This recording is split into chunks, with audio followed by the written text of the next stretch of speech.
Where first there were 10, now there are 4. It is finals day here in Stockholm. Well, it's going to be a really interesting day. The 2 semi-finals, then the bronze, and then the big one later on, the 48th and final match. We'll find out which one of these teams will raise the trophy. I'm Mr. Maximo. This is the FanCode European Cricket Series Sweden, Stockholm, and it starts right now.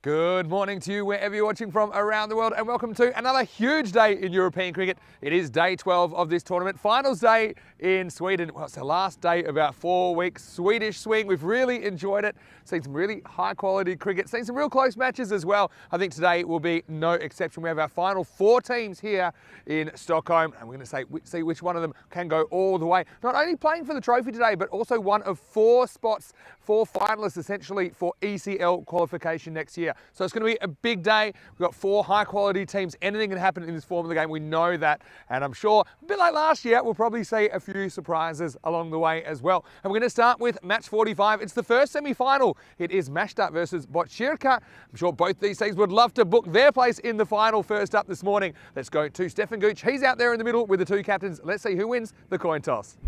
Okay, Botkyrka the call. Head. Head's the call. It's heads. You're gonna back. Okay. Ball.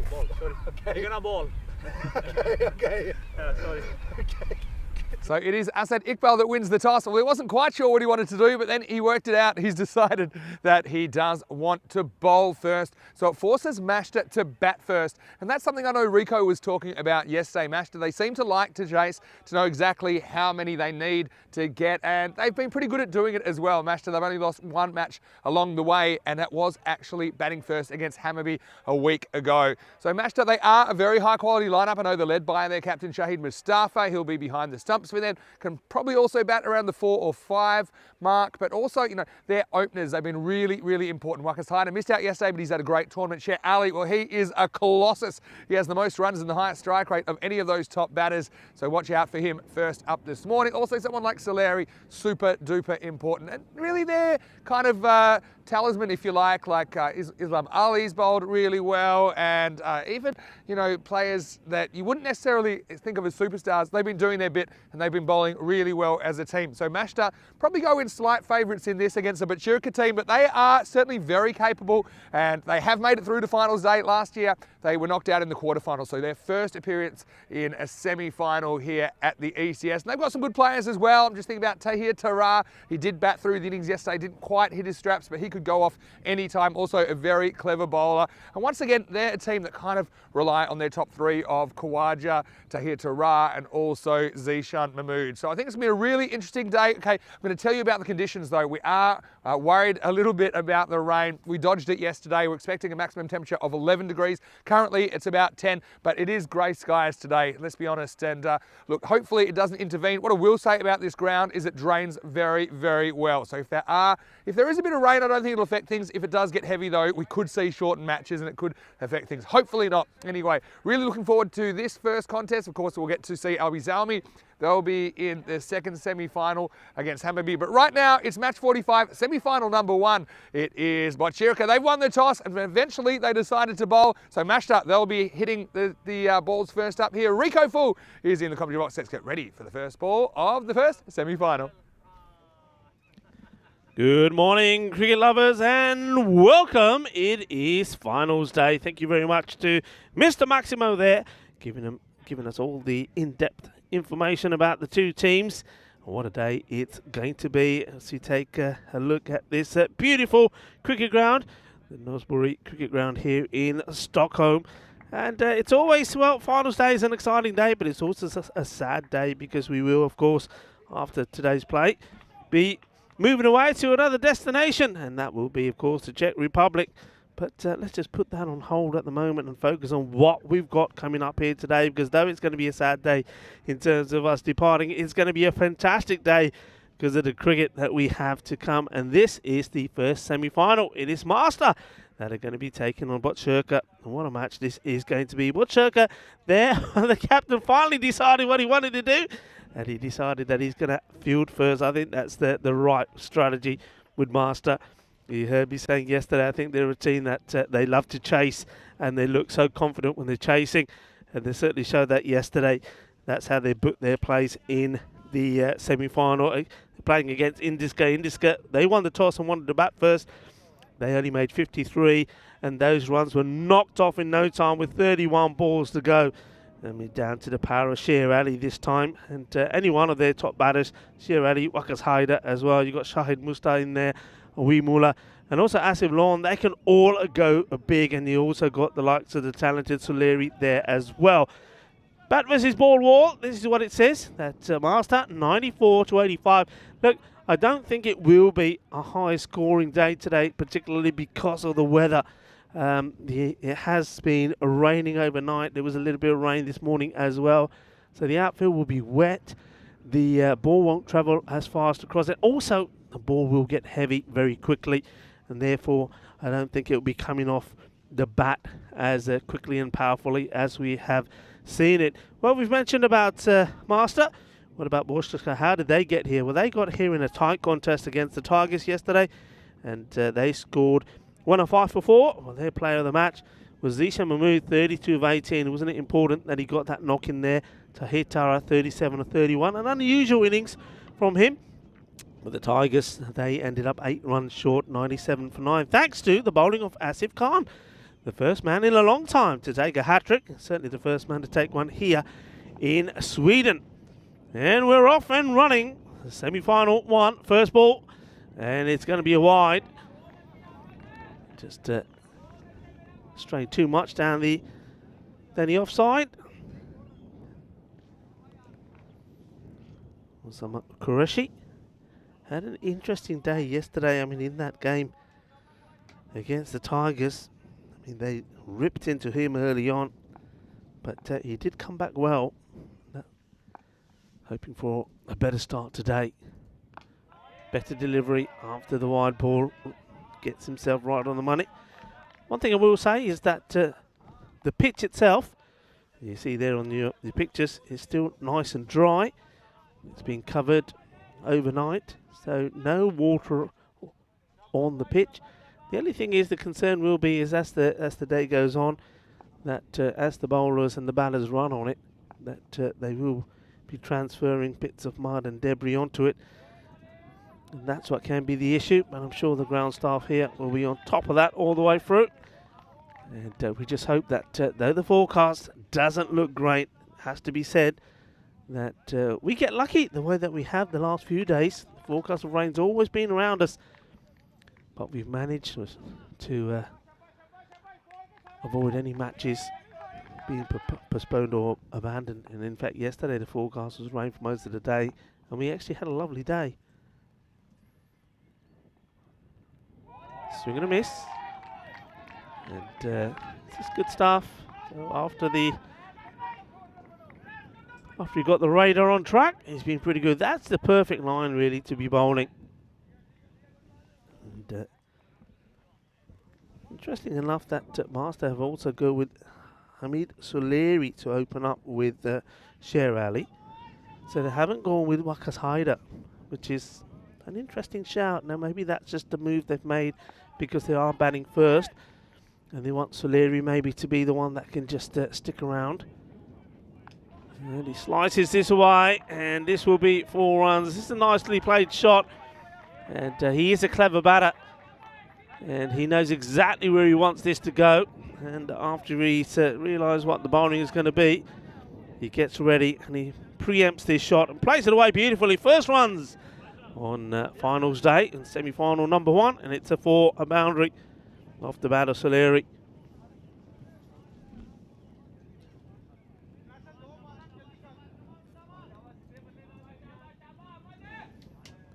So we've got the rag just to get the ball. A bit of a wipe to keep it dry. Qureshi once more. And oh, he goes short.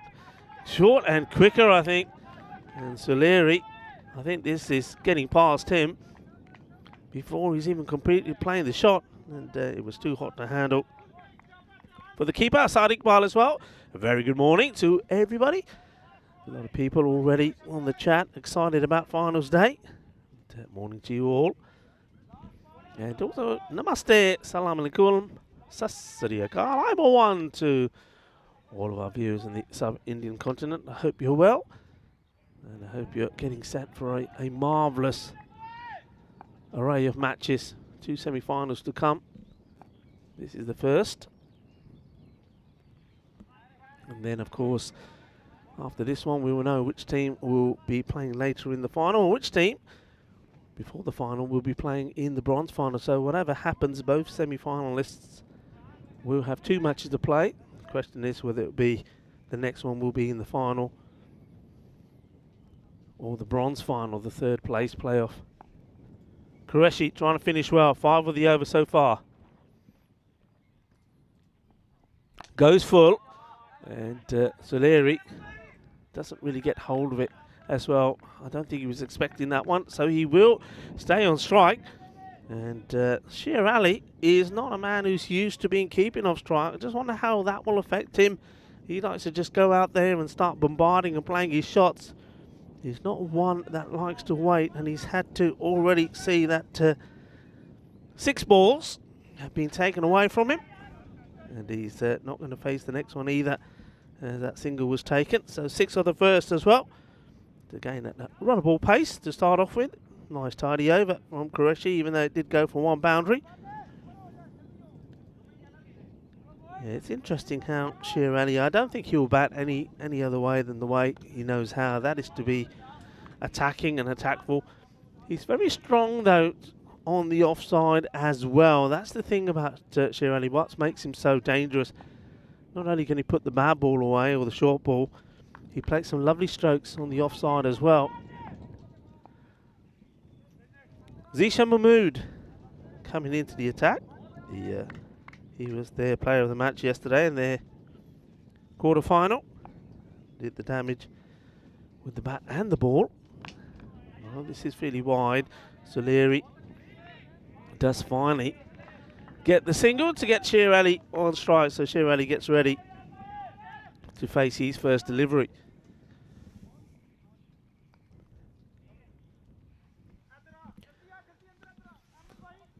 Good time to say good morning to our match officials today. Usman Afzal and Asif Shakur are the men in black out there for this one. Led, of course, by the tournament referee and 3rd umpire, Stefan Gooch. Short and powerfully hit out on the offside. And the question is how far this is gone. I suspect it's just 4. I say just 4. It's a cracking shot. And I said that he's a powerful hitter. And where does this go? Let's keep an eye on this. And it's signaled as 4. Yeah, 1 bounce, 4 runs. And, well, I'm saying good morning to the match officials. Also, good morning to Andres, and also Dennis, the team from Spring Productions, our production partner, that have been absolutely magnificent all the way through this series here in Stockholm. Well done, guys. And certainly been a pleasure working with you as well, as it always is. Mahmood. Fuller in the air, but they've opted to get that man back. And we have seen Botcherka many a time really packing the offside. And they've gone for a player in that spot, but I think just because, you see, he comes in now to Soleri, but they moved him back with Sher Ali. It's one of the things that we talk often about, that until the batter starts playing that shot over the top of you, maybe just keep the man up. Got him! And that's the breakthrough. Soleri gets the wicket. Well, Soleri is the one that goes. He gets his wickets knocked over. And Zishan Mahmood is right there. I think this one is angled into Soleri. I think it ricochets off the pads. Let's have a look at this. Yeah, it does. Bang onto the pad and onto the stump. Soleri going for the big hit. Down the leg side, misses out on it. So they've sent one off the batter's back. And that's a good breakthrough. And Zishan, he's very happy about it. And I think he's just letting Soleri know where he needs to go once he has his stumps shattered. And good start. So Soleri goes for 6 of the 8 balls he faced. I think it's one thing you'll see from the master batters, that's the way they will bat. I mean, Soleri certainly wasn't going to be there to use up too many deliveries, especially when he knows the batters that they have still to come in. And this is an interesting change. Instead of, you would expect that to maybe it would be Wakas coming out there, Wakas Haider, but they've gone for a man that the last time he was given the opportunity, Awim Ula, performed well. It's more of a hard hitter on the around the leg side, so they certainly will attack mid wicket and long on, but not known so much for his strokes on the offside like Sher Ali. So this is just a move, I think, while we're still in the power play, maybe to get Ula out there and try and see if he can get going and flowing. 12 for 1 in the second. And he, just gets it over the outstretched hand of the bowler. Oh, that was really close. And jumping high, Zishan Mahmood, but he can't get to this. Have a look at this. He's not that far away. Oh, a matter of centimetres. And what a start that would have been if they could have taken another wicket there. We have seen that a lot of times in this series, the 2-in-2. Short, hit firmly, 4 runs, and short and wide, doesn't really get any carry. And Ula plays a very nice shot, and this one goes past that man at point before he has time to react. So Ula is not there to hang around, as I said. So that's the end of the second over. 17 on the board, 1 wicket down, and this is the schedule we have today. So this is the first semi-final master against Bochurka. Semi-final 2, it's going to be Albi's Army, the reigning champions, against Hammarby. And you can see there then match number 47-48, the bronze final. So the 2 semi-final losers will come together before we have the final itself.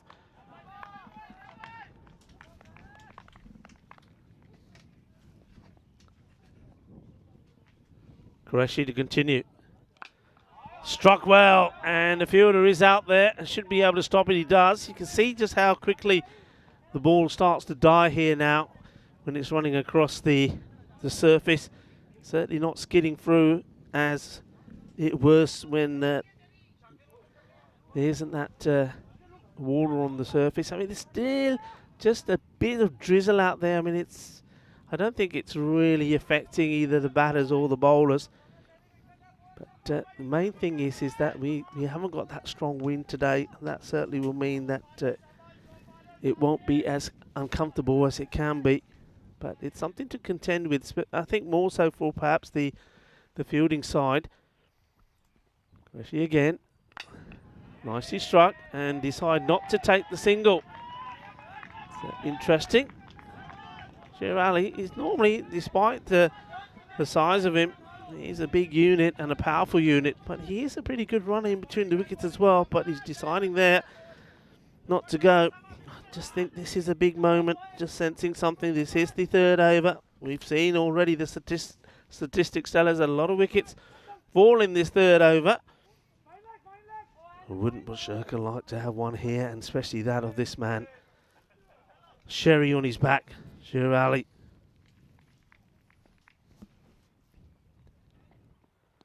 He flicks this away on the onside. It goes to the fielder, who makes the stop and gets the ball in pretty quickly as well. It's nicely done by Rana Hawa.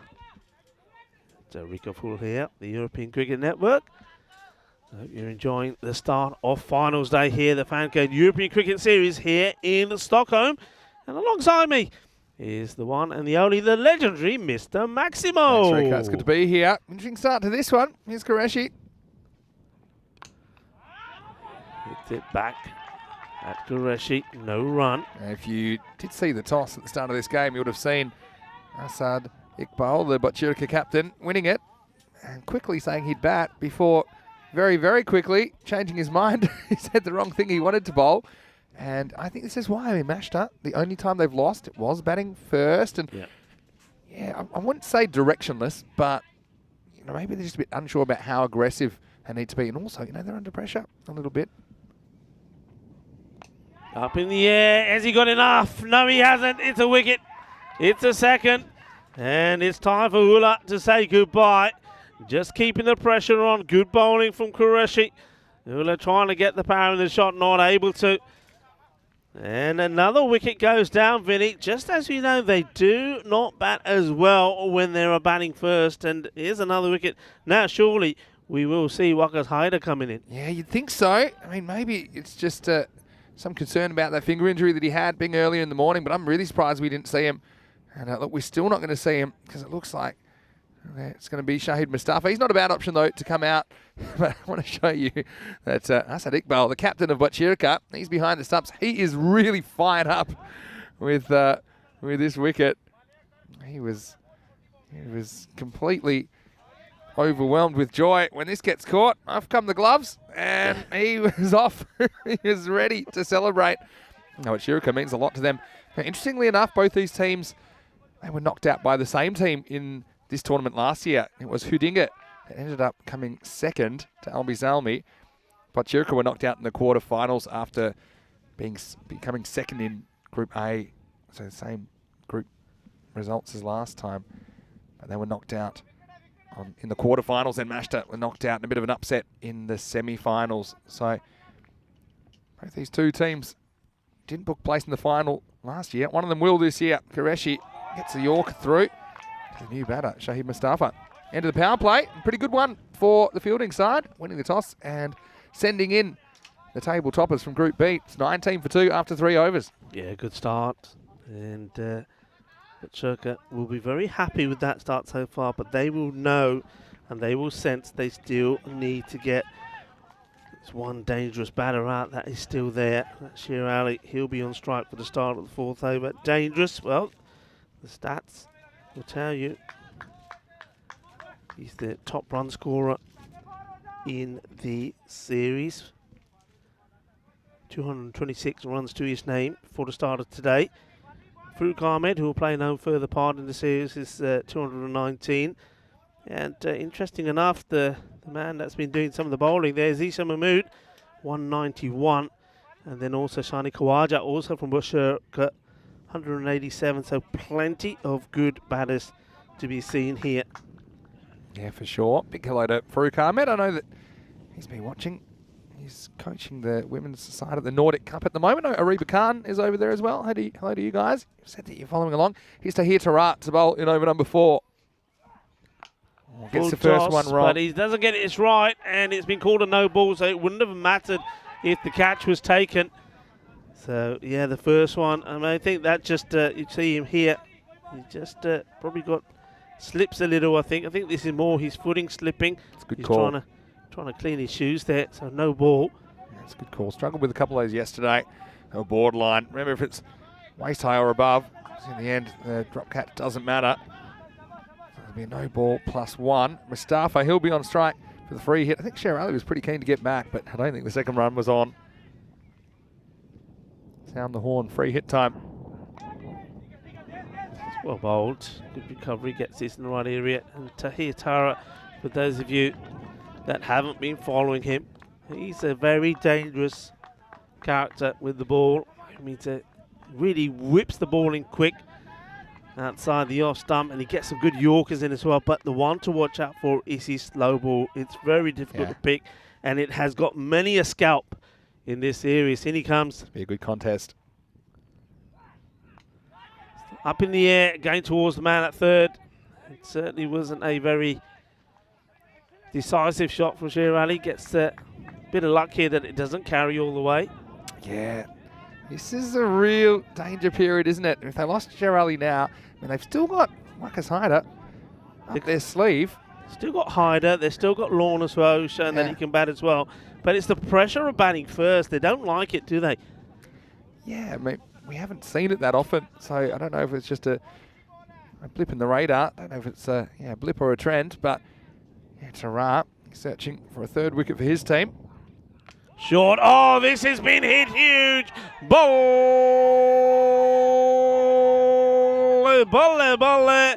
What a big one this is. Well, this is the Maximo, and it's a thunderous shot, and it's a good job there's nobody playing on the other pitch because somebody would have taken that. That was right out of the screws. I think Shahid Mustafa enjoyed that. The umpire just indicating that was 6 well before it bounced. That was a huge hit. I think that was a man at square. I don't think the square leg needed to indicate that that was a 6 to the umpire standing, because I think it was clear to everybody that that was a 6. Let's see. I reckon the next one's a slower ball. It won't be an easy one for him to grip, but I think after going pace on and kind of establishing that fastball, if you like, Tahir Tara, I think that we're going to see the slower ball. Yeah, well, that was the first Maximo of the day. That was a big one. What a big one it was as well. That was a really big one. That was worth more than 6, really. But yeah, I think, assuming he can grip this, okay, he's going to go the fuller, slower ball. And the thing about his slower ball, Tara, is that the arm comes over at the same speed. So it's really hard to pick. And it does drop a lot. So I just feel like that's what he'll be trying here. Don't think he'll be going short again, that's for sure. But that was a sensational hit. It really was. Here we go. Comeback ball from Tara. Yeah, it is the slightly slower one. Doesn't get it as full as what he normally does. Misfield, oh, that's not very good. In comes the throw. And they get back okay. Well, you can't be making mistakes like this. This normally ends up costing you. Bit of a counter-attack going on at the moment. Sher Ali, good to see him pushing for 2. That's good hustle from him. Hasn't always had to kind of go pedal to the metal, has he? As far as the running between the wickets, because of their situations they've been in, chasing, they've often been very comfortable. That's the probably word. That's the word I'd use. They've been comfortable a lot of the time with the bat because they have held teams to really low targets and have chased them down pretty easily. It's a whole different situation today. Nicely played. Uses his feet really well, doesn't he? And maybe it's the time for the captain to shine. He's always reliant on some of his other big hitters to go out there and get the runs on the board. And this time, maybe he's thinking, well, it is semi-final time and it's time for him to go out there and show what he can do. I think so. Sher Ali, last ball, the 4th over coming up. It's been a good one for Mashta, getting back on track. It's been 13 off it. Here's the last ball of the 4th. It's played away, and this will be 4 runs. It's too short. It doesn't come up at all. It's badly directed. There's no fielder there in between fine leg and the man at sort of mid-wicket, and that's 4 runs. Nicely played away. So that was the over they needed, really, just to get them kick-started. Yeah, so it was a slow ball. It didn't really work out. It was just a little bit dragged down. Vinny Sandy here, Mr. Maximo, alongside me is Rico Fall. Welcome to finals day in Sweden. Fantastic. I like that little ornate pattern on your vest and your tie. You know, when Rico gets the tie on, then it's getting a bit formal because it's a big day, isn't it? Because like I said, massive day. Before the toss, it's not just the ECS you're playing for today, but whoever wins today, they basically have one of 4 spots there in the ECL qualifiers later in the season. So it's going to be a big prize on the line. It's almost like they're getting into the semi-final of another of the big, getting into the ECL sort of tournament, if you like. It's going to be huge. And yeah, just want to welcome everyone who's watching on FanCode in the Indian subcontinent. Also everyone watching on our YouTube channel. Here's Ahmed Zishan, who's going to start up with just a single. Yeah, if you'd like to drop us a message in the live chat, we'd love that. ECN European Cricket Network. And yeah, let's just see if Mahmood can keep things a little bit quiet. One thing I do like about these players, they play with a smile on their face. They really enjoy their cricket. They enjoy the opportunities. They certainly love when the ECN circus rolls into town. And here's one man that's had a very good series, Sher Ali on strike. Let's see if he can get going. Pitched up. Sher Ali gets in line with this really well. It's going to be a good contest. I mean, he gets a single, but I think it's also going to be a good contest between Zishan Mahmood and the captain, Mustafa. Zishan, I think, has probably been one of the most consistent performers in the series with bat and with ball. Again, another one that has to be dug. He's bowling a good line, isn't he? He's getting the ball full. He's not allowing the batters to get underneath it. So he's basically saying, look, I'm going to bowl you this ball. These are the shots you can play. My fielders are set for it. So if you're happy taking the single, fine. If you want more from it, then you take the chance. Yeah, it's true. They have bowled pretty well. Last over wasn't the best, but this is the short one, and this is the one he looks for, and this goes all the way. Volley, volley, volley. Well, this is the power of that man, Sher Ali, says Carreras. yeah, it's a good shot, really. He's challenging him to go that offside, and he does. He's up to the challenge. Sher Ali can play anywhere around the wicket. That one was a big uppercut over the ropes. Maximo time. What a powerful hit that was. Awesome. James Stewart in the chat just asking, is it a new inspiration from the tailor with the Finals Day national colours? Well, he's very astute. It's just been hit pretty hard as well. There is a fielder out there who does really well. That's a good stop. A lot of noise around this ground as well at the moment. Yeah, mashed up. They're trying to lift their teammates out there in the middle. They know that it was a bit of a sluggish start. That's yeah, they're heading towards that kind of 10 and over rate at the moment. It's sitting about 9.5. But they're on the way. And Pachuca really need to break this partnership. It's well played again. I mean, these two batters have scored plenty of runs. I mentioned the captain, Shahid Mustafa. He's had 2 good knocks himself. He was the first man actually to score a 50, 53 of 31 balls. That was a great knock from him. And then also later on in the series as well, when he was needed, he got 34 of 17 against the Stockholm Mumbai Indians. So when they've needed him, he stood up. So once some of the big guns haven't performed, he's gone out there and done the job, and that's what he's trying to do here. Soleri went early, and so did Awimula. And now these two are putting together a pretty decent partnership. Yeah, they've been doing it in quick time. I'm a bit surprised they've gone back to Tahir Tara. I think he's probably better at the end of the innings, but probably they feel he's a man that can break this partnership. But yeah, the slower ball that's normally a signature of his hasn't really been working so far. There it is. It hangs in the air. It won't be a no ball, but it will just be one. Yeah, so James noticing I've got the blue and the yellow. And I might as well do this early, okay? Because I always get asked about the shoes. I've got the yellow shoes today to go with the You got the banana Swedish. boats on. Put my jacket back on because it's a little bit chilly. But yeah, Tara, he's the man. I think that they want to break this partnership and break it pretty quickly. Sher Ali on 24. This is me smashed. It's going the distance as well. 6 more. And that has been hit strong, long, and hard. Lovely hit. He picks it and he absolutely smashes it. So Tara pretty much gives him his best delivery. I know it wasn't probably quite where he wanted it. Probably wanted it to be more of a Yorker. Turns into a half volley, and Sher is just confident enough to hit through the line. So back to the drawing board for TT. Yeah, Vinny, there's still, for me, there's one thing that nobody's trying is that slow bowling to them. Here we go, Tara once more. That's a good delivery. He goes down, but he looks to the other side and sees that the batter is still standing. That's the one he's trying to get through. This is the slower one. Look at the way he's holding the ball. It sort of does. I mean, if you're watching him, you can see that it's coming. Well, he didn't see this coming as he goes down. But look, yeah, I just think when they're batting first, you've got to try some slow options. You've got to try some spin before they get into you. And I think, again, it's an opportunity lost. They went for Tara to bowl the 4th. I don't mind that so much because he is a wicket-taking bowler for you. But I like it when they use him to bowl the 8th and the 10th. He seemed to perform better there. Short run now for Tara. Struggling with his footing. Firmly struck. But, I think the only man that was in danger of that was Mustafa. But he avoids it. Mustafa was thinking about coming back for the second, but yeah, Sher Ali. They've actually run pretty well, these two as well. They've been looking for seconds, but they turned them down when they've been a bit too risky. Very, very light mist coming down at the moment. Mustafa's turn. This is worked away to the man on the 45. I think there's been a conscious kind of chat from Mashta as well about let's make a lot of noise on the sideline. That's something that we used to talk about as well. About nothing untoward, but just a lot of encouragement, and you can kind of feel palpably that this game has turned around. The momentum is with the batting team at the moment. They're in a good position with about 4 overs to go.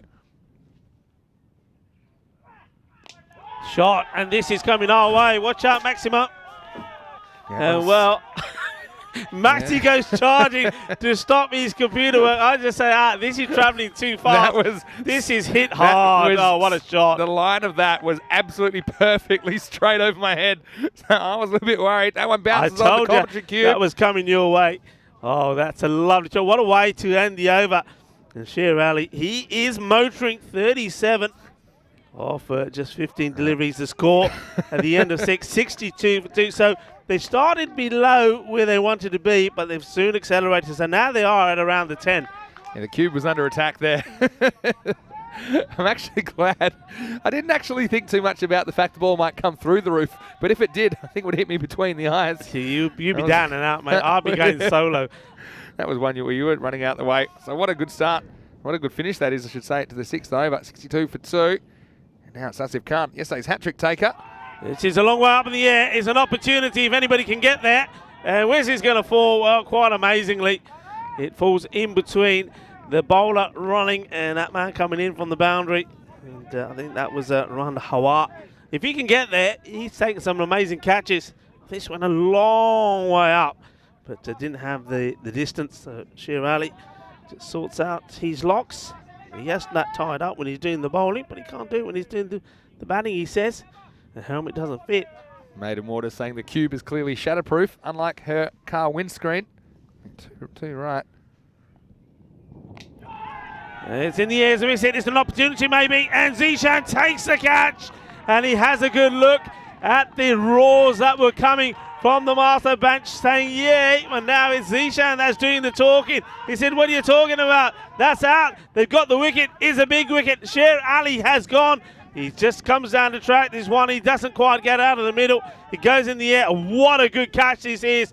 And he lands it, has a look down, and then look, that's the response. He says, now talk to me. Talk to me about it. Oh, I like it, I like it, I like it. This is what we like to see. This is a semi-final. The place in the final is at stake, and no wonder both sets of players are pumped up. Yeah, well, they've held it down. Still below 10 and over, but just. Sher Ali, this would have been 6. What a good catch that is. Right, Zishan Mahmood came around slippery conditions. I can't tell you how difficult that is. I know it looks a lot easier on TV. It's currently 10 degrees and slippery as you like. Just there, Zishan takes it and he looks straight at the opposition bench and he taps the logo. I love it. Taps the crest. This is what it's about. Means a lot, doesn't it? This is what it's about. Semi-final elimination match and a top catch. Still no hider. No, there's definitely obviously an issue here with Hyder. This could be another. It's up in the air. Could it be 2-2? It is 2-2. And the wicketkeeper takes a catch. And yesterday's hero with the ball, as if he's doing it again. Remember, he took the hat-trick yesterday. 3 for 26. Yesterday, he did it all in his second over. Here today, he's doing it all in his first. It wasn't a good shot. And Asif Lawn has gone. And now, certainly now we will see Hyder. We have to see him come out now, surely. We're not. We're going to get Fahad Wakas. Must be an issue with the dexterity of Hyder. The fact we haven't seen him batting in the top 6 here will be Fahad Wakas that comes out to face the hat-trick ball. And yeah, that one just slid off the bat of Lon. And unfortunately for him, he gets a golden duck here in the semi-final. So game changing. And how about this from Asif Khan? He had a very expensive first over yesterday, but then came back with a hat-trick at the crucial moment. Right now, he's on another hat-trick, and Asad Iqbal, he's about as animated as you'll ever see. A wicket-keeper, he ran around and he was ready to take off. Fahad Wakas is the batter that comes and strike with a hat-trick ball. Well, we saw a hat-trick yesterday from this man. Surely not going to do it again today. But he's ready. All right. Is Wakas ready? Here we go. Hat-trick ball. Oh, it's a good delivery. It's a swing and a miss. It is the dot. Mr. Cool there. Look at him. What a top. I tell you what, he certainly has with those 2 wickets. The noise levels that were coming from the master bench, well, they've certainly quieted them down. 43 came off the 3 overs before this over. But now there's only been 1 run off this and 2 wickets. It's well bowled. Look, taking him on. I mean, this is what we talk about, isn't it? It's just get the ball in the right areas and just say to the batters, well, look, it's there. The only place you're going to hit this is straight. If you want it, you can. But remember, I've got Zishan standing there on the boundary, and he ain't going to drop you. Nice ball of a memorable over. And it's another swing and a miss. So that's a fantastic over. 2 wickets, just the 1 run. It's 63 for 4 at the end of the 7th. Yeah, just a reminder that this is our last day in Stockholm. We will be going to the Czech Republic, making that trip tomorrow. Rico, I know you're going to have a couple of weeks off, and certainly wishing you all the best for your vacation time. It won't really be a vacation. I'm sure you'll have plenty to do at home. But we'll be in Hungary for a week, Austria for a week, Italy for 5 weeks. That's going to be great. 4 kind of qualification weeks in the Super Series in Italy through our Italian summer. Then we'll be in Germany in August. Firstly, we'll start in Dresden in the east. A couple of weeks there. Then we'll be in Krefeld just after that in the second half of August. So, yeah, I mean, if you want to see why ECN is so addictive, just watch the first 7 overs of this morning's play. It's been all over the place. Oh, this is hit pretty hard. The umpire takes evasive action. And he's okay. He's up and he's smiling. That's what we like to see. He says, don't worry, I'm okay. That's Asif Shakur there. Yeah, braced for impact. Have a look at this. We've seen some animated stuff from the officials in this series, and he goes down quick as you like. Has to. Probably doesn't know exactly how hard it's hit. Yeah, he has to go. You're absolutely right. He has to dart down quickly. But now, it's a result because Waka, look where he's standing. Well, he gets hold of this. Fielder comes along and takes a catch. And, well, it's a wicket there for Mushtaq. Now he's doing the celebrating. It wasn't a good delivery, but it's all about where I think the batter's standing, Wakas. And he has a big swing at it. And the catch is taken. It wasn't the best of deliveries, but it's got the wicket. So they're falling like flies here at the moment. So Fahad Wakas departs. He goes for a 4-ball duck. It's another. Well, it's a good day for ducks, maybe. With this weather, there's plenty of water around Stockholm. And we've certainly put plenty of ducks in there in the last 2 weeks here in Stockholm. Yeah, he just came out to meet that, got forward, got outside the off stump, and he just picked out the fielder, didn't he? It was a pretty good catch. It was taken down there as well. Because, like I say, there are no easy catches right now. The ground, a lot of rain overnight, so it is pretty wet. And the ball absorbs that moisture. And I've got to say, it was pretty well taken. And, yes, it just seems like everything's going against Mashta in this little period. The last couple of overs, they've lost 3 wickets for just 2 runs. And still no Wakas hider. It's got to be an issue with him. Well, we know there is now because he hasn't batted in the top 7. Yeah, definitely an issue. Wicket first up for Faisal Mushtaq. You've got to say it was a good catch. Asif Khan, he's having a pretty good time of it, isn't he? Because he took 2 wickets in the last over and then he pockets that catch down in his over off, if you like, because I'm sure he'll come back in the next over to finish off his spell. One thing I noticed, though, Vinny, it's what we talk about. It's taking the pace off. And ever since that pace has been taken off, the wickets have started to fall. This is another chance. Oh, it's been smashed really hard. That could be so important. And now they should be looking for a second. But they're not. Well, something's come off there. Is that? I'm not sure what that is on the middle of the pitch. The ball still is moving around. Oh, this is crazy. And look at that. You can see that. Look at that. And that's Qureshi saying, come on, everybody, calm down. What are you doing? Everyone's yelling, be calm, be calm. This is smashed. Well, that thumps Khawaja. Khawaja has got a safe pair of hands, but that is going so quick. Throws it away. And yeah, probably would have been out, actually, to be fair. And then they could have got an overthrow. They didn't. And then they could have got more overthrows. This one was really zung back. This one's okay, you know. It's the perfect delivery. Yeah, look at the keeper, the wicket-keeper captain, Saad Iqbal. You're absolutely right. He is on another level here at the moment. He's on fire.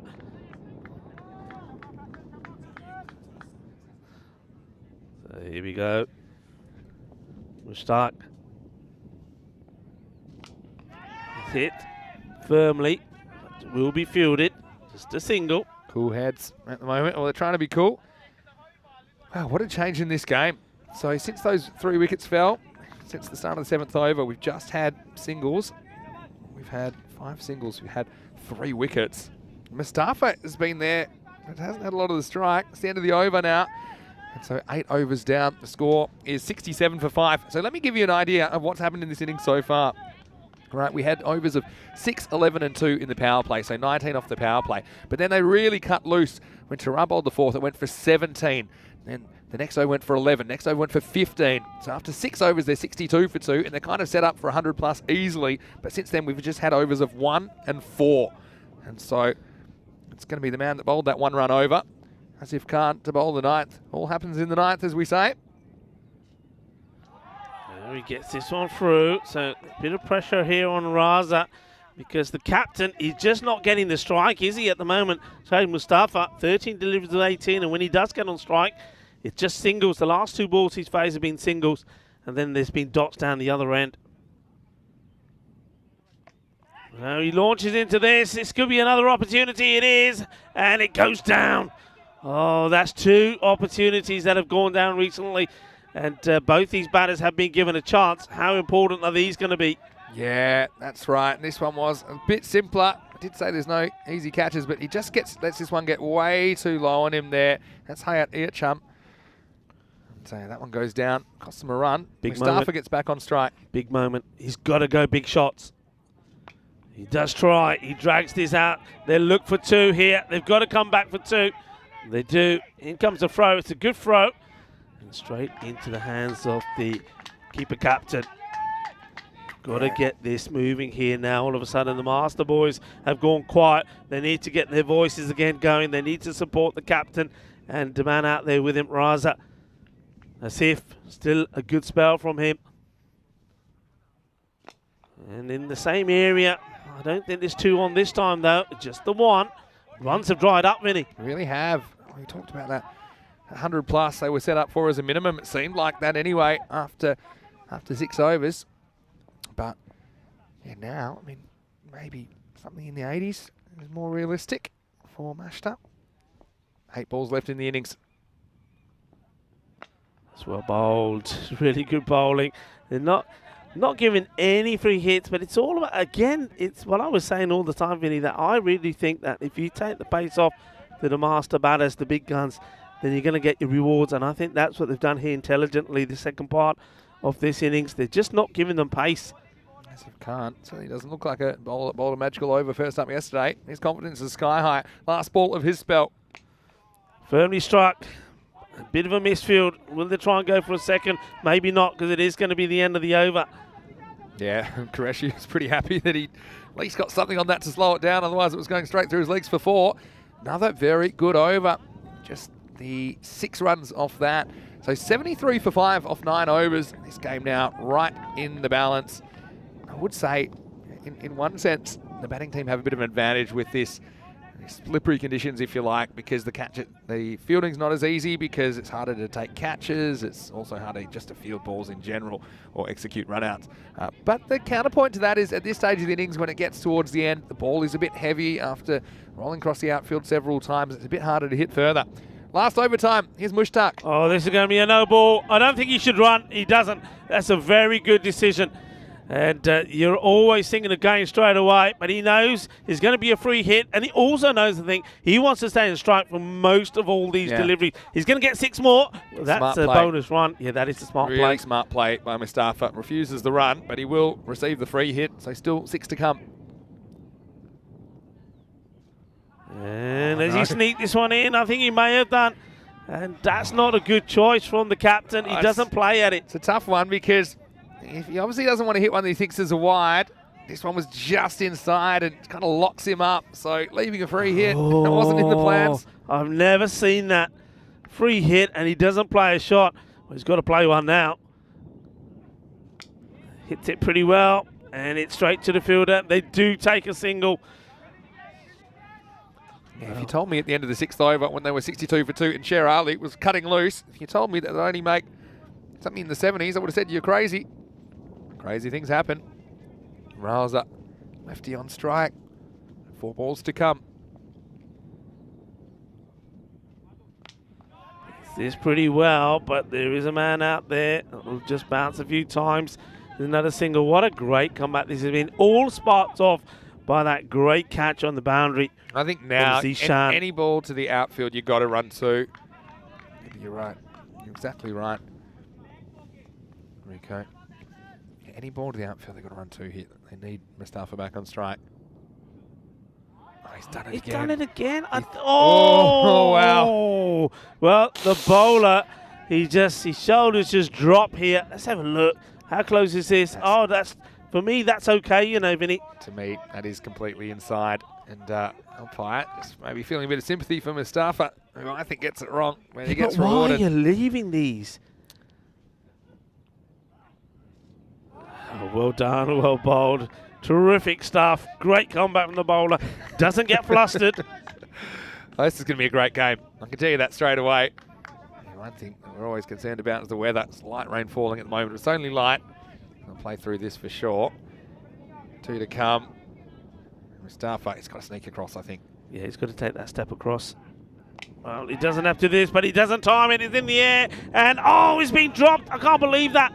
I can't believe it. And they only take the 1 run. I can't believe that either.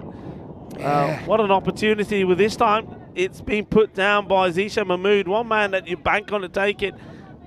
Sort of slips out of his hand and rolls onto his chest. Yeah, but look, they don't run. This is the thing. He thinks he's gone, and if he had his right head about him here, Mustafa, he'd be hustling for 2, but he just thinks there's no chance. And look, even Both batters are not. That is they're poor sitting cricket. watching. Poor cricket. All right, last ball, 78, plus this, 79. They'll try for an 80th, I think. Should be gone. Isn't. So, wow, how about that? We've seen everything, the good, the bad, and the ugly. When it comes down to it, Mashta, they're going to make 80 for 5 off their 10 overs. Raza scrambles at 2 off the last ball. And when we return, we got Chirika, they'll be playing for their tournament lives. I think this is, could be dead even, I think, considering that Mashta, they've got a pretty good bowling lineup when you think about it, some of the options they've got, but how will they deal with the conditions as well? It was an epic comeback from the Botchirika guys. 82 of 62, I should say, off the first 6. Only 18 come off the last 4, and they're chasing 81 for victory. Yeah, absolutely amazing stuff. As we see the start was not quite as we expected, because there were those 2 wickets that came. Sher Ali looked good. With Suleri, he was unlucky. He bangs it. The ball goes onto his pads, onto the wickets, and Zishan Mahmood is saying, you need to go that way, buddy. And then there was almost an opportunity here for Mullah, but even Mullah wasn't able to get going. The only man that was playing some nice shots at the moment, at this time, was Ali. Ullah went for this one, trying to get it over the top of the fielder. It wasn't to happen. Zulfikar taking the catch, but then there came the partnership between, well, it was the captain, Mustafa, and Sher Ali. That one wouldn't have counted because it was the no ball. And, well, there was this 6 hit from Mustafa, which was just, well, it was ballistic. It was huge, but he never really got that sort of line again. They changed the line to him. Sher Ali was hitting it well. I mean, this one was a mega shot for 6. But then something had to happen. Something had to give. His timing so far was so sweet. He went for this one. He doesn't get it right, and all of a sudden, everything changed. But this one, everything there almost changed for Vinny. This is the one that everything really did change. When it was a great catch taken there on the boundary by Zishan, and it was his turn to say, okay, you can stop making all the noise now. You can see this badge. We're coming right back at you, and Borshaka certainly did. It certainly changed the game. After that wicket went, they struggled. They only scored just 18 runs of the last 4 overs, and it was a captain, Azad Iqbal, who was really pumping and jumping for joy, but not the umpire. The umpire was diving for safety, but not even that was able to stop what was happening here. It was just a full toss straight into the hands of Asif, and because he was the one that made the difference again, Asif Khan, yesterday's hat-trick hero. And a couple of catches did go down here. Both batters did get alive, but you have to turn around and say that even though they got those opportunities, they weren't able to punish the bowlers at all. They just really couldn't get anything going. A bit of luck there as well, so that's a 3rd catch that did go down. And Zishan Mohammed is one that you'd expect to take it. Not even he could. So in the end, it ends up being a score of 80. So once again, Borshaka showing that if you put them in and you bowl well and you get a couple of big scalps early, then you're going to be probably rewarded with an opportunity to go on and win this match. Borshaka, I think they're well poised here to do it, but can they keep the bottle? I mean, this is a huge match. Win it, you're in the final. Lose it, you're playing the bronze final. So much to play for. But I think that man there who started it all off with the ball, Zishan Mahmood, he will be key for me with the bat, with the likes of somebody like Khawaja. Just have a look at that share rally, 37 to 16, 24 from Shane Mustafa of 21 deliveries. He really just couldn't get going, but they did bowl so well to him. And, well, there was some, I think, some opportunities to try and accelerate that score a little bit with some of their running, but not by too much. Maybe they could have tried to push towards around about the 86 score. But with the bowling figures, well, Tahir Tara, he just couldn't get it right here today. He was struggling with his footing, it looked like. He went for 32. But other than that, everybody bowled well. Zishan went for 22, but he did pick up that wicket as well, the key one, and he did take a superb catch. Qureshi, his 2 overs went for 8. He bowled really well. And then, well, what can you say about Asif? He certainly is the man that started it all off. Yesterday's hat-trick hero. Took 2 for 7 and 1 wicket for 11 from Mushtaq as well. Well, this is what the win probability says. It has Mushraka favourites to go on to win this now, 68% to 32. And question mark for me, something I don't really understand. I mean, you've got Waqas Haider for Master in the side. He is one of your key opening batters. We didn't see him bat at all, and I would say that's to do with an injury that he has to his hand that he picked up a couple of days ago. Question is for me, if that is the case, why is he in the team? Because if you've got a hand injury, certainly you're not going to be able to be at your best in the field either. So, bit of a puzzlement for me, that one.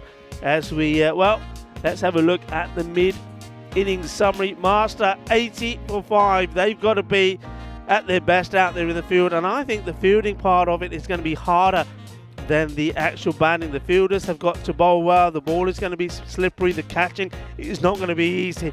It's going to be an interesting match, and the conclusion to this first semi-final is coming up in about 10 minutes' time. Join me, Rick Full, and Mr. Maximo. We'll be right back. And, well, who is it going to be? Master or Berserker that will be making their way into the final? Well, wait and find out. We're back in 10 minutes.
Hello, cricket lovers, and welcome back to finals day here in Stockholm at the Northbrook Cricket Ground. Unfortunately, the weather is not been kind to us so far on finals day. The rain has just picked up slightly, though the skies have got a bit brighter. So we're hopeful that the rain will pass us by pretty quickly, and we'll get some bright weather coming through. But it's got no worse than what it was, so play will continue. And that's the good news, I suppose, but it's not nice to be out there. Certainly not weather for cricket, as we would say. But what a first semi-final we've got lined up for your Master. The big hitting Master team only got to 80 after being on 47 at the halfway point for 2, and then 62 for 2 after 6 overs. The last 4 overs just going for 18 runs. Thanks to some great bowling from Asif Khan and also from Mustafa. And there were scores there from Sher Ali, 37 to 16, and Shahid Mustafa, the captain, 24 not out, 21. But wasn't able to get them to a bigger score. And here we go. Here's the start, and the first ball from Amjad Raza. Here's the wide. It's 1 run, but it's been cheered like the ball has raced to the boundary for 4, because that's what Portugal are going to do. I think they're going to cheer every single run. Ajmal Raza. This time he's down the leg side, and they're asking a question for a caught behind. There's a big appeal, but well, the batter, even the non-striker batter Khawaja, is tapping the pad. The umpire's not moving. Let's have a look. Yeah, definitely hits the top part of the pad there. And Ajmal, big appeal from him and also from the wicketkeeper. But umpire spot on. Off the pad. Wasn't a good delivery, actually. He's lucky he does catch the pad, otherwise it would have been a wide delivery. Making a change in the field straight away. He's sending the fielder Ali back onto the boundary there at square leg, and moving another man across onto the leg side. So obviously not backing his line here, the bowler, Raza. There he comes. And, this is nicely played. Fielder gets a bit of a lucky bounce there. That's Sohail Khan. I wonder if this is the sort of day that Sohail Khan can be masterful with his spin. Certainly looks like a day that the seamers may have a few issues gripping the ball as they're running in. We already saw in that first innings there was a couple of no ball due to the height. The ball slipping out of the hands of the bowlers. Dufika gets off the mark. Now time for Khawaja.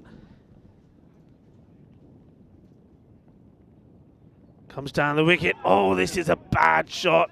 He's lucky to have his stump still intact. This doesn't miss the leg stick by much. Again, not the best. You see, if this is straight, if he's on the stumps, he's gone. And Ajmal still struggling to get the ball in the right areas. Well, Khawaja very lucky still to be there. Doesn't have to play that shot. And this time it's pitched up fuller. Will be fielded by Soleri there. So this ball now will come back to the bowler. Nice and wet and soaked. It's one of two things there now. I mean, all right, the ball gets wet, so that makes it harder for the bowler. But the other side of the coin is it also makes it technically harder for the batters as well, because it becomes heavier. You've got to really crash it to get it to the boundary. It's well bowled, but I think this is just too high. Finally gets one in the right zone. Good delivery. You can see there where it's hitting the batter. It's on the way up.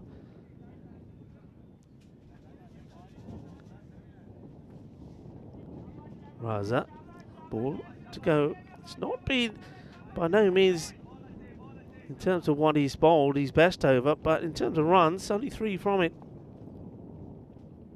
And well, you can add one more to it.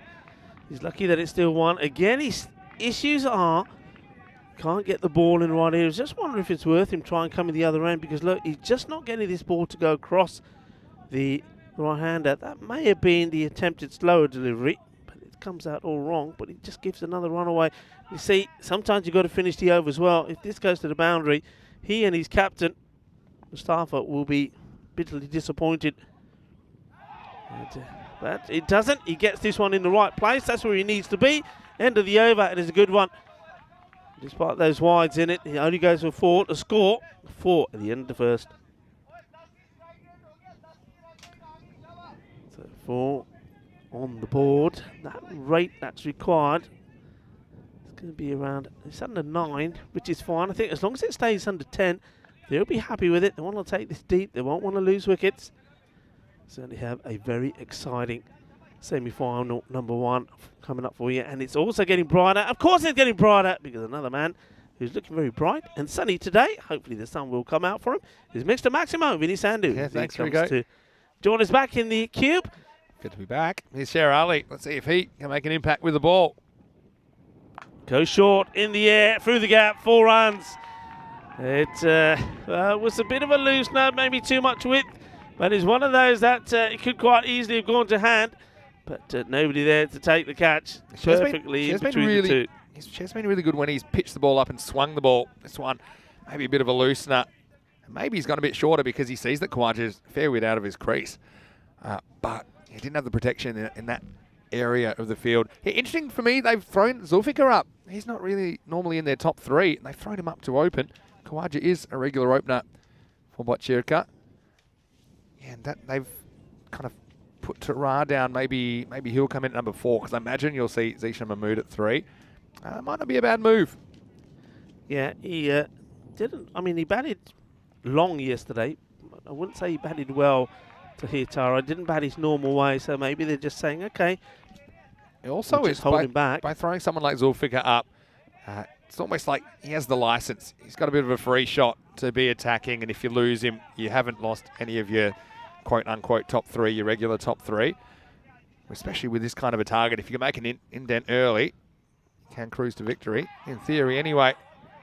It's played out to the man that's just inside there, the 30-yard circle, so it's another single. I just don't think there'll be anything easy about this chase. I mean, Mashna, they've worked really hard to get to this point in the championship. It was last year as well that they lost this exact match, the semi-final, after topping their group. They were so disappointed on that occasion. They'll be hoping history won't repeat. But Botchirka, they're hoping to make it all the way to the final for the first time. Oh, look at this one seen back. What a delivery this is. It moves enormously. Look at this. I'm surprised it wasn't more of an appeal. It's too high. Probably pitched outside the stump. Probably because it hits him right in the pelvic area. Well, that's done plenty. He really gets the ball to talk, Cheryl. He's a skillful cricketer.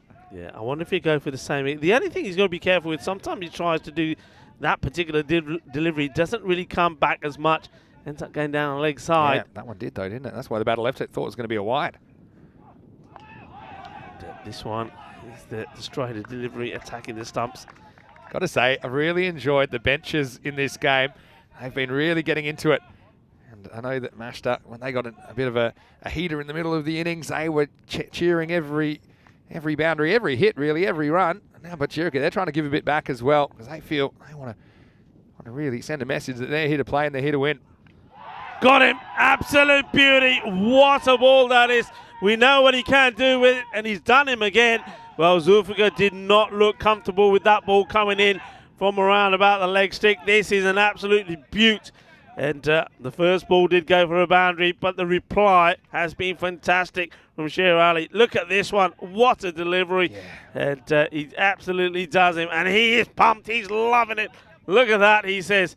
Well, he's a top performer, isn't he? He's the only batter that was able to really get going in this one. And now he's doing it with the ball, and he wants it. And he says, how about that? You want some of that? I got more of it to come. And Master, they get the breakthrough. Yeah, certainly straightens. And that's what I was talking about. When he gets that outswing, he's so dangerous. You can see as we get to the end of the second over, it's 9 for 1. And this is the program today, Mashta. They are hoping to make it through to the final, which is something they couldn't do last year. But Shirkup, same thing. Later on today, we'll see Albizalmi versus Hammarby. It's not too far away, in fact. Just about an hour away from the start of the second semi-final. the teams that don't win their semis, they will get to play for bronze in the third match of the day, and we finish with the final. Man, what a good delivery that was from Sherali, though. Finishes his over. And I do think these teams, there's a lot of, they are flying up at each other, but it's good-natured. I think they really love the fact that they can play cricket in this platform. Quite big prize on the line. But I think everyone would appreciate that bit of bowling, where it certainly did hoop. And Sherali, the question will be whether he bowls out. I probably would. I just think with this kind of a target, I'd rather get him bowling while the ball's still moving around. He's getting that swing. That's Raza. He's going to bowl the last over of the power play. Mahmood is the man who has come out at number 3. No surprises there. Yeah, that rain just started. I mean, it eased off a little, didn't it, Vin? And now it's just starting to get heavy again. And it's the angle. I mean, at the moment, the angle sort of it's not sort of directly going into the bowlers running in or the batters keeping an eye on the ball. But it's certainly not comfortable out there. But I think it's one that would favour. You'd be happier batting in this than you would fielding. As the ball goes back to Raza. Yeah, I'd agree with that. The batter has taken the guard now, and is this Zishan? And I think Zishan is the key here. Certainly the one man that if he gets going, he can take this match away from Master. Times this beautifully. There's a man out there. And the other thing to think about is, although we've got a bit of rain around, it does seem like we're going to get to the end of the third over, which means that this is a valid contest. Because if we hadn't have got through 3 overs in the second innings, Mashed as the higher ranked team would have made it through to the final. So it is, I think it is fair based on the fact we've seen a lot of cricket already, almost 13 overs. And we will get a result in this one. Well, which one of these teams will benefit from that result? We'll soon find out. Here's Raza. It's well bowled. It's good delivery. It's important, isn't it, for Master that he gets his line right here now. He started well. This second over is getting the ball to the right area. You can see he seems to be bending better is the word I'd use, whereas he was probably a little bit rigid in that first over. Now he's coming in. He's following through well. He's getting the ball to go in the right area. A long way out his crease, the batter. But he comes out even more here. And he was seen by Raza, who just gets the ball fuller. Tries to say, well, okay, I'm not going to bang it in short here. Probably what you're wanting me to do. Yeah, he wanted to get that on the half volley, and he did eventually. That's because he seems to be missing out on those length deliveries where he's just losing his shape. All right, Mahmood, he's a big player. Mahmood and Tarah are going to be important, I think, in this chase. Just got a feeling. Place it back down. That's into the offside. He's picked up there nicely by Sherali. With these conditions, you've got to take on the infielders. You've got to take one pretty much every time you hit a ball to them, because you just can't imagine it's going to be super easy for them to execute a run out. And all those runs will add up. Very good power play this for Mashter at the moment. They've restricted Botchirika to 13. Last ball of it coming up, and the last ball of Raza's spell.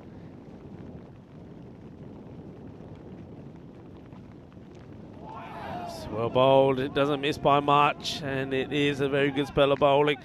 And, that's what you'd expect from the likes of Raza and Sherali. Well, he's done his bit. His 2 overs have just gone for 8 runs. He wasn't able to pick up a wicket, but still, it's not about wickets. It's about, I think all Master are trying to do here, and they're doing it pretty well, is put the pressure back on, keep the overs low scoring, and to try to get that rate up to the double figure mark, and they're almost done it. Already in these 3 overs, they've gone from favourites to not favourites. Botchirika switched around. Still a very, very good chance. Not a huge target, but you just know they're going to have to work for every run. And I wonder if they'll go with Solari here in the 4th, or maybe whether they stick with the pace option, because this light rain coming down does make it hard for the spinners to grip the ball. Yeah, they may be going for, looks like Arslan, perhaps, which I'm a bit surprised about, because, well, maybe they know the bowlers they've got to use here, and they're deciding, right, okay, while we've got them where we want them, let's try and get an over in for somebody like Arslan Adder now, because he's the sort of bowler that may struggle in these conditions, because he's, I suppose he's pretty young. He probably hasn't played too many times under this sort of pressure. And is he able to adjust his run up and shorten it if he has to? because he's going to be a bit slippy as he's running in. The ball's going to be wet as well. It was a late switch. They were going to bowl Solari, but they've switched, and now Arta will bowl the fourth. It's a nice start from him. He bowled very well yesterday, Arslan Arta, and I think I said yesterday that each time we've seen him bowl, he has bowled better and better, but the conditions are not going to favour him here, but he starts well.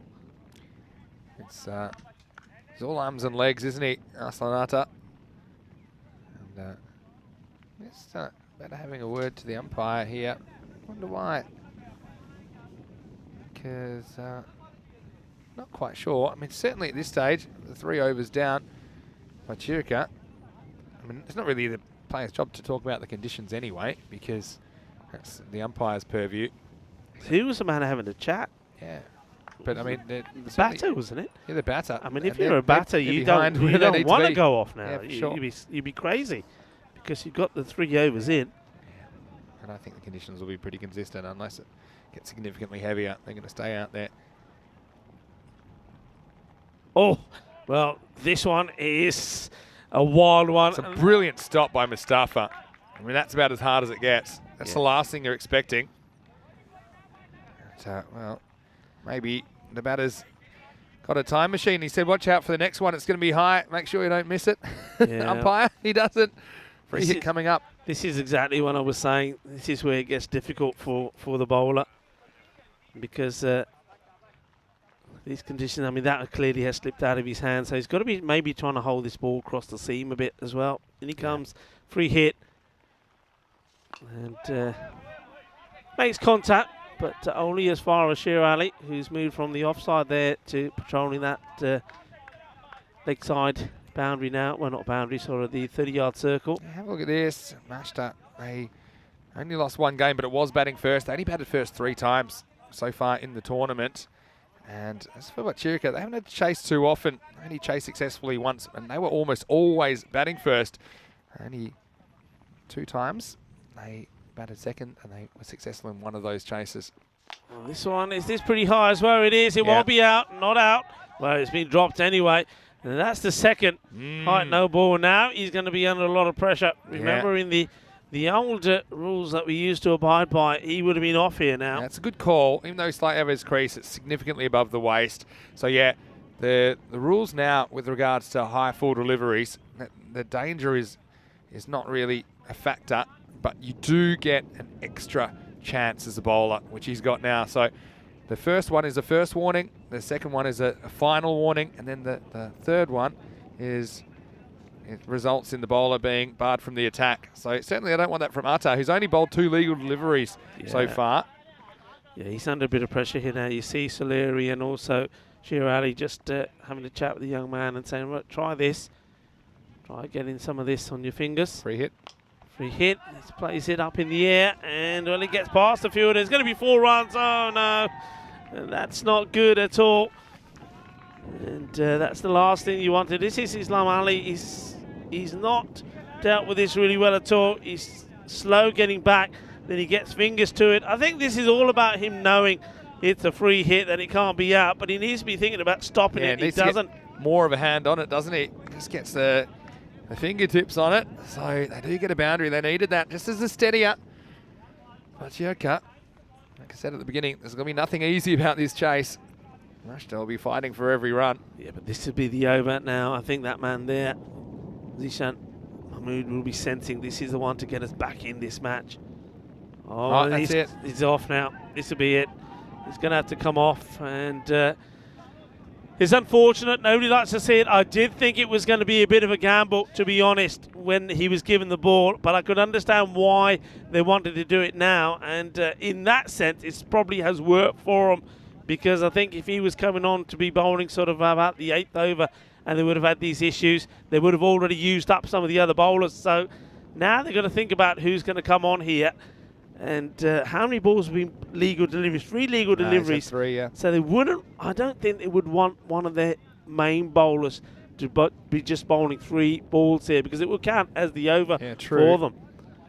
I mean, they're going to have to use a 6 bowler anyway, right? Because Arta isn't going to bowl a second over. So let's see who they go for. Bless you. Well, Vinny Sanders. You're not the catching the rain cold, getting are into you? me for a second there. I'm okay. He's all I was right. worried. So who's going to be? Looks like they're going with, I think this is Fahad Wakas. The other thing is someone like Sohail Khan, you just wonder whether he'll be a viable option with his leg spin considering these conditions. So he's got to bowl 3 balls to complete this over. 9 have come off it so far, and it was 13 at the end of the power play. So really are looking to target this. The only thing is they got now Khawaja on strike. Mahmood goes to the non-strikers then. Here we go. This is well hit. It is a free hit, remember. It gets well fielded. Yeah, see, this is the sort of bowling. Look, there is always a chance that the batter will get hold of it and you're going to go for a couple of boundaries. But I think in these conditions, it's not bad bowling this. The ball is quite heavy here now. Just get the ball full and straight, and you hope the batters will make the mistake. Yeah, game really in the balance at the moment. Rate required 9 and over.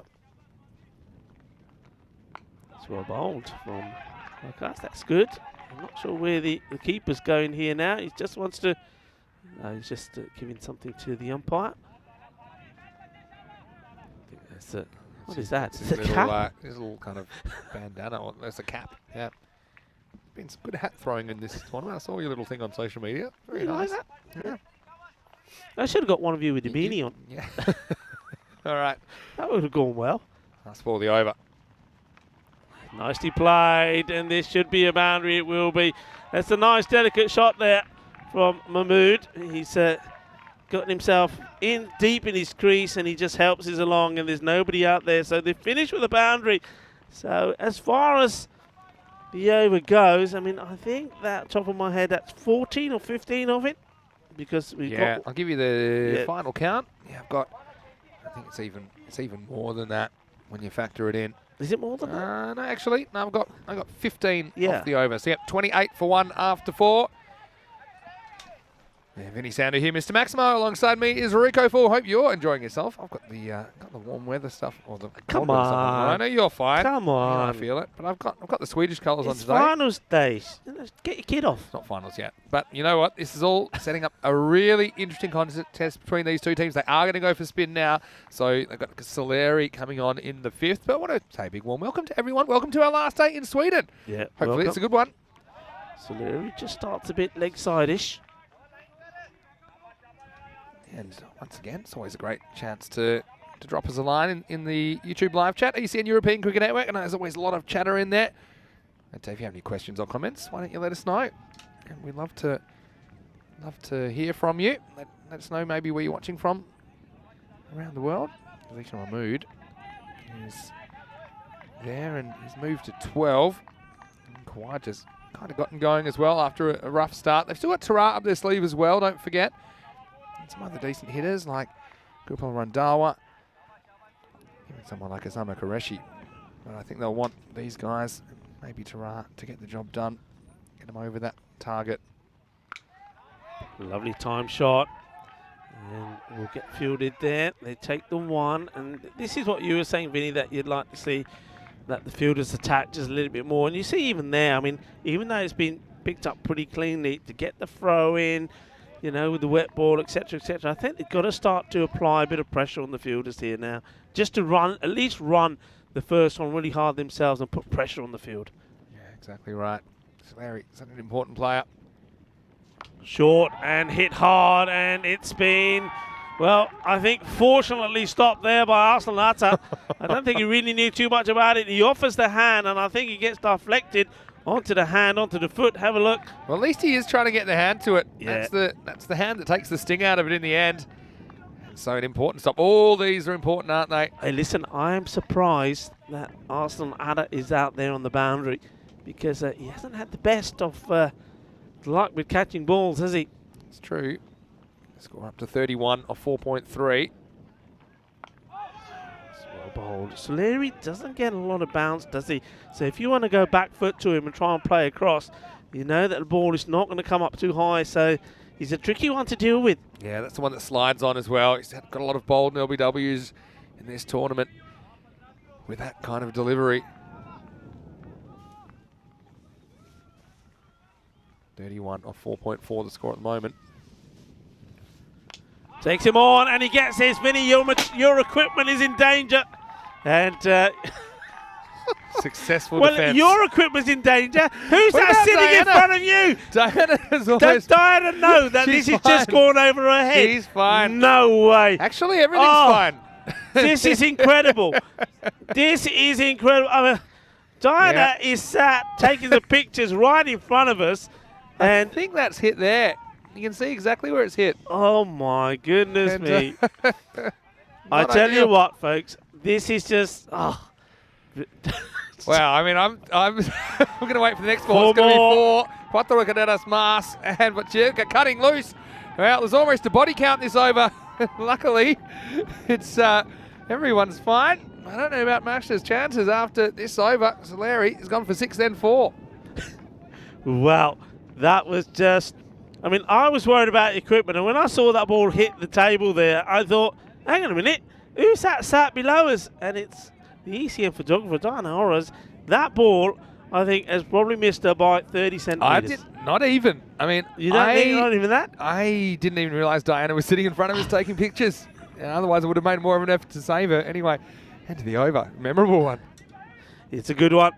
And the score, I'll give you an update on the score yet. My equipment, I think after that. I got 40, 41 for 41, 1 off there you 5. go. So they're pretty much right on target now, Rico. What a good over that was. Soleri just wasn't able to finish it well. The 6 and the 4 made all the difference. Now, I'm not sure if this was me here, would I gamble somebody else, or would I say, okay, share, you got to come back? Well, this is that hit.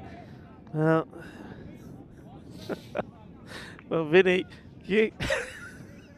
I thought you were gonna end up on top of Diana because you leaned over the equipment so I was much. protecting the most valuable thing in this tent, which is the laptop. Not any humans. Humans will heal. Anyway, huge over coming up for Islam Ali. He's been a really pretty consistent performer for Mashta. Probably not one of their top 3 bowlers, but he's been incredibly consistent. And he's actually their top wicket taken out with 8 wickets before this match anyway. 40 off 30 before this over started. Well, into the ground. It's the single. Yeah, you can see what a good over like that does. It brings the rate back down as well. So back down to around about 8. So they're looking for a good over here from Ali. Yeah, there's a big crash there. And it actually crashed into the side of the table. And I was just worried that it had crashed into the computer. And I looked down. I was just wondering if they got that on the other camera, camera 4. That might have caught. No, it probably wouldn't have probably caught not. some of it. I'm glad. I don't remember it. Hit well, but should be stopped. And it is. So another single. So at the moment, this over going just the way. Certainly Master won it. They We're just in want for to a try and cracking keep finish. it. That's another umpire killer, potentially. This is going to be a good finish. I can just tell. Just tell. Both teams are going to be fighting all the way tooth and nail. Has he got enough of this? He has. Bowl! Bolle, Khawaja now. It's his turn to go big. And he was due some runs, Khawaja. And now he's starting to find his range, Shiny Khawaja. Dances down the wicket. Hits this firmly. And over it goes. So they get the boundary they need. That's the important. So all of a sudden, with that shot, they're back in it again. They're back where they want to be. Up with the rate. Slight delivery. Bit surprised. Maybe they didn't go back to Wakas again. I thought he finished off the over reasonably well. Well bowled, clever, doesn't give him the width this time, but it's still a single. Yeah, it's an interesting one. Who do you go for next? I mean, Soleri just got pumped. I think you're going to have to go with, I think you've got to go with Sher Ali next, you know. I think you've got to get to a point here now where the captain, Mustafa, is feeling that, okay, we need to get a wicket. We need to break this partnership. Yeah, and that's you got to go with someone like Sher Ali who always tends to provide for you. 50's up now. It's just pushed outside the oven. Now all the noise being made by the Butcher players. 7.5 and over needed. So if you get one boundary in the over, then you can just kind of cruise through, and that's all you need. So into 6 overs, it's 51 for 1. So it's interesting comparison because we know that in the first innings, after 6 overs, Mashta were cruising, weren't they? They were 62 for 2 after 6, and then they could only put together 18 runs from their last 4 overs. Right now, Bochuka, they'll need 30 runs from their last 4 overs. It is advantage Bochuka, I think, but we know that Mashta, they're a class unit, and they're not going to be giving up at all. You have a look at their win probability. It's kind of snaked back and forth, hasn't it, at the moment? Bochuka at 72%. This is a big throw of the dice, you know, Vinny. Soleri, who went for those 2 boundaries to finish his over, they're giving the ball back to him. I think I would. I'd back him. Would you? He's been good all series. He's one of your premier bowlers. You know he's going to need an over at some point. I mean, yeah, the alternative would be Sher Ali, but then you're probably going to bowl Soleri the 8th anyway. I just think he's bowled a couple of balls that are going to hit to the boundary, but my instinct would have been to give him a chance to atone for that. What a good game this is in semi-final number 1. Soleri gets ready. Khawaja waits. Takes him on, and he gets his in the air, but the fielder gets underneath and takes a really good catch. Wow, this is a big moment.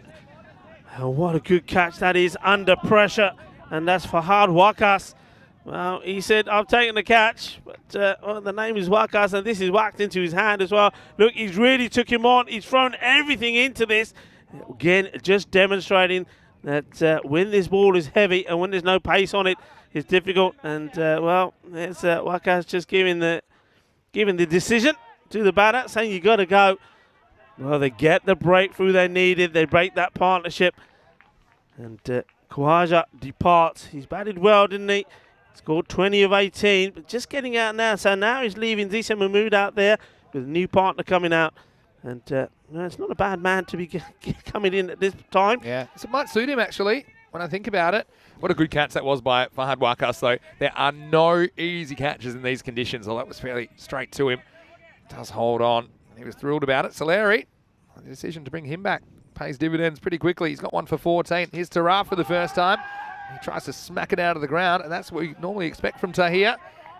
Yeah. Just 29 required from this point. No pace on the ball, though, Vinny. Tahir Taraf likes pace on the ball, so this is going to be an interesting contest for me. Yeah. Still Bochuka ahead as far as the win predictor is saying. Take that as you like.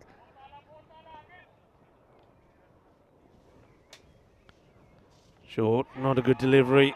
That's a Gandhi ball, and it will go to the boundary. And that's the second time that he's done that. He can't be bowling that. And if you know that, this is the thing with the match so tight like this, if you think that there is a possibility that one is going to slide down there, at least put somebody on the 45 to give yourself a chance to stop it. Just having a look at the field, so maybe you can take one of the fielders from the offside and just cover that gap. I don't think you want to be taking mid-wicket or mid-on out of the equation, or you take the man at square and bring him right round. Yeah, I mean, I just think this is one he tries to push through, but I probably wouldn't be bowling too many of those to Ra, who I think you could suck in to coming down the pitch and maybe getting stumped early in his innings. But he does push it through, and you're exactly right. If you think one's going to slide, you need to have some protection. He didn't, so 25 off 20. Bochuka in a very, very good position. Can they hold on to it?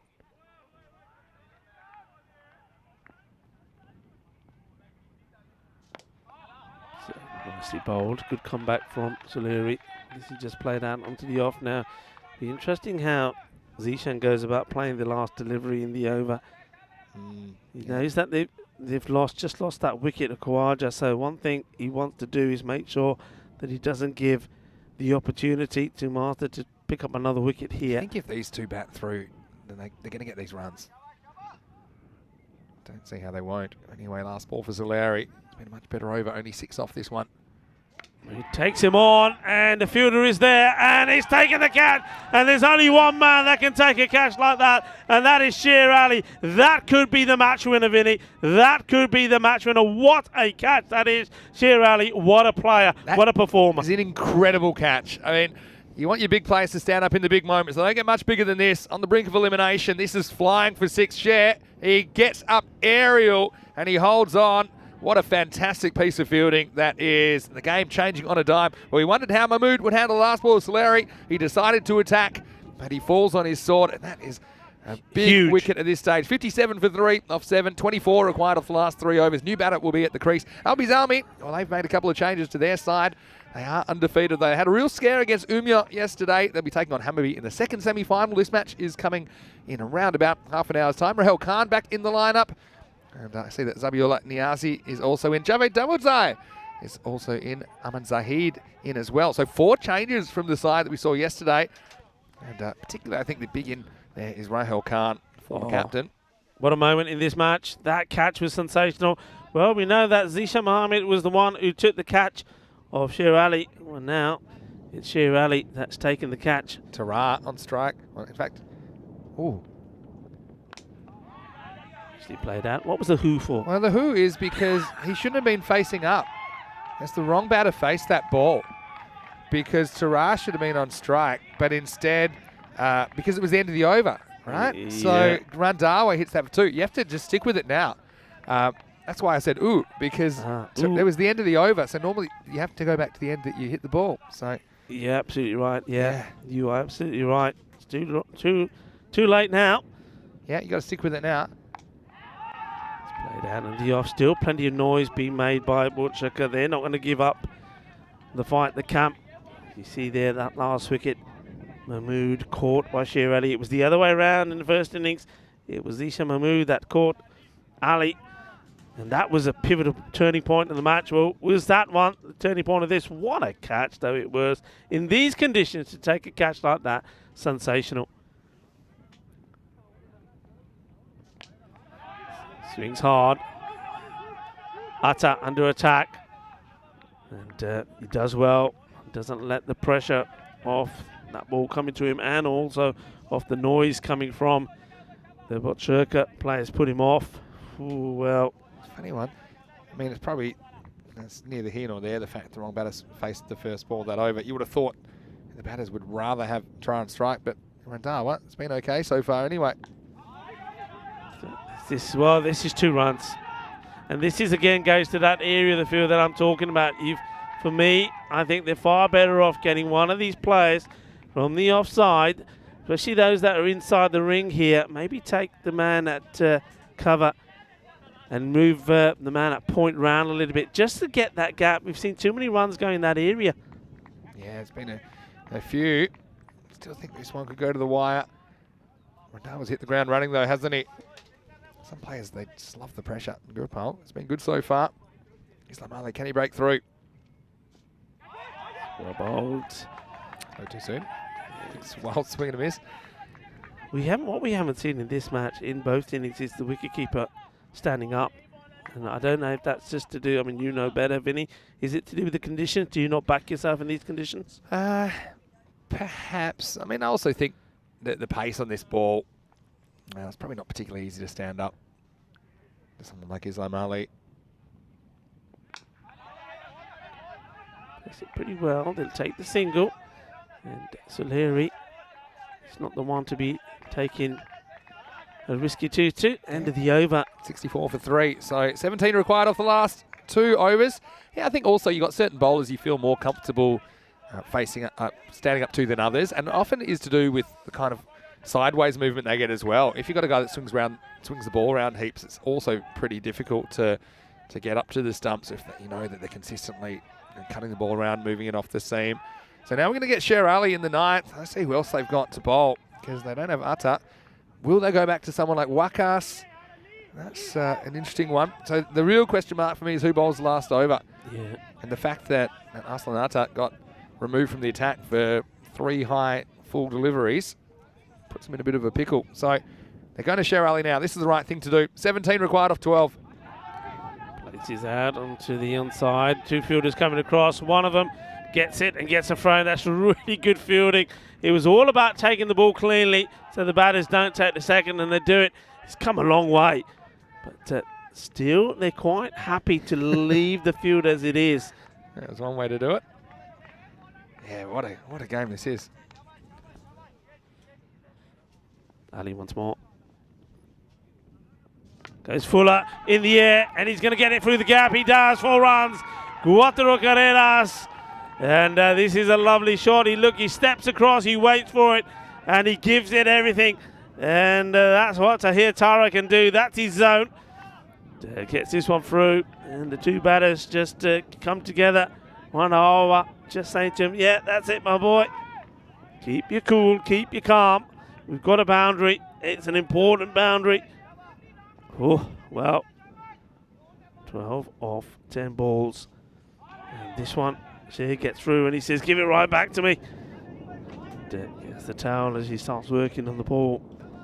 It's all about taking it into the last with as little runs as possible needed for the batting side, and it's a complete opposite, of course, for Master. Big delivery. Ali goes short and gets it out of the swing zone of Tara. And I'm just going to put this here, Rico, because it's been a while since we've had one. 31st of March was Golden Ball 29. Brothers in Portugal against the Indian Royals. It was a game which was also famous for a viral moment, thanks to Mohammad Shaikat, who took one in the unmentionables. But yeah, it's been almost 2 months since we've had a Golden Ball. We have one in the quarterfinals, or semi-finals, I should say. Bounces a couple of times to not the best of throws from the fielder.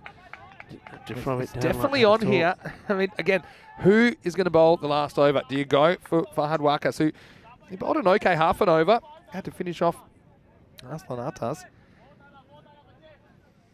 11 required off 7. Oh, well, this is going all the way, is it? It is. Oh, well, sometimes you need some of the luck of the green. And it's too late now to say, why haven't I got a third man? Well, you have got a third man. He's just very wide, and so Khan chases after it. It's 4 runs, and that is a massive, massive boost going into the last over. So, bit of luck, hey? Real bit of luck. That makes it 7 off the last.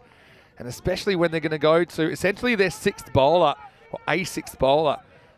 I think will be Fahad Wakas that's going to bowl it. It just gives you such a lot more breathing room as a batting team. And I want to see what sort of field we're going to have as well. Tara, he's the kind of guy, he'll be thinking, I want to hit a 6 here. I've got 6 chances to hit a 6. That's the kind of guy he is. I don't think he's looking to push too many singles. He's the one who'll be on strike. Randhawa's been excellent since he's come to the crease as well. Yeah. Wow, what a match. What a match indeed. So it's one of those, couple of shots and it's over. And the man who's on strike is more than capable of providing us with those couple of shots. I'm looking at the field, so they've got the Sheeran. He's gone back to his position there, mid-wicket. Long on his back. Square leg is on the boundary. They have now finally put a man in on the 45. Well, it's happened 2 overs too late for me, but there is a man there now. So, big moment. Huge moment. Huge. Let's go. 7 of 6. 7 to win. Fahad Wakas. Probably didn't expect he'd be in this position, but he is. He's fielded really well. Here we go. Last overtime. Oh, well, if you're going to bowl a line to Tahir Taha, this is where you need to be. And that's a dot. The tension. 7 of 5. This is crazy at the moment. 7 of 5. Just one out of the middle. That's exactly what Tara's thinking. Slices it. Atta. He's got to get down and get the throw in. He picks up one hand, gets a good throw. But they make it. They get the 2. Wow, 5 of 4. Such pressure at the moment. Such pressure. I mean, also Fahad Wakas doesn't want to bowl no ball or wide, does he? That was really good running. You've got to take on the outfielders now, I think, as well, when you're so close to the target. Full and straight. They can win the game with one swing of the bat now, you know, Rico. Yeah, full and straight. Go for the stumps. He goes outside the off. That's cleverly played. Yeah, I don't mind that. If you score off every ball from here, you can't lose. You at least take it to a golden ball. And then you got to hope that maybe you can get one to the outfield. I think you're pretty much wanting to run 2s most of the time, unless it's an absolute suicidal one if you get the ball into the outfield. Randhawa, oh, he's been excellent, hasn't he? He's on 11. 4 runs required. A boundary will win it now for Bocirca. 4 runs required off 3 balls. It used to be a close finish. Said about 9 overs ago. It's certainly worked out that way.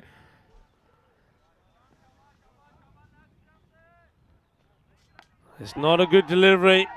It all depends how the fielder deals with it. Deals with it really well, actually. It was probably hit too well, and it's just a single. Arslan Atta out there, his heart rate would have been about 400 when this gets hit hard to him, and he's fumbled more than he's fielded in this series. That time he gets it right in the middle of the hand, so pressure bringing out the best in his fielding. 3 off 2. I'm tingling hard. 2 singles takes it to a golden ball from here. Huge delivery. This is the one. Is Terrar going to be conservative, or is he going to go for broke? He goes for it. He'll go for broke. Yeah. He's not going to be wanting to leave it off the last ball. He's going to go to finish it with the boundary. Doesn't want to miss it, that's for sure. 3 to win. 2 balls left. Oh well, he gets lucky there a little bit because he plays it into the bit of the field, into the pitch. It hits the edge and goes back into the middle. Well, The other thing is... Is this 2 of 1? 2 off 1. Single takes him to a golden ball. 2 to win. Waka's got to watch his back foot as well. I think his heel was just off the line, but he's dabbling with that return crease. Well, So what's here we the go. field doing here? Oh, well, they're bringing plays. I'm a bit surprised here. Because at 2, I mean, well, they can't concede a 2, basically. So a 1's not a disaster. But would you bring Sher Ali in? I wouldn't. Well, here we go. There's nobody Whatever. there. Let's Oh. enjoy the moment here, Rico. We've got a golden ball opportunity. Bocirca, they need 2 runs to make it into the final. 1 will take it to a golden ball. Fahad If there's no score, Mashta are going to win it. Here we go, last ball. Well, Fahad Wakas, he did this, didn't he? The ball before to Tara. Now he does it again. He's just playing a few mind games here with Wandahawa. Well, Diana, get ready with your camera. This could be a big moment. You're running no matter It'll what. either be a celebration for either side, I think you're or running we a can 2. go to golden ball. You're running a 2 no matter what as well. Even if one batter gets run out going for a second, you've still got a good batter there. They're both set to face the golden ball. So I don't think a run out hurts you. I think you're going for 2 no matter what if it goes to the outfield. Let's go. 2 to win. 1 for a golden ball. Hits it. Well, Izata. He picks it up. Oh, no, he's flumped it. Oh, no, they're going to get the 2. And that is the victory. Arslan Atta, the man who's done so well out there under pressure, he is not able to hold on to it. And what about the celebrations there? Well, you got to feel for Master and you got to feel for Atta. A lovely moment there. Sher Ali going up to the young man and saying, look, don't worry about it. Atta, as he runs in, he slides, he slipped. He's not able to take the ball. They take the 2 that they needed and they win. Bocirca, they are in the final. What scenes here, magical scenes. And, well, what a poor moment this is for the fielder. Look, his feet Atta. slipped. He did everything right, though. He got down. It's just the initial contact. He makes the fumble. And that's exactly how we had our first golden ball. You remember all the way back in 2020 no.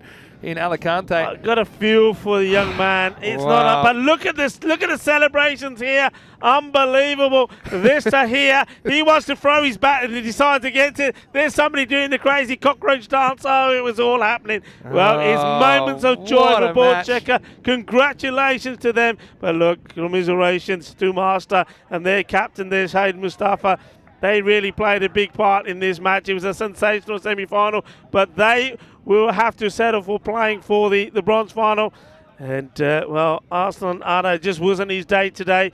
He was asked to come on to bowl under difficult circumstances with the ball wet. And that's so nice as well. Look, that is so nice. Khawaja there talking to the young man and saying, look, come on, don't worry about it. It happens. It's all about learning and developing. Cricket is such a sport, can be cruel. Cricket can be cruel. It's so cruel for Atta. He was in that position. We talked about it earlier in the innings, didn't we? He was in the hot zone. He's in one of the hot zones, unfortunately. I did say to you that I'm surprised that he's the man out there. But look, I'm going to say this. Up until the last moment, he did fantastically well. Don't forget the ones that he did stop and throw in. And, well, that was the wicket that really got Sher Ali up and about. It was a beautiful delivery. How about that? But it wasn't enough. Sher Ali, he tried everything. He did his best with the bat. He did his best with the ball. And then he took another sensational miracle catch. This one was dropped, but that was a no ball. And this was an Atta was on the bowl. The balls that he did manage to pitch weren't bad ones. That was, look, things like that. That came to the boundary with 4 runs. But that comes back to haunt you. And it was in the end, he had to come off. Soleri, the 6 and the 4 was this one almost took out Diana. This 6 and 4 at the end of the over. We almost had an ad in the paper. Photographer wanted, didn't we? There, that almost took Diana into the next life. Oh yeah, talking about coming back to Hornchip. Oh, Arsenata just couldn't find the handle with the ball. Fahad Wakas could find it, and at this stage, Masta, they believed that they could do it. Soleri, he just let a couple get away from it at times. For the most part, you know, he's been a reliable bowler. We know that. You saw this. Look at this catch. It was a brilliant catch. And look, that really put them at least back to 50-50, didn't it? Yeah. Sher Ali stopped that one going for 6 and then had to bowl an over. This was a really good shot, and the first boundary was convincing. This one wasn't, but it was an important one. It meant that they needed 7 off the last over. Wakas bowled a pretty good over here, and unfortunately, edge of the pitch just worked against him here. And they were running no matter what at that stage. They needed 2 to win off the last ball. 1 would have been a golden ball. Atta, he just couldn't get it cleanly into the hands, and well, he's so disappointed. I've got to say though, he's had a lot of good moments in this tournament, so obviously wishing him the best for the season ahead. But it's Botchirika. They are kicking the air with joy. They are the first team through to the final. Later on this afternoon, they'll play the winner of Albizami versus Hammarby. Well, the thing is, and it's probably a good thing, Mashta, we'll get to see them again in the bronze final. Another chance, you know, for someone like Atta in particular to go out there and to have another game, maybe just kind of get that off his mind. I know it's going to be a real hard moment for the young man, but cricket is a game about overcoming adversity. Yeah. And certainly, we got so close to our golden ball there, golden ball 30, we didn't. But I think Botchirika, they are thrilled about it because they are the first team through to the final. Yeah, well done to Botchirika. And also, you've got to say good luck to Master as they now will wait to see who they will play in the bronze final. Botchirika, they're waiting to see which one of these two teams they'll be playing in the final. Albizami, the reigning champions, against Hammarby. Yeah, so Albizami winning the toss, elected to bowl first in the second semi-final. It's only about 15 minutes away, and I think that's all to do with the weather being around as well, in case it is kind of affected by rain. If you're batting second, you know exactly what you need to do. So yeah. We've seen a slightly different look to Albizami with 4 changes from yesterday, but still very, very strong side. Rahul Khan listed to open the batting with Shahid Ali. Azim Khalil, the player of the tournament for me so far. At 3, he was player of the match in the quarterfinal yesterday. As for Hammarby, well, we know they've got some pretty good players as well. I've got to say, I really like the development of Humayz Javed with the ball, but their captain, Mohammed Munir, he bowled so well yesterday. Azam Muhammad as well, be important. Mahmood at the top. Hassan Ali behind the stumps. But I do see Sadat Siddiqui, so maybe he will take his position behind the wicket again. So that is great to see him back as well in the lineup. Let's have a look at the scorecards. And, well, it was heart-in-your-mouth stuff. I mentioned Atta in the 10th over. He had one that he fielded cleanly. I said he would have made him nervous. Well, he wouldn't have been as nervous as he was when the last ball was coming towards him. As Mahmood top scored with 26, 20 from Khawaja, 15 from Tara at the end, and also Randhawa, 14 not out. It was so close yet so far. See those 3 no balls down there as well.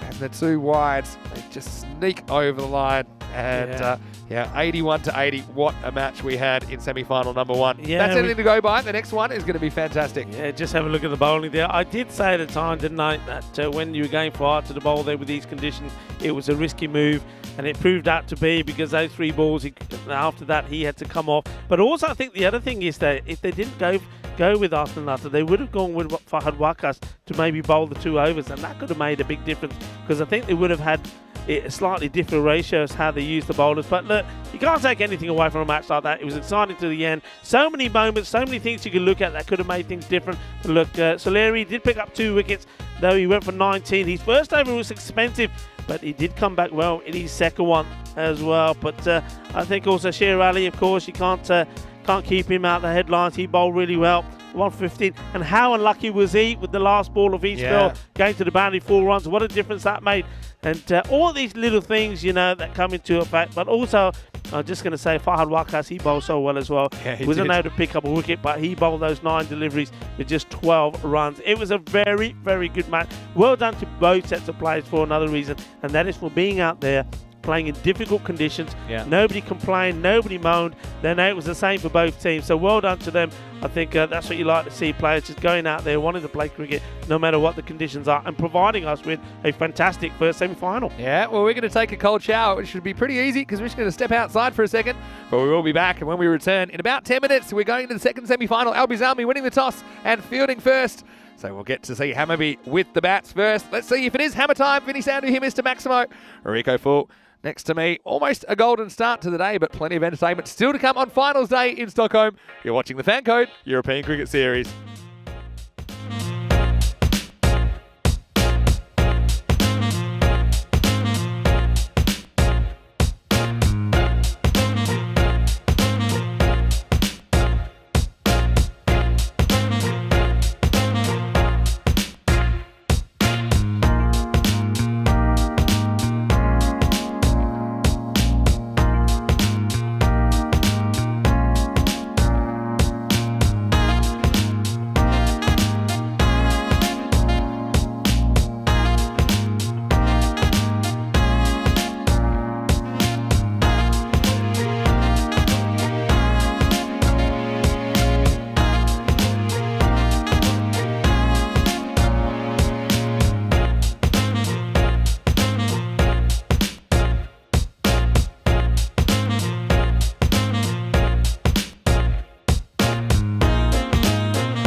Hello and welcome back to Stockholm, and we are ready for the second semi-final. It's match 46 and we'll see the Group A table toppers Albi Zalmi taking on Hammarby, who finished second in Group B. I know that this coin toss is all important.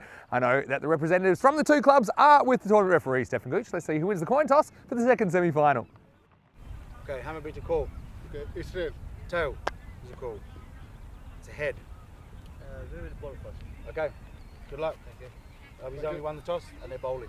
So it is Albi Zalmi, it's Ahmad Zahid who is standing in for regular captain Azam Khalil at the toss, although we will see Azam Khalil for sure in the 11th this game. They've won the toss and they've decided to field, and I wonder if some of that is to do with the fact there's weather around and they think, well look, if it is rain affected, we want to know exactly what the situation is when we're batting in the second half of this game. We know Azam and the guys, they're pretty enthusiastic about making the finals again. They made it all the way through to the top 5 clubs in Europe. They made it to Championship Week in the European Cricket League earlier this year. And to do that, they're going to have to win today. If they're going to do that again, of course, the winner of this tournament, they'll be one of 4 clubs in contention from Sweden for ECL 23. Let's talk about Hammarby though. I know that they're a pretty good side as well. They've been the Jekyll and Hyde, haven't they, of this tournament so far. But Mohamed Munir, their regular captain, I'm sure he'll be out there as well. He bowled really well yesterday, really put the brakes on with a double wicket maiden. So it's the kind of thing where anything can happen really at this stage of the tournament. And so I think there will be a bit of luck that's involved. But both these teams, they deserve to be there. Only one spot in the final up for grabs.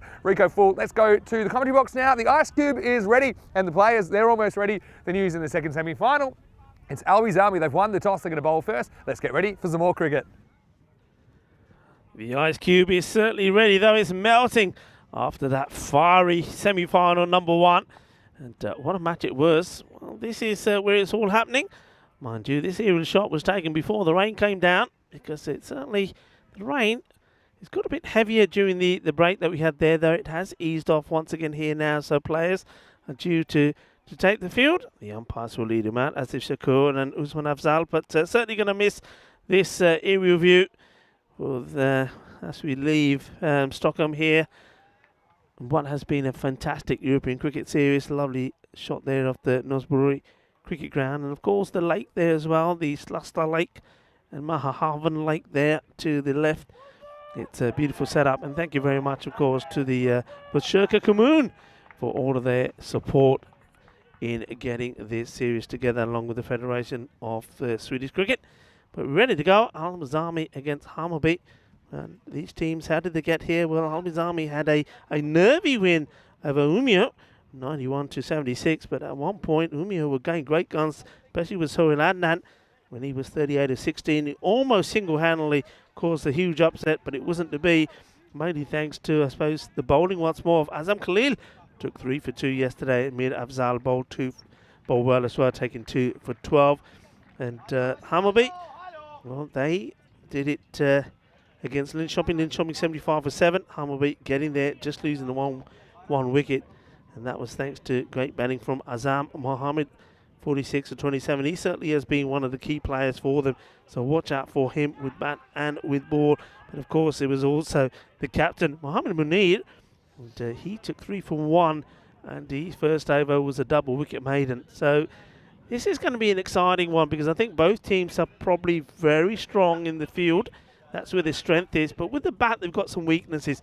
So they're looking for one of their batters to perform. Albi Zalmi, 89-74. Our favourites to win this one. Runs for 99 for Albi Zalmi on average, and 87 for Hammarby. And runs against that have gone against them. Hammarby 80 and Albi Zalmi on 70. But of course, the main thing is that this is based on is that timeline at the bottom there. You can see Albi Zalmi, they have been unbeaten in this series so far.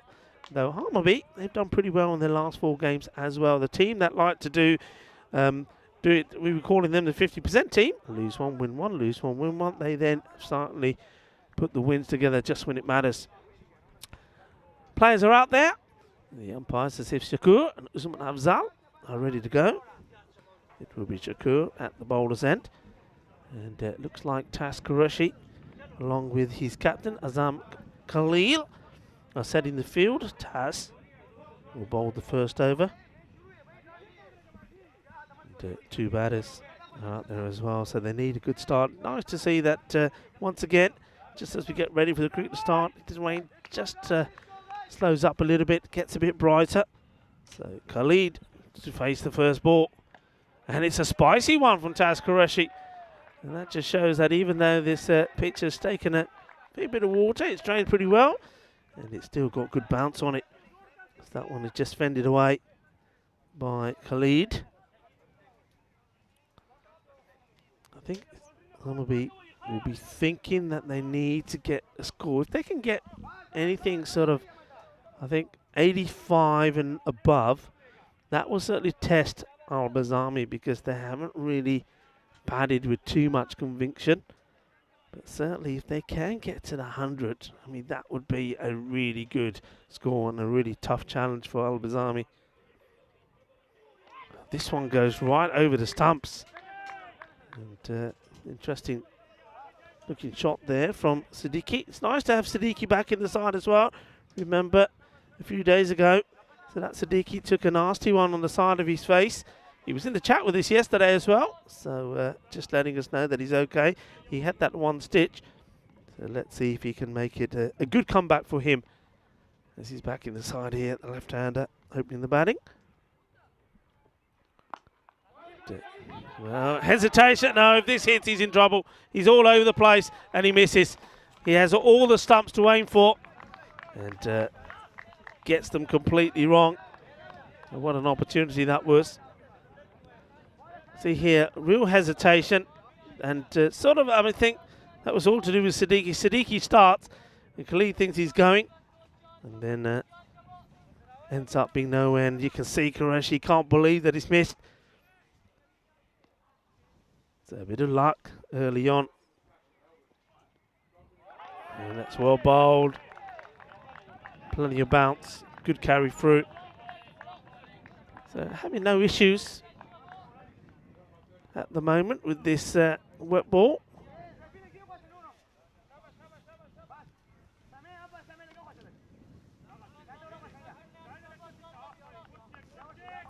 Plenty of noise out there in the field for Al-Bazami. Nice field set also to the left-hander. Everybody coming in tight on the offside. And that's nicely played. And oh, they're taking him on. And this, if this hits, it would have been a run out. So, well, Khalid Mahmood is living dangerously. He could have been run out on 2 occasions. Let's watch this. It's straight to Sami Khalil, who gets the throw in. And Sami Khalil is one of the top fielders in the Al-Bazami side. If that hits, it's adios. He survives. Living dangerously.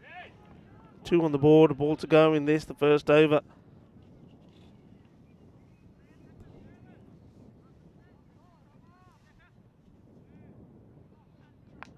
And this one's hit well. Oh no, oh no, oh no.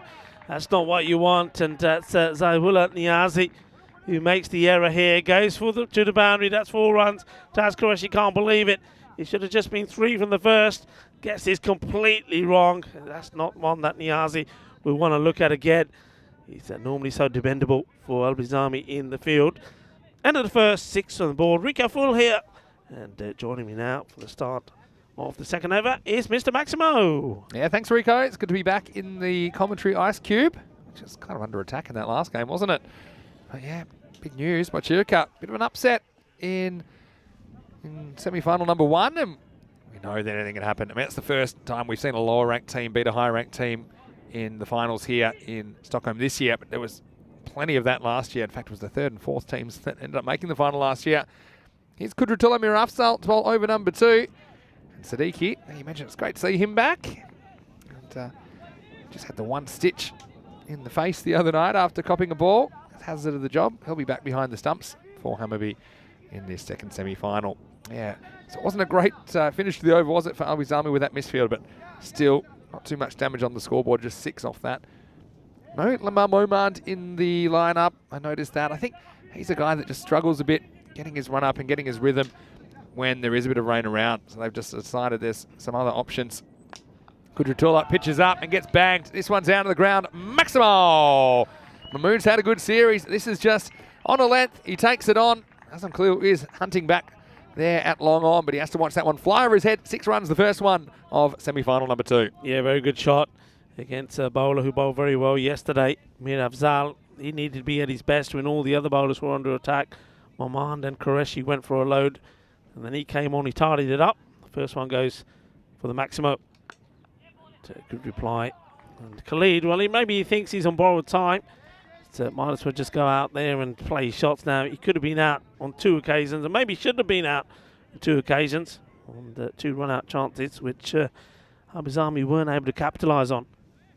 Harvey's Army do seem to want to bat first more often these days, but they've decided to field first on this occasion.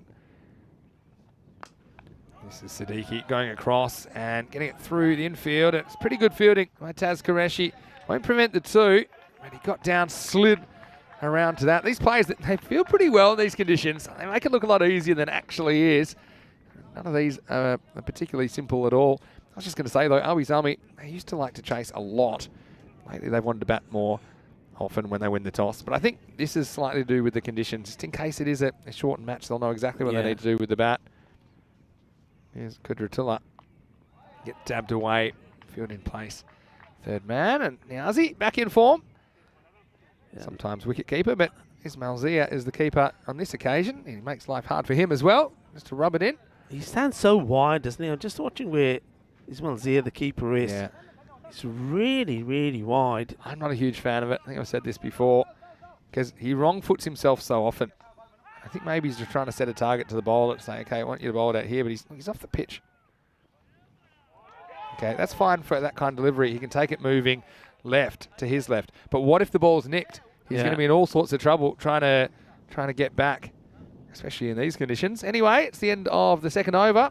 Hammarby just chugging along at the moment. 17 for no loss after 2. Yeah, that's not a bad over. 11 coming off it, and this is where we are, Vinny. What a game we had in semi-final 1. Just 1 run in it by Chirka.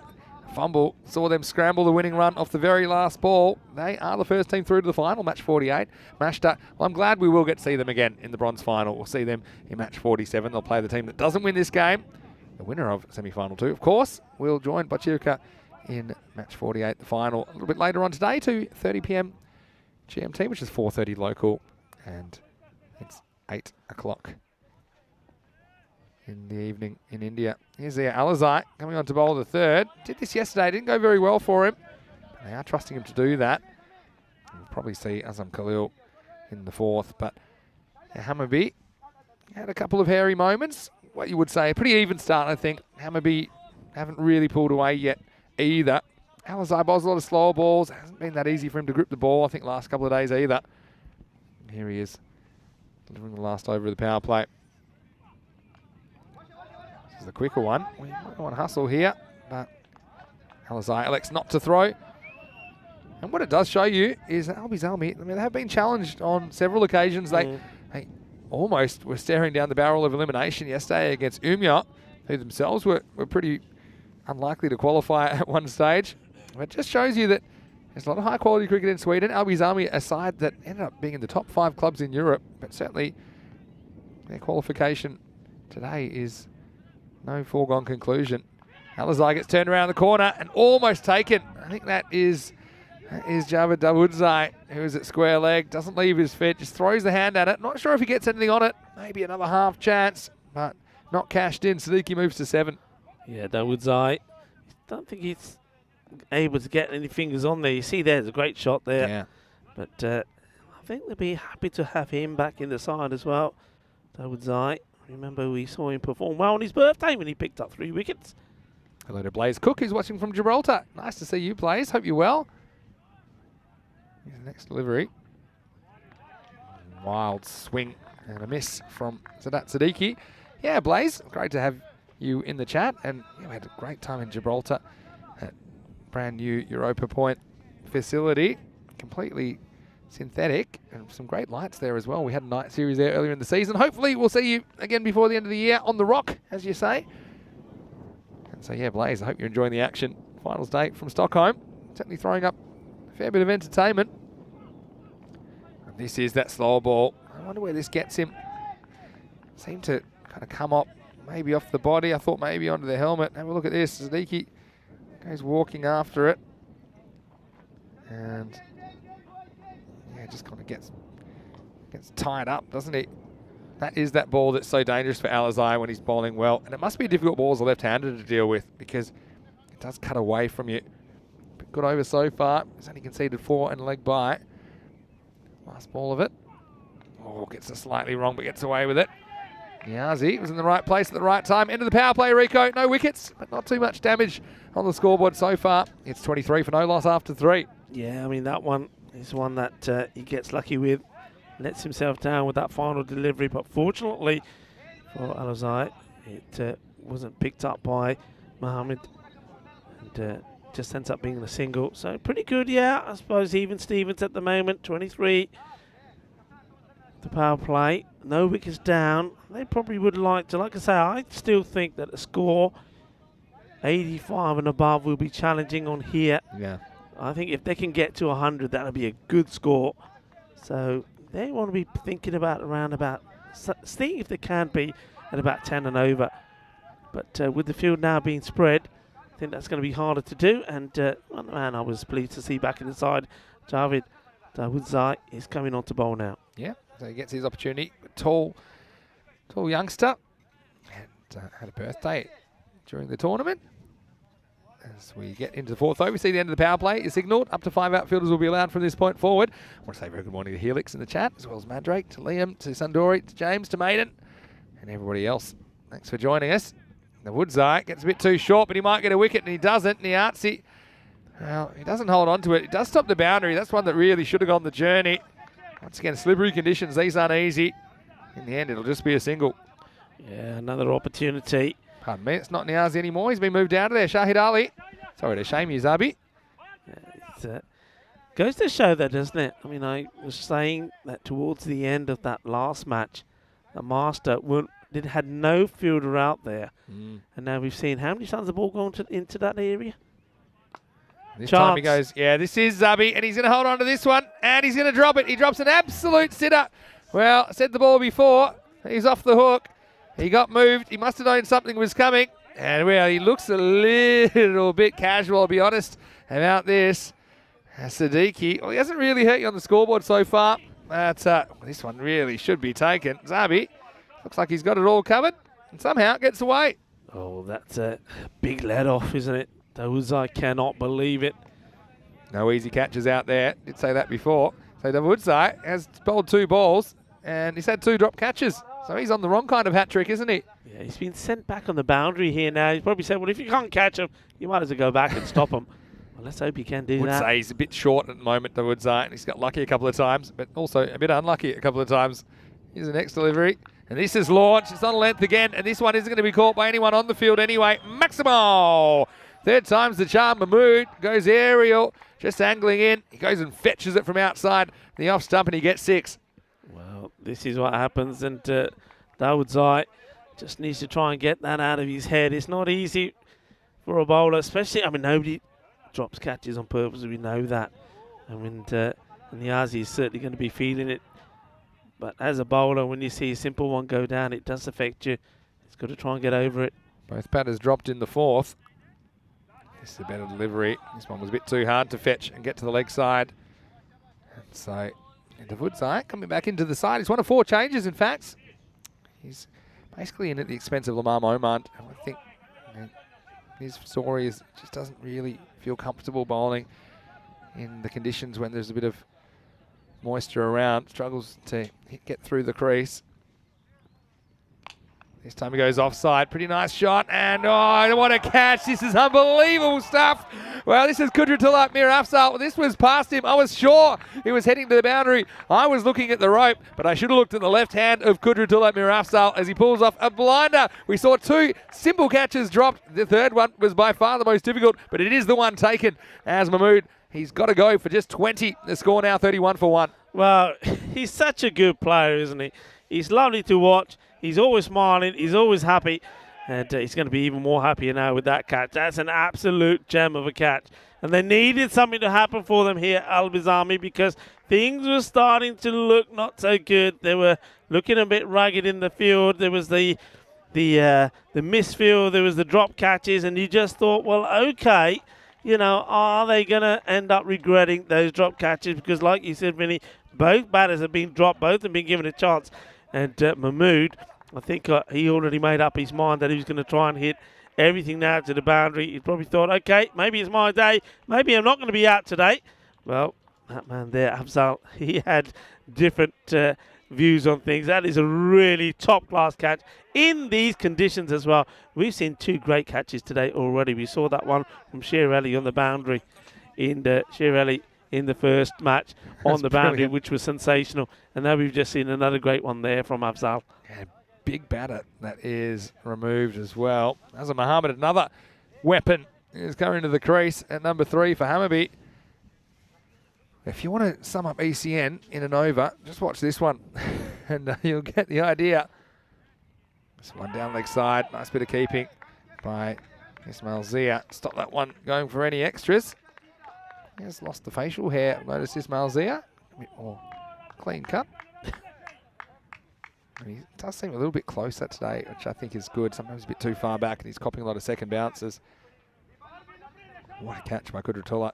Just when you felt things were conspiring against Albi. And Davoodzai, can he get out of this over? And it'll be edged and taken. So Ismail Zia takes a second catch. Well, 4 catching opportunities in the over. 2 were dropped, 2 were taken. And Davoodzai has 2. As Azam Mohammed, he's a really important player. Just tries to angle this away. Gets a little edge. It flies through to Zia. And so Davoodzai, what an inclusion. He does the trick in the 4th. Simple decision for the umpire. 4 overs down now, and it's 32 for 2. This is superb. Great bowling. Just getting the ball. I always say you got to get that ball outside the off stump, just short of a length. And a very good batter is giving his... I mean, he's been so key, hasn't he?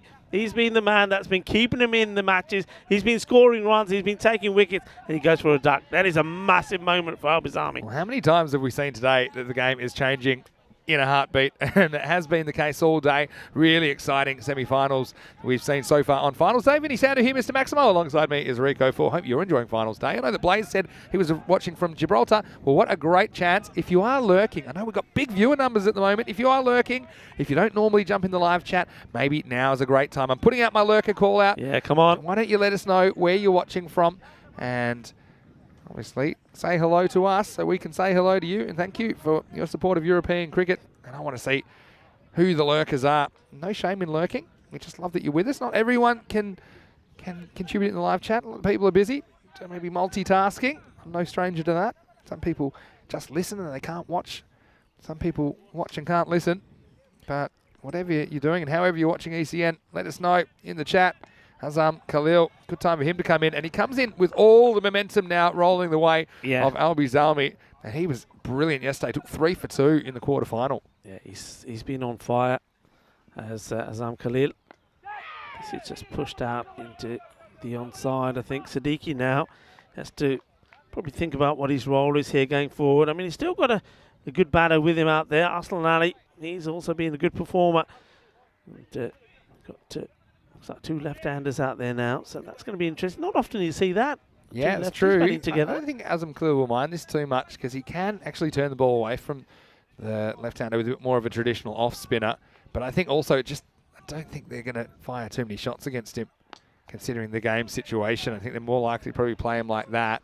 Maybe play him for kind of 10 or 12 off his 2 overs. Yeah. Unless he bowls some real bad balls. You don't get too many of those. I want to say hello to Mandrake, who's lurking from England. And Helix, well, he's just chiming in, saying hello from Australia as well. To Apricot Pastry, he's been busy. This isn't a particularly good ball. Slides down but gets away with this. Not sure if this is off the bat or maybe off the pad. I think it will be a run. Yeah. So Apricot Pastry lurking and still marking exam papers. It must be that time of year. I'm looking forward to us coming to the Czech Republic next week. Yeah, it won't be long. We're actually... Well, I'll be going there tomorrow. Rico, he's going to have a couple of weeks off. I know you wish you were going. Well bowled. This one just comes in. Zia throws blindly. I reckon you could do a whole compilation of Ismail Zia thrown to Azam Khalil. I've seen so many of these on ECN now. And normally there's some interesting facial expressions from Azam. And the throws aren't particularly accurate. Last ball of the over. He is after him. And he kind of yorks himself. So Azam, you know what you're going to get from him. You're not going to get too many bad deliveries. That over ends up going for 5. And the score at the end of 5 overs is 37 for 2. Hammarby, they were away, weren't they? But those couple of wickets from De Woodside and now a tighter from Khalil. You feel it's slightly going Albizami's way, but still 5 overs to go in this first innings. Yeah, I think I would have gone back to De Woodside here. I'm quite surprised. It looks like they're going to go with Test Qureshi again. I think that over from De Woodside, he made things happen, picked up those 2 wickets. I mean, it just, again, it goes to show just what a moment of magic can do in a match. I mean, you saw that great catch from Mir Afzal, takes the catch, and all of a sudden they're on a high after being in a lull where they had about a 10-ball period where things weren't going well for them, drop catches, missed fields. You take a catch, they're all boosted. De Woodside, all of a sudden, he's up and about again, the bowler, and the next ball, he takes his prize scalp of Azam Mohammed. That is a big wicket. Bit surprised. Yeah, I back to De Woodside, but maybe this is the fact that it's 2 left-handers, and I think Qureshi likes bowling his left-handers. So here he is in the 6th. Siddiqui is the man on strike. And he gets banged. And how high, though? It's high. It's going to be caught by Alizai. So Azam Khalil pulling all the right strings. They brought on Qureshi. And he does get the left-hander Siddiqui. He had a couple of fortunate moments to still be there, but it hasn't really hurt them on the scoreboard. Siddiqui coming back into the lineup for this semi-final. He ends up skying this. Alizai takes a simple catch. And 3 wickets down now, 37 for 3. Yeah, that's poor cricket, Vinny. That really is. You got wickets have gone. You need to build. You've just got a new batter that's come out with you. And the very first ball from Qureshi, I mean, you're just nowhere near this. Just swings the bat and offers a very simple catch to Alizai. And Hammarby, they know that they've got to try, and they should be thinking of trying to get to about this 85 mark. And they're just trying the bat, giving your wickets away like that aimlessly against Albizami, where they're not going to let, once they've got you there, they're not going to let you off the hook. You've got to do better than that. The thing there, captain is coming out now. It's not a bad batting shape. I mean, he just doesn't get in the middle of the bat. It's not a real sloggy shot. He's trying to go offside. He's not trying to hit across the line, but he just doesn't get the area of the bat, the kind of contact that he wants, does he? And so Alizai ends up taking a simple catch. And Zabula Niazi, he was kind of hunting around, but I think Zia said, well, I saw your attempt earlier, so I'm just gonna take care of this one. He sure did. Qureshi comes back and takes a wicket, first ball of his 2nd over. I'll say hello to Charles. He's watching from Alaran El Grande. Saying we look cold, but it's glorious. And where they are, looking forward to seeing you in September in Spain. Yep. Charles, hope you're well. It's nice to have you piping in. And we love all our lurkers. We also got Sahin, who's lurking from Bangladesh. Actually says he's larking. That means something else. That means having a bit of fun. But I'm sure he's larking and lurking. Hello to everybody. Hello, Charles. Yeah, I hope you're well. And I hope the weather's much better than it was the last time we were there in Cardiff. I'm sure it is. I'm sure you're back to normalities. Charles loves his cricket, doesn't he? And glad that he's enjoying this game. Imran Ullah, it's new batter now at the crease. This one, bit of a bottom edge. Now, could be trouble. Zia can't find the handle. So they'll sneak through for a single. Ullah off the mark. Yeah, good backing up here from Arslan. He's away straight away. Look, he sees that the ball's not under control. He says, yep, come on, go. Yeah, a bit lucky to get away with that. You make your own luck, I suppose.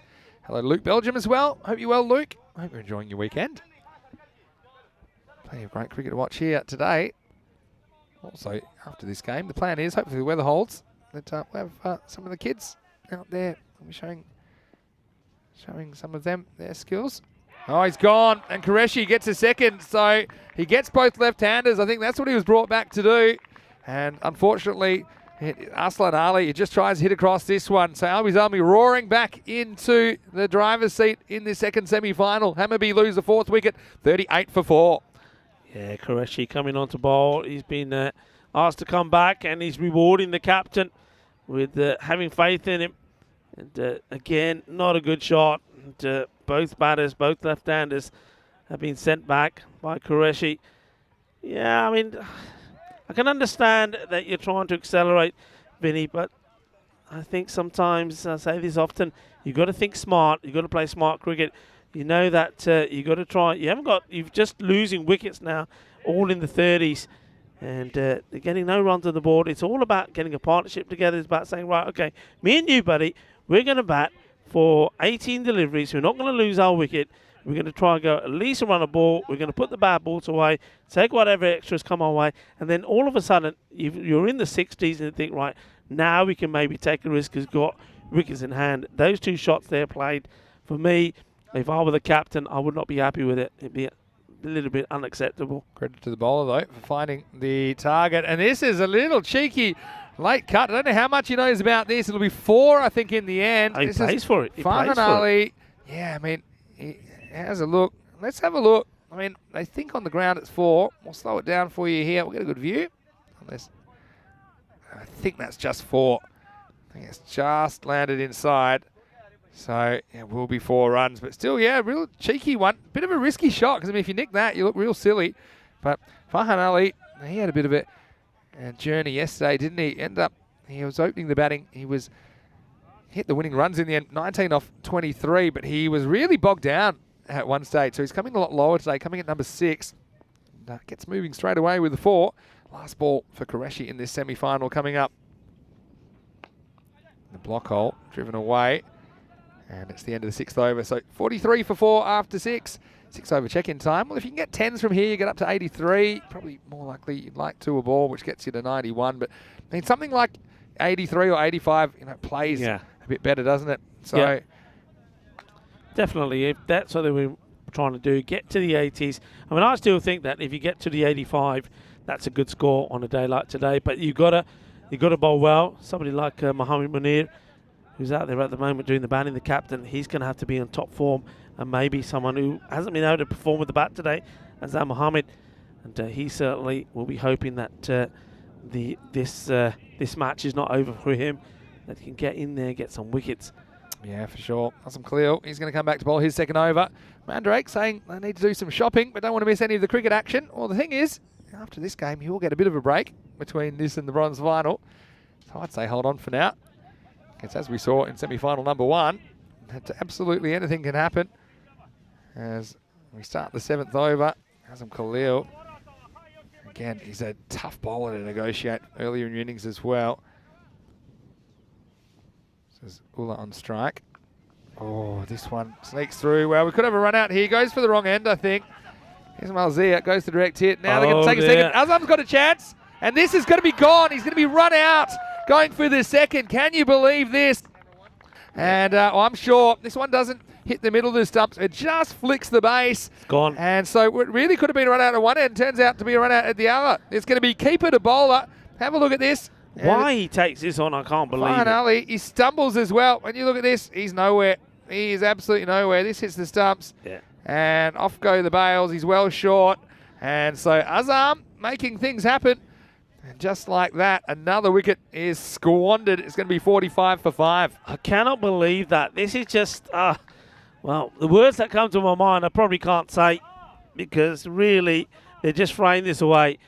And Albi's Army, they'll be saying thank you very much, because all the batters seem to be coming out and just giving the wickets away. You just got lucky. You just survived the single.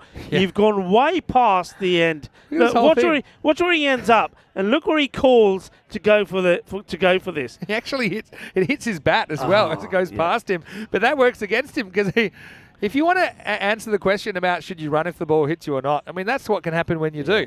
So you're still at risk. He actually slows that ball down. Otherwise, that was flying through to the outfield. Farhan Ali has 2 scrapes with run out. Doesn't five the second one. This one gets straight through Zia. It's going to be 4 byes, I think. And he just doesn't cover the line of this. It's a tough one. It does just miss the leg stump. Goes between the batter at the stumps. And they need something to happen. Hammarby, they get 4 byes here, so 4 bonus runs. As Ismail Zia, he's a tall man, couldn't quite get down to that one. Well, it's just incredible, crazy stuff happening out there at the moment. But yeah, they'll take those runs because they're not getting them any other how at the moment. Had to stay down longer there, Ismail Zia. Now this one's in the air. This is another catching opportunity. Here's Zabi, and this time he holds on to a very good catch. Well, he drops the easy one and he takes the hard one. And now, after the celebration, he really starts feeling it. Well, maybe he injured the finger in the celebration because the catch seemed to be fine. Now, hopefully he's all right, Niazi. He's an excitement machine at the moment. It's Azam Khalil, who's a machine, taking wickets, creating one with a run out, and then forces the top edge. This innings is in disarray now. The score is 49 for 6. Well, how about this? He looks pretty cool here. Does his celebration. It's all going well. Then all of a sudden he says, ouch, He said, "Ow, that hurts." And talk about a delayed reaction. It's almost like they're rolling on the cameras and he thinks the camera's off him, so he says it right now. I can say what I really think. What's going on? He's got multiple personalities. I have no idea. I have no idea what's going on here. They're just, well, I know they're certainly falling like flies. That is for sure. Trying to look cool, but then failing, unable to sustain it. So, yeah, what a collapse this is. That's all you can really call it. I mean, at one stage, they were cruising at 40 without loss. Now they've lost 6 wickets for 9 runs, Rico. And this one is that kind of carom ball. Moves away from the right-hander. Hammerby, they're under the hammer at the moment. They certainly are. Yeah, I mean, it's all happened, didn't it, from that over from David's eye. I don't think it was 40, actually. It was less than that. I think it was in the 30s. Once that one's just been flicked away. Yeah, the thing is, though, I mean, all right, that shot there, you can sort of understand it. It was a good catch taken, so just going for the...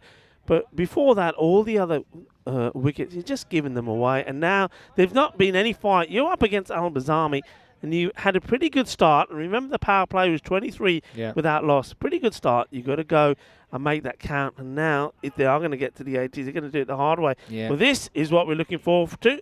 This is what Charles was talking about on the chat. It's the European Cricket Championships. And, of course, starts in September. They're in Spain, in Malaga, Cardiff. Going to be great, isn't it? Sweden, you see there in Group B, quite a few of the guys we've seen in this tournament will be in contention. They've got a few northern neighbours there as well, Denmark and Finland in that group. Also Netherlands, so that'll be the big dogs, but you'll have to see what kind of team Netherlands send. Netherlands unable to make the final last time. Also Hungary in there, so country will be going in a couple of weeks. And that's certainly another place where they love their T10 cricket. Here's Alizai coming back. Haven't gone back from Dawoodze yet. I thought maybe they would have bowled him this over. Now they're going to take on a second. It could be big trouble. And, well, Zia couldn't get back to the stumps. They will get 2. Yeah, this is the first time. And then you'll see Zia just gets caught in front of the stumps, essentially. And he knows it. Couldn't get back. Probably wasn't expecting the ball to come back so quickly. So a risky overthrow pays off that time. And they get 2 to start the 8th. Alizai goes short, misses out. Yeah, 21 countries in the ECC this year. It's going to be a great tournament over 5 weeks. And I know we've got quite a few new countries taking part as well. This is a really strange innings. Need to be 40 without loss halfway through the 4th over. And then to be in this situation. Another slower ball. This time Shahid Ali will cover the bounce, just a single. We've seen some wild momentum swings in Al-Bazami's finals campaign so far, haven't we? But they were in all sorts of trouble against Umya yesterday. I think Umya was something like 44 off the power play. And they only needed 47, I think, of the last 7 overs with all 10 wickets remaining. But then Albi did get on a bit of a heater again.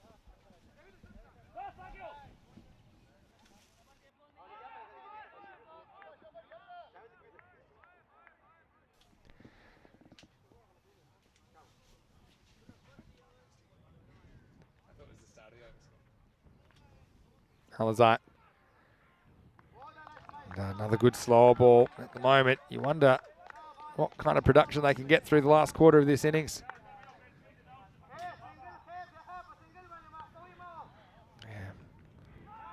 Albi, as soon as they started taking their chances, their fortunes have changed, Rico.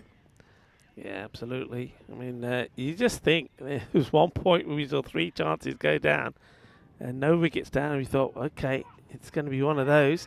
Oh, that's a good stop by Zia. He'll keep it just to 1 extra. That was an awkward second bounce. He does very well, doesn't he, to get there when you think how wide he is. Well, I think he's... Well, what's going on here now? I thought, wasn't that just called a... Wasn't that called a wide, and then the umpire's signalling? I don't know what's happening. It has to be 2 wides. Unless it's flicked the pad. I mean, that's possible. No, it's 2 wides. I think it was, look, here's the wide signal, and then afterwards the umpire starts, I don't know. What's he do? Just dancing? It looks it like had some dancing looks umpires. like he was doing a bit of a, I don't know. You can't give it a wide leg bump anyway. Just so you know, it didn't hit the leg. Doesn't hit the leg. Okay, we go with that. That's why I'm tapping my leg, because it doesn't hit it. It doesn't hit. Makes perfect sense to me. Goes straight. Doesn't get far enough, though, or does he? In fact, he does. Maximo. Azam was just a little bit wide at long on. I thought off the bat this doesn't have what it takes. And if Azam was a bit straighter, he would have taken this probably chest high. But as it is, you see it just carries the line. Maximo timing a badly needed one. And look who it is, Ahmed Khan. He's come up with a couple of good little cameos in this series. Where did that come from, Vinny? Can Where did really that come use some from? runs out of him right now. It came from nowhere. Ahmed Khan getting one off Alizai. It's a bit slow ball. Up in the block hole this time. Gets one. Retain the strike. So 8 overs down. It's 62 for 6. Nice little counter attack. And Hammarby just need to find a way to go 10 and 10 and maybe put some pressure on this Albi Zalmi batting lineup. And cheeky chase in the 80s if they could get that many, especially in these conditions. We know that anything can happen. Albi Zalmi chasing 67 in the ECL Group D final. If you remember, they made hard work of that. But right now, you would say it's the defending champions on top in this second semi-final. Yeah, definitely. I mean, they know that they've been boosted in the batting as well with the likes of Rahul Khan in the side and also Niazi as well. You just have a look at the bowling figures once again. Azam Khalil has bowled so well. He's taken 1 wicket but only given away just 8 runs. Great bowling there from Dawood Zai. Bit of extra bounce this time. Kudratullah bowling the 9th. I'm a little bit surprised we haven't seen Dawood Zai after his really good over. He was the one that essentially changed the match. Yes. He created 4 catching opportunities in the 4th over. 2 were dropped, then 2 were taken. So we haven't seen him again since. Got plenty of options though, Albi Zalmi. We know that. Kudratullah gets hit, and Azam Khalil is going to take this. This is a class catch low down in these conditions. He just slides in. I mean, you could argue he's already pretty close to the ground, Azam Khalil, but he does bend down and takes this with soft hands. Brilliant fielding, brilliant outfielding from the skipper. And Hammarby lose the 7th. 62 for 7. End of a handy little knock from Ahmed Khan, but it'll go no further. He's out for 11. Yeah, this is what he does, and he look. Takes it so well. Look at the way he balances himself as well. Just gets that little slide in as well to cushion the blow. There's no way that ball is coming out of his hands. Good catch. Fantastic outfielding. Just reads the pace of that ball quite quickly. Knows he has to get in quick. And he gets himself in a position where he's not lurching forward. He gets the whole kind of center of gravity of his body down low. And then he just lets the ball nestle into his hands. Here's Mohamed Munir, who is coming in very low. I mean, I think he's very capable of batting higher, Mohamed Munir. He does like to give opportunities to some of the others. He's off the mark with a single. They've still got Aftab Ahmed there as well. So these guys are no mugs with the bat. They've got, how many is that now? 9 balls to play with. No, after that it will be time for Albi to bat, but this is in the air, and Shahid Ali, well, he dropped one earlier, but he's not going to drop this one. It's taken, and so unfortunately, no good for Ahmed as he goes, and this time he attempts the celebration. Luckily, he doesn't injure himself doing it. Hammarby lose another wicket, trying to push for late runs, but they lose an 8th. It's 63 for 8. Kudratullah with the wicket. Yeah, well bowled, and he picks up his 2nd in this one. He does bowl well for me, you know. Mir Afzal, every time I see him come on to bowl, he makes things happen. And no more importantly, yesterday when all the other bowlers were in trouble and Taz Qureshi wasn't performing well and Maman was going for runs and Mir Afzal came on and he made things happen. And it was his 2 wickets combined with the 3 that Azam Khalil took that got them into the this position here in the semi-final. And now once again, just bowling really well, picking up wickets again. 2 for 12. 2 more balls to go. It is over. Yeah, all happens in the 9th. They need something to happen, Hammarby. Oh, it's pretty good bowling. Full straight. Sami Khalil go around and keep that to a single. Just want to say hello to small lurkers. Matthew Corey lurking in Devon in the UK. How's the weather there today, Matt? Let us know. I don't know that Mandrak saying Azam is the man. And a lot of people think that he's a pretty good chance for player of the tournament. I guess still a fair bit of cricket to play. Rashid faces up. I think this one's okay. Rashid Kazi. Yeah, that one well inside. So end of the over, 64 for 8, and just swimming in bowling options, aren't they? Albi Zalmi, after a bit of a rough start, they have come back and certainly ahead in this game now. 64 going into the last over. Hammarby, they'd love something big, maybe magical or close to. If they could do that, maybe they could push to 80. But at the moment, they have certainly held their chances ever since that end of the 4th over from Davudzai, who I think we'll see coming back to bowl the 10th. So they're trusting him with this 10th over. Yeah, you'd have to go with him. I'd be very surprised if we didn't see Davudzai bowl. He's second. They've saved him for the last. And 8 wickets down. Will they bat the whole 10? This is just wide. Off the bowler. Take the single. Yeah, just remember his first over. That the 4th over, the first 2 or 3 deliveries, it was all going wrong. Fielders were dropping catches. There was a difficult one put down. Then there was an easy one. And he was starting to lose hope. And all of a sudden, there was Afzal who came up and took a splendid one-handed catch. And that sort of changed the path of this match. It went from the Hammarby looking good to Albi Zalmi all over it. Goes and almost gets caught. That's Qureshi. They're probably going to try 2 here. Qureshi's got a good arm. And I think because it bounces, it'll just allow the batter Munir to get home. Well, he could have been caught. Would have been an outstanding catch. Satchel Liberty attempt as he went up and tried to grab it. What he does do, I suppose, is save the boundary. Still the batter scramble too. All very important runs here. Aiming to get into the 70s. This will be okay. I'm going to call that a 5 for Javed Davudzai because that's the 5th catch that he's created, but only 2 of them have been caught so far. A real finger tipper. Hey, Diana Orris has got a fantastic shot of that, just showing it to us. We're lucky that Diana's still taking photos, actually. She was almost knocked into the next life in the first game of the day. Yeah, I wonder if you got a shot of that one. Oh, that's pretty good delivery, Yorker length. But they'll get a leg bye from it. Yeah, can you imagine? It's just snapping away and that ball's just getting closer, closer, closer. You think, hang on, I think I need to move out of the way. I don't know if Diana's photos have ever been used as an inquest or a coroner's inquiry. But, yeah, almost. Luckily, she's all right. She's not a big target hit, though. I reckon she was a pretty good dodgeball player in her time. Apparently. 2 to come. Hit, this should just be 1. Shahid Ali will clean that up. So 69 with the ball to go. I've got to say Davudzai's bowled pretty well. I mean, some of the bowlers are more comfortable than others in these conditions where it is a bit slippery. I don't think he bowled pretty well, Vinny. I think he's bowled very well. Yeah. He's been, I mean, he's picked up 2 for 13, a ball to go. He quite easy, like you said. He could have had a 5 Could have had 5 up, no doubt. Last ball, and it's going to be Munir who's knocked over. Yeah, it's good sportsmanship as well. He says, well bowled to the youngster. And they lose the 9th wicket off the last. Hammarby, they're going to finish on 69. 69 for 9. And so, you see, you can't really blame Mohamed Munir for going after that one. But Davudzai, well, he's the bowler of the innings for me. Like you say, he ends up with 3 wickets. Could have had another 3 that were dropped. And in the end, the chase will be an even 70 for Albi Zalmi if they had to book a place with Wachirka in the final later on today.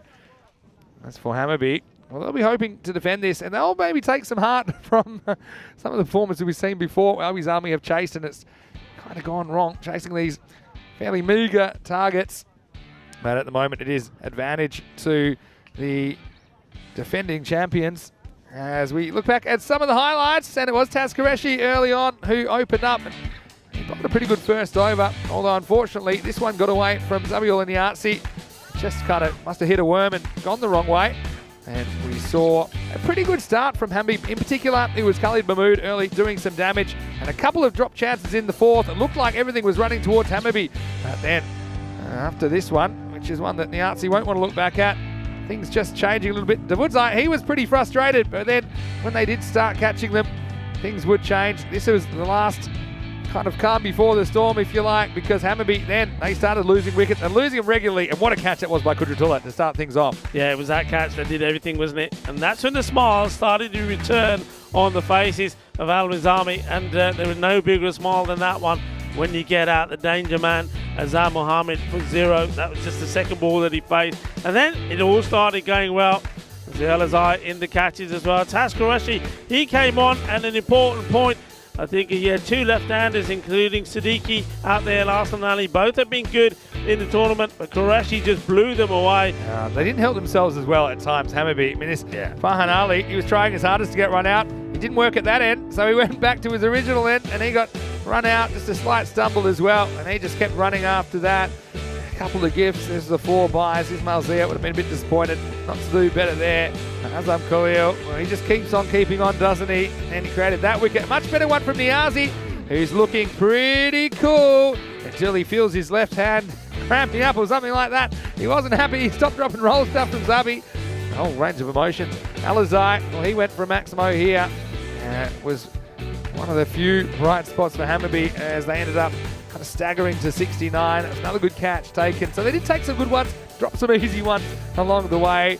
Late on, Kudratullah Mirafsal came back. Shahid Ali made up for his earlier drop catch by holding on to that one. And he's going to try the same celebration as well. This one was almost held by Taz Qureshi. Ultimately, it would finish with a big swing and a miss from the captain, Munir. He's going to have to bowl out of his skin if they're going to defend this. But we have seen some scores defended in the 60s here in Stockholm. It doesn't happen very often, but, well, they're going to have to do it, Hammarby, if they're going to have a chance to get through to the final later on today. Khalid Mahmood, he opened up and was bright for 20 off 11. Had a couple of chances, but ran out of them when he was caught by the left hand of Kudratullah. Siddiqui with 13. Nice to see him back. And he fell to Qureshi when he was brought back into the attack. Qureshi removing both left-handers in that over. Azam Mohammed, no good, nicking off first ball. Late on Ahmed Khan, I liked his effort with 11, but not too much happening on the scoreboard after a bright start. They end up just kind of chugging along to 69 for 9, Rico. 70 the target for Albi Zalmi. Let's have a look at some of the bowling figures. And Albi had some good performers all around, didn't they? Yeah, good performance. Taz Qureshi, yes, he does at the top of the order. 2 for 12, bowled really well. I think for me, Kudratullah Mirafsal, he's bowling and he's fielding as well. He started it all off with that catch, and then his bowling was pretty decent as well. 2 for 13. But there's another 3 for... Well, that was I. We saw him taking 3 wickets on his 21st birthday. 3 for 14 on that day. Well, 3 for 13 today. Well bowled to him.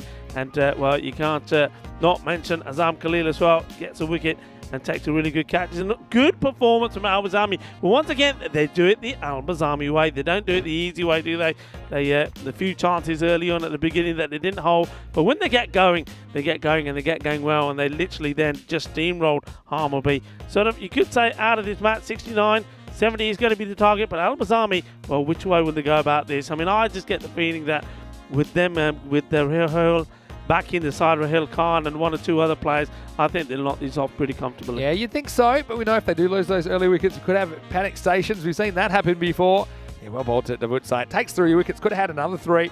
Also, Azam Khalil, he's so economical, isn't he? Only 8 off his 2 overs. We're going to take a quick break. We'll be back in just a few minutes with the response. It'll be Albi Zalmi. They'll need 70 if they had to book a spot in the final against Botchirka. Hammarby, I'll be hoping to pull off an impossible defence. Let's see if they can do it against last year's champions, Vinny Sandu here, Mr. Maximo, alongside Rico Full. Hope you're enjoying your day wherever you're watching from around the world. It's great to have your company once again on finals day here in Stockholm. You're watching ECN, and this is the FanCode European Cricket Series Sweden.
Hello and welcome back to Stockholm in Sweden. We are halfway through the second semi-final as match 46 of this FanCode European Cricket Series. Finals day is here. It's a bit like Christmas, but just a lot more fun. And we are going to see the second half of this match. Albi Zalmi, they're coming out to chase 70 for victory. After Hammarby kind of squandered a good start, didn't they, in the first half of this match. Albi Zalmi, they did elect to chase. That was their choice at the toss after winning it. And we are going to see Rahul Khan. Well, he's back, and he's a big player to be back. Rahul Khan's opening up. Ismail Zia, they've trusted him to open the batting with the former captain, Rahul. They do have plenty of options, though. Albi Zalmi, they do love the T10 format. They've had a really exciting 12 months, making it all the way to the championship week of the Champions League, the European Cricket League earlier this year. The top 5 clubs in Europe, they were one of them. Unfortunately, they finished 5th out of those 5, but certainly competed very, very well against some high-quality sides. Always seemed to bring us some excitement no matter what the game situation right here. 70 runs for a place in the final. Won't be a foregone conclusion. As we see the start of the innings, and it is Aftab Ahmed who is the bowler first up. Starts with a wide outside the off stump. Rahul Khan doing his best to hit it anyway. Vinny Sandhu here, Mr. Maximo, alongside me once again, my colleague, and last day of a bit of a stint in the commentary box for you for a while, Rico. And Rico Full is the man I'm talking about, of course. Yeah, good to be back, good to be here. And, not good to be seeing this rain, though, which is not easy as the bowler. He's gone from one end to the other. It's going to be another wide. Not ideal. I mean, 3 overs will constitute a match. We knew today was going to be a bit hit and miss. We're going to have patches of rain. I think the very light rain isn't really an issue. If we do get 3 overs in, then it will be Duckworth-Lewis. If we weren't to get 3 overs in, then Albi Zalmi as the higher ranked team, they would make it through to the final. Ismail Zia is a guy that's had a pretty exciting year as well so far on ECN. He's very, very good in the penultimate match of their group campaign in ECL, and he starts here and he's almost caught. It's not an easy one, I suppose. It is slippery, we know that. The fielder went back, just went with the one hand, couldn't hold on, Rico. They couldn't hold on. I mean, what is it? I mean, these shades, what the shades are for, maybe to stop the rain going in his eyes, but he's got some funky shades on. But it was a good effort, I suppose, from Arslan. Yeah, it does stop the boundary. Well, Arslan Ali has had the keeping duties while Siddiqui has been off for a couple of days because Siddiqui, with that facial injury, is back behind the stumps this time, though. Oh, it's a really good delivery from Aftab Ahmed. It just comes in and seams away on Rahul Khan. And he's one man they've got to get pretty quickly, I think, if they're going to defend this total of 69. Yeah, that's a good ball, isn't it? Nicely bowled. But yeah, it's little things like that in there. I mean, you just think if Arslan Ali took a catch, you get Ismail back already, and it's 1 wicket. That's all they need to do here. Just need to keep nipping away, try and take the wickets. Another good seed. Doing a bit. Yeah, here's the thing for Hammarby, they won't want rain to intervene before the 3 overs because they've got no chance. So if the rain needs to intervene, it's really important that they get on top of Albi Zalmi early. I don't have the Duckworth-Lewis in front of me right now, but their only chance, I suppose, is to be ahead in the game at a kind of 3 or 4 over mark if it was to really buck it down. Rahul's had about enough, and he watched a couple go past, and this one he's going to watch fly out of the ground. Maximo! Rahul back with a bang. This is a guy, Rico, he was so good in last year's final series for Albi Zalmi, carrying them from 4th place in their group all the way into the trophy, and this one is a pretty authoritative stroke for him. Yeah, this is Rahul Khan at his best, isn't it? I mean, we didn't see him at his best, actually, at the ECL. He was playing hot and cold, and he just couldn't get into his rhythm. But what a lovely shot that was. It was effortless. Big 6.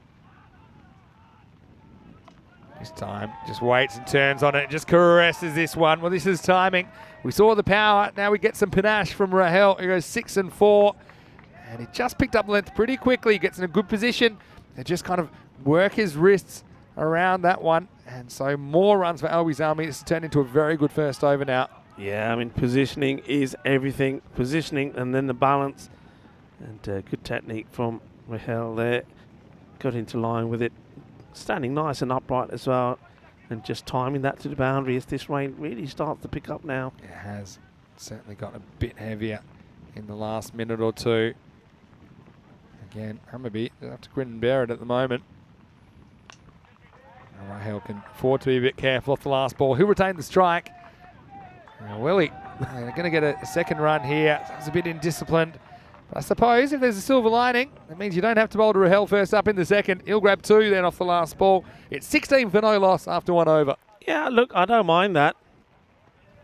I don't mind it because I think if he hits, I think he may have had the opportunity. Rahel was really just strolling in. And a direct hit could have been interesting. Just see this again. See, he's not really running hard at all. And I think the fielder says, well, okay, here we go. Have a watch. Oh, okay. Been close. Would have been close. I think he would have just got there. Like I say, maybe it's not the worst overthrow to give away. At least you get a crack at Zia. But, I mean, I do think if you're going to get ahead in this game, if you're going to defend this total, you do have to get past Rahel at some point. Well, Mania is going to. He just decided go okay. for a slightly different strategy. We'll use his cloth. Well, he's probably thinking his cloth is too wet anyway. He was a guy though yesterday, double wicket maiden in the second over, and they'd love something like that now. Like I say, I think they're going to actually come off. Well, this isn't great news for Hammarby because if they weren't able to get back on, then Albi Zalmi would go through. Yeah, so it's unfortunate. We've got our first weather interruption for the day. Vinny Sandu here, Mr. Maximo, alongside me is Rico Full. So 16 for no loss after 1. I suppose Hammarby, this will result in the overs being reduced, which may benefit them, I suppose. But it is a bit of a risk because if the rain doesn't stop at all, then Hammarby, they know they'll be out of the tournament. And so I think they'll be pretty keen to get out there at some stage, at least to keep their tournament hopes alive. Yeah, of course. I mean, that's the only thing they can do. I mean, you made a good call there. That Hammarby would have hoped that they at least try and get the 3 overs in there, get the 3 overs in, and it constitutes a match. But haven't quite done that here at the moment. So now it's all about the time, the clock, and there'll be some calculations being done. But you can see there at the moment the players from both from Al Bazami and Hammarby just getting those covers out there as quick as they can to try and keep out to the players. I think the umpires made a good call there because it has gotten a lot heavier in the last couple of minutes. They must have seen the writing on the wall. So just to protect the pitch area, of course. So big thank you to all the players who are doing their bit and all the ground staff as well for their efforts. And so yeah, just if you want to know exactly what's happened so far on finals day, we can show you that it was Bochirka. They upset Mashta in a 1-run thriller at the start of the day. Bochirka able to get through thanks to a misfield on the very last ball. That means we'll see Mashta in the bronze final, match 47. That match is starting in around about 2 hours from now. Bochirka, we'll see them in the final a bit later on today. So it's never ideal when we get weather interruption. 16 for no loss after 1, chasing a target of 70 Albi Zalmi. But what we are going to do is we're going to give you a bit of a treat because we have got a classic match that we're going to show now. This is a real classic. Well, this is the game that I like to call the impossible chase. And we're going to take you all the way back to the European Cricket Championship. It was in September 2021. I know that you and we were there, and we're going to take you to the first ball now. It was Belgium versus Sweden. Belgium batting first. It's Muneeb Mohammed out there with Ali Raza. Kudratullah Mirafzal, well, he's out there at the moment. He was opening the bowling. The first voice you'll hear is that of Rico Full. So we'll be back with some more updates right here in Sweden if we do have a break in the weather and we do get back on. In the meantime, you can look at the live chat and we'll keep you informed with what's happening with regards to this match. But right now, get ready for a classic ECN match. It will be Sweden versus Belgium here at the ECC, and hopefully we'll see you back here in Sweden very shortly for more FanCode European Cricket Series. But until then, enjoy this classic match. But here is Kudratullah to bowl the first ball of match number 18. Edged straight to short third man. Yeah, just looking at the net run rates, Sweden already have a better net run rate than Spain. So all Sweden have to do is win this game. And if Spain don't, then they'll draw level. But Norway, they're in there as well. So we might have a situation where 3 teams finish up on 9 points at the end of the day. This one's pushed away, still no run. Now the reason we're talking about the top 2 is because of the format, and we will have a Group A finals day tomorrow. So every week, although it's only part of the tournament, it does have a finals day. So Group A finals, the top 2 teams will go through to the championship week in week 4. This will be the first run of this match. It's turned away by Muneeb Mohammed, the left-hander, who he's a very talented player, but hasn't really made the most of a couple of opportunities when he's been selected. So maybe this is a day where he can make a name for himself at international T10 level.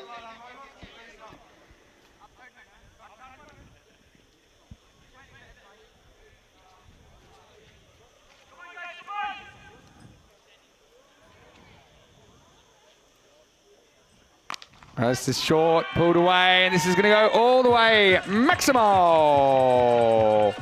That's a good shot, isn't it? And just thought that Ali Raza was going to pounce on anything short of length, and that's exactly how it went. The dynamic keeper batsman gets the first 6 away of match number 18.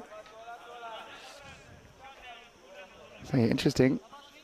Seeing Khalid Zahid in the lineup.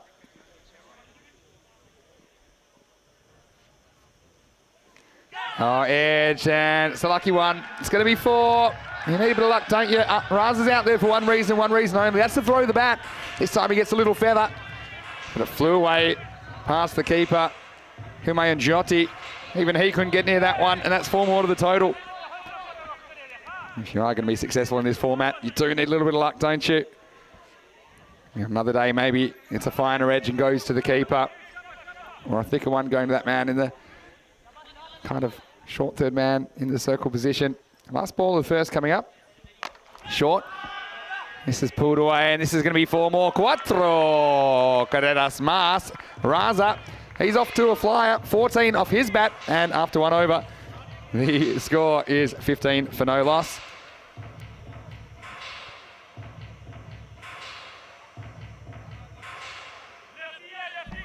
And that one, once again, just a little bit too short.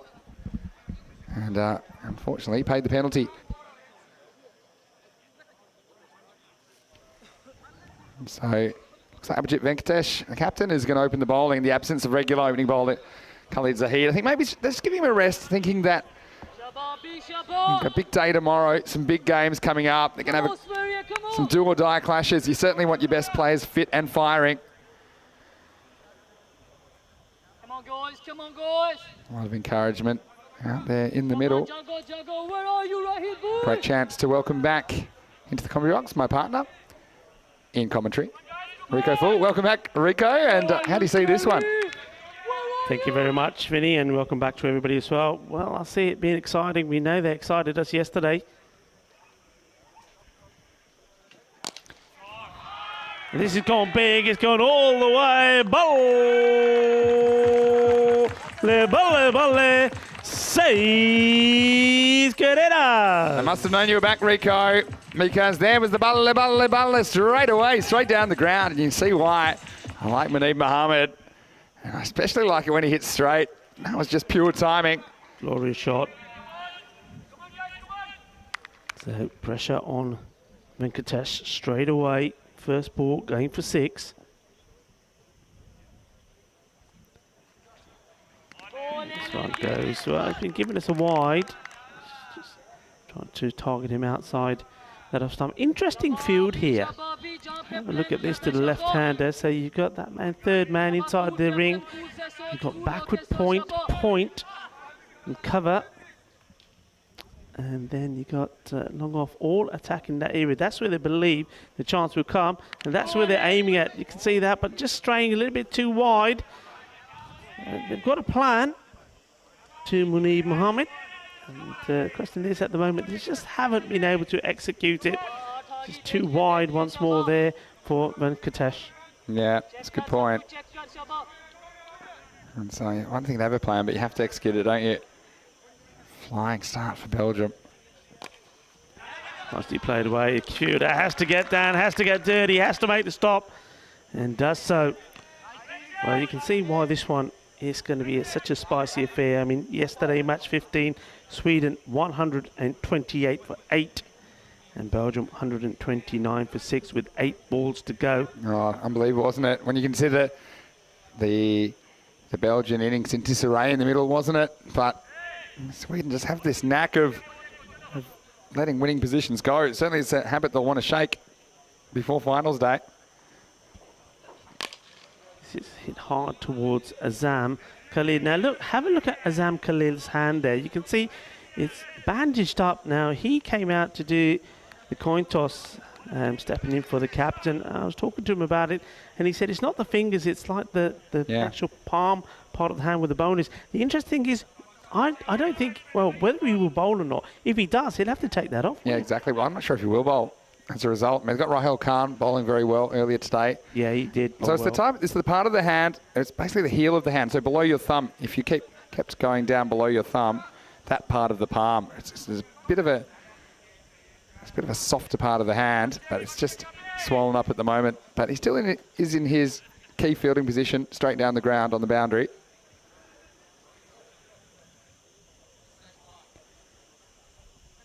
So the ground's drying out after the heavy rain we had on Tuesday. We actually had a bit last night, but the wicket square was well covered, wasn't it? So last night, we'll talk about that after this one. It's nicely played, but straight to the field. He's got to be quick, and he is quick. He does get there, but he had to be quick, didn't he? Otherwise, he would have been in the spot of bother there, Muneeb, but gets back quickly.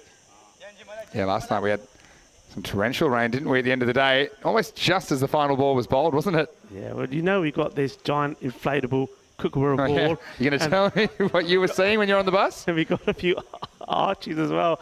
Well, they nearly took off, and we had to very quickly deflate them, stop the game. It was almost like, it was, see this one first. Nicely played. If it gets past, it goes, but it's well stopped. Just a single.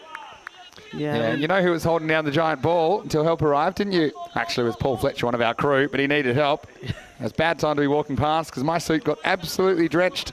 Well, I don't know if you were holding it down. All I saw from the bus was you going up and down. And it was like a trampoline effect, It was like something out of Twister. Anyway, very different scene today. Question from Damon Crawford I saw popped up in the chat a little bit earlier. I'll come to in a second. Nicely played. Swoops this away on the leg side. So very strong offside field. So the bowler is being encouraged to bowl outside the off. That's the end of the over. 28 without loss. And so Damon Crawford has asked, would Italy be able to get their non-Italian residents for such a tournament? Well, basically, it's very simple. This tournament is an ICC-sanctioned tournament, so as a result, the players must be eligible to play for these countries according to ICC rules. Now, Rico, you probably have a better handle on than me because I just hear what I hear. But yeah, it is possible to be a non-resident if you have a passport, I think. Is that correct?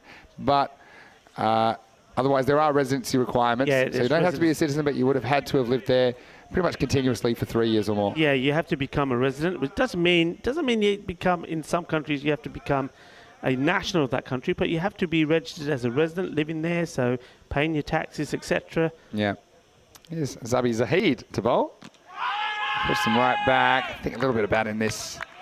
Yeah, so one thing's for sure, when these players, generally, the ones that have been born overseas, have come from all different places around the world, and they come together. And I know when I was in Sweden, it's a big focus. Of course, Jonty Rhodes is the Swedish coach now, former South African international and superstar.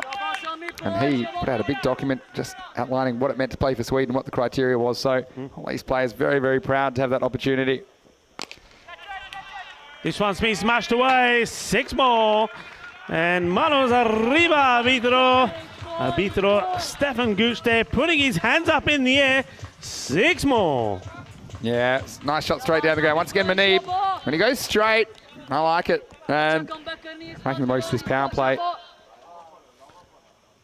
Bien golpe por 6 carreras.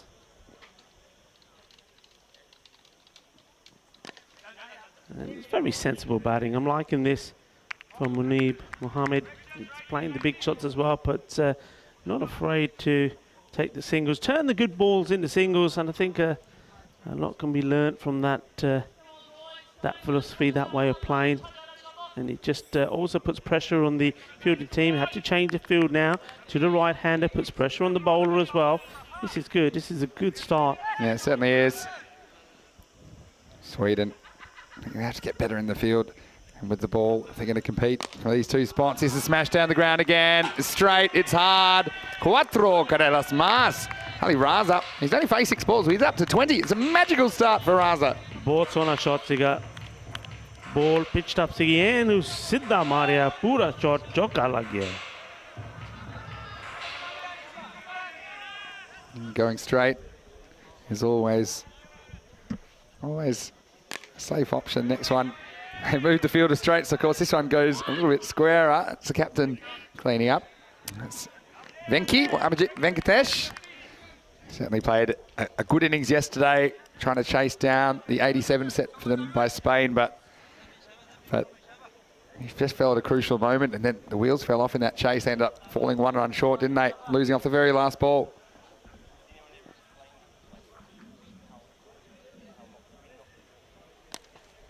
Tippets this one around to the fine leg. Once again, has to run really quick, and I've enjoyed that from these two batsmen. They're running in between the wickets. Has been very quick, and at the end of that, the third over, so at the end of the power play, it's 41 without loss. Pretty good power play. I think 35's par in the power play, 35, 36.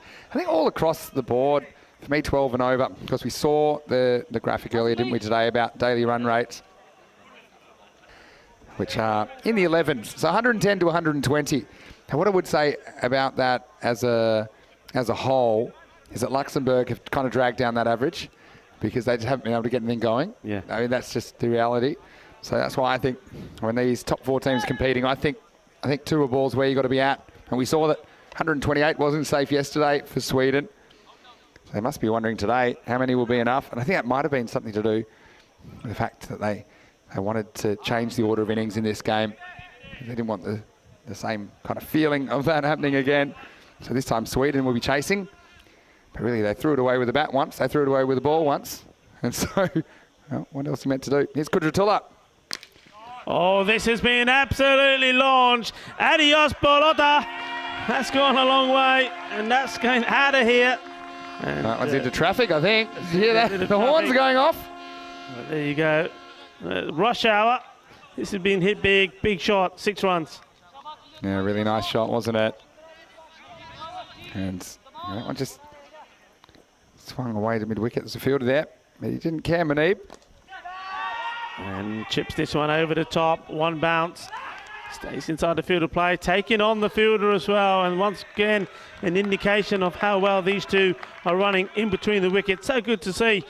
And Muneeb, Mohammed and Ali Raza really are upping the tempo here. It's good running, and these are little things I've noticed that happening more often this week compared to the domestic club level here in Europe. Running the first one hard, not ball watching. Getting back for 2 there, good running. And that's just a Gandhi ball, and it's been put away. You can't be bowling that. I believe that's going all the way. Don't be shy, Albitro. And umpire Shub just went down to check. Come on, put him in the air. That's the way to do it. 6 carreras más. Yeah, it just helps this on its way. The line's all wrong. Yep, comfortably. Metre plus. Banging into stronger. Well, I hope the fence is stronger because might have a few holes in that fence come the end of the week. And Rico, this is only the first week of 4 weeks of this action. Believe it. Can you So believe exciting. We'll be sharing it all with you on the European Cricket Network and our international broadcast partners. I told you to stop panicking. I told you the sun would turn up. You were getting too worried early on. And I said, look, we'll be back to normality here in the Costa del Sol.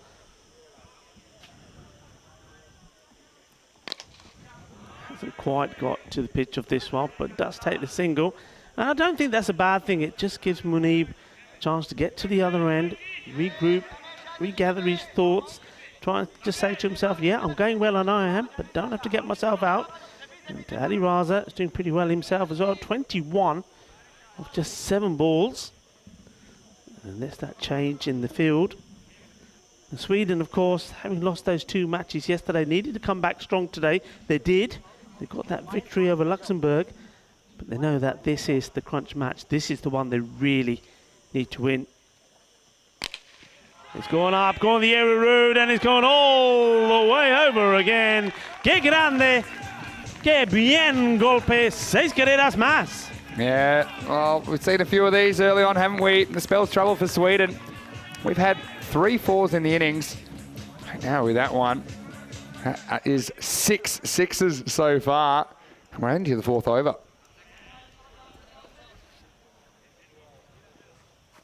Absal once more. Pitched up. He's got his line right. Goes down the leg side. It's going to be a wide. Have to bowl it again.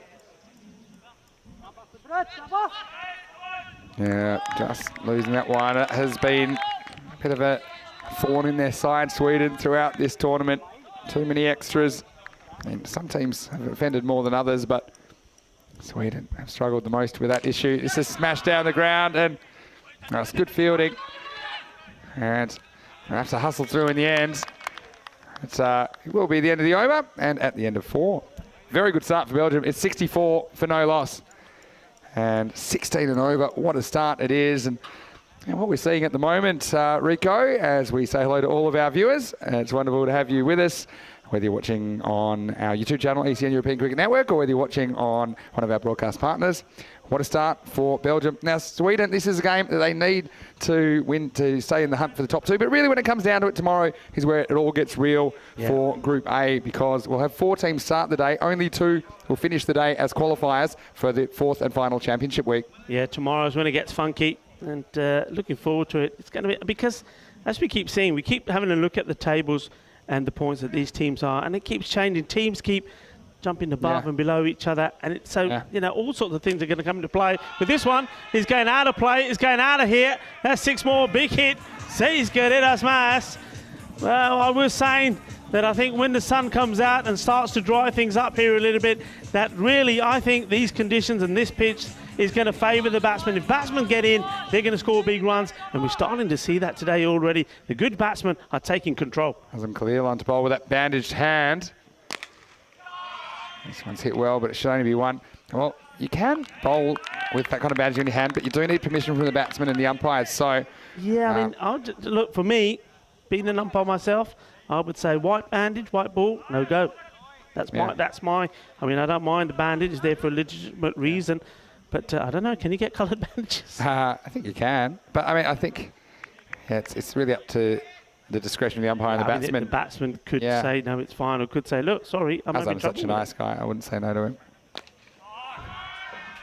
And, just over him. I thought we were going to see another one-handed spectacular catch there, but it wasn't to be. He got enough on it. 6 more. Yeah, well, this is just a heave across the line, but he times it well.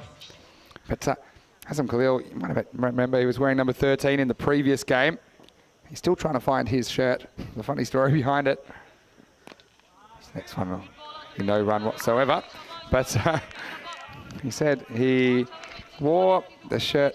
He said he wore 13 in the last game, and that's when he hurt his hand. And he said he's not wearing the 13 again because Mahmood, who was wearing the 13 shirt earlier in the tournament, missed stumping. And he doesn't miss too many. This is going to run away. No, that'll be 4 byes. Have a look at this. I mean, it is wide, but it just beat him for turn, didn't it? And yeah, Jyoti, you can see there, he was just basically in the wrong line. Yeah, nothing wrong with that. So it definitely would have been a stumping. This is in the air, and it's going to be a real teaser, but it's going to be another one. Maximo! Manib Mohammed, well, he's had a lot of promise, and now he's delivering. He moves up to 45, and at the end of 5 overs, Belgium, they are up and away. They're in the skies. It's 87 for no loss. Well, it's getting hot here. The fireworks have started in this beautiful Cardamom Oval. Fireworks all around the ground at the moment. The ball going to all parts of the boundary. Certainly. Yeah, so Mahmood, he got injured earlier in the tournament wearing the 13 shirt. He's got, I don't know what it is. Looks like a broken wrist or something, a broken forearm. It's in a big cast. And then, so because Azam's shirt, no one knows where it is. I think it fell off his balcony when it was drying. So now he wore the 13 shirt. Now he's injured his hand. So he said no. And now nobody wants to wear it anymore. So no one's got it this game. Oh, I'm liking that story. For 13, you know, some people are superstitious. Yeah, some are. I mean, I have to say, I think most people in the sub-Indian continent, I think you believe 13 is a lucky number. In Italy, for sure. Yeah. 13 is a lucky number. Most places consider the opposite. But you know what I always say, Rico? It's unlucky to be superstitious. Yeah. Think about it. Rahul Khan comes into the attack and he's greeted with a boundary. Well, he doesn't bowl too many bad balls, Rahul Khan. This one was dragged down. Bowled very well this morning, picking up 2 wickets. Raza Well, he's going as well. It's an amazing start from Belgium. A game that Sweden had to win if they're going to push for top 2 honours at the moment. They're getting taken to the cleaners by the Belgians. Yeah, Belgium are piling on the pressure, and so we're seeing a fantastic partnership here as well between these two batsmen. And this one could be the first opportunity. The wicketkeeper, well, he's losing his helmet. He keeps it on. Oh, he's lost it. Well, as soon as he went after this, the helmet looked like it was coming off because he put his head up in the air. And I think the grill might have actually caught him on the nostrils as well. So, well, you'll know all about this, Vinny, because you are a wicketkeeper. I know exactly how this feels because he doesn't get a look at it. And so he goes to where he thinks it might be. And then when he tries to take the helmet off, he can't. And then, well, it looks comical in the end. But, I mean, I know what that feels like because when you're so close to the batsman, you have no perspective. You just know it's gone up. You don't know where. And then he was almost pulled his own head off with the helmet, didn't he, Jotty? Oh, dear. He's had about a few overs to forget here, but he's a good keeper. I'm sure he'll come back. Rahul Khan comes back again, gets driven away. But have you ever seen that before? Keeper trying to take, or fielder trying to take the helmet off. I've seen the gloves where they try to take the gloves so the gloves won't come off and, you know, the ball. You see it in baseball. But So in I've never baseball, seen that, no. those masks, they come off pretty easily. And so a baseball catcher will flip the mask off, but cricket helmets aren't really designed that way, as you saw there. Nicely played away. I wonder if he just forgot he had it on. Because No, the issue is you actually can't see, you don't know where it's gone. yeah, And you've got no, because it's the batsman swinging, it's not going where the batsman intended. You know it's an edge, and some people are telling you to catch it, but you're looking up, and you saw he looked the wrong way, so he just didn't see the ball. Be one bounce to be fielded by Azam. He gets it in. And this partnership, well, the best partnership we've had so far in this Dream 11. Well, Terry and Czech Republic saying that, noticing that now he's keeping up without the helmet. Oh dear, it will be if he gets the ball in the teeth. Jotty can't really afford injuries in this format. This will be another opportunity. Somebody's got to get there first, though, and there's 3 of them coming in. And in the end, well, I think the fielder that was chasing it sort of stops and moves out the way because he thought somebody else was coming. Yeah. That was Gulami. Gulami here at the last minute gets out of the way thinking that it's another fielder coming into it. But I think with him chasing after it, he probably put the other fielders up. Yeah, I think that this is where, well, see, Venky's one of them, but I think Ismail Zia was probably the man most likely to catch the ball. As we get to the end of the 6th over, it's 96 of a no loss. But I think, for me, one of the outfielders, they had to make a definite call, but I think that nobody really knew if they'd reach it. I think that maybe Galami might have reached it. I think it's a smart decision because, okay, it's a catch you might not even take. If you were to get injured, for example, you know, we've seen some nasty collisions, Rico. It's just not worth it, I think, at this stage of the tournament. Maybe in the final or something like that, but yeah, it was probably always going to fall safely inside the Bermuda Triangle. We're going to get Galami himself to come on now. And, well, this might be an opportunity to see him bowling both hands because we've got a right hand, left hand at the crease. And he's going to start with left arm spin to the right-hander. I have a feeling we'll see him bowling right arm spin to the left-hander. Try to smash this away. We'll We find just out now. go for a single. Well, let's see. Well, he's making him rush. There we go. Let's see what... he's saying something to the umpire. The umpire's Yep, like, there we "What?" go. Here we go. The umpire said, what did you say? Must have misheard you. But this is something you don't see very often, folks. A bowler bowling both hands. And then still, you see the umpire Stefan Gooch saying, yep. You got it, buddy. You got it. Yeah. That's what he said. You don't have to clean your ears out. Is that you serious? I like it. I like it when they can hear us.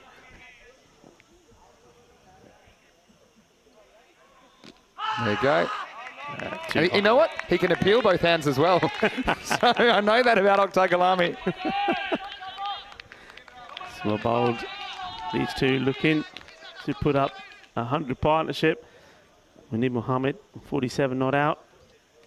That was probably too wide and is signalled as such by umpire Stefan Gooch. Umpires have done an outstanding job so far. Led brilliantly by Rob Cumming, the tournament referee. And this has been launched. And adios, pelota. That's 6 runs. Bowl! balle, balle. And it's not just manos arriba for the arbitro, the umpire. It's manos arriba from everyone. They're putting their hands together because this brings up a marvellous half-century for Munib Mohammed. Well batted, that man. Shaba, shaba. Both bataya batsman Munib Mohammed. Apni 50 Benali, 53 of 23 deliveries. And this one, he could be gone. Just dropping short of Azam Khalil. Not sure that he would have fancied it either with his hand bandaged up that way. I'm just wondering, I mean, you said yourself his hand is very sore. Would you not put him in another position? That's what I would have thought. So it mustn't be so bad. And it's generally not the kind of the hand you should be taking the ball in. You normally take it more in the middle of the hand, the fingers. So I think he's backing himself to still be able to catch. Back to left arm then. Oh, and there's fingers on this from Gulami. And he'll have to check it's still there as well. I know somebody there, one of the spectators was doing the tricks with the old finger going and coming back. With this one, well, they could have gone as well. At least if Kalami injures a hand, he can just bowl with the other hand. What's the number of his shirt? 11. He's all right. He's all right. 13 shot. I think they've thrown it away. Oh, and he snatched at this. This is another opportunity. He's not having a good day, the wicketkeeper, Joyty. And you know it. You can sense it from his body language. Oh, this one he should have had. And it's just, well, just come out. Sometimes you just have one of those days in the office. Yeah, sure is. At the end of the over, 107 for no loss. What a partnership this is for Belgium. Still 3 overs to party. Just a reminder of where we're heading this week with this Group A as we head into the 8th over. But, you know, we will lose Luxembourg at the end of the day. We know that. And the rest of the teams, the remaining 4 teams going into tomorrow, will compete in a Final 4. Rahul Khan coming on to bowl. We were impressed with his bowling. In fact, I'm quite surprised that they've left him to come on so late. And let's see what he can do. Can he break this partnership? These 2 batsmen going very well. Well, the first one is going to be sent out the ground, is it? Yes, it is. Stronger together, it hits, and stronger together have been this pair, Munib Mohammed and Ali Raza. They've put 100 partnership on, the biggest partnership so far in this Dream 11 European Cricket Championship of any sort. Well, this is the opening partnership, and they're still going strong, stronger together. That's what they are. Whipped away, fielder has to stop it, he does. Good stop. That's a bit of a sideways hop. Yeah, Rahul Khan. I'll even throw in the old off spinner to the left-handed batsman. Just a reminder. This is what we're looking at today. And this is match 18 at the moment. Sweden versus Belgium. Oh, he smashes this away. Balle, balle, balle. Oh, it's carnage here. Fireworks all around the ground. Ground the pitch, patake chalpe. And smashing the ball all over the place. And now a 50 comes up also for Ali Raza. And they're taking the Swedish attack to the sword here. Both these batsmen. There's been a little bit of carnage. And, well, that ball does come back from the overgrowth. Or maybe it doesn't. No, they can't find it. It's another one. The snake's taken away. The snakes have been busy. They're well fed, aren't they? Well, what can't do with this one? It's already gone for 22. Floated up, and it's a full toss. It's a Gandhi ball. It's shaka time here. They're loving it. They're having some fun. And Shub says, don't worry, leave it. I got another one. Well, he's going to run out of them pretty soon. Rahul Khan pulled himself into contention this morning. And this one, well, the scorers knew that was a 6. You know why? I think it pretty much landed on their table. So, full toss. Not the best delivery to bowl. And normally he's so good with his length. Short, and this one I think is going to go up to the fielder, comes across, and he's put it down. It's been one of those days, or one of those afternoons, I suppose, for Sweden. Things just not going well for them. That's the second. There's been opportunities behind the stumps from the wicketkeeper, and this one should have been taken. This is straightforward. Just seeing some fatigue here, to be honest. They're into their 8th game. They're the first team to complete their group matches. And Jyoti, you know, snatching that one. That's one that he takes, I think, 99 times out of 100 earlier. And then Sherali putting down a setup. Short, smashed away, fielder not in the hunt. It goes over him, over the boundary. 6 more runs. And this is starting to hurt the Swedish team here now. These runs just piling on. This is the team that upset them yesterday when they batted, scored 128 runs. They thought it was going to be enough, but it wasn't. Belgium got them easily with 8 balls to go. Belgium needed to bounce back after that defeat to Norway, and they did in style.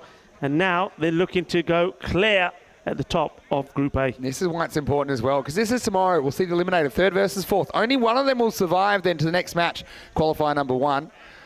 We'll see 1st versus 2nd. But then match 23, that's the other qualifier for finals week. Then we will have a Group A final. The winner of that, the winner of this week, will carry a bonus point through to the final week, which begins on the 4th of October. So these players will go back to their home countries, train a little bit for a couple of weeks, and then come back. Of course, I'm sure they'll be very interested at what happens in Groups B and C. So it's a great format, really, because we get to know these 5 teams quite well. And then the top 2 performers, as adjudged at the end of tomorrow, will go through to the championship week. We'll have a look at that last 6 balls. 4 sixes in there. Huge over. Khalil's back for his 2nd, and this one really should be taken. And it is. So finally, Zabi Zahid takes the catch, but there wasn't too much of a celebration. That is the best partnership in T10 international cricket. It ends at 133. That is the score. 133 for 1 in the 9th over. Yeah, it takes the catch, and finally, it's the end of this partnership. And though he's not had the best of time out there, Azam Khalil does pick up another wicket, and that takes him clear of 1 wicket behind, in front of Vinay Ravi on 10. So he's the leading wicket taker, and he's hoping he can pick a few more up in this, his last over in this match. And they have that breakthrough, but look at the round of applause that Ali Raza is going to get here from his teammates. He's done an outstanding job, and a big smile on his face, and why not indeed. Super partnership of 133 runs. Yeah, excellent partnership, wasn't it? And only 49 balls. It's amazing, isn't it? How they've been going. When you get 2 batsmen that are both going big guns, you just know it's, you're going to have a hard time. Khalil once again chips in with a wicket. He's taken a bag full of wickets this week for Sweden. Zakir on strike. And, well, they're asking the question, and they're going to go upstairs. Well, this was pretty good work. I'd like to see the hands of the keeper here first. I thought he was okay at first glance, but we'll have a look at it. No problem with the hands. And, well, I think he's gone here. I think that bat is still in the air. Let's have a look. The hands are fine, and, yeah, I think he's gone. He's got to go, I think. And he does, so a quite easy decision. So the man who has been doing such good damage, there we go. Umpire Shub putting the finger up in the air this time, as opposed to both hands. We've seen a lot of that. We've seen a lot of the both hands going up in the air because there have been 60s all around this ground. But this time, it's the finger to say, you got to go. Isn't that always the way? Saber Zakil has had his pads on the whole innings. He's got 133 runs. He comes out, gets stumped very, very first ball. So 133 for 2. Sharp work by Jyoti behind the stumps. Look, I do think he's a good keeper. He just hasn't had a particularly good game, and he's partly fatigued, maybe a bit of concentration lapse. But that time, he did hold it, and smart bit of work. Another wicket for Azam Khalil. And now he is on a hat-trick. We just saw a hat-trick, Rico. Can we have another one in consecutive matches? That would be absolutely sensational. Wouldn't put it past him, because I bet you Rahimi's going to try and launch this one out of the ground. Yeah, I don't think he's going to play a defensive shot here. Though it's not a bad thing to just get the single when you've got a man on the other end that's on 67 of 28 balls. I'll be saying you've had your go. So watch this. Hat-trick ball, he's making sure he gets the field right. Azam Khalil.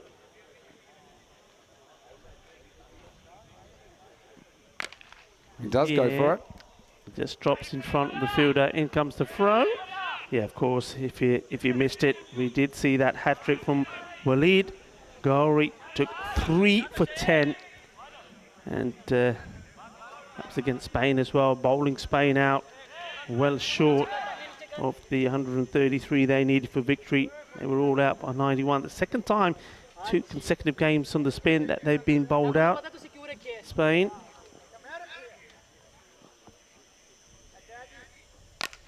And this one's gone up in the air, but I think this could be a chance, and it's been taken. So there's been a flurry of wickets here towards the end. And this time, Munib Mohammed has to go. So there was a lot of partying going on up there in the Belgian camp, but these wickets falling here now, just also meaning that they were looking at one point, I think, to try and get the score to around 150. Yeah, plus. That's not going to happen, and it's that man again. Can you call this a collapse, Rico, when you're already on 133? I'm not sure if it is, but Hazem Khalil, he's been collecting wickets for fun in this series, hasn't he? But that's the end of Munib. He's still pretty upset with himself, but I'm very happy with his contribution, man. I was hoping would score some runs this week. He goes for 67. It's 134 for 3. Yeah, Khalil is a great performer for his team. And even when the chips are down, keeps his head up, does what he does best, staying focused, staying switched on, adjusting his field where he wants it, and picking up wickets for his team. Now, Belgium playing very well in this game. I do want to send just a bit of a shout out to one of our most loyal viewers, I should say, Luke Belgium, who has been struggling with a couple of things. I mean, I know he's been in hospital, and Luke, I know you've been watching. Hopefully you're enjoying the tournament and enjoying the success of the Belgians, and hopefully you're firing on all cylinders again soon. Here's Khalil, who's got 3 for 20 now.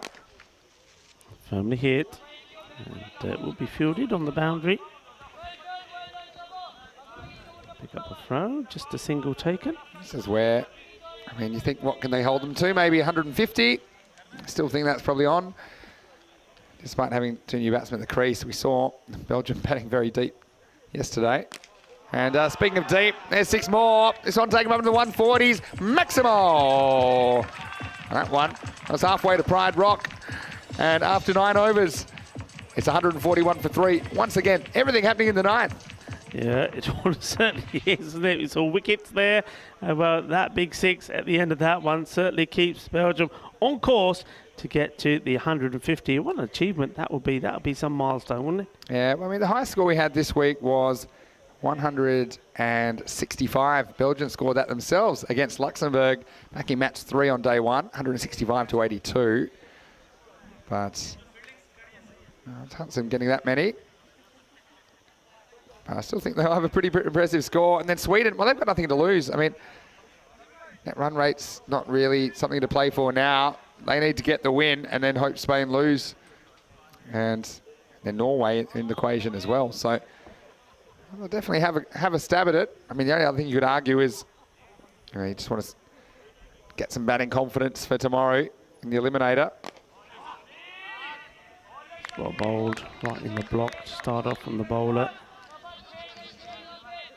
Belgium, they still have 2 matches, including this one. So they will play Sweden in this match, and then they'll play Spain. So they're not easy matches either. Norway will play Luxembourg. You'd think they'd win that one. That'll take them to 9 points. Full toss, and got away with it. The umpires look at each other, and so look at this on the replay. Yeah, just below the waist, I think. But Norway, I mean, they're probably the bigger threat to Spain for second spot. Just looking at the fixtures left today. Yeah, I'm 100% behind you there. Because I think Norway's net run rates, it's already significantly better than Spain's. So if Norway were to win, then Spain would have to beat Belgium to get that second spot back.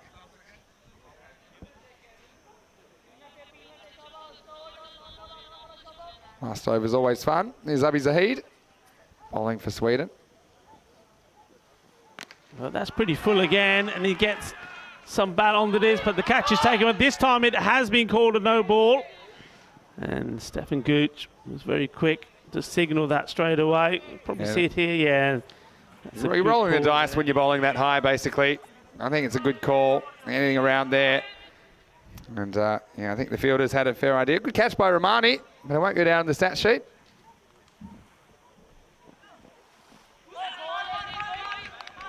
Clever slower ball. Batsmen do take what will be a leg by.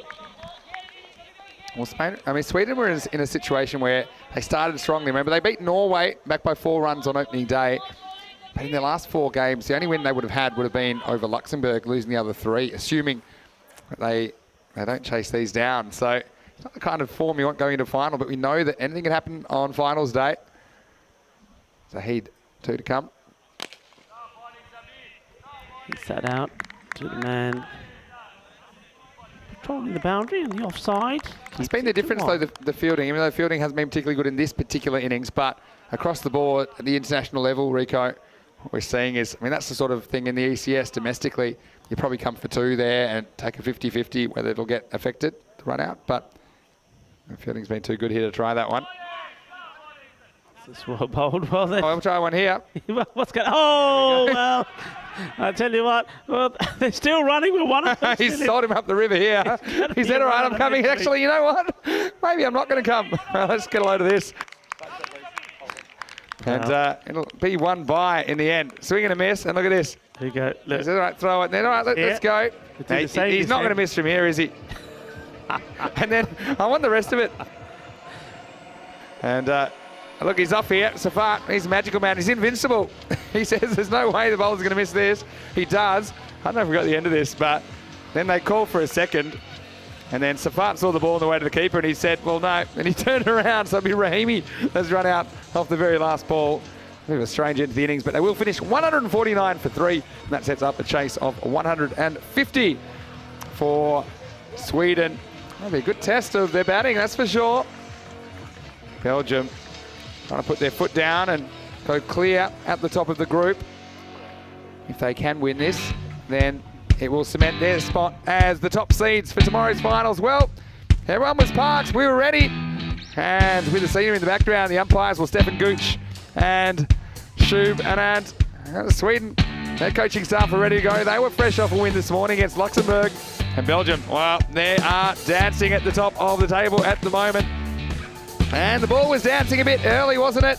It was flying out of the ground on many occasions. In fact, in the entire innings, there were 15 sixes. 14 of those came from the openers. And this one, well, he almost ripped his face off here. Humian Jyoti. And he had no idea where that ball had gone. And then the Bermuda Triangle situation. Fumbled something, just forgot the basics, had to catch it first. Had plenty of time if he did catch that. Galami, ambidextrous spinner, left arm, right arm. But he didn't have any success removing the openers who were off to the races and ended up putting on 133 off 49 balls.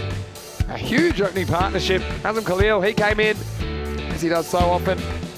He was the catalyst for a dismissal.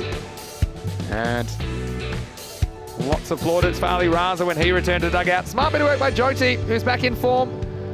That'll be a confidence builder. That's what it can be like in these tournaments, especially when we get late on. A bit of fatigue sets in. And Khalil, dramatic 9th over that included 3 wickets. And this, well, I'll go 10-pin bowling with Zabi Zahid any day of the week. It was a fairly simple run out. And Jyoti very thoughtfully just repairing his own damage to the furniture. But still, Belgium have a huge score on the board, 149. In fact, it is the 2nd highest score of this tournament so far, and we are into match 18. Cricket ground looking absolutely beautiful at the moment, isn't it? The Costa del Sol, the sun's out, and we're having some fun today. Just looking at that innings of Belgium. Manib Mohammed, 67 off 29. Nice to see him amongst the runs. Ali Raza, 57 of his own off only 21. It looked like a good opening combination to me, the right hand, left hand. Giving them a bit of an advantage, I think. Zakil, well, by the time he came in, it was already the 9th over. He was stumped first ball, then Rahimi ran out of the last. for 10. But all in all, very good innings. 149 for 4. 11 avoidables, I should say there. 6 byes in there, so not a great day for Jyoti behind the stumps, but you know, he's a class act. He'll come back tomorrow stronger for it. I think Azam Khalil picked up all 3 wickets, then went to the bowler. 3 for 27 off his 2 overs. The other one was a run out. Everyone in double digits, with the exception of Zabi Zahid, who went for 19 off his spell. So join us in just a few minutes, so we'll be back. And Sweden, they'll have the task ahead of them. Have to climb the Everest. 150 they'll need. They'll have to pull off the biggest chase in ECC history. But it'll be fun to watch. So join us then. It's Mr. Maximo here, Vinny Sander, along with Rico Full. We'll see you shortly on ECN for more Dream 11 European Cricket Championship.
Hello and welcome back to Spain. The Dream 11 European Cricket Championship in full swing. 15 European cricketing nations going head to head for glory in this first ever tournament of its type. Well, there's the giant ball there. And I know that pretty well because I was trying to stop that from blowing away last night. Another bout of showers, but luckily the ground was well protected. And there's Stefan Gooch, one of the umpires, along with Shub Navjot Singh Anand. And the Belgians, well, they're coming out. They're sitting pretty on a total of 149, led by an opening partnership of 133 between Manib Mohammed, the stylish left-hander, and Ali Raza, the dynamic keeper batsman. Sweden, this is their last group game, their 8th and final. And if they were to win this, they'd have some sort of a chance of making it through in the top 2.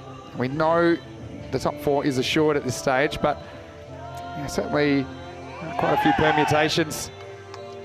And the players running out onto the field now and get set for some exciting cricket. It's a kind of cricket that's taken the world by storm here on the European Cricket Network. We've broadcast over 1,500 games since 2019, over 800 this year alone. The explosion in popularity that we've witnessed has been wonderful to watch. And it's going to be great to see how this product grows as well. I know there are plans to expand this competition to even up to as many as 30 teams in the next couple of years or so. And it's just a great platform for players that work hard on developing cricket in their countries of residence and try and spread the game. It's a great way to coordinate their efforts and to give them a showcase to show the world what European cricket's all about. So Sweden, 150, it'll be the biggest chase far and away of this ECC. But Sweden, well, they'd love to pull a number on Belgium, just like Belgium did to them last night. When Sweden sent them a target of 129, the Belgians, after struggling in the middle of the innings, just found a way to get going, and they ended up winning that game with 8 balls to spare. An extraordinary finish to day 3. So here we are on day 4, the final day of group matches. And we will be eliminating the bottom team after match 20 tonight, but we already know who that will be. Unfortunately, Luxembourg, they will be the team that miss out on Group A finals day. But we will see them against Norway in match 19. I know all the Luxembourg fans will be looking forward to a bit of a swan song from them. Anyway, they're going to open with Murid Ekrami, something they tried a lot in the start of the tournament. Haven't done a lot since. Here he is bowling the first ball to Rahel Khan. He swings across this one. So it'll just be one out to deep mid-wicket. So Ekrami's bowled pretty well. I actually think he batted well. He's been batting as low as 7, 8 or 9, I think, on occasions, but certainly he warrants a bit of a top order promotion the way that he struck the ball. He could probably be sending as a pinch hitter as well, I guess. Here's Sher Ali, player who we saw domestically, as we did Rahel Khan in that European Cricket Series, which is a club-based domestic tournament we broadcast on ECN a couple of months ago.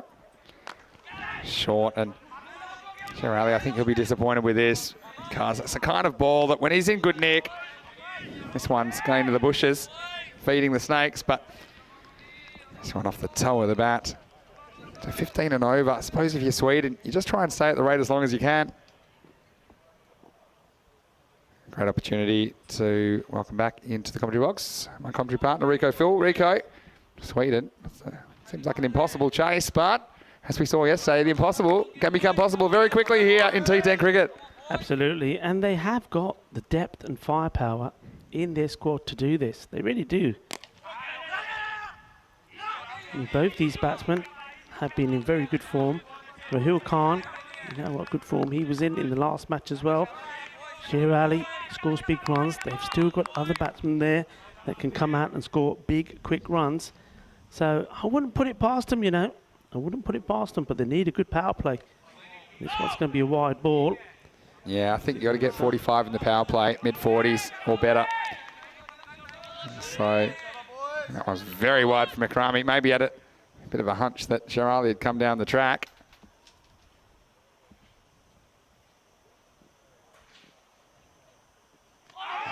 Goes for it this time. And they're asking the umpire, but it's not out. The quick shake of the head from umpire Shub. You can see that foot well inside. A bit of a shuffle, but it was always down, wasn't it? This is up in the air, and he's going to clear the boundary. 6 runs, and that's big, and that's what they need to do. And that's the first boundary of the innings, and it comes in the format of a 6. 6 good hitters. Nice hit. Yeah, nice shot. And they'll need more of those. That's why, I mean, if there is a ground you can chase 150 on, you're looking at it. And it's so nice to see Swedish players getting a bit of sun. I'm enjoying the weather, the Swedes, I'll tell you that much.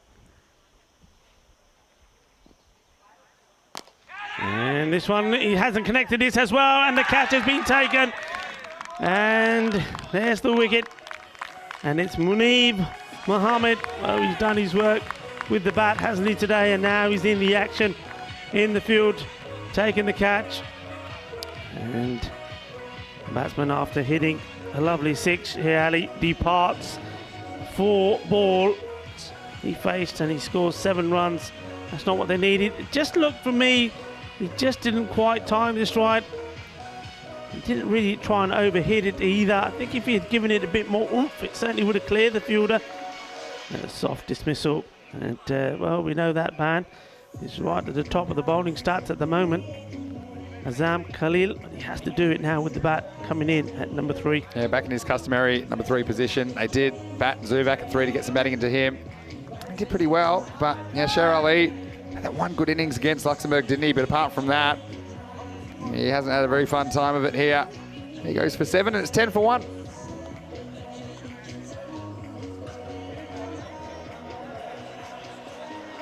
Very smiling at the moment as he goes out. Maybe sharing the joker too with some of the guys. That's one thing, Vinny, I was talking to Michael about. I just love the way that all of these players from all the teams here, 5 teams here in Group A, from 5 different countries, how they've all got on, how they all get on well together. They share jokes together. They're together at the hotel, as together as they can be, I have to say. At the restaurants, outside the restaurants, the hotel. It's just wonderful, building a really good community of spirit. It's a wide ball, and I think that's, you know, you need to really say well done, guys, because of course when you're playing in a massive cricket championship like this, the first ever, it's the Euros of cricket. Of course, there's a lot of pressure. You want to perform well, you want to be competitive. But off the field, they've been amazing. They really have. And this one is an amazing shot. It's big. It's gone all the way, but we can see it. Even though the covers have blown over in front of us. But this is huge. And played this beautifully. Nicely done. Yeah, well, this is okay, who's getting in that corner, me or you? Oh, I'm trying to describe what's happening in our commentary box. The big sail's got it's blown right in front of us, so I can't see anything. Lucky the TV works. I'm just watching like everyone else. That was a big hit from Rahul Khan. Good luck, Rico. I hope you got insurance, because that's not going to be an easy one for you to sort out. Well, let me take a video first. Stabs this away. And I'll just get one here. So we need several more of those big hits, won't they? I've got to get this working feverishly to get our commentary box back up and running. It's hard to describe to you, but a big sail just came straight over our field of vision. But now I can see. Khalil pushes away. This one will just be the single. Sakman Raja will be hoping to establish himself as an option in the power play.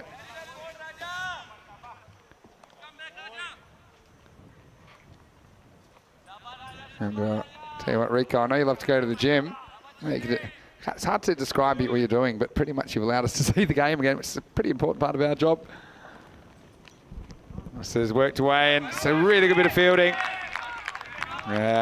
Belgium really showing what the reason is that they are right at the top of the group. And Sefat, he took Oh, not just one, but probably 2 catches of the week, one-hand stunners.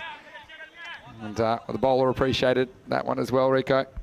Well, look, that's what it means, isn't it? I think if everybody supports each other, if you're a bowler, sometimes, can you imagine your bowler, you just straight down the leg side like that, the fielder pulls off a magnificent stop, keeps it to 1. He's done you a big favour. It's all a team game, and that's what this Stronger Together is about. Well, this one's hit pretty well. It's going to have to be another good stop here, and it is. Does well, Munib, gets his hands to it, stops the ball going to the boundary, and tidied up by Murid Grami. Yeah, they are starting to shine as a team, aren't they, Belgium?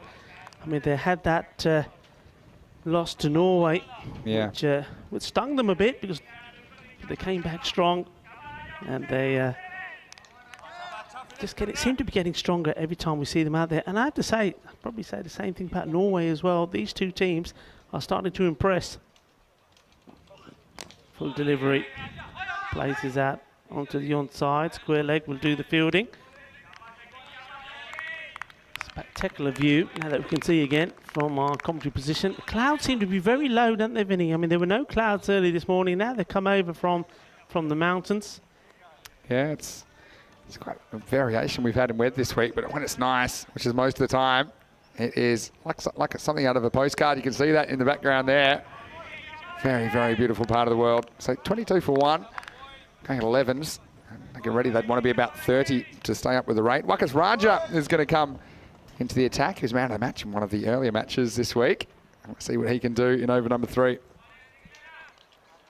Wakas Raja just marks up his run. Checks his field.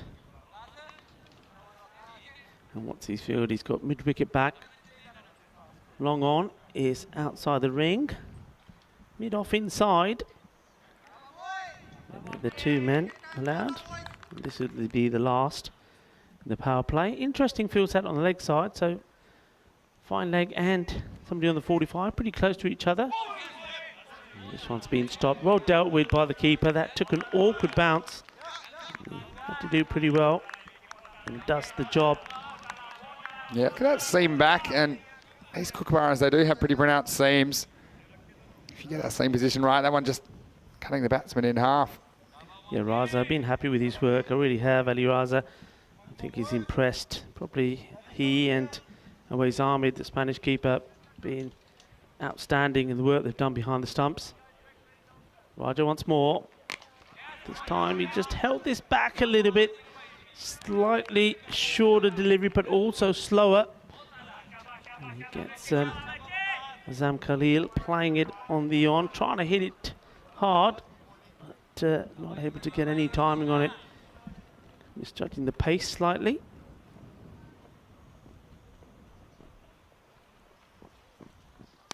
Now this one's gone up in the air, and he's got enough on it to go all the way, I think. Yes, he does. And it's 6 more. Shaka Lagia. Just enough on this. He knew where the field was. He knew it was a safe shot to play. The fielder did give it some chase. You can see it came right off the lower part of the bat. It didn't hit the middle. And, well, I think even if this had gone into the hands of the fielder, there was no way that Murid Ikrami was going to manage to stay in the field of play. This one, nobody's going to get close to it. This is big. Balle, balle, balle. Shakalagia. Well, we saw Belgium do something pretty special last night to Sweden. Sweden want revenge. And like I said, this rate, as long as it, for me, the point of no return, PONR, as I call it, is about 3 a ball. So the rate required at the moment is 15.54. If it stays below 18, I'd say they have some sort of chance. Up in the air now, who's going to take this? He's getting lined. Oh, that's a fantastic catch. That really is brilliant. Well, Murid Akrami, well, I think he's been a little bit dazed by that one. Take your time, young man. He probably needs a little bit of water on his head. He's really landed awkwardly on his neck. He's been running all over the place. This is a sensational catch. And I just hope that he's okay. I think he just needs a moment just to let the blood rush back in to his head, because look at this for a catch. I mean, it's an amazing catch. And, well, first it was caught out, and then Akrami almost knocked out because he didn't want to put his hands down. He couldn't put his hands down to break his fall. So look, the back of his head, bang. And, oh, that's a nasty one. You know, there's some chance you can do some damage to yourself. Of course, we know all about those kind of issues these days in cricket. And, well, the medics will be out there straight away for sure to just check that he's okay. But Rahul Khan, he goes for 23. That's the second wicket down for Sweden. It is 36 for 2. And Ekrami, he's delivered for Belgium with the bat, with the ball in the field. You can see Belgium, there's a lot of talk about their team selection, Rico, before this tournament. No, a lot of players were left out that had performed well for their national team in T20 cricket. But right now, well, it's hard to criticise a team that looks like they're going to finish top of the ladder. Yeah, look, you're absolutely right. I was hearing that as well from different sources. I know we'd had a talk about it as well. And but what I've seen from the team, I mean, they are a very good unit. They've come together well. They're supporting each other well, and not only when they're on the pitch, but when we see them away from the pitch as well. Even when they're on the coach coming here, they are a proper team. So they are working well together. They're talking well together. They're supporting well together. They do not look like a disjointed team at all to me. In fact, anything far from it. He's just saying there, the world's spinning a little bit for him. He so, did. You know, I think the medics have to check him out, of course. You know, we're pretty careful with things like concussion and things these days because we know how... That's a good shout. You know, I took a catch like that a very, very long time ago. And to this day, there's still that little bit... You know, when you turn your neck one way and you can hear funny things in your ear? It's because those muscles up there around your neck, there's so many as well. Yeah, you do any of those, and they're very difficult to heal. So it's a good job he gets checked out. Make sure he's fine, even if it means taking an over out. He's done his job. He's taken a fantastic catch. I mean, there's no sense in him coming back now, really, is there? The game situation as it is Wakas Raja, who picked up the wicket. He was pretty happy about the situation. I mean, Grami did bowl a good first over, but they've got other options. This takes us to the end of the third over. Swing and a miss from Zubak, and it is 36 for 2 after the power play. It's about 10 short of where I said I thought they needed to be. We'll be trying, though, that's for sure. Now, what do you think? That's another example of the rule that we've brought in, which is if you are caught out, even if you cross, it's relevant. You have to go back to the original end that you hit the ball, or the new batsman will replace the dismissed batsman at the end they hit the ball. And, I think it's a good rule. Let us know what you think in the chat, ECN European Cricket Network, because there's a lot of lively discussion about it. And, of course, sometimes people are a bit hesitant to change things, and actually I'm one of them. I don't like seeing things change unless there's a good reason behind it. But I think that when you're... a few people saying, well, why change it? It's the way it is. It's fine. The game's fine. But when that's your only reason for wanting to keep a rule, then I think it's a pretty thin argument. We're already seeing the benefit, I think, this week of that rule. It's putting a new batsman on strike and rewarding the team that takes the wicket. And Razak bowling a bit earlier than usual. Starts well. What a beautiful delivery that is. There's not too much you can do with those. This guy's a metronome. He just comes in and he can, well, 9 times out of 10, put it exactly where he wants it. And I think that's a pretty good spot. I think there's a batsman in world cricket that's whacking that out of the park. Razak back to Khalil, and well, this time I don't know if that was exactly underlines what you're talking about there. I think this is where he wants it. I think he wanted to go wide Yorker, and it's actually almost perfect. It's just about a quarter of a ball catching the blue line. Yeah, it's the swing as well. Yeah. If it hadn't swung, it would have been ideal. That's that big swing there. This is now frustration on the part of the batsman. Azam Khalil, he knows that they can't get to a position where these dots start joining up. Gold dust, as we call it in this format of the game. You don't want the gold dust, they need runs. If anything, bat on ball, a single. And he's not looking for singles, he's looking for big hits, and this has gone all the way. 6 runs, and that's another one that's gone over the little boundary fence we have. Going round, stronger together. I'm liking that. That certainly sums up what this journey, this European cricket journey has been, because we have all of us, from the teams, the officials, the organisers, got stronger together. Played nicely, kept it down. That was the key there. That shot got right on top of it. And well done also to all the federations that have supported all the European Cricket Series that we've done in different countries, and of course to Cricket Hispania for their support in the organisation of this, the very first Dream 11 European Cricket Series. And that's going to be a wide ball as well. And excellent partnerships that are being performed between those federations and the European Cricket Network. And here in Spain is the President Juan Carlos, CEO John Howden, and the Chairman Kevin Longdon, working well with the European Cricket Network team. And thanks also to David Cooper and Jay Wild here on the ground. They've been fantastic. I was chatting to David before, saying the ground looks pretty as a picture. Sliced, just dropped short of the man coming in from the boundary. Yeah, doesn't it? And the other thing about David is, I mean, David also owns this ground, David Cooper. He's an expert in grass. That's how this all started. He bought this area and he was actually growing grass, which was then being taken to golf courses and all around Spain, you know, special grass. And then he was asked, I think it was in 2012, we'll go back to that after this delivery. That one's okay. He was asked in 2012 by a cricket team if they could, if he could put an area aside for them to play some cricket on, and he thought, yeah, okay, why not? And well, the facilities here since then have got better and better, and now, as you can see for yourself, they are world class. That was the end of the over. The score is 46 for 2. Yeah, 4 overs down. Well, you know what's even better than 5 matches a day, Rico? I'll give you a clue, and it is 7 matches a day, because we do have some cricket coming from Cyprus. And this is what's coming up tonight, and it actually starts just before we finish here. But when we are done here, why don't you click over? You can go to European Cricket Network on YouTube, on FanCode in India. It's Black Caps versus Nicosia Tigers. As we see the first ball of the 5th over, edged away, crashing into the fence for 4 runs. That brings up the 50 to Sweden. Himal Zubac gets his first boundary. But yeah, that FanCode European Cricket T10 Cyprus starts tonight.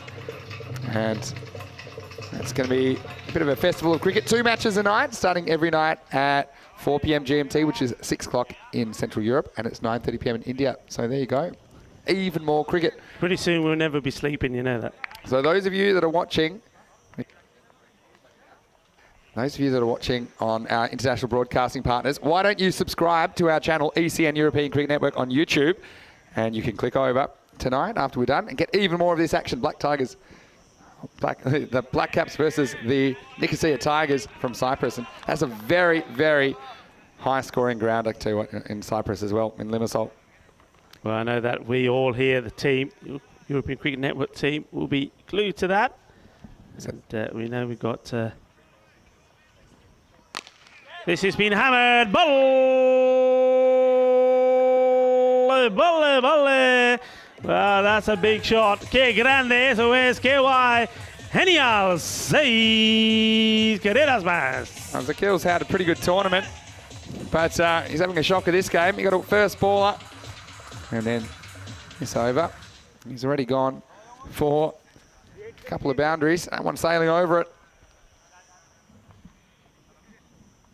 Zubac did whack him around this morning. They need more of the same.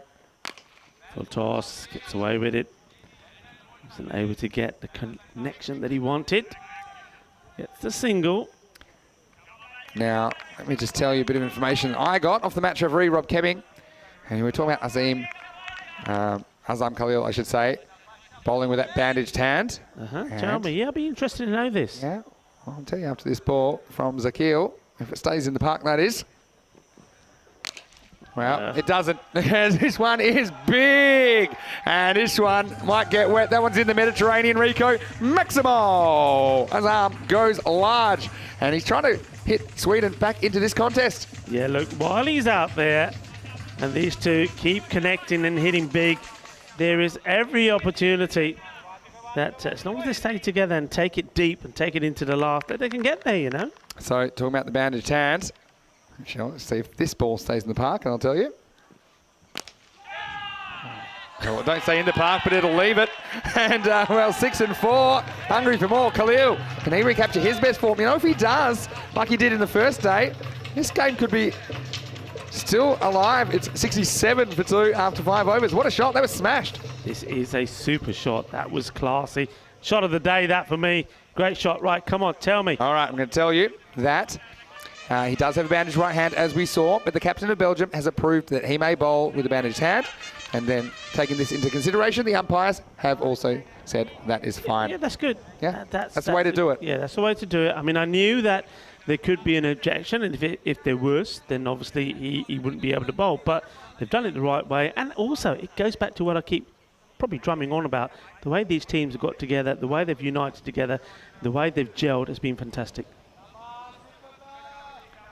So it's going to be Safat to bowl. He's one of my favourite bowlers watching the tournament.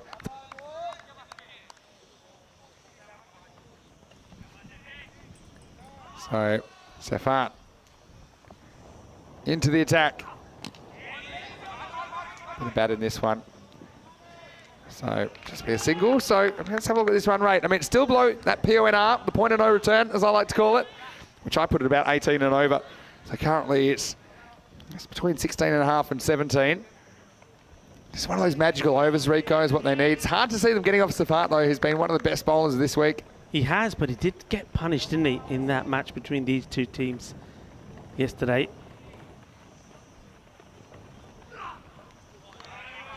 It's that slightly shorter one. Good variation. The first one was pretty full. This one just slightly shorter.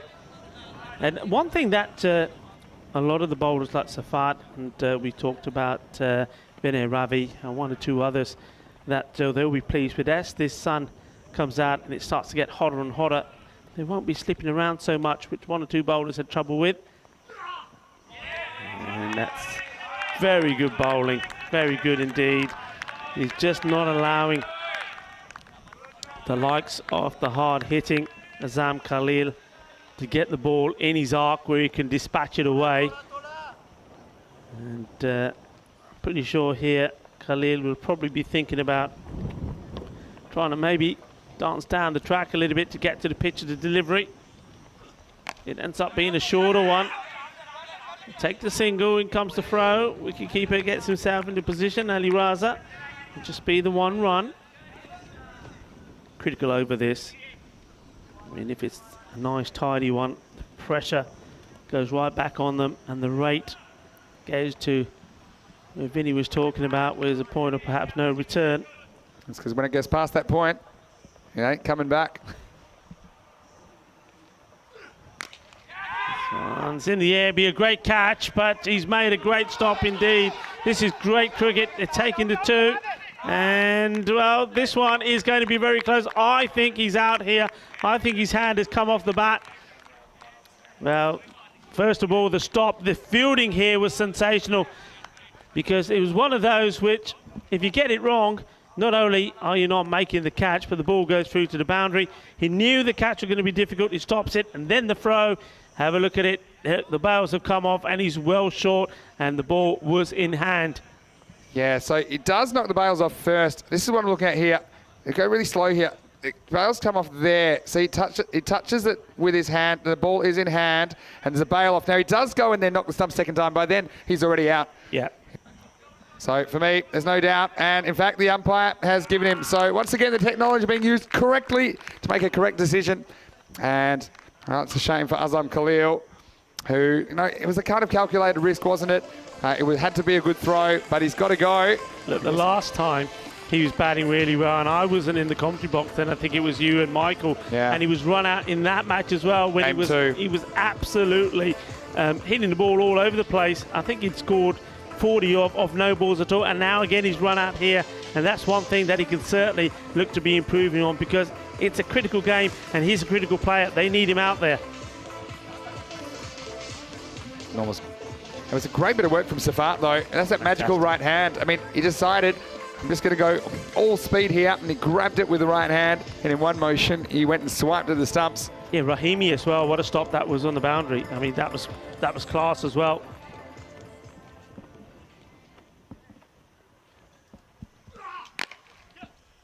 Hit away out onto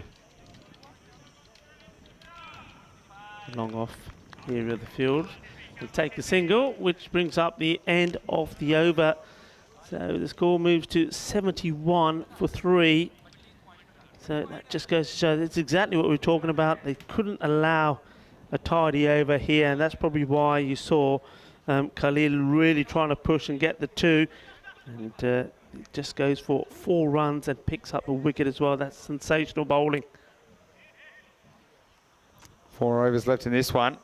And, well, perhaps some bad news for you. That rate's gone above the point of no return that I talked about. It's up to 19.75. And will we see it return? That's the question. Captain Sheikh Shiraz comes into the attack, and you see they're 25 runs behind on the comparison. It's just such a fast start, wasn't it? We saw that innings 87 in the first half. Not quite as bad in the second half, 62. But yeah, very, very good 2 halves. I guess 60 in a half is par. Oh, in the end, I think this one's going to go the journey. This one's out of here. That's in the jungle. Maximo. Well, Zubak, for me, he's the man that's got to go big. He does have his captain with him, but he's new to the crease. And I think we're going to see some fireworks. They're going to be trying to hit 6s or die trying, Rico. Yeah, I mean, he was impressive, wasn't he, in that victory in the earlier game. And that's what he's got to do. I liked him going out there. He hit it big. That's exactly what they need. This one is gone, and it's another one. Boom, shaka lagia, 2 in 2. And they've lost 1 key batsman, but they've still got this man out there, and he's hitting it hard. And he's hitting 6s for fun at the moment, Imal Zuwak. Fielder does get a hand to that knee, but it was already the other side of the rope. Goes for another ball.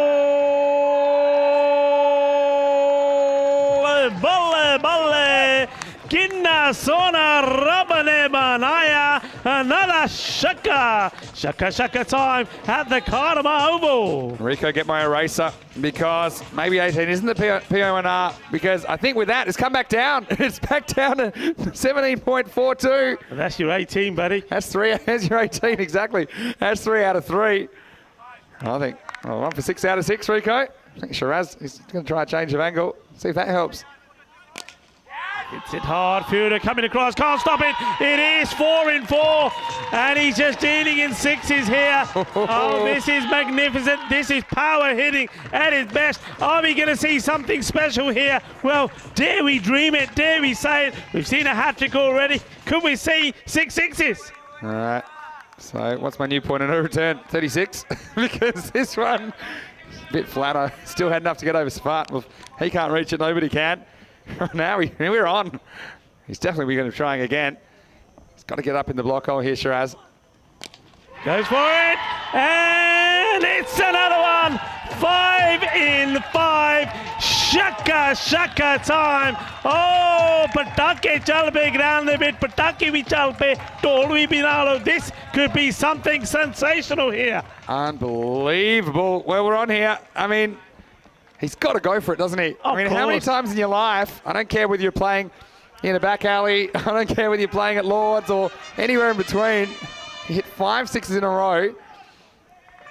And, well, they're trying to do what Belgium did to them last night. Come back from an impossible situation. Look at the rate. Look at the rate. Would you believe it? Here we go. Shorter. Oh, well, he makes good contact. He'll get 1. And that'll do, because he stays on strike. Look, that's fine. Yeah, he does. I know you're disappointed. Of course, we all disappointed. We've seen the hat-trick. We could have seen 6 6s. We saw 5 of them. Takes the single. But the most important thing for me, look at the rate. It's come down, and he's back on strike. Yeah, well, he is. So, I mean, it's not a bad result. I mean, 31 is decent. 102 for 3. Just going to step out of my body for a second and leave this game and put mine into the next. There's Norway versus Luxembourg. Luxembourg still without a win. And they're hoping to upset Norway, who are 3 and 3. Well, Norway, they've got a chance to go ahead of Spain, even if it is momentarily, if they can get over Luxembourg. Their net run rate is good.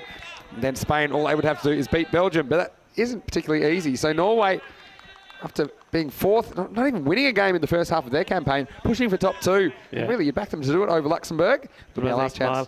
I have to say, Yeah. he lost the toss again. Yeah. He has not won a single toss. Not taking him to the casino with me. Maybe whatever he tells me, I'll go on the opposite. But I have to tell you something. I'll tell it when there's a bit of time, maybe after the delivery. Surely he can stop this madness. Got ball. Well bowled. Okay, go on then. Well, I was saying about Razak Iqbal can't win the toss. So Tony Whiteman, when he heard the story, he was offering it to him. He said, look, I'll give it to you, give it to you. And in the end, we decided, no, look, if you've got to do things right, we do it properly. And well, that was nice of Tony. Tony Whiteman, Luxembourg, just everybody's friends, aren't they? Slower delivery, well bowled, and this one is played one-handedly. Different class. I think the captain came on there, Shirazi, thinking, well, okay, I'm the captain. Maybe I put myself on by a few wickets. I don't think he banked on that happening. Anyone saw that coming. I mean, Zubak has hit the ball well, but to nail 5 in a row, that's unbelievable stuff.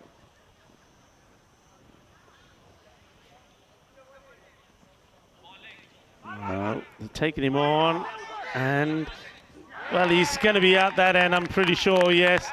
And well, the captain has to go. I think he's just sacrificed perhaps his wicket there, Venkatesh, to keep the hard-hitting batsman on strike, Zubak. It's a high-risk strategy because Zubak would have been out if this hits, and the keeper has 3 to aim at.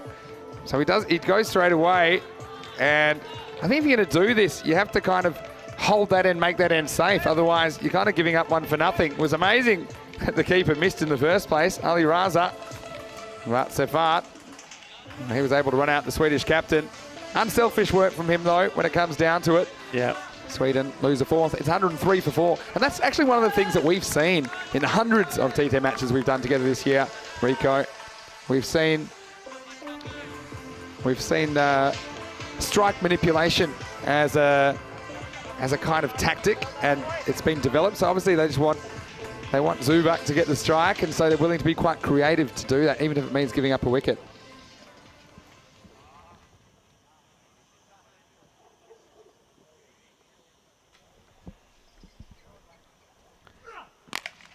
Hit hard. Fielder's got to try and stop it and can't do anything about it.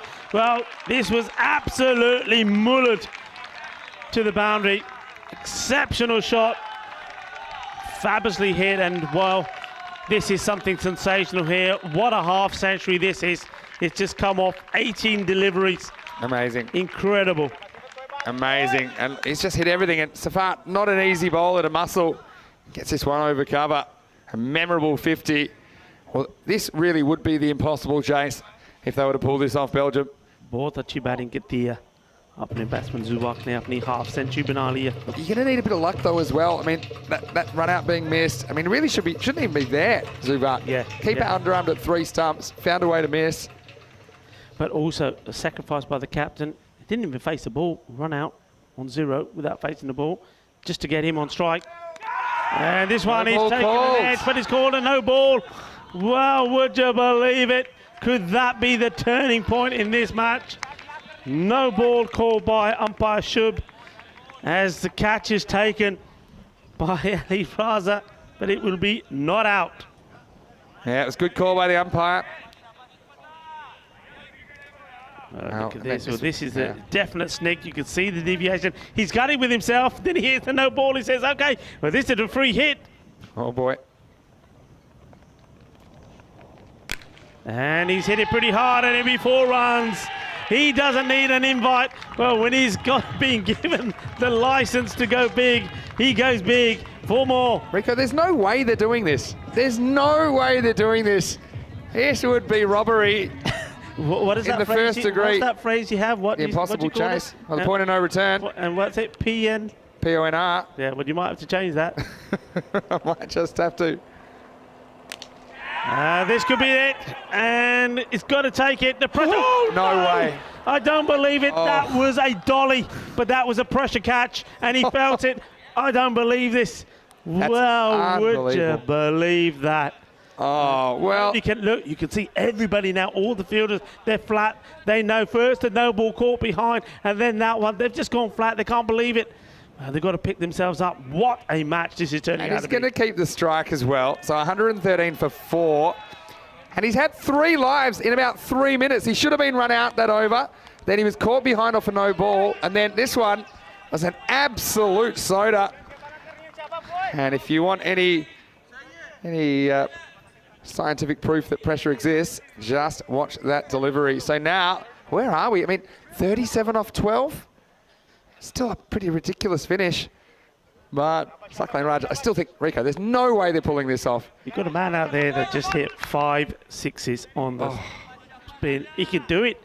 I mean, you need a bit of luck, don't you? But I've got a bucket load of luck. All right, all happens in the 9th. Strap yourself in. Firmly hit. Fielder has to come down. They'll be trying to push for 2. They're not going to get it. So, Romani, he's on strike. He's got to get off strike. Yep. Now, if he gets a boundary or 6, that's fine. If he gets a 1, can handle that. But cannot swing and miss at this, Romani. He's got to get something on it and get Zubak down to the business end.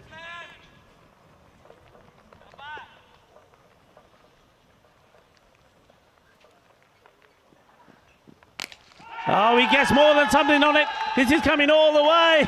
Oh, this is magnificent. What a match we have in store here. These 2 teams entertained us yesterday, and they're entertaining us again here today. This was a cracking shot. 6 more. No way. No way.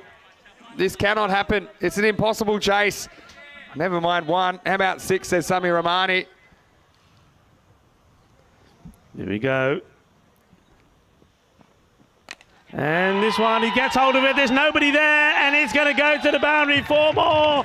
Wow, the big gap over there. As soon as he's hit that, I've noticed not a fielder there. Forget about taking the catch. It's 4 more runs. Oh my, oh my. This is just incredible. What a game. Well, wherever you are around the world, our global cricket family, we hope you're enjoying this as much as we are. What a match. I still think I can't do it. I won't believe my eyes. Stockholm Raja with the comeback ball. Full toss, 6 more. Balle. Manos arriba, arbitro. Eso es 6 más. Shaba. Oh, wow. Qué genial ese partido. Qué genial. Que disfrútalo o no, disfrútalo o no. Que sí. Sí puedes, sigas. Sí puedes, siga.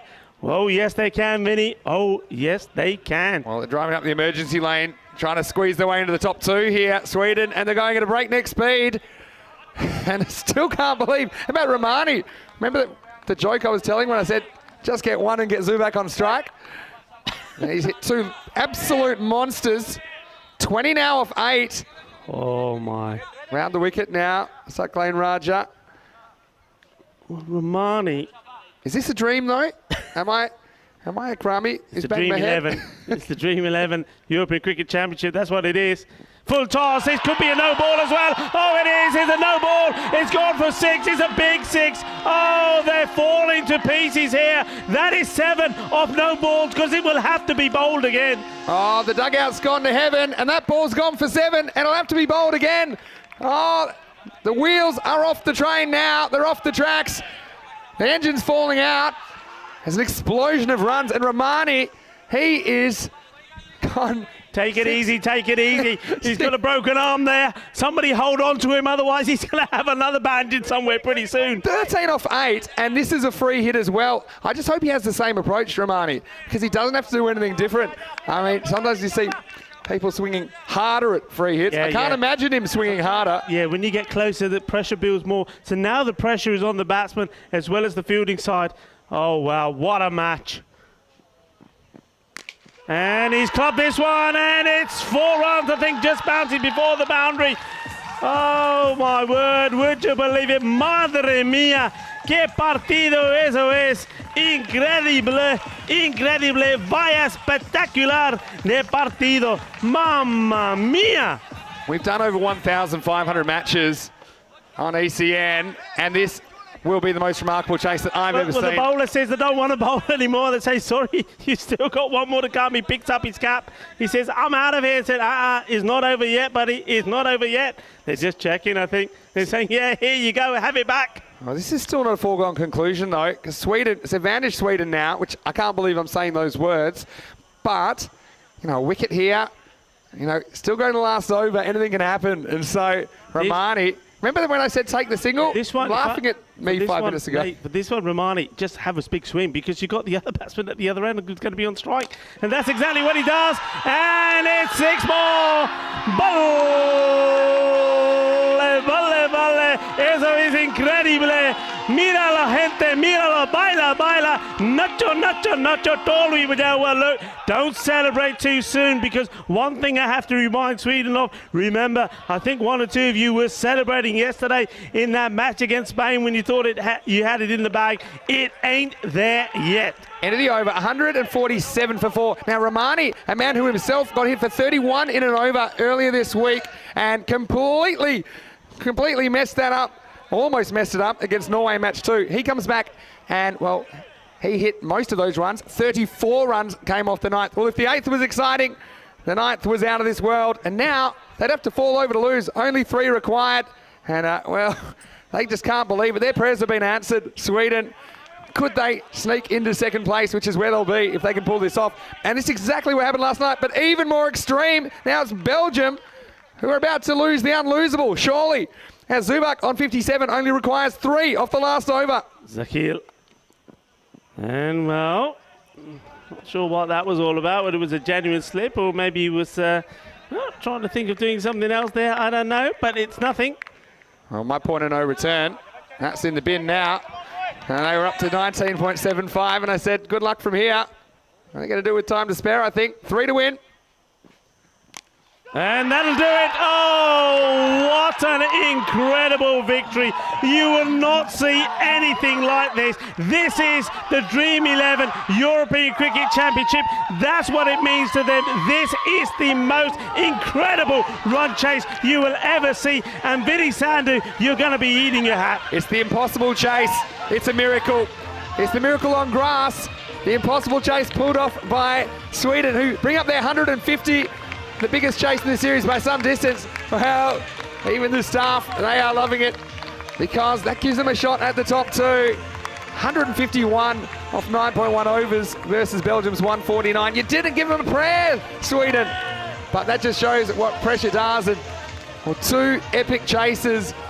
And, well, I didn't think I'd say that after the first match between these 2 teams, but the sequel outdid the original. What a game. You know, at the coin toss, one of the things that I said is, after seeing the way that Imal Zubak batted in the last match, I said, I'd love to see this guy bat. He's the one I think I'd like to see more of, and that's why he is so destructive. He's hit the ball all over the park, and he has given us all and everybody around the world watching this Dream 11 European Cricket Series, he has given us a day we will never forget. We never will. I wonder what Jonty Rhodes is thinking. I'm sure he's watching this right now. They've come back from an impossible position. I thought there was absolutely no chance. They were gone for all money. I mean, Sweden, they were 71 off 6 overs, and off the last 3, I have to add this up. For the last 4 overs, they scored 80 runs, and there were still 2 balls to spare. But look, while you're adding that up, you weren't looking at the screen. They were jumping over the fences, jumping over the picket fences, rolling down the hill to get onto the pitch to celebrate that victory. That was just out of this world. That was exceptional. Well, cue the music, Rico, because this highlights package could last a long time. Zek Rami, while he was out there, he came on to open the bowling. And, well, hasn't been a great tournament for Sher Ali, apart from that 1 knock against Luxembourg. Azam Khalil, he came to the crease.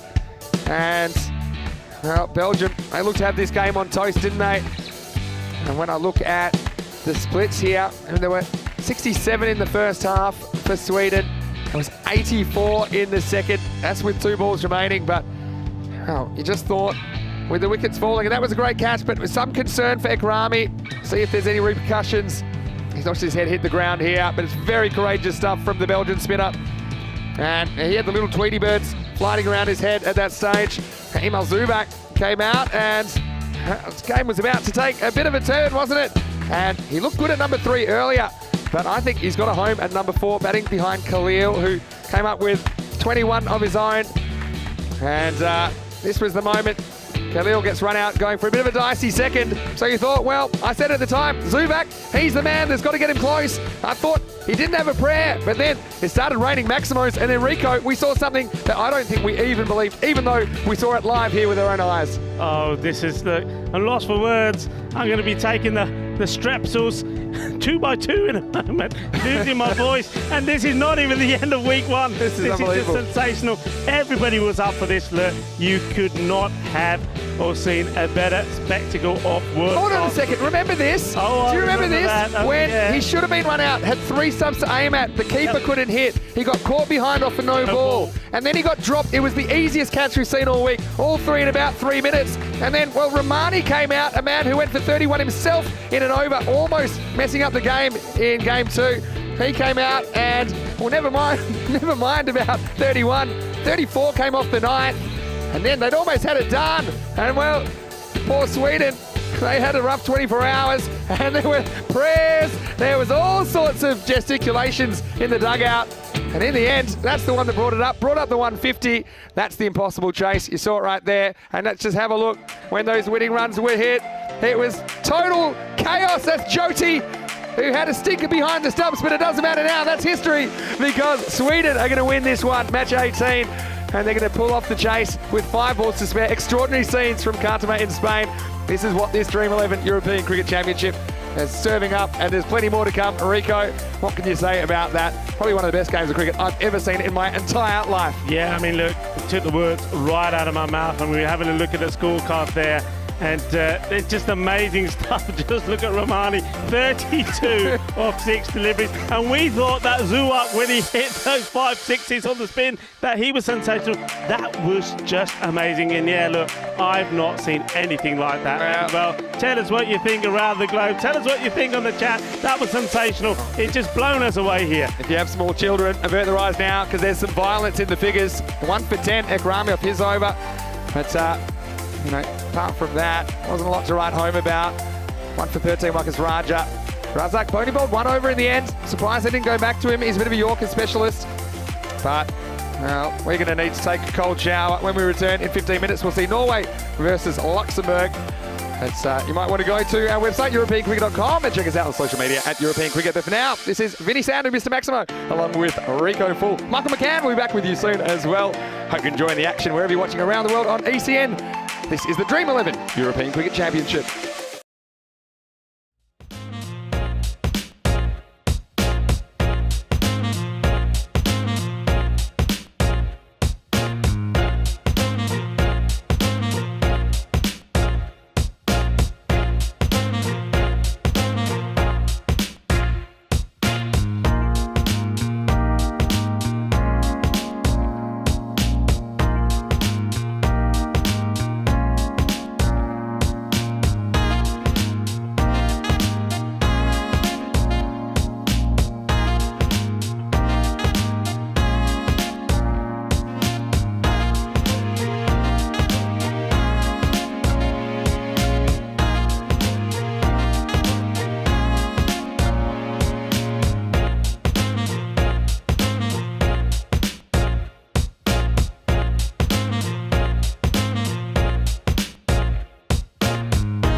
Hello and welcome back to Stockholm. We're halfway through finals day, day 12 of this FanCode European Cricket Series. Vinny Sounder here, Mr. Maximo with you for the European Cricket Network. Well, the bad news is the rain hasn't really let up since it forced the abandonment of the second semi-final, 1 over into the reply. Just to get you up to date, Albi Zalmi, they were 16 for no loss in that one, chasing a victory target of 70. And because that match didn't get the 3 overs in the second innings, it is abandoned. And the result was that Albi Zalmi is the high-ranked team. They go through to the final later on today in match 48. So the next match, which is scheduled to start right now, is match 47. That's between Mashta and Hammarby, the two teams that didn't win their quarterfinals earlier today. So, look, unfortunately, due to the persistent rain, we have had to postpone the start of this match, match 47. Can tell you that Hammarby, they won the toss. They elected to bowl here in the bronze final. There is a bit of time before we would have to abandon this match, and about an hour or so normally we have up our sleeves if we are to get in a match. Minimum 3 overs, of course, in this form of the game. So we're obviously very hopeful the rain may ease off. It just has been consistent. That has been the thing at the moment. So today finals, just to give you an idea where we have kind of been already today. It was Mashta who were knocked off by Botchirka in the first semi-final. Botchirka making it through to the final. And Albi Zalmi, due to that washout in semi-final number 2, they are the other team through to the final. So we do know the bronze final matchup. That's what we are meant to be playing right now. Hammarby, who will be bowling first against Mashta. And then later on, we have match 48, the final between Botchirka. The real surprise packets of the morning. What a thrilling match that was against Mashta. They won with the very final shot of the game. They needed 2 off the last ball. They hit the ball to the outfield. There was a fumble. It allowed them to come back for a second. So you can see this is where we are right now at 2 p.m. local, 5:30 in India. It's Mashta versus Hammarby. But unfortunately, we won't be starting on time.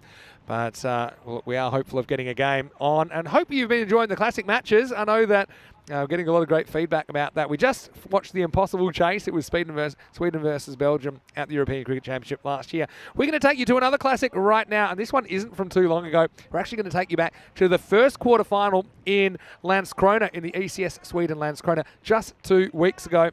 It's the Helsingborg Stars versus Ariana CC. I can tell you the news from the toss is that Helsingborg Stars, they won the toss. They elected to bat first. Your commentators will be Rico Full and Andrew Ryan. Take a look at this classic match. You'll enjoy it. If there is any news, I'll be sure to put it in the live chat, ECN European Cricket Network. You can also go to our website, europeancricket.com, to work out exactly what is going on. If there is any play, we'll be right back here to bring it to you. But for now, enjoy this classic match from ECS Sweden Landskrona from just a couple of weeks ago. But for now, it's bye from Stockholm. Ahmed coming in. First ball of quarterfinal 1. Drops to the leg side. Shetty tries to pull it around the corner, and the umpire's finger goes up. That's a traumatic start for the Helsingborg Stars. Suhas Shetty has been so good for them at the top of the order. It was a poor ball from Muhammad, drifted onto leg stump. Shetty's tried to swing it around to backward square. Unfortunately, just either took glove or the back of the bat, popped up, and that's an incredibly simple catch for Kadir Sadat to take. Helsingborg Stars 1 wicket down off the first ball. Look at the hands go out for Madan Prabhu. He's nodding his head. Don't know if that's trying to give the umpire an indication that he didn't think it was out, or he's just disappointed with the first up result. That's Suhas Shetty. Had plenty of Shetty chat on YouTube over the last couple of days. Fortunately, he's come back out to the batting crease and hasn't been able to get his team off to the start that they would have liked. Difficult moment for them to come back from.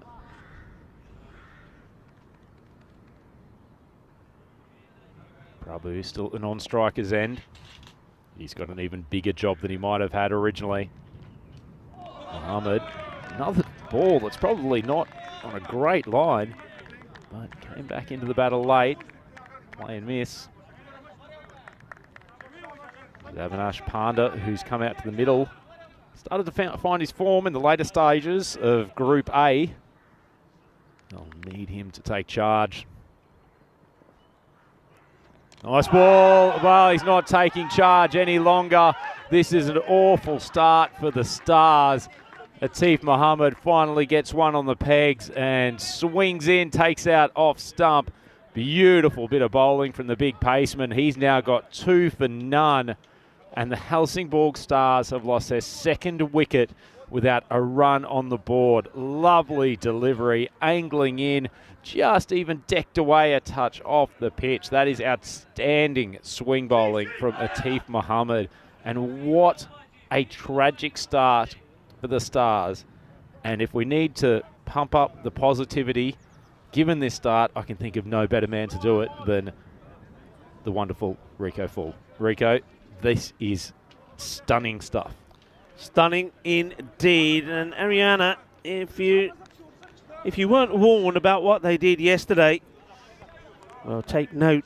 Remember, in a match that United were trying to win, chasing 70, and they needed to do it in about 8.4 overs to register their place in the quarterfinals, and they would have been in this spot here. But, well, they were blown away by Ariana, 22 all out. So Ariana, they are on fire in the field, and the man on fire at the moment, Atif Mohammed. Satish Kunjit, appeal. First ball he's faced, comes back a long way again. Grinning like a Cheshire cat, Atif Mohammed, and no wonder. After a couple of loose balls to start with, he's got the radar working. It's just fantastic bowling, isn't it, first up? I mean, it's a quarter-final, the pressure is on, and Madan Prabha is probably thinking now maybe he should have probably taken the field first, because nothing's gone his way. He's going to go on strike now, courtesy of the first runs on the board, courtesy of leg buys, and nothing off the bat so far, but the bowling here, Atif Mohammed, is just sensational, and he's performing for his captain. The team that are desperate to get back to winning wise. One thing I have noticed, you see this delivery, it's probably going for his standard reply, gets bat onto it, first runs of the bat. Yeah, one thing looking out there now from this position, I noticed that I don't see too many of the old dandelions and too many long bits of grass. This has had a nice haircut, and it looks absolutely magnificent, the field at the moment. So just expecting the ball to travel a bit quicker across the outfield. Yeah, certainly, and a team which will no doubt send it travelling pretty quickly across that outfield, Ariana Cricket Club. Look at the first over stats coming up. Not too much in difference between the average of these teams. Actually, not even too much difference in the highest totals from them. 24 of the first over being the biggest for Ariana. That's some great striking. But Helsingborg, this will not go down as one of their most, certainly will be a memorable one, but all of the wrong reasons as far as first overs go. Rico, coming back to that point you made about the length of the grass, certainly has been trimmed overnight, but it feels like the conditions are still pretty heavy, which is not going to help the batters. No, it's not going to. I mean, one of the things that a lot of the batters were saying yesterday is that ball got heavy pretty quickly because of the moisture on the ground, and felt that that's one of the reasons that the ball didn't travel as far as we've seen it do. But at the moment, it's all about the bowling. I mean, yesterday was very much a heavy bowling day compared to batting. We only just saw the one high score. That was 130 from Mamahus. All the others were very low. In fact, didn't get to 80 in any of the other matches. And today, well, this one looks like it's going to be very much the same. Something special has to happen here for Helsingborg Stars to get themselves back up and going. I must admit, I was surprised. I don't know about yourself. I was surprised that Madan Prabha wanted to have a bat first. We had a little bit of a chat about this before the game, didn't we, Rico? And I think we both expressed a view that maybe coming back after a week's break, as man who has had a little break as well, Arabzai coming on to bowl the second over. Cut by Prabhu, and he's put it straight in the gullet of Atif Mohammed. You cannot keep that man out of the game, and that is an incredibly unfortunate loss of a wicket. Prabhu had been their main run scorer along with Suhas Shetty for this tournament. He's cracked it off the middle of the bat, but somehow has found the waiting hands of Mohammed there at point. Yeah, I mean, he's hit it pretty hard, hasn't he? He's taken himself away from the ball, so he's reaching for it. And maybe that's the reason why he's not able to get enough height to get it past that man. Well, what a start he had. And Ariana, they're all smiles at the moment. And so it should be. But there will be one man who won't be smiling just as much, because the big news is, and I found this out from Basha while we were at the coin toss, is that Atif Mohammed will not be available tomorrow if, and it's still an if they get past this the Stars side in this quarterfinal. Yeah, he's become an important player for them across this tournament, as he did in ECS Melmore back in 2021 as well. Combines some pretty nifty swing bowling with very effective batting in the power play. Plays nicely square of the wicket and downs along off as well. Big job to do for Helsingborg Stars. Don't have to rely on their middle order to at least put up some sort of defendable total. Conditions favour the bowlers today, although nothing that should justify 3 for 2. Scoreboard, that one is just edged down to Yusuf Sahak coming in from a wide third man position on the boundary. Yeah, Pramod Chandrasekhar Rai is out there now. He's their better wicket keeper. And these two, Kunjir and Chanda Krishnai, really have to get the runs on the board. Magnificent start for both the bowlers. The very first ball of this spell, rewarding them with a wicket. Onside brings that one back in a bit off the deck. Sadat will use it out to the leg side, and I'll just scamper through for a single. Quick turn to our YouTube chat. As always, great to have plenty of you in there expressing your views about this European Cricket Series Lens Krona event, and obviously a lot of you going back and forth between the Malta event as well. Myers there, IWBW, Saimon Chowdhury, Shamim Islan. Plenty of folks in there enjoying the company of your fellow ECS fans, as Chandrasekhar Iyer tries to cut that late behind point unsuccessfully.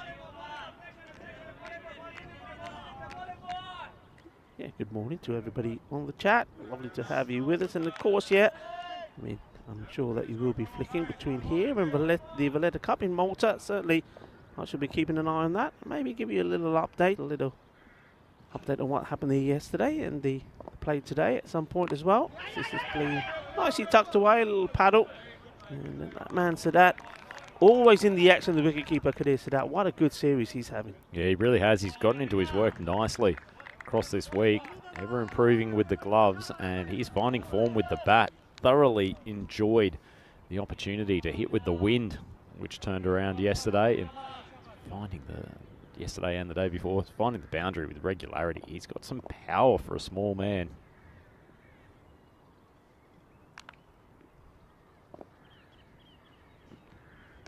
Wide ball. I have to say, actually, as much as they have the Stars at 3 for 5 at the moment, there's been some good balls from Ariana, but you wouldn't say it has been bowling that is unplayable. They've just been solid, and unfortunately the Stars have just contrived to create some wickets. Absolute seed that got Panda, but apart from that, Shetty and Prabhu have actually taken good balls, only sort of semi-good balls to the fielders. Absolutely nothing special about them, as turned away to square leg. That's the end of the over, and the Helsingborg Stars have crept their way to 7 for 3 after 2. Yeah, it's a perfect start for Ariana. Yeah, I think you're absolutely right. Look at the first wicket, that off Suresh Shetty. What a key one that was. You know, he's a man in very good form with the bat. And he goes off his very first delivery. I think his eyes probably just lit up and he thought, okay, this is the one. A good way to get off the mark. It's the ball that you'd expect him to dispatch to the boundary. And a judge to have got a little touch on it. I think from the reaction from the captain at the non-strikers, and at the time he was pretty sure that it was more pad than glove, but the umpire saw it differently. He went, and then, well, what can you say about Prabhas? Dismissal absolutely tonks the ball, but straight to the man off the moment at the moment, Atif Mohammed, and he's going to bowl his second over now. Certainly is. Good decision from the Ariana skipper, Bashir Ahmed. Loves to operate with this newish ball, Atif Mohammed. Good length again. Getting Satish playing across the line. can really swing the ball prodigiously, can't he, Rico? And certainly you wouldn't say the conditions are in his favour in terms of being a day where you feel like there's going to be a decent amount of swing, but it's not like there's a huge cross breeze for him to work with. And that one comes off his pad and back onto the grill of Sadish. Sadish there supporting the shade look. And I wouldn't have thought that they would be helping him too much at the moment in these conditions. It's dark times for Helsingborg Stars as far as the scoreboard reads, and dark times behind Sadish Kunji's shades at the moment. Muhammad just causing all manner of trouble with his in-swing. I'll tell you who Atif Mohammed reminds me of a little bit. The Big Mac. Ahmagan Khan for the Catalonia side in Barcelona.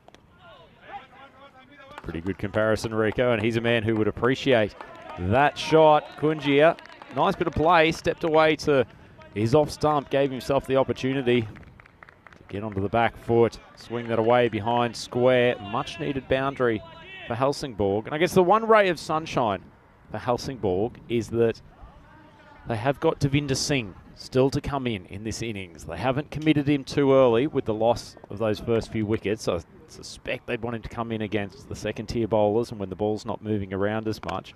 As that is smoked for a wonderful 4. Kunji, after a tough start, rocked onto the back foot. Isn't that a confident stroke, Rico? It's a lovely shot. The one before, he sort of paddles. And this one, he thumps. He certainly gives that a good crack as that goes all the way onto that banner there. Just missing out on the bullseye of the European Cricket Network logo. Good shot.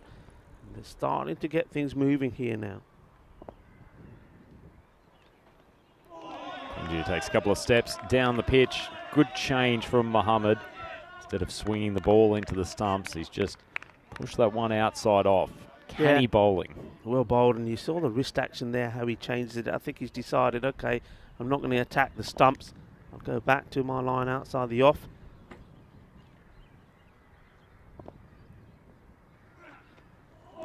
Kunji fends at that ball. Lovely change from Mohammed. Classy bowling from him. That is the end of the power play, end of the third over. Helsingborg Stars sitting at 15 for 3. Rico, their lowest power play before this innings was 20. Not a great time to bring out your worst power play. No, not a great time at all. And we've seen the stats going in the wrong direction for the Stars. It was the lowest first over score for them, 2. And now the lowest power play. But as you said, they can rebuild. And I think they probably need to take the next 18 balls or so for these two just to stay there, continue to steady the ship, take the singles, put the bad ball away. That's what we saw in that last over. And that then sets up a nice time for them to try and go ballistic. And if one of them fails, Devinder Singh is a good time for him to be coming in. So still, I think they would be looking to recover from this and get to around about an 80 score, 80 or 90.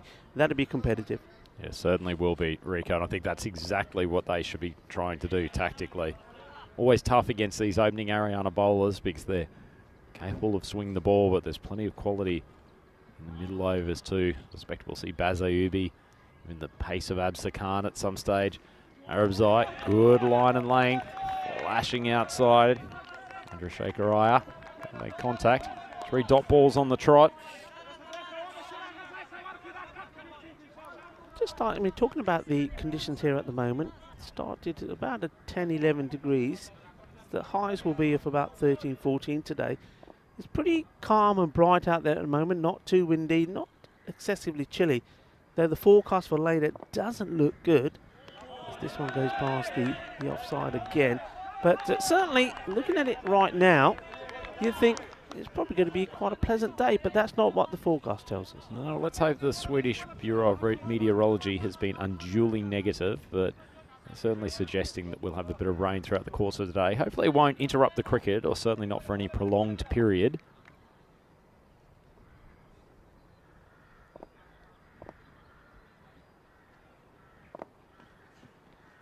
Wide one from Arabzai. Getting some substantial outswing though, which will encourage him and the rest of the Ariana bowlers. Just lost his radar a touch though. Yeah, Arabzai maybe, I mean, he did take the wicket off his first delivery, but in that second over, perhaps just gave the Stars a bit of breathing space with a few extras, and they're looking to capitalise on it here. Chandrasekharaya hasn't made contact with one this over. Admittedly, a few that have been sprayed wide, but it should be fairly obvious what Arabzai's plan is here. He's bowling out swingers. He's pushing it wide of off stump. Chandrasekharaya's got to take that on board, accept what the bowler's giving him rather than trying to manufacture big shot over the leg side. That one's wide again. I don't think Arabzai is going to be too fussed about that, Rico. He'd be happier to give away the wide rather than drift onto leg. Yeah. They've got the two fielders on the leg side are at deep mid-wicket and at long on. So the one place he doesn't want to bowl is short and on the stumps. Yeah, the thing is, though, you just saw that delivery being replayed there. The amount of movement he's getting is huge. We saw where the wicketkeeper, so that ended up taking it. Another wide one, and the umpire spreads his arms. Losing probably just, if anything, just losing a bit of momentum for Ariana here. They'd had such a good start, 3 wickets in the first 7 balls of the game. And in fairness to this pair, Chandrasekharaya is certainly not setting the world on fire in terms of runs off his bat, but they're just accumulating and being helped by a few wayward deliveries from Arabzai. Finally, he gets bat on ball, flies down to that man Muhammad, who just seems to be a magnet for the Kookaburra at the moment. Yeah, it's nice to see our man in black there. Rafi Ahmed is at the bowler's hand. He's getting his early morning stretching exercises in, putting those wides. And, he's joined at square leg by Adnan Gill, and led brilliantly the match officials by Sir Rob Kemin. They have really had a very good series, the men in black. Couldn't agree more, Rico. As Arabzai pulls out the in-swinger. It's been flicked nicely, rolling over this quicker turf than certainly was yesterday, but still probably a little bit heavy thanks to some rain overnight. So it pulls up about a metre short. And just having a look at Kunjir, who seems to be in a little bit of discomfort. I think that was there a collision between the two? You'll see it here. Sadat is trying to get the ball here. They've gone into each other, and I would suggest that probably Sadat has felt the brunt of the lid from the batter. And well, the batter, he's got it all ricocheting inside the helmet, but Sadat has caught that on the side of the chin. It's sort of been a head-butt upper sort of cut. And he's given it a bit of a rub there. Both players probably just in a slight bit of discomfort, but certainly Sadat has got the worst of it here. Certainly out of those two players, I'd be preferring to be the one that's got the helmet on rather than the one just deflecting the lid with his chin. It was almost like an NFL linebacker coming in against a completely unprotected quarterback. FanCode ECS Sweden's Lankrona, the first quarterfinal key insights. Rico, take us through some of those crucial numbers. Yeah, I mean, okay, you can see the 6-2 in terms of wins and losses for Ariana, and it's the other way around for the Stars. But you can see that the scores, that interests me. Batting first, you've got the highest, the average, and the lowest for the Stars. So they're still looking to try and get to that 90 score. Ariana, of course, they can't believe their lowest, 53. That was against Loma, but they're averaging around about 102. Highest 147. High successful chase, 96 for the Stars to 78 for Ariana. And the highest scores there you see there as well. So interesting, thanks to the stats gun there. To, well, 2 men that worked very hard behind the scenes, to Ravi and Shazad. Thank you, chaps. And, well, so that seems to be okay. He's just doing a bit of jaw exercise. He probably won't be eating an apple today, probably not. Probably having a bit of soup, maybe a bit of the lovely pea soup that Sweden is known for. Have we tried some of that yet? The pea soup? Maybe a celebration pea soup tonight, Rico. As that one drifts onto off and middle stump. And after that collision, Kunjir has been reborn as a mega striker. What a shot. Well, you know that the Haryana players will be saying to Sadat, what did you do? You knocked some sense into him, or you certainly knocked some power into the batter. Sadis Kunjir just decides, well, you know what, I'm going to send this one big. That's what they needed. They need something positive. That shot there takes them on to 33, 3 wickets down. A very important partnership, this. Yeah, it certainly is. And I think another point that's important to make to the fans, because it's not just a big day for quarterfinal Friday, it's also Peacock Friday, Rico. It certainly is, yeah. I mean, hope you're liking the look. And yeah, you're looking quite dashing there, liking the shirt, liking the colours. I don't mind telling the story that when I came down for breakfast this morning, I had selected a Peacock shirt, but it was certainly not as extravagantly peacock as yours today, Rico. So I scampered back after my scrambled eggs. Yeah. Have decided to go for something a little bit more summery, a little bit more flamboyant. I don't think it's as good as yours. That is genuinely my favourite Rico shirt. That is a beauty. Well, thank you very much. Look, I'm very used to the missus saying, well, okay, if you're wearing that, I'm not going out like this. I'm going to go up and change. I didn't think I was going to have the same effect on you. But no, you look very nice as well. In fact, I have to say you've looked very smart every day of the cricket. And you're very brave as well. You haven't opted to go for the beanie or the big jacket when it's got a bit nippy and chilly out here. So well done to you. And it's been an absolute pleasure. I know we got today and tomorrow still to go, but one more time. And I'm sure that the viewers appreciate it as well. It's been an absolute pleasure to have you in the Ice Cube. You've been a gem, sir. I don't want to talk about it, Rico. It's going to make me emotional, so I'm going to leave all of that until midway through Saturday afternoon. And in the meantime, continue to enjoy the warm embrace of Rico Full in the Ice Cube, and obviously all of our fans out there in the YouTube chat and through FanCode. Man who's got a few fans around this place, Absa Khan. Gone. Well, that's a big call from the umpire. That was slightly short of a length. My feeling was that it was probably going over the top of the stumps. Yeah, I mean, it was pitched shorter. I like to see it again because purely of the height. See where this pitch is? Yeah, I mean, side on would give us a good idea to see how back. He was back in his crease, and I think that's what Adnan Gill is looking at here. He goes back, keep an eye on that. Ooh, yeah, I think looking at the trajectory of the ball, that's one where the umpires decided it is going to go on to hit and not go over the stumps. Tight call, tough one. Seen them given, seen them not given as well. No, certainly entitled to give it, just with a bowler of the pace of Absa Khan. Respect the benefit of the doubt, might have gone to the batsman there, but to be honest, it's not actually the worst result for the Helsingborg Stars. Chandrasekhar Raya had been struggling to get bat on ball. He's gone 3 off 8, and it has allowed Devinder Singh to come to the crease now. You'll probably enjoy the pace of Absa Khan, and if they're going to win this game, then Singh needs to play an absolute blinder here. Yeah, the only thing Singh, I mean, he doesn't need to go straight away. He needs to have a think about this. Is only the start of the 5th over. You've still got half the innings plus to come. So just get yourself in, because after one of these two goes, well, then you really are into the lower order that haven't really done anything with the bat. Well, Devinder Singh takes the advice from Rico Full. Just defends that nicely on the offside. Isn't it amazing that all the bowlers that we've seen, the very first ball has delivered a wicket? That is true. It's an outstanding start. That was probably the best ball that we've seen for those first ball wickets. Khan charges in. Nice late movement, just decks away. Good bit of bowling, and it's probably not Devinder Singh's favourite area. Getting onto the back foot and cracking one through point, so it's a good length as well from Khan. Yeah, it's all about variations, isn't it? I think when you're a bowler, and that comes in the line that you bowl, also the pace, and you're seeing good variation already from Khan. Actually, Singh plays it pretty well, just drops it down to the offside, because during this phase, if he's going to take himself a little bit of time to get in, they still want to rotate the strike. And Kunji's actually looked pretty good out there. He's 17 off 12, giving them something to work with. Devinder Singh, I talked about him being probably one of the most unluckiest batters we've seen in the series, because his team just keep running him out, and that'll certainly be playing on the back of his mind.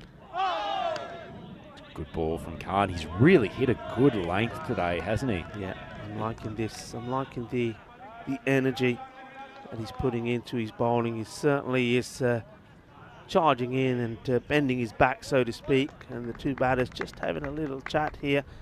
I think Devinder, who's only just come out there, already offering some advice to Kunji, who's been batting pretty well up until now.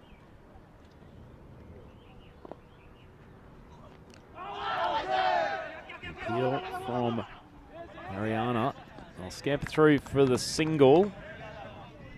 Big rub of the thigh from Kunji, who's copped a ball from the paceman Khan in an uncomfortable spot, but sure he'll keep battling through. End of the first half of the innings.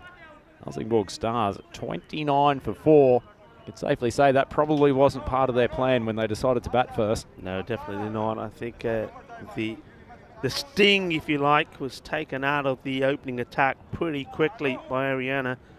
And both bowlers, both openers, Mohammed and Arabzai, picking up wickets at the first 2 deliveries. Arabzai in his second did stray a little bit, which helped to get things off and running. We saw back-to-back boundaries from Kunjir as well. And that's what they need to keep doing. I mean, at the moment, if they go at the pace they're going at, it takes them to 60, so they do need that bit of an acceleration to come in at some point in the innings. But you've got 2 men out there that can do it. Devinder Singh, we know, certainly can. He's on a couple of occasions been in the 40s, and that's what they need him to do here. Still got a bit of power down the lineup too. Sachin Shetty, who played a match-winning, albeit brief, knock in their game against Seaside earlier in the tournament, he's still there, and if they need someone to unleash in the last over or 2, sure he will be ready to oblige. As we see some in Zazai. It's been very impressive over the last couple of days from Ariana. Yeah, he was picking my bowlers yesterday, Zazai. I know he wasn't the one taking all the wickets. That was Atta Rahman and Walidullah Sharif, but just the line and the pace that Zazai bowled at yesterday was superb. Oh, full ball. Been thrashed away to the boundary. Love to see this from side on as well. Probably wouldn't have been too far away from a no ball for the full toss over the waist. The batter comes forward of the crease. Probably a pretty good call from umpire Adnan. Likely to have gone below by the time it got to the batting crease. Yeah, I mean, it's one of those, isn't it? It's waist or above. For me, for somebody who's bowling at the pace of Zazai, I'd like to see those called. It's a difficult one when they're outside the off stump, though. It's hard for the square leg to see it all the way. Short ball, thrash to the offside. Consecutive boundaries for the start of this Zazai over. And Kunjia, he is conjuring somewhat of a semi-miracle here. He stepped in without a huge amount of batting form in this tournament to date. But he is keeping this Helsingborg Stars side afloat. Very much so. Dan Hora's there. Probably had a good shot of that. Bashir not happy. Kunjia, have you noticed, every time they hurt him, he hurts them back. He took one on the lid. He came back with a big shot, and then he took one on his upper leg, and he's come back with 2 good shots. Excellent observation, Rico.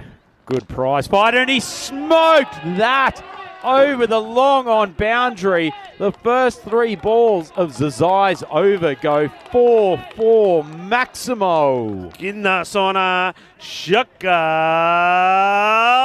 Lagyao. This is a beaut. He's come out the middle of the bat, and you can see that's crashed into, I think, was that the top of where Andis is at. Hello, Andis. Are you okay, Andis? Andis just had a heart attack there. Well, he's at least awake now because the power of that shot would have thudded in to the top of the production truck. And Zazai is under immense pressure now. Helsingborg Stars 43 for 4. Kunjia beaten outside off stump. Big appeal. Umpire's not interested. There was a slight noise here. Now, I'm not sure what the square leg umpire Gil can say about this. I mean, you can't say was there a noise or not. Looking at that again, certainly wasn't conclusive. Maybe worth having it look one more time. Maybe from another he's put angle. The finger up, Rico, after a consultation with the square leg umpire. I'm not sure what that conversation was, but the finger goes up, and in the context of this game, that is a huge dismissal. Kunjia was batting beautifully. Big confident appeal. I don't see anything from the both angles there. And really, to be honest, in my opinion, if you're the umpire standing at the bowler's end, if you've seen it, then you give it. What the square leg umpire can tell you about this when he has... The only thing he can tell you is whether the ball carried into the gloves of the keeper. Well, we know that already. And I don't think the umpires should be going to each other and saying, did you hear anything? Because you don't give anything on here. I think this is that's a really, really tough call. And at a very, very important point in this match. That's a tough one. Yeah, Satish Kunjir was batting wonderfully well. He goes for 31. Great innings from him. Full ball on the toes, and it's just flicked away to the leg side. Pressure falls back onto Devinder Singh. He's been joined out there by Pramod Kompella. He's more than capable of rotating the strike, so he's not a bad player to have accompanying Singh at the moment. But Kunjir was in such good rhythm. Yeah, I mean, it was an excellent ball. I'll give him that, as this one is just not so good, but not able to time it well enough to get the single. It was a great comeback from the bowler to get that ball in the right place, just moving away. But, tough call just when you think or thought that the Stars were starting to get their momentum going. Yeah, it certainly is, although shame they've lost that wicket. But at 44 for 5 at the end of the 6th, Rico, you made the observation a couple of overs ago that they just needed to continue to build a platform, give themselves enough to work with. If they go at 10 and over from here on in, which certainly is not impossible by any stretch, given they've got Devinder Singh, that still gives them 85, which in these conditions, defendable score. Yeah, 85, as I said right at the beginning, and I said that when they were like struggling at 15 for 3 at the end of the power play. Get to that score, we've already seen the outfield is, even though it's had that cut, it's still not particularly quick. The ball not moving quick through it.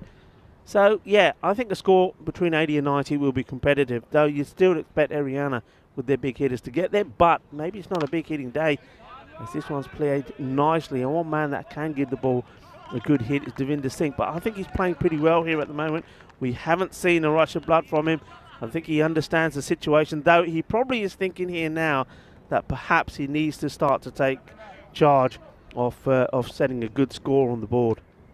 Certainly will. They might look at this over from Absa and just say, let's try to work the 1s and 2s, take 8 or 9 off it if we can.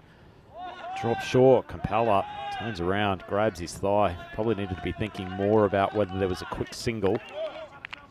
Yeah, Absa gets a good one in there. So it's certainly was some sensational shots there from Kunjir. Under the circumstances, what an innings it was when all of those things were happening around you. I mean, in at number 4, batted superbly well. He's been nothing more than a bit part player for Helsingborg throughout the tournament. It's just incredible to step up under this pressure. As Kompella tries to give himself some space. He might have been a little bit rattled by that short ball that struck him from the pace of Khan. Yeah, he's trying to hit the ball only in one area. See, he gives himself so much room, and he misses it by a fair way. That'll give the bowler a bit of confidence to try and get one full up there in the block hole. Can ill afford to just have a few overs here where they just go for 1 or 2. Kompella needs to find a way to either crack a boundary or get off strike and get Singh back on. 3 balls to go in the over. 4 ball on the stumps, and somehow it's gone over the top of middle stump. Absolute peach of a delivery from Absa Khan. Yeah, this is the one I was expecting, and certainly the one I would have been bowling. Just needed to go perhaps a little bit fuller. You can see it's nowhere near it. Everything is wrong from the batter. He's moving away. The head goes up in the air. It's not what his team needs at the moment. I mean, we're not in the 9th over. Just got to rethink this.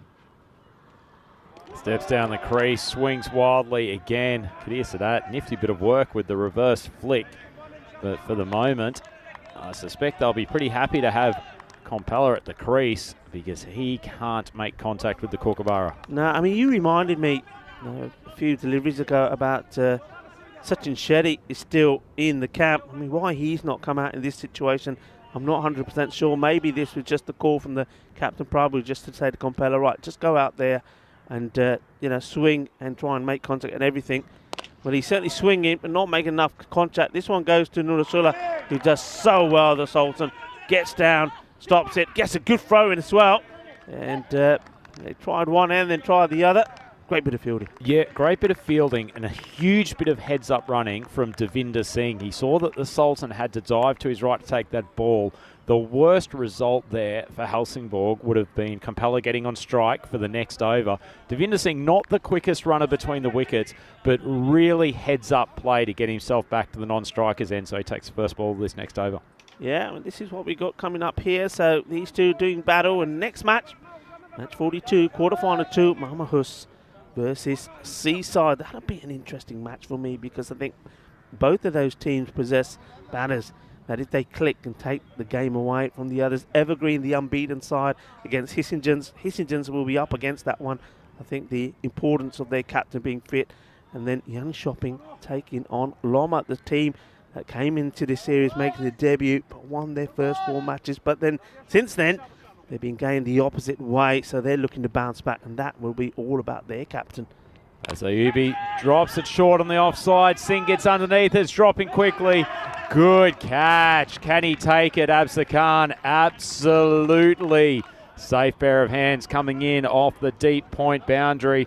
Devinder Singh had been pretty patient up until that point, but they bowled a good line to him, and Ayubi comes on, and he is the 4th bowler to take a wicket on his maiden delivery. Yeah, I mean, it's unfortunate for Singh. He's been there pretty patient. You said he's run well. He seems to have realised that what his role was in this. But I just think here, maybe, Andrew, he's got a little frustrated. Compella's come in and used up 6 deliveries and only got 3 runs from it.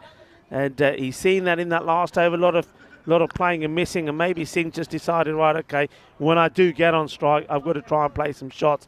Because otherwise, you could find this score is not going to get to that 80 or 90 mark. He goes for it, doesn't get it right. A very good catch running in. Yeah, certainly was. Spec Singh was looking for that gap between point and long off, as that is nicely driven. And they're coming back for the second. Danger on this arm. Sadat takes the stumps. I think this is going to be gone.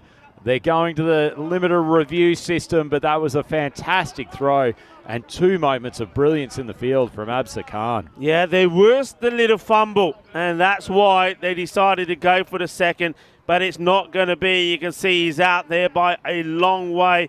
So it's going to sound, he'll get 1 to his name, but he's not going to get the second, and he gets his marching orders. I can understand it. And there was the fumble, but the arm, the throw was brilliant, and no mistakes from the keeper, Sadat. Certainly not. It's a little bit know your personnel, isn't it, Rico? If there's one man in this team that you're not going to take a sharp second to, it is Absa Khan. He has got a rocket of a throwing arm. Beautiful return. The keeper only had to make a couple of steps to his left, takes the stumps off Sadat. He's been good with the gloves. They are just looking sharp, Ariana. Yeah, looking sharp. And Sachin Shetty does come in now. And wouldn't his captain, Madan Prabhat, love a knock off sort of between 20 and 30 that he has been able to pull off for them in the past. And, now's the time to do it, at least to give them something to bowl at. Here he goes up into the slot, nicely driven straight down the ground. Sachin Shetty. He shows a technique that suggests he is a more than capable batsman up the upper order, doesn't he? He certainly does. He plays straight. That one brings up the 50. So that is probably the first landmark that you want to try and get to. It's come a little bit late, deep in this 8th over. Wide ball from Ayubi. Just let go from Kompella. Probably hoping he was going to get the wide call. Got to try to give Shetty as much of the strike as possible in this last couple of overs.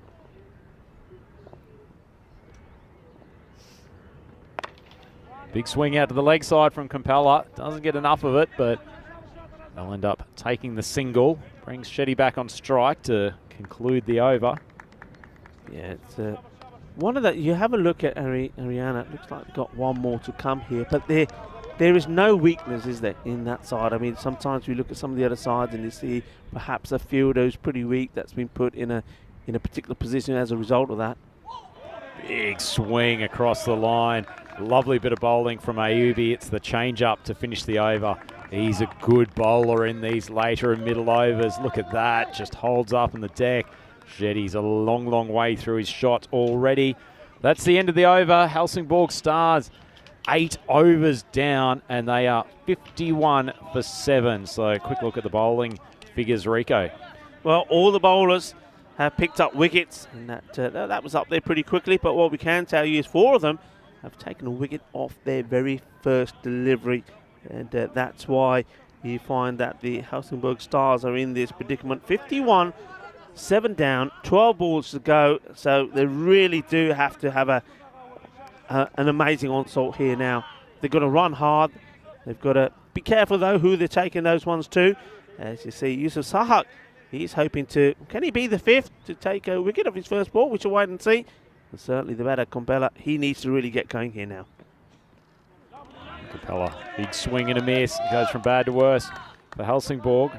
Rico, well, we're just waiting for this second ball. I'd take the opportunity to say a big happy birthday to my sister-in-law, Marissa, who's celebrating back home in Brisbane today. Obviously the mother of Kai Ryan, the #1 draft pick for the Bayside Pirates. So her contribution to Australian cricket seemingly secured at the moment. So happy birthday to you, Marissa. I hope the boys are looking after you, and I hope they're giving you a much better show at home than the Helsingborg Stars are here today.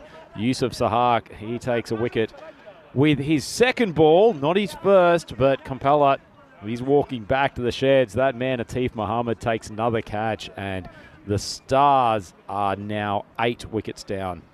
Feliz cumpleaños, Marisa. Very happy birthday. Have a wonderful day.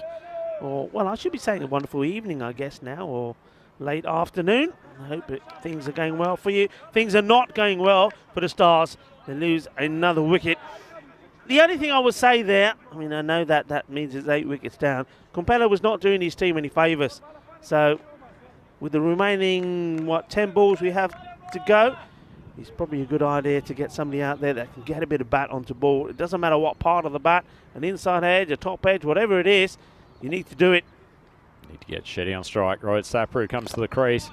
Full ball from Sahak, just played straight back down the pitch. I guess the one bright spot, Rico, and we're really plunging the depths of potential bright spots here. Yeah. The last time these two were at the crease together, Sachin Shetty and Rohit Sapru, they worked together to conjure a miraculous victory against Seaside as Sapru just pushes it out to the leg side for a single. Yeah, that's a good recollection there. They batted well, and they needed to, and as we know, it was only those 2 victories that they got, the only victories that they got really in the group stages, that they did it in such a way that they had a better net run rate than the Yotiboro Royals, and that's why they're here. Good ball from Sahak. Shetty was shaping up to try to take it to the deep mid-wicket boundary. It just nibbled a bit off the pitch. Lovely bowling. Yeah, well bowled. He's got his wrist into play, just trying to see if he could guide it down to third, where Tana Horos is waiting with a camera for some action. Another good ball from Sahak. He looked a bit short of a gallop yesterday, but he's come in and bowled a cracking over. Helsingborg Stars 52 for 8. They've only got 6 pills left to work with, and Sahak 1 for 1 off his first. Yeah, what a terrific over that by Sahak. Only the 1 run coming from it. He picked up the wicket as well. And it's been that sort of day for the Stars. And Haryana, though, they're just continuing in the sort of form, especially the form they were in the field yesterday. In those 2 games against United, they restricted United to 69 in 1 game. And then, of course, in the second, after only getting 69 themselves, bowled United out with 22. They have been good and strong in the field. Zemins Azai coming in for the last.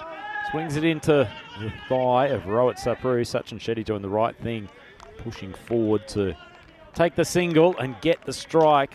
Perhaps the best option for them here is for Shetty to just stay down the striker's end for 5 balls and swing as hard as he can. Yeah, I mean, 53, that takes them on to a couple of boundaries, and then running hard gets them sort of to the mid-high end of 60s. But this is another one that just goes through him. I think they know where to be bowling. That's Shetty. He's played and missed at now probably 4 balls in this area and not got any bat onto it. Lovely piece of bowling from Zazai, though, coming in from that wide angle. You're preempting that the ball's going to be fired in at middle and leg stump. Just gets a little bit of tail away. Just got to take that little step, doesn't he, outside the off stump and then play the same shot, be far more successful. No one drifts onto his legs, going to leg side. I agree, Rico. I'd almost be taunting Zazai to aim for my leg stump. See if you can even buy a few wides and maybe even one that he spears away from the wicket keeper, just to mix things up. And then you're also in position for the one that he drifts onto off or just outside. Full toss, but it was a slower ball. And Shetty has popped it up to mid-wicket.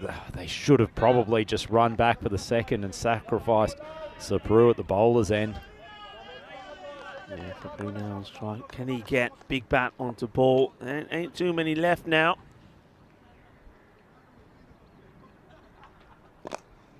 Squeezes it out to square leg. Going to be comfortably fielded. This innings feels like it's going to finish with a bit of a whimper when it needed some fireworks, Rico.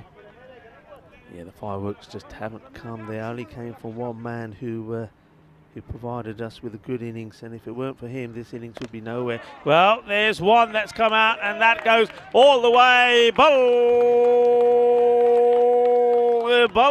there. Well, that one will do, and we know he can do it. And this one was bowled just where Sachin Shetty likes it. It goes all the way, and that gets him into the 60s. Yeah, pretty ordinary bit of bowling from Zazai after a good over up until this point, in which he'd really kept his line outside off stump for the most part. Dropped short and on middle stump, and just too easy for Shetty. He's gone for 25 out of a total of 62, Zazai. Full ball on the stumps, huge swing across the line from Shetty. Just pops over the bails, and that is the end of what has been a pretty unproductive 10 overs for the Helsingborg Stars. They end up 62 for 8. Yeah, absolutely. It was all about one man, wasn't it? And that was a superb knock from Satish Kunjir. He was the one that kept him in. Well, he scored half their runs, didn't he? And when you add the extras to it, I think he and the extras would probably be the top scorers, though there was that little flurry finally from Shetty. He did send one out, but this is the way it started. Was there bad on this or not? Well, I think it was 50-50 from our viewers and also from the players out there, but the finger went out from Adnan Gill. He gave the little nod of the head and said, yeah, you got to go. The captain was at the non-striker's end, and he wasn't happy about it. And Surya Shetty, I don't think he was either, but there was well, you couldn't say anything about that. That man there, Atif Mohammed, was just on fire. If he wasn't doing it with the ball in hand, he was doing it with his catching. Well, one way or another, the Kookaburra certainly loved him. Yeah, didn't he move away from him virtually the whole innings? He was exceptional, Atif Mohammed. This was probably one of the big turning points too. Madan Prabhu, he's been such a good batter for the Helsingborg Stars in this tournament, somehow rips a cut shot straight into the hands of that man, Mohammed, and wasn't he grinning from ear to ear? Wasn't he just? It was a big wicket. That's the one they needed. And Atif Mohammed steps up to the big stage. Remember, we're not going to see him tomorrow, so this is almost like his final, and he has produced a wonderful display of bowling. But this was interesting. This was where there was a clash of heads between Sadat and the batter Kunjir. Kunjir said, don't worry about it. That just made me feel a bit better, and he went big, and he hit a big shot, and he went all the way. And as I said at the time, you hurt him, he hurts you back. And he was hurt a bit later on as well. This one was given LBW, and it was an interesting one, but Absar getting the wicket, and that brought Devinder Singh. And Devinder Singh, he played cautiously, as his partner Kunjir was still hitting the ball really well. This one was a beaut. It went a long way. What a big shot that was. Well, that was big. It probably will be on our version of the big shot. Look out for that on the social media. Then there was this one, and I have to say, I was not convinced. That was the only highlight probably of Zazai's bowling. He was the most expensive bowler for Ariana, and we'll see that reflected on the figures. And well, I think that wicket going there at that time probably could easily have made a difference of at least another 20 to 30 runs. That wicket coming in the 6th over, and that was when the score had just sort of been, well, Roxted almost doubled really into the 40s, and then this, it was very, very close. It went on the misfield, and the old saying goes, you never run on a misfield, and that's something that Gunnasan will probably be thinking about when he goes out there. Sachin Shetty came in, we were expecting a bit from him, but there was a lot of playing and missing, and there was also wickets gained at the other end. And that was Compella that went. That probably wasn't a bad thing because he wasn't really making too much contact, but then it was probably the same for all the batters, just especially the lower end ones couldn't get there. But that one was a good one. It was a boundary, and then of course there was that big 6 that was hit also. So we'll see the scorecard. It's going to be really a card, which is about one man doing the batting, and that's Sadis Kunjia, and he did really bat well. He was under pressure. It was 3 wickets down when he was out there. There was hardly any runs on the board. He batted beautifully, and I think he was very unlucky to be given caught behind. That's my own personal opinion. Shetty there provided something towards the end, 8 runs off 8 deliveries, but nobody could get hold of the bowling. In fact, the only bowler did go for a few, and we're going to see that it was Zamin Zazai. So a sort of low performing innings from the Stars, but again, what do you do against this Ariana attack? They have just been so good. They've been on fire the last few days. Just have a look at this. All of the bowlers in the action. Asif Mohammed was just absolutely superb. The control he's got on the ball, moving around. They are really going to miss him tomorrow. Arab Zai, he went for 16 and picked up 1 wicket. Great bowling from Absar Khan. I mean, 4 runs for 1, but there was the expensive one. Zazai, he went for 25, but he did pick up that very crucial wicket. And you saw there just good figures from all the bowlers. Just bowled really well, didn't they? And as you said, 4 bowlers getting a wicket off their very first ball. So Ariana, according to the win probability, are 92% to 8% to go on to win this, the first quarter-final.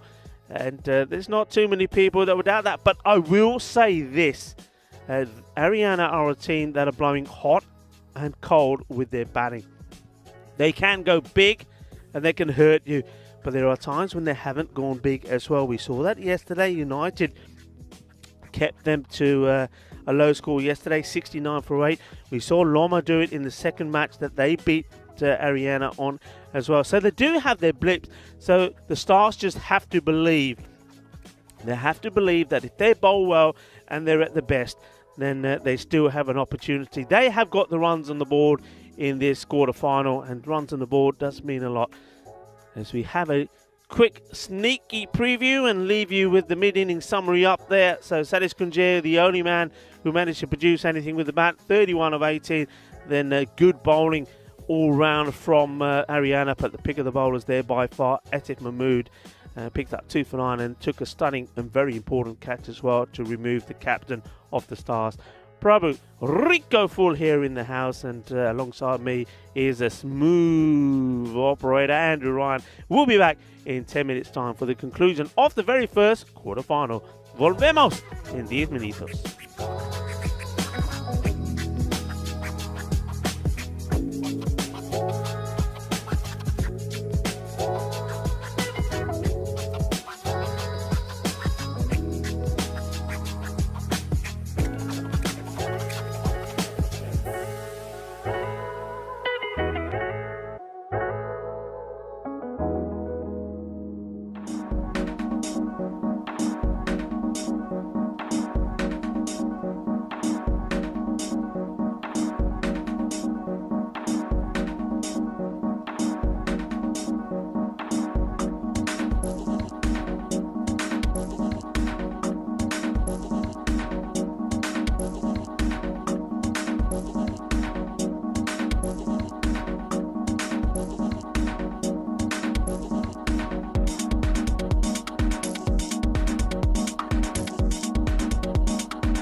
Hello and good morning, cricket lovers, and welcome back to the Landskrona Cricket Ground. And just see Rhino there and Karina just coming back from performing some duties out there. And what I can tell you, talking about performing, the team Ariana are doing all the performing at the moment. They're continuing, well, they look to be continuing in the impressive run that they've had. Remember, a team that have gone 4 now wins on the trot. They're looking to do the same against the Helsingborg Stars in this, the very first quarter-final. And the Stars, remember, 62 for 8 is what they managed to get to. And they didn't start well, but then there was a very good innings from Kunjir, who got them started and looked like he was going to get them to a decent score. And then, unfortunately, he got out. A judge to have nicked one behind, which was taken by Sadat, and that was the end of their fight. And that's why they finished on 62 for 8. Nobody else really able to get in the runs. Ariana, though, I mean, their discipline in the field has been fantastic. Not only have they bowled well, their catching has been good, and now they're looking to go out there and knock these runs off. And they've got some good batters, we know that, and I think these two are the men that have been in pretty good form. They're going with Babar out there first. He's been there, the opener all the way through, Mahmood Babar, but they're going for the left-handed wicket-keeper for Kadir Sadat, who, well, he's been in very good form, and if he gets going, he can be wild and he can be very destructive. And he can take this match away from you very, very quickly. But it's all about the line that they bowl to him. I think he's another one. If you can keep the ball outside the off stump to him and down a good corridor, he'll find it difficult to get going. But if you bowl bad to him, if you bowl short to him, he will put you away, and he hits it big as well. So massive opportunity. They haven't gone with Atif Mohammed to open up. Normally it's he's supported Babar at the beginning, but I think they've just decided that the way that Sadat is batting at the moment and how clean he's hitting the ball, it's worth him going up there just to give them a good start in the power play. And of course, if they do get a good power play, this match is done and dusted. Well, man, who wants to change that? He's the bowler who's getting ready to bowl the first. And, he's been very good. He's played some good all-round performances for his side, has Sachin Shetty. They need a wicket quickly. They need a lot of wickets quickly. They need to do basically what Ariana did to them. A place in the semi-finals at stake. In comes Shetty. Good shot. And there is protection there. The man said backward point on the boundary. Third man inside the circle. And the 2 men out to the right-hander are those 2 on the offside, so that backward point and long off. See the change now coming to Sadat. That powerful left-hander. And nobody back on square leg or mid-wicket, which surprises me. Long on is on the boundary. Just trying to see where they're opting to have the second man out. Another one comes across onto the offside, and yeah, see that Devinder Singh, who has been superb in that long off position, long off or long on, goes back. So 2 men straight on the boundary. This tucks that up a little bit, just plays this defensively. Hope you're enjoying the start of quarterfinals day, of course, in European Cricket Network. Plenty of cricket for you to follow today. Not just the 4 matches from here in Sweden, Landskrona, but also 3 T20I internationals for Malta. Rico Full in the house here, and joining me is the smooth operator, Andrew Ryan. Thank you very much, Rico. Tentative start so far from Ariana. Can't afford fumbles like that when you're defending a target of 63, though. Sadat and Babar, they've been the consistent opening combination over the last couple of days as Ariana has moved in towards the concluding stages of the tournament. Sergeant Shetty's been very useful with the new ball. The Helsingborg Stars been one of the consistent elements of their team. And speaking of that Malta event, Charlie Hunt's just joined us on the chat, who's out there in Comterus and doing a sterling job. Well done, young Charlie, doing a very, very good job of bringing us the coverage from Malta. So great to have you on board. Yeah. Good morning, Charlie. Been top notch out there in Malta, and we've had some quality cricket as well, and some record-breaking stuff too. I mean, I won't go into all the scores, but yesterday, the Czech Republic 258 for 2 against Bulgaria 170 for 7. But in that knock, we saw the third highest T20 partnership from Sabun Devasi and Dylan Stern were the batters, 220, and also. So it just gets played out. They do take the single, so it's another one. Also, I think it's the first time that the both openers have gone on and completed their centuries as well. Magnificent stuff. European cricket just creating records all over the place. And I'll tell you what, Rico, if you see D Stain on a scorecard, you're not expecting them to come out and rip out a double century partnership. It's more likely a 5 for at rapid pace. Yeah, it was a superb comeback. This one was swung hard, but we just go to the fielder. Yeah, I mean, they needed to come back strong, didn't they? Because they did have that very close encounter with Malta where they just lost. But just have a look at these between the two teams, the top performers. Anybody that stands out there for you, Andrew? Well, I'll tell you what does stand out for me is that the top batters for Helsingborg all had major failures with the bat today. So they are going to have to do the job with the ball. Prabhu has been very good for them as an all-rounder. He'll no doubt probably take some of the middle overs. Dina Karan's been a nice inclusion for them. Came in the middle of the tournament, bowled very, very well.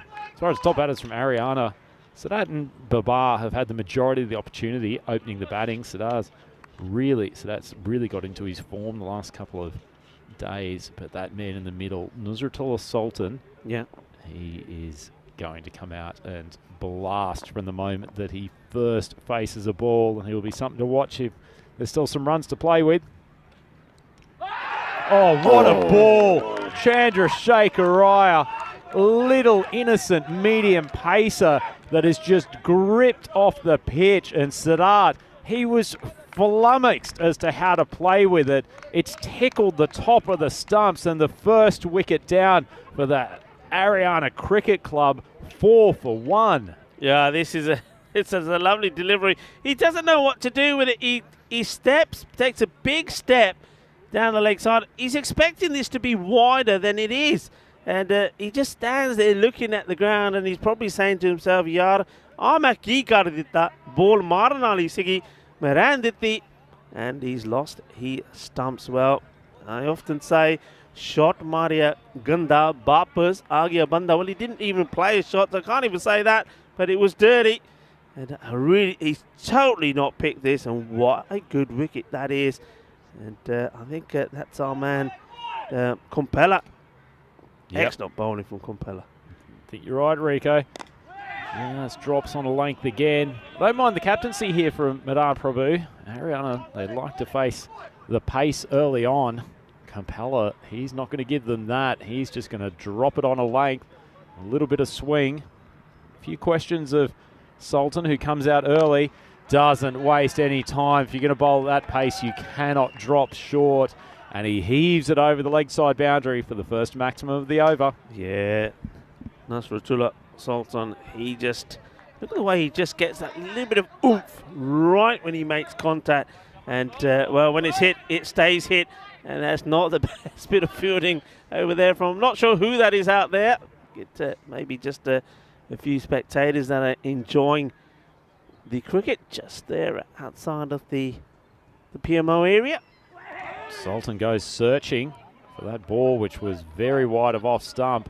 Perhaps Compella saw him charging and sent it wide. It wasn't a bad piece of bowling, but it's called a wide.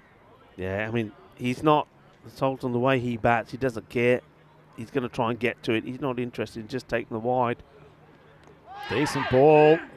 Tell you what, that was not too far away from, I think it's Sachin Shetty down there at third man. We've seen some good fielding down at third man during the course of these 2 weeks, but that popped a little bit on Sultan. It wasn't in complete control. Yeah, it's a good start here, apart from the one that does get dispatched. Wide of off stump. That's good bowling from Compeller. He's keeping it away from the leg side power area of the Sultan. The Sultan's not messing around. This is a small target, but he wants to get on top of the bowlers immediately, and that's probably where the chance exists for the Stars. Drifted into that off stump again, and once again, the Sultan gets an outside edge. Gutsy chase from Shetty, showing plenty of energy early on. Yeah, this is good. I mean, when you haven't got too many runs on the board, you've got to give 110%. And Shetty does here, chases it and lunges himself forward and knocks the ball back. And that was a good, I mean, one big shot, but Compello bowled very well to Sultan there. 12 for 1 after 2. Yeah, just gave them a bit of a release with that short ball, which drifted on to middle stump, and Sultan didn't need an invitation to try to pump it over the boundary. But it's a nifty start from the Helsingborg Stars bowling lineup. Ariana's 12 for 1. I suspect he'll probably stick with the slower pace, and actually he's turning to Satish Kunja, who bowls relatively slowish medium pace. Perhaps the theory from Prabhu is, while the conditions are heavy and while the ball's new, just give them absolutely nothing to work with and force Sultan to try to hit big. Well, that's the plan. I mean, it worked, didn't it, when we saw, I think it was Mamahus, they did it, getting Maddy to bowl to him. Though he did put one away for 60, then gave his wicket away. So it's all about trying to keep the pace of the ball to Nusratullah Sultan.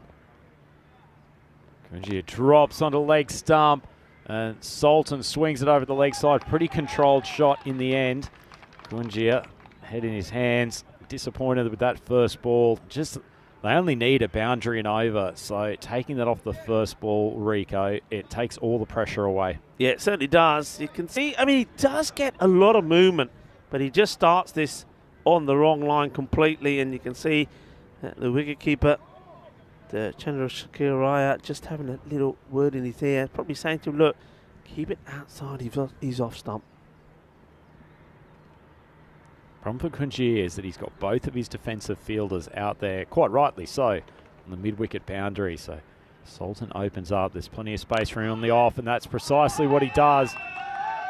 Takes it backward of point. Nice shot. Clever batting from an experienced player too. Yeah, he knows. He knows what's going to happen here. He knows that this ball is going to be outside the off stump. And look, he's ready for it straight away. Waits for it. There's no pace on the ball at all. He's got plenty of time to get right under it and just sort of uppercut it over those fielders in the in circle. Looks like Kunji is just coming out with an array of different spinners. That was the leg break. Just once again dropped it a little bit short. Well, this one isn't short, but it's dispatched again, way down leg side. And well, it was a gamble that Prabhu was probably entitled to take in this situation, but it hasn't paid off. And that is a third consecutive boundary for this over. Kunji's gone for 12 already. Well, that is, as you would say, Andrew Ryan, that is the gundiest of gundy balls. And it was a full toss down the leg side to one of the hardest hitters in Sweden, and it gets put away to the boundary, and all of a sudden the score is starting to mount up very quickly in this over. Need a wicket, they need it now. Better ball from Kunjir. The Sultan swings hard, he swings high, sinks under it, he's taken the catch. Well, the gamble has paid off. It had been an absolute Gundi Rama over from Kunjir up until that point. The Sultan decides to dispatch the fourth ball to the boundary. These heavy conditions, the ball probably a little bit wet, and it's just dropped inside the boundary. And is there a man you would much rather have under a high ball than the bucket hands of Devinder Singh? Well, Singh, he makes that his territory. He's got an awful lot of work to do here, you know. He does it so well. He's watching the ball all the way. He runs along the boundary, gets himself in a position, and he takes the catch. Well, Devinder Singh, sweaty, Paronte haya. And, well, he doesn't just eat the Parontas, he takes the catch as well. Brilliantly done, Devinder Singh. What a catch. Well, if we see that replay again, I think Devinder Singh's even used his beard as a bit of cushion for the ball as it's come in. He's taken it right underneath his chin. Great bit of fielding and a huge catch in the context of this game. you could almost say that they'd be happy to give away those 3 boundaries to have the Sultan back in the pavilion as Kunji has decided to spear one down the leg side with the keeper standing up. That's not clever play. Not clever at all, and that's 5 runs to add on to the total. It's another ball that needs to be bowled again. There is nothing that the wicket-keeper, Chandrasekhar, could have done about this. It's bad bowling. You've just got a prize wicket. Just finish the over well, man. Just get it outside the off stump. And he spills it down the leg. He'd effectively done his job, Kunjiri, to bought the wicket of Sultan. 2 balls to go. He's gone for 17. Flicks it up. Big swing across the line. It's nicely struck. Prabhu makes good ground coming out there from mid-wicket position, and they'll keep it to 1. That's Absar Khan, who has come out at number 3. And it feels like he might have been sent out as a pinch hitter, Rico, that the skipper, Bashir Ahmed, is determined not to have this chase take any longer than's necessary. There's another Gundi ball from Kunjir. Arm goes out. It's a no ball, so it's a free hit. Well, after the wicket of the Sultan, if he had have just been able to keep it to a couple of singles, then you'd say that gamble has paid off. But a 4 to Babar and now a re-bowl with a free hit. Yeah, it's... I mean, again, you'd have to ask the question, well, would you take the 23 that have come off this over already to get the Sultan? Well, maybe if you had 130 on the board, you would. But when you only got 62, no. And let's see what happens with this one. Free hit, and it may be another. Well, there's a very casual one-handed catch. Absolutely superbly done. But it has been called a no ball as well. So... oh dear, this over just gets worse. What a great catch this was from Ganisan. He just casually plucks it out like the Statue of Liberty style and gets the throw in, but they do get the single, and it's another no ball, so 2 have come off that one. And if he bowls another one, he'll be off. Maybe he'll just bowl it just to get himself off. Lands it quite nicely, but Absar Khan's found the gap between mid-wicket and long on. And certainly that gamble has not paid off. Kunji goes for 29 in the over. Lovely shot from Khan to get his innings moving. And Ariana Cricket Club, they are 41 for 2 and only needing another 22 runs for victory. Yeah, going away brilliantly. And you can see here, this is based on batters that have scored, I think, a minimum of 95 runs or more. And the Sultan release strike rate, no surprise there, is right up there, again at over 200 and averaging a score of just under 40 as well. I mean, he is just amazing, and he's got more to come. Prabhu is up there as well, but he never really got going today. And you see there's a couple of players actually from the Helsingborg Stars there, just none of them were able to click here today. So that he doesn't click either for Ariana, and he certainly was in blistering form yesterday. Certainly was. Done a good job, the keeper, as Dina Karan is coming on for his first over. He produced some miracles earlier in the tournament. A couple of big wicket-taking overs. It's an unusual decision to go for Kunjir that last over. If Prabhu was looking to buy a wicket and want to see Karan's first ball, wide of off stump. The bar's hit it high, and it's taken safely down there on the boundary. Nice catch. They'll check whether or not he was still in field. The team's gone there celebrating. Actually, the arms have gone up already. It's a good bit of sportsmanship from the fielder. I think that's Suhar Shetty down there, but he's clearly stepped on the boundary rope from his reaction. Yeah, I'm liking this from Suhar Shetty. He's we don't see it there on the camera, but he's straight away saying, no, that's 6. And that's good sportsmanship. Well, hang on a minute here. I'm saying it's good sportsmanship, but I'm seeing the batters coming off. So have we missed something here? I saw Suhar Shetty saying that's 6. Well, maybe he put his hands up in celebration rather than to signal the Maximo. Certainly, Atif Mohammed is coming to the crease and Babar's back in the shed. So we got that completely wrong, and that's quite a turnaround as far as the Helsingborg Stars are concerned. Instead of having another 6 runs on the board, they've got their 3rd wicket. Taking wickets with enough regularity, it's simply just a problem of having very little in the way of runs to defend. Well, you know that Dina Karan does pick up wickets.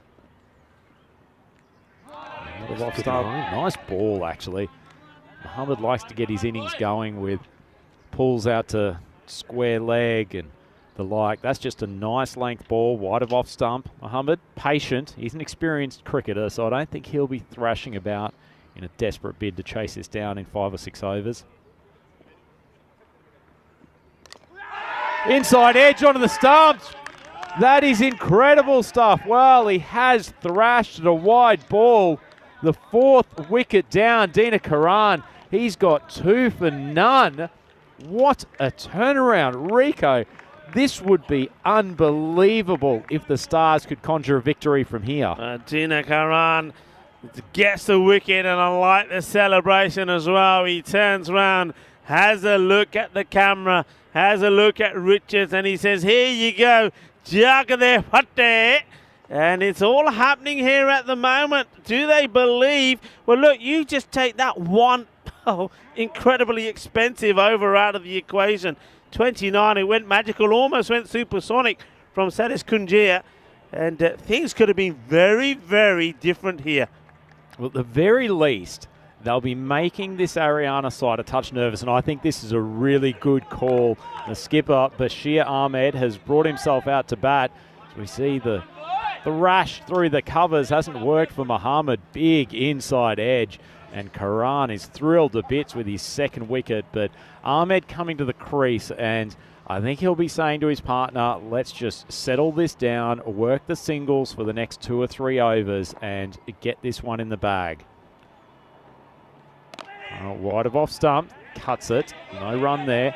Might even think, particularly with Ahmed, who's not a particularly big and powerful hitter, to even maybe bring up 1, even 2 of those outfielders, particularly early on, and say to him, if you want to take a risk here to get your innings started, then be my guest. Yeah, I think that's a good call. I mean, they only need 3 and over. So try and stop these runs. Nicely struck. Fielded out there by Sapru. Where's this hand going to end up? They're going to get 2. Unfortunately, the outfield is slower today than it has been a few days ago. Otherwise, I think this one could have gone all the way to the boundary. But the wicketkeeper struggling to get behind the stumps and then sees the ball get past him to his right. Can do nothing about that. A valuable extra. A team that hasn't got much to defend. They've given away some runs here, Helsingborg. On the stumps, driven by Bashir. Takes off quickly and a loose bit of fielding. So when we think about it, it's the end of the over, Rico. 44 for 4. So Ariana only needing 19 runs to come off this last 6 overs. The run rate's not an issue, but if they lose a couple more wickets, they could be very, very nervous. We'll have a quick look at what's happening in Malta before we come back to this game.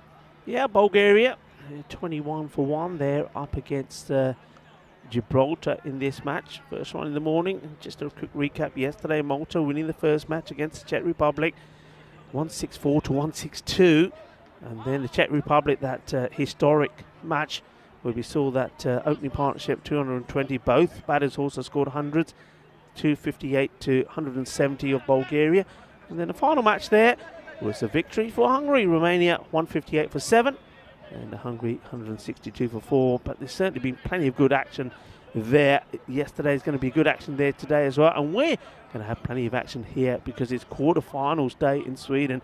And Ariana, they've only got to get to 63. But at the moment, they're making a bit of a meal of it. Lost a few wickets. And, well, Sadis Kunjia did take the wicket of Sultan. But he gave 29 runs away in that over. How crucial could that over be? Rohit Sapru coming on to bowl his slow right arm off spin. Not going to give much pace to work with. Question for me, Rico. Yeah. The skipper Madan Prabhu has been one of their premier wicket takers throughout the tournament. We're now into the 5th over. They're defending 63. We still haven't seen him at the bowling crease. Yeah. I'm going to give you my thoughts. I think we're thinking too much alike here. So we see this one, Sapru. This would be called a wide.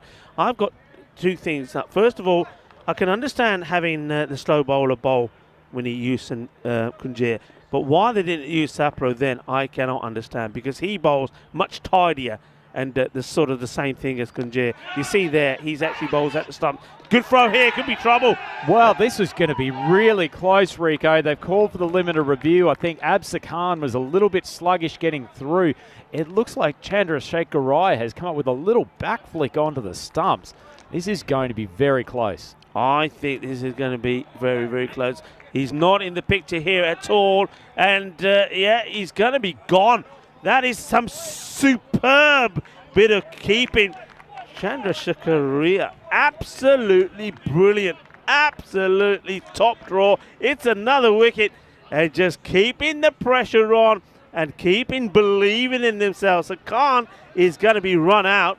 And he's already left and departed. Another batter has to come in. They still need 18 runs, and they're doing it the hard way, Ariana. I said at the start of this innings, don't forget they have been blowing hot and cold with the bat, and when they're hot, and they hit big runs. When they're cold, they struggle. They're struggling here, and Basha, the captain, is trying to see them through as it's Baz that comes in now. That is terrific work. Certainly was. Having a look in the Ariana sheds at the moment, they are very nervous. There's a lot of folded arms, a lot of folks who have got the pads on who looking like they don't really want to be going out there.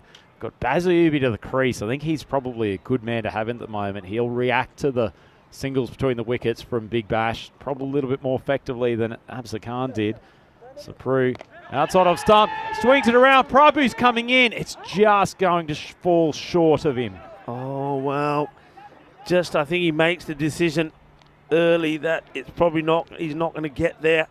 He's not as young and as athletic as he was before.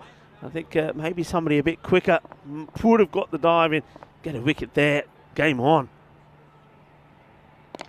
On the stumps, defended from Ahmed. They've got plenty of balls still to play with. Remember, we're not even halfway through this innings at the moment. Yeah, but going back to what I was talking about, I was surprised that Kunje came on before Sapro. And straight after Sapro's over, it should be Prabhu. Prabhu has to bowl the next over for me.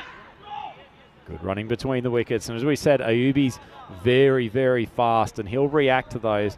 Frankly, on that run out for Absa Khan, there was absolutely a single there. It was a perfectly good call from Bashir Ahmed. He was just on his heels with the running between the wickets. Final ball coming in for Sapru.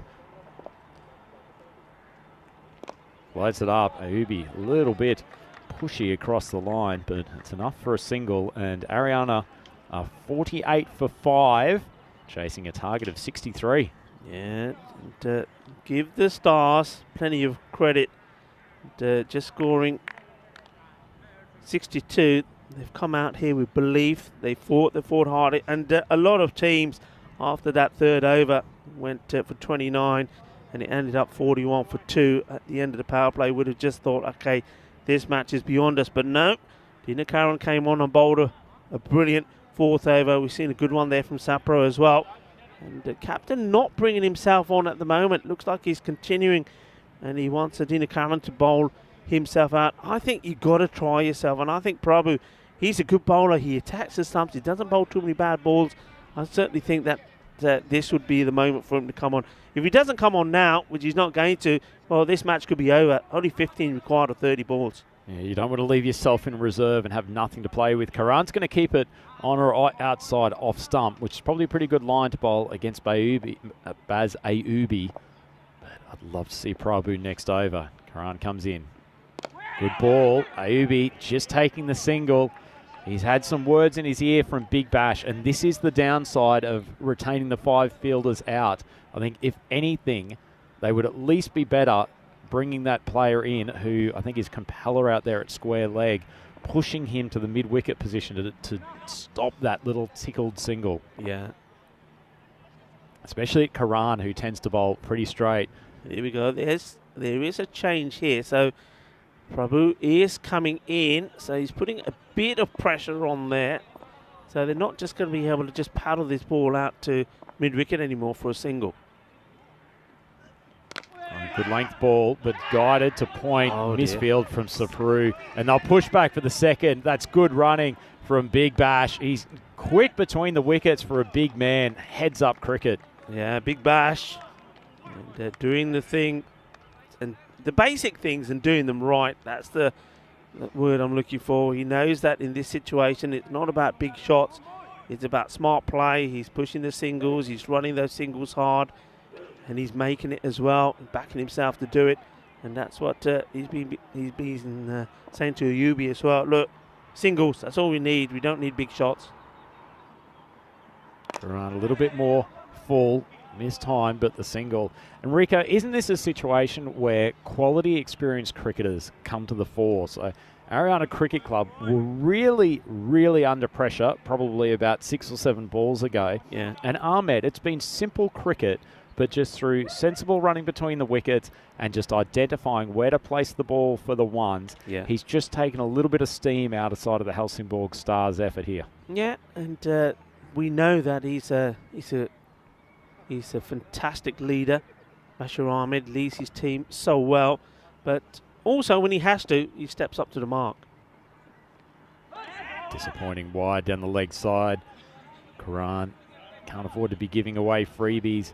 Tell you what, Rico, defending a small total, we've seen a couple of misfields from Sapro or overthrows. I think we had 3 no-ball free hits in Kunjir's over. Yes. A couple of other players misfielding. The 5 wides down the leg side from Kunjir. Just can't afford that when you are defending such a small target. No, you can't. And the thing is, when those things happen, of course, it also hurts everybody else in your side. The heads start to go down and bowlers start to get frustrated, and it shows in the play.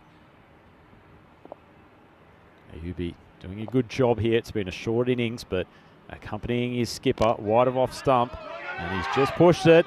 He's scooted off for the single. This could be a run out. Ayubi's committed himself too far. I think he's gone here, Rico. Yeah, he's gone. He's not made this back. I mean, you can see the bat is on the floor, the stumps are on the floor, and Ayubi, he'll have to pick the bat up and make his way. I think he's a long way short. The bat's up in the air. We just see this again. I think the bat doesn't make contact with the ground, and good to see Adnan Gill. He's saying the technology's there, he'll use it, but you see, yeah, he's short. And there's another one that goes, and that is just pressure from Ayubi. He wants to go, and the captain says, no, I'm not coming. And Ayubi, he overcommits. Here's another one.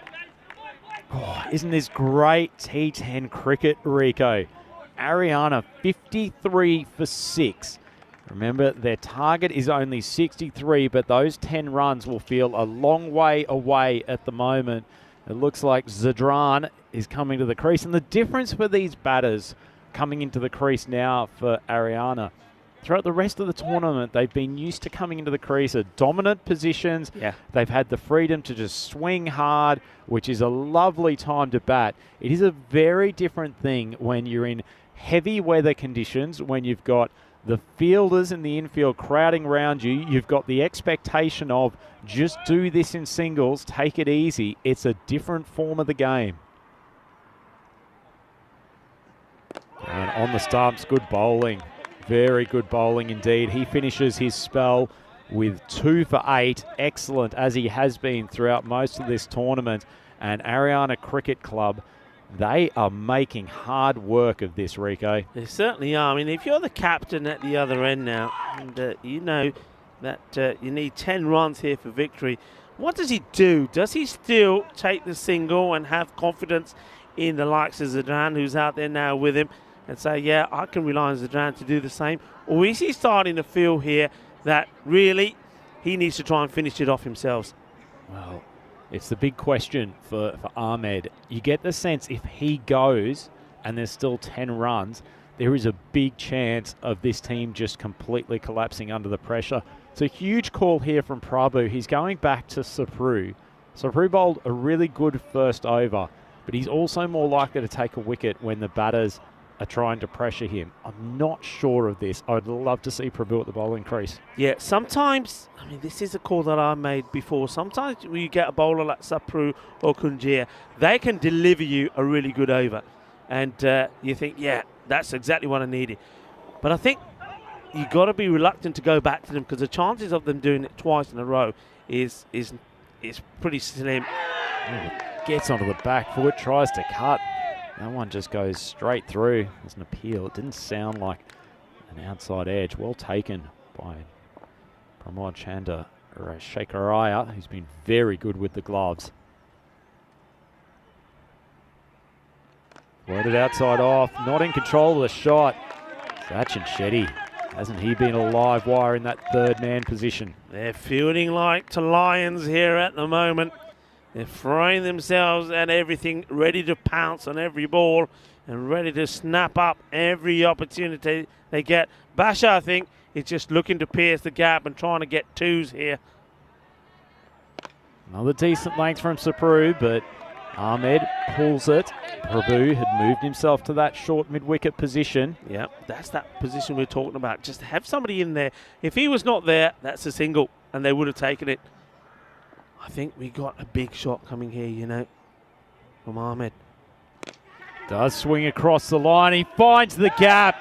He went for the wrist. He swung across the line. Rico Full has called it, but he's executed perfectly. Lovely strike from Ahmed. Yeah, this is a really good shot, and gets a sweep in. That's sort of like the sweep slog, as some like to call it, but he has this under control. Gets plenty of power and timing into it, and Sapro, after producing some good deliveries, finds that one goes to the boundary. It wasn't a bad ball from Sapro. He dropped it probably just a little bit fuller of a length than he has in the rest of the over, and Ahmed decided that was the ball. He does the same thing. Has it a catch? I think he's an got inside it. ledge off the toes. Oh, this definitely is the sound. This has to be the bat, surely. What else can it be? And once again, the umpire's going to talk to each other. I don't get this at all, but look, I'm not going to get involved. The man in black do what they need to do. I think the man standing here, he's the one who's got to give this. And have a look at, oh, that is a huge edge onto the pad, into the gloves. He's gone. And with 6 required for victory, another wicket goes, and it's going to be the big one off the big bash. Well, let's hope we get the right decision here, Rico, because that's a clear inside edge onto the top flap of the pad. It's been taken by the wicket keeper. Big bash probing outside off stump. And the decision's gone. It's the right one. Excellent call from the third official. Yeah. Bashir, who had hit the previous ball for 4. I suspect Sapru has said, I'm going to challenge you to do it again. He's gotten halfway through the shot and started to regret it. Just prodded inside edge onto the pad, and well taken from Chandrasekhar Iyer, who's been exceptional with the gloves. Ariana, 57 for 7. 3 wickets to go. 6 runs required. Oh, wow. This is just exciting. What a start to quarterfinals day this has turned out to be. Well, sensational. Are we going to see something sensational? And at the moment, every batter that goes out there, every batter that's got his pads on to come in next, they're going to be shaking. They're going to be nervous. Sapro, it's not a good delivery. It's going to be called a wide. Oh, he's let himself down. And wide is called. Well, he's let himself down, Rico, but at least Zazai didn't smack him to the boundary. That was a give-me ball. Sapru just checking something with the umpire. I suspect Zazai's going to have a crack at this. Well, it's the last ball in the over, so you may fancy it. It's pretty wide as well. This may be another wide. It is. Oh, Sapro, what are you doing to us? It's wide, so now 4 required for victory. So you could probably think that Zazai may just decide he will. Comes down, makes good contact, but it could be a catch. Oh, Javinder Singh! He's come from long on, taking an absolute screamer. Zazai did exactly what we expected of him. He's taken a big swing, didn't get a full piece of the ball. Singh has taken 3 loping strides, and those bucket hands have gotten down low, taken an outstanding catch. And Ariana Cricket Club are 4 away from the target, but they only have 2 wickets left. Rico, what an amazing contest. Sensational. Devinder Singh takes a cracker of a catch, diving forward. I said earlier, Bronte khake aaya, catch bhi phar liya. Bronte khaya karo, jere bhi pasand honde, aloo wala hove, mooli wale, par apne haath bhi saaf kar liya karo. And that's what Devinder Singh has done. clean fingers, safe hands. What a match this is turning out to be. Well, Mama Host and Seaside, certainly they're going to be the team up next. And, well, what are they going to provide for us? Because this has been an absolute classic encounter, swaying one way or another. And it looks like the captain, Prabhu, is saying, okay, now it's time for maybe a little bit of Prabhu magic. 4 runs required, 18 balls to go. Forget the run rate. This is all about pressure. Well, if you wanted to be the hero, it could not be set up any better for him. Coming on for his first over today, he has got Zadran, who has faced 1 ball at the crease. They've got Sahak at the other end, the left-hander, so he will have to deal with the change of batsman facing Rico. The golden ball. It is a big show here. Let's just put this out there because it's a quarterfinal. It's tense. 4 required.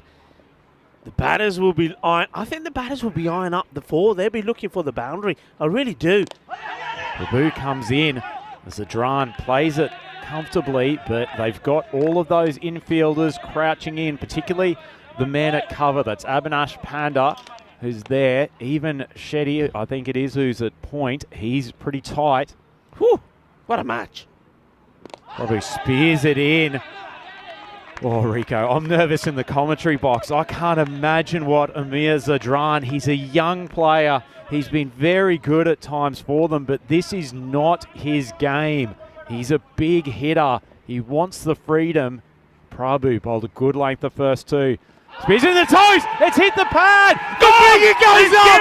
It's an LBW. The skipper. My word. Could he produce the miracle? A speared in swinging Yorker. Zadran's tried to play it carefully. It's hit him full on the top of the foot. I suspect this was going on. Has it hit him in line? It has. I think that's a pretty good shout from the umpire. 9 wickets down. 4 runs needed. Oh, Zadran can't believe it. I don't think there's any bat on this. It's right on the pad. That is a great call for me. Well, they may have got a few wrong, but that is spot on. And can you believe this? The Stars are 1 wicket away to book in their place in the semi-finals. Ariana, they still need 4 runs, and it's pressure time for the batter that walks out there, Arab Zai. Oh, this is just amazing. This is absolutely amazing. What a match this has turned out to be. Great seed from the skipper. Probably just struck him just on off stump. The hand goes up from Zadran. And what pressure on Arab Zai. I don't think he's ever batted in an ECS match because he generally sits at number 11. He's the opening bowler. This is not what he is meant to do. Yusuf Sahak's at the non-strikers and he'd love to get up there, a far more recognised batter. But Madan Prabhu, 1 for none. He's got 3 balls, and all of a sudden, you'd have to say the equation is in favour of Helsingborg. A straight ball. 1 straight ball will do it, I think. 1 straight ball. Big swing across the line. I tell you what, if I was Prabhu, first and foremost, you've got to be thinking about having an extra fielder come in. Secondly, my big concern with him swinging it in is the inside edge from Arabzai. He's got no one at fine leg. Oh, well, he wants to do it with 1 big shot. Does Arabzai. Full toss, swung it around. He's found the gap. Well, they can't look for the second. Sahak's going to stay there, take the next ball. Fielder fires the throw in. So Sahak's going to have 1 delivery here. Ariana need 3. 2 overs left after this is not really part of the equation. Quick chat between the batters. Remarkably, Arabzai's putting his hand up as in saying, don't worry about getting off strike, just leave this to me. I think Yusuf Sahak is really going to try to find a single here. Look, Prabhu is going to have to bring all his experience out here now because he's going to get his line right. He's got a left-hander, can't be affording to bowl an extra. He's going to come round the wicket as well. Oh, the tension here. And, well, apologies that we can't go to the chat right now. There's so much happening, but I'm sure you're sizzling on the chat as well. Prabhu. In he comes. Short ball, just edge. What they're doing. Oh, there was a big mix-up, but they do take the single. I thought the two batters going to be stranded in the middle there. They had a chat about what they were going to do. They had a plan, but of course when the pressure is on, the plan goes out the window. That is incredible, and tell you what, that is an excellent result for Ariana Cricket Club off that last ball. Sahak would have been desperate to get himself on strike. The upside for him now is that if he can get at least one, even if he does put Arabsai back on strike, then they will be level pegging, so at worst it will go to a golden ball. Huge call here for the skipper, and he's going to his paceman, Sachin Shetty. That is very much the right call. Yeah, look, Ariana do not want this to go to the golden ball. They do not, because, don't forget, in the golden ball, only batters, okay, that weren't out can bat. And so they can't change anything. And needing two of one ball is harder. These two have got to see it through here. And who they came to have a bowl here? Who's going to come on to bowl? It's Sachin Shetty, Rico. And it absolutely has to be. I think they've got the field placing right and pushing a man down to third man. The most likely thing here at Shetty's pace is for Sahak to get a little edge that goes down there. At least they would keep that to one. You know, my concern would be he's got to be spot on to the left-hander. He can't stray down the leg side. And, well, Sahak, anything that's going down the legs, he's just surely got to leave it. Oh, the pressure here. What a quarterfinal. What a start to the day this has been. European Cricket Series in Landskrona, Sweden. Shetty charging in. This is the moment. He's driven it down the leg side. It's a wide. Ariana level it up. What an error from the opening bowler. And it's so difficult coming in with a left-hander on strike. He's come around the wicket. I told you that was my concern to the lefty. Shetty, can he get it right? Ball, it's on off stump. There was a big shout as though they thought the Sahak had got the outside edge. Must have been inside the wide line by no more than an inch. Chandrasekhar, what a stop this is. If this goes past him, they run, game over. I don't think it touches anything on the bat. Just keeps it inside. You know what? I've seen those called. I've actually seen those called as well. The umpire, I don't think you could probably see it because of the follow-through. Back to the action. He spears it in. Sahak pushes outside off stump. So close to the outside edge. Oh, the tension. He's just looking for that one. I mean, is this going to be the one? He's trying not to go for the full ball on the stumps because he's afraid he may stray down the leg side. So keeping it outside the off. Shetty needs the wicket here. He doesn't want to let another bowler take the next over. Goes wide, inside edge. Has he dropped his bat onto the stumps? He hasn't, has he? Has he hit his own wicket? Move out of the way, let's just have a look. No, the bails are still there. Oh, what a way this could have been to go to the golden ball. We thought for a moment, surely he's not dropped the bat. Look at this. Oh, how close is that? That would have been so bizarre. That would have been an incredible way to go to a golden ball. Shetty, 2 balls left in this over. Sweaty palms. Fires in at the stump. Sahak squeezes it out. And Satish Kunjia, he was the hero with the bat. He makes the stop when it was most needed. There wasn't too far away from the edge. Oh, Rico Full and I are pacing around this commentary box. So much nervousness. This could be the ball, Rico. If they keep Sahak on strike here, it'll be Arabsai facing the next. He goes hard, swings it straight down the ground. Yusuf Sahak is the hero. Oh, what a match. I think there was an opportunity for a caught and bowled here as well, was there? Oh, what a match. And, well, Prabhu, the captain, sums it up. He's applauding all of his players. This is sensational. What a dramatic start we've had to today in this quarterfinal. And it is Ariana only just that make it through to the semi-finals. They had to do it the hard way. Oh, this was unbelievable. Absolutely unbelievable. That last ball, let's just see the last ball. Don't have the replay of it. And I can't see whether this carries or not. But you can't be too hard on the bowler. He throws himself at it, tries to stop it. He can't do it. They get the single. What a match that was. Oh, Rico, that was incredible. And Yusuf Sahak, he hasn't been as big a factor for Ariana in this tournament as I start to lose my voice. But he has come through big when they most needed him. He is such a competitor. He did not want that to go to the last over, because if he played out a dot there, then Arabzai would have been on strike, and it would have been a big ask for him to get the one. Well, Rhino, I'm going to say one thing to you. Forget about that one over. That went for 29. But we're talking about 11 wides. 11 wides in the innings. If it weren't for those wides, it could have been a very, very different story. Certainly could have, but who would have predicted at the start of this chase that we would have had such drama going into the final stages? Kunji poured on as a desperate attempt to try to extract the Sultan. He managed to do it, but went for 3 boundaries before the Sultan decided to try to dispatch him for another one over mid-on, and could only find the hands of big Devinder Singh. Wasn't he huge in the outfield? Oh, he's sensational, Devinder Singh. We know that his catching ability in that part of the field has been sensational. He's been 100% with the catches, I think. And, well, he had big plays. And this one was, it was an important one, wasn't it? That went down for 5 wides.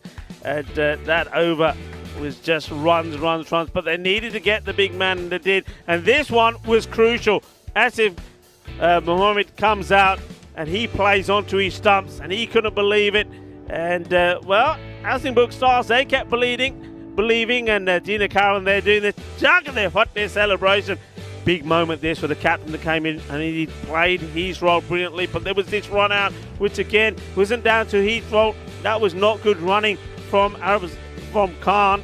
And, well, just every time you thought they had the match in control, something happened. And there's another big moment coming up here as well. This one was not good at all. These two were running really well. That wicket, when that one went, I thought, okay, the Stars will believe they've certainly got a sniff at this. They certainly did start to believe, and that man Zadran came to the crease. He was under immense pressure to begin with. Then it was Sapru up against Big Bash, 2 of the titans of Swedish cricket.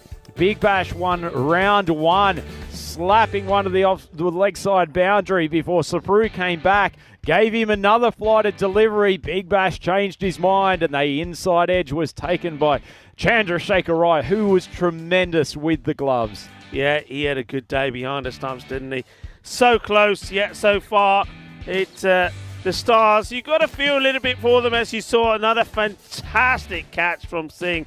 I mean, they had it, a couple of close calls when they were doing the batting, and those could have made all the difference there. This was the LBW, Sajjan couldn't believe it, but there was nothing wrong with that. He was right in front, and then we saw the pressure times. Probably we knew that he was going to have a big impact on it, and then came a man who didn't want to be out there at all.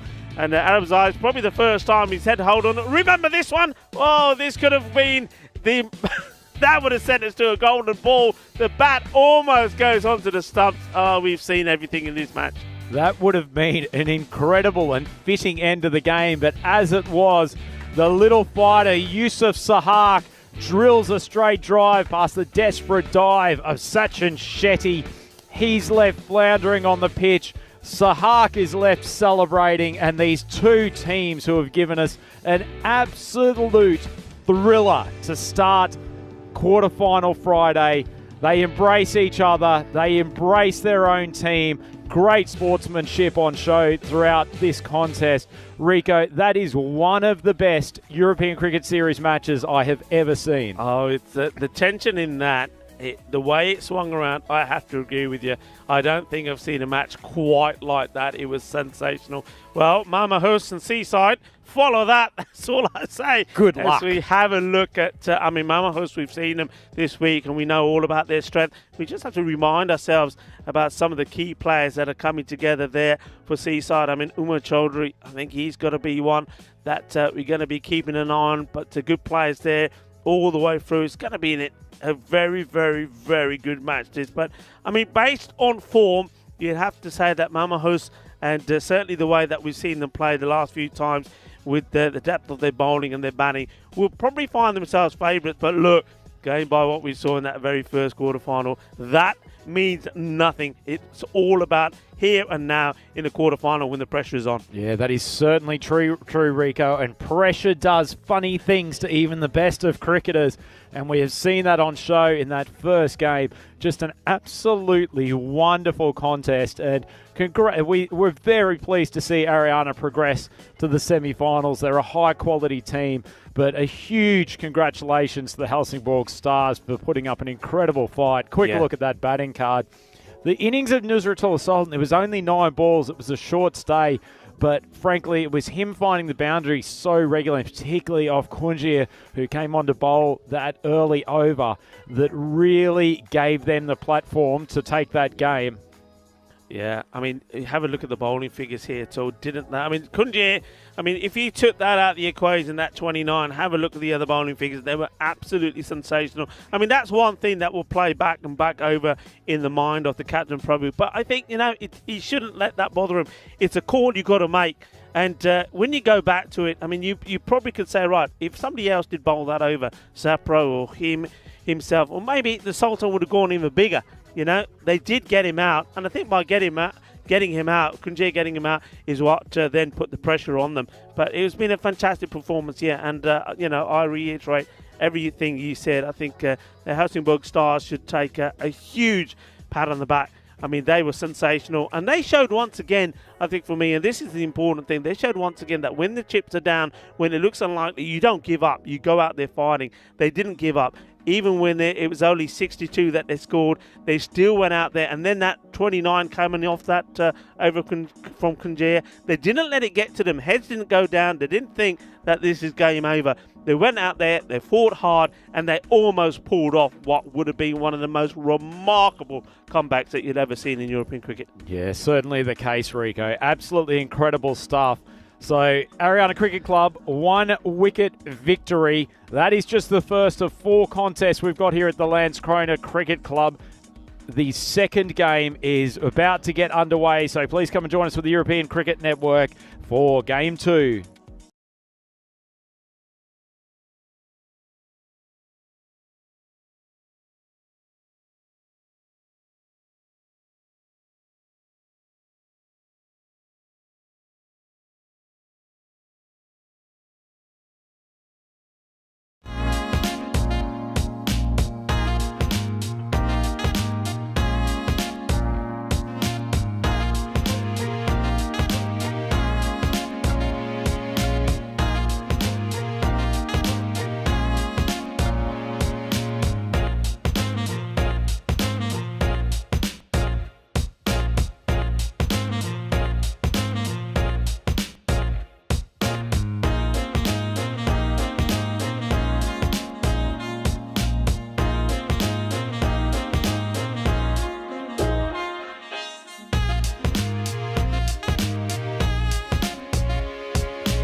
Hello, European cricket lovers. Vinny Sandu here, Mr. Maximo for the European Cricket Network. And welcome back to Stockholm.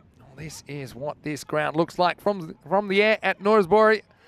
But that was taken some time ago when the skies were a lot clearer. We were blessed with really good weather for lots and lots of this 2-week series, but not so much on finals day. We've been off the field for about 4.5 hours now. Unfortunately, the bronze final couldn't be played. That match was abandoned. Bronze awarded to Mashta.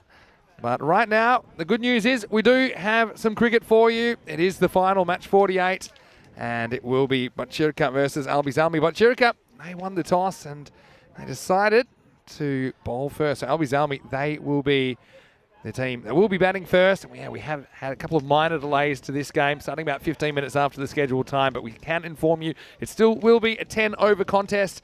Of course, do everything we can to keep it that way. So Albi-Zalmi, their semi-final essentially was a no result, although they were cruising to victory. You felt they were just scuttled 1 over into their chase, so they have 9 wins and no result out of their 10 matches. But Chirka, well, they didn't start the tournament particularly well, but they have been on a bit of a winning streak. 5 in a row they've won to get to this stage, including 2 knockout matches.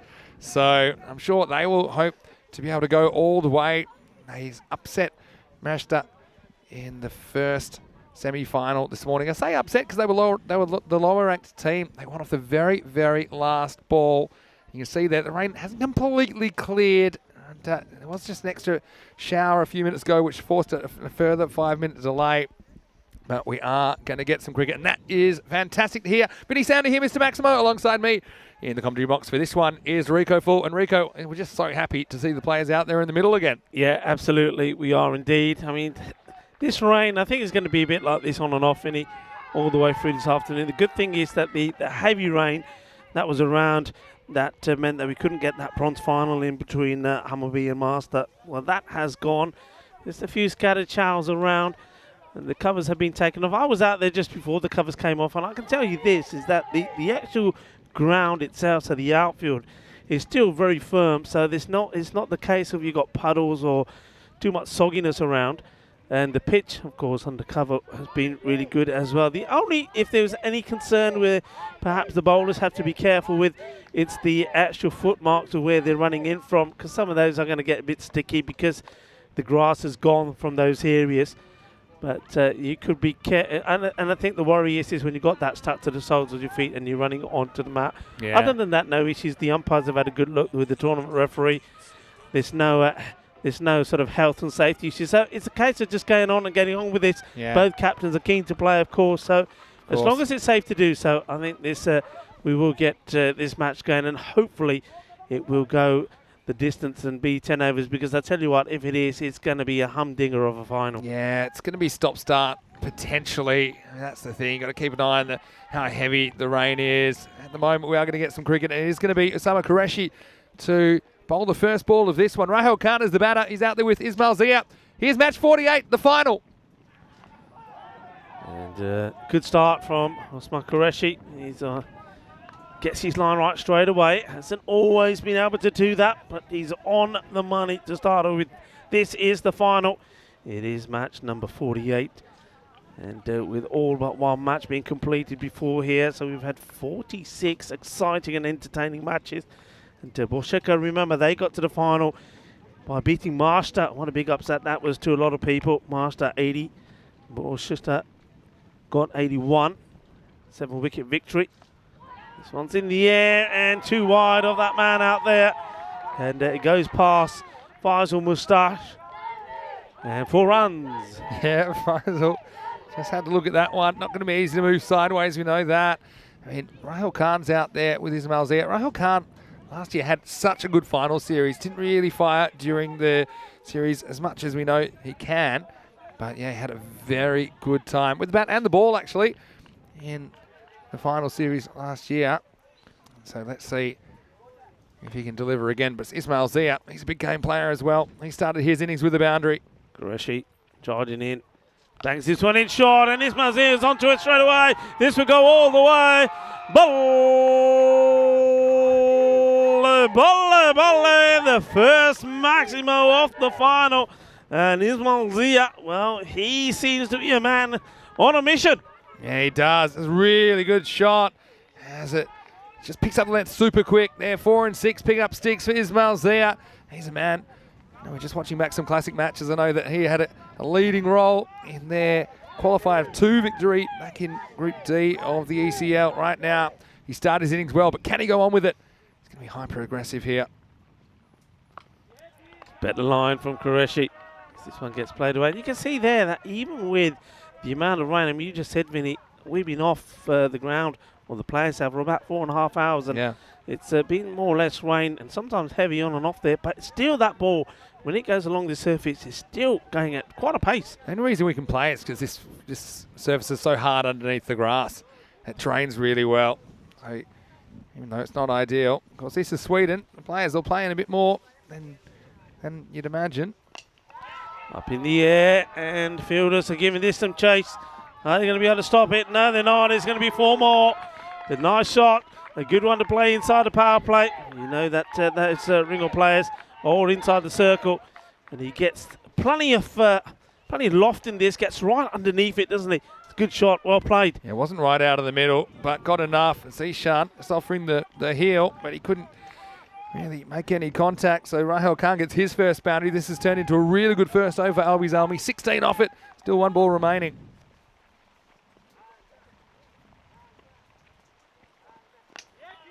Nicely struck, and he'll take the single. So the over finishes on 17. Well, Qureshi, he did start well, and I said he normally has a few issues with the first few deliveries, but it went from good to bad with some nice shots. So first it was Zia who hit the 6 and the 4, and then Rahul Khan thought he'll get in the act as well. 17 off the first. What a lovely start, a good start for Al Bizami. Yeah, and they had a few options at the top of the order. No Shahid Ali in this lineup. He's out of the side. They put in Basir Sahibi. He's listed at 4, so they do send Ismail Zia out there to open. He can bat pretty much anywhere in the top 6, Ismail Zia. Now over number 2, and it's going to be Zishan Mahmood. We almost destroyed our commentary ice cube before with Big Maximo, but now he's got the ball in his hand. Ball to Rahel Khan. It goes down the leg side, and this will be called a wide. And whenever they need somebody to perform, Butchuka, this is the man that they go to, whether it's with the ball or whether it's with the bat. And he was the one who scored the runs first time. Tell you what, the umpires have been pretty entertaining this time around, haven't they? Just trying to keep warm. 18 now on the board. It's nicely played, fielder. Well, this one sort of goes between the legs. This literally is, Tahir Tara certainly does lay an egg here. You see this one again. Look, just wait for it. This will be a great reef. That's a bit too close to home for me, I think. But Tara does stop it. And this ball is going to be slippery. Bajirka, I mean, they desperately want to play, don't they? Because if there isn't a game, they won't be the winners. And remember, the winner of this game will go through to a 4-way playoff, essentially, for ECL qualification. Firmly struck, and it's got past the fielder. It's 4 more runs, and they're sticking to... this is the one thing that I would look at here if I'm Shirka. They're sticking to a field which has worked for them in conditions which are good for the field, where the bowlers are able to get good control and get that ball consistently outside the off peg. Here is harder for the bowlers to do that. I just think they need to make a change earlier, get one more across on that leg side, because yeah, it's all very well having this mindset, but it's very hard for the bowlers to get the control on this ball. Yeah, that's a good point you make. Mahmood, up 6 off 2. Oh, this is big. He's going all the way, I believe, and yes, it does. Shaba, shaba, kinna, sona, shaka, lagya. And this one, as they say here, Shabkiza. Yeah, I mean, actually Tara does really well. Gets from inside the circle. He makes it all the way back. Such was the hang time on that shot from Ismail Zia. Shabkiza it is, as it just carries the rope. I want to say a quick hello to Chris Smith in the chat, as well as Sean Layton. Great to hear you guys. And now looks like the rain, because it has gotten heavier, they are going to come off. So it's been a good start for Albi Zalmi, but you can see there it has gotten heavier. They are going to have to try and get the covers down, and yeah, good work from all the support staff. Ismail Zia maybe doesn't want to come back so quickly, because he has started in hot form despite the slightly cool conditions. He's 21 off 5 and 9 balls into this innings. It's 29 for no loss. Yeah, I mean, look, it's a good decision there from the match official, because you can see there now it really is pelting down. It's such a shame. We've waited so long for this final. You see the players bringing the covers on. And Vinny, you got a few drops on your head. Yeah. Hello, well, everybody. Looking at the ice cube. Unfortunately, I'm going to say up. welcome to the final, but unfortunately, once again, the rain has come, and it's come heavy. Look, yeah, credit to everyone, because we did have a bit of a break in the play, so they did do everything they could to get this game started. And they got this game started 1.5 overs in. It does seem kind of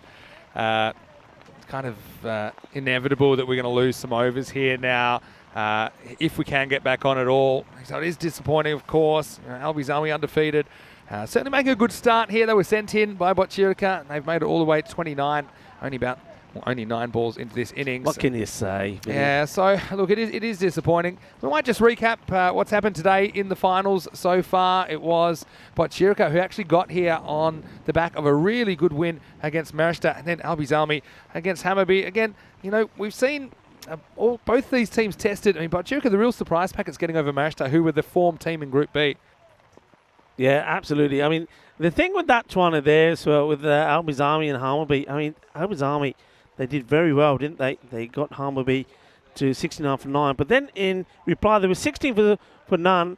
And you would have thought they would go all the way and maybe get that victory. But Hammarby, when I was talking to the Hammarby guys, they were saying, no, we were still confident that we were going to hold them. We had a plan. So you got to feel a little bit for Hammarby as well, not being given the full opportunity to go out there and try and stop Albi's Army. Yeah, well, I want to thank everyone for their patience, because it's been a really frustrating day. Of course, everyone around here, but also everyone that's watching on YouTube or when you're watching on FanCode in the Indian subcontinent. It has been frustrating, but I'm going to keep you informed in the live chat, and also if you follow our website, EuropeanCricket.com, just look at the scorecard, you'll see exactly what's going on. So we do have an interruption play. We're just into the second over, but well, as we've been doing all day, we've got some great cricket for you, and we have another classic match. And we showed the first half of this the other day. It's actually Albi's Army in the ECL. It's the Group D final. They were playing the German champions MSC Frankfurt.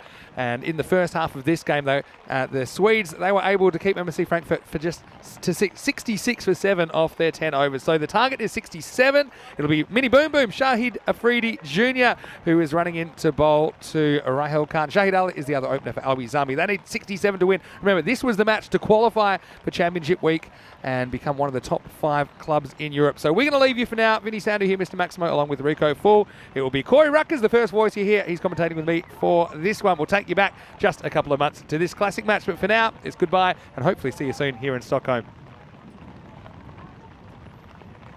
Hello, and welcome back to the Costa del Sol. You are watching ECL 22, the Bet to Ball European Cricket League, the Champions League of cricket in Europe. 30 champion clubs from all across the continent have come here over the past few weeks. Over 140 matches. And we are deep into week 4, very deep indeed. Only one of these 2 teams will be able to qualify for Championship Week 6 in just over a week's time. VOC Rotterdam, the champions, they went out earlier today. And now we're looking to see if Albi's Army can chase their 67 for victory to bring on a meeting with the other qualifiers. And look, Vinny Sandu here, Mr. Maximo for the European Cricket Network here today, of course. And of course, I'm looking with interest, as all of our viewers are, I'm sure, to see if they'll be able to pull this off. And look, just a quick one here with Corey Ruckers, and on behalf of all of us at the European Cricket Network, European Cricket family, want to give a big shout out to my boss, Roger Finer, CEO of European Cricket. Roger, very happy birthday to you. We're thinking of you. We wish you were here. Yep. And to you and your family. You've got a wonderful family. Thanks for all your support, really. And, well, wishing you a very, very happy birthday. This first one is worked away. Just one, so pretty decent start for Shahid Ali. Gets to the other end. Pretty nasty start to the week runs-wise. I think he started with a diamond duck and a golden duck on day one. Not ideal. Happens to the best of us. But talk to me, Vinny, how MSC Frankfurt going to win this game? Well, they've got to take wickets. They've got to do... How many in the power play? 4. Big call. Not even in the power play, but just 4 before they reach 20. You know what I mean? So you got to keep the runs down. Here's Mini Boom Boom. Swing and a miss. Rahul Khan has come out. I thought he'd be a little bit more circumspect. He tried to whack the first one over the club rooms. Finally on Roger. Honestly, I want to say, Roger, thank you for all the support you give all of us at European cricket. He's a patient man. Yep. He is an intelligent man. He's extremely professional. And we couldn't do it without you, Roger. Happy birthday. Don't forget, he's also an attractive man, as that is missed outside off. That's going to be a dot ball. That too. Wasn't going to bring that up. And don't worry, Roger, I'm still in the table tennis competition. I did wait till you left before, because I was drawn against him. All right? Brilliant. I'm still in. Here, good start this by MSC Frankfurt, being the bat twice. Yeah. If they can get an early wicket here, it's just going to motivate them so much. It's going to be nervy. I feel like there's probably a twist in here somewhere. Do you feel that? Do you feel a twist? Do you feel a couple of wickets and pressure, or do you think Albie's Army just come out? We they sat chase this here down? on week 1, day 3, and we said we saw France get onto a flyer against the English team. There's going to be a twist, and there never was. I mean, maybe. There you go. Expert comments from me. Here's Shahid Afridi Jr. Oh, is there a nick on this? Well, he's walking. What? He's been bowled, has he? Well, what's gone on here? Yeah, I think it's hit the stumps. He's bowled him. It's flicked to the off bail, Vinny. There was an edge. It's just flicked the bail. There's the wicket we spoke about. It's a loose shot. It's a ludicrous shot when you only need 60-odd. He goes for the big heave-ho, and watch this, Vinny. It just kissed the bails. Yeah, I thought for a second they were appealing for caught behind. Yeah, top of the middle stumps. This will be a great view. Oh, it just disturbs a bail, doesn't it? Just flicks the bails. If the bails are off, it's probably not out. It was too windy. I mean, it just hits the very top of that bail. Well, Shahid Afridi Jr., he knew it. And that's the end of Shahid Ali, who's got to go. So that's the start the Germans wanted. Are they getting something in motion? It's 2 for 1. Well, if they are to pull this off, this will be one of the most remarkable finals you could ever commentate. I'm looking forward to this. There's the first wicket. Can they get, well, you said 4 in the power play. They need 4 early ones. Yeah, I just think 4 before they get to 20. There's some key ones they need as well. Rahul Khan they need, Azam Khalil they need. But I mean, great start. That's all you can do. I've got some people in the fan zone messaging me through saying they reckon this is a golden ball match. They're going early. They're calling this really early. Well, I'm sure you'll be happy if there will be one. We've never had golden ball final. Oh well, We've if there had was a day. semi-finals, had qualifier 2s. We've had eliminators. Never a week final. Got to say hello to everyone in the chat as well. That's getting us involved.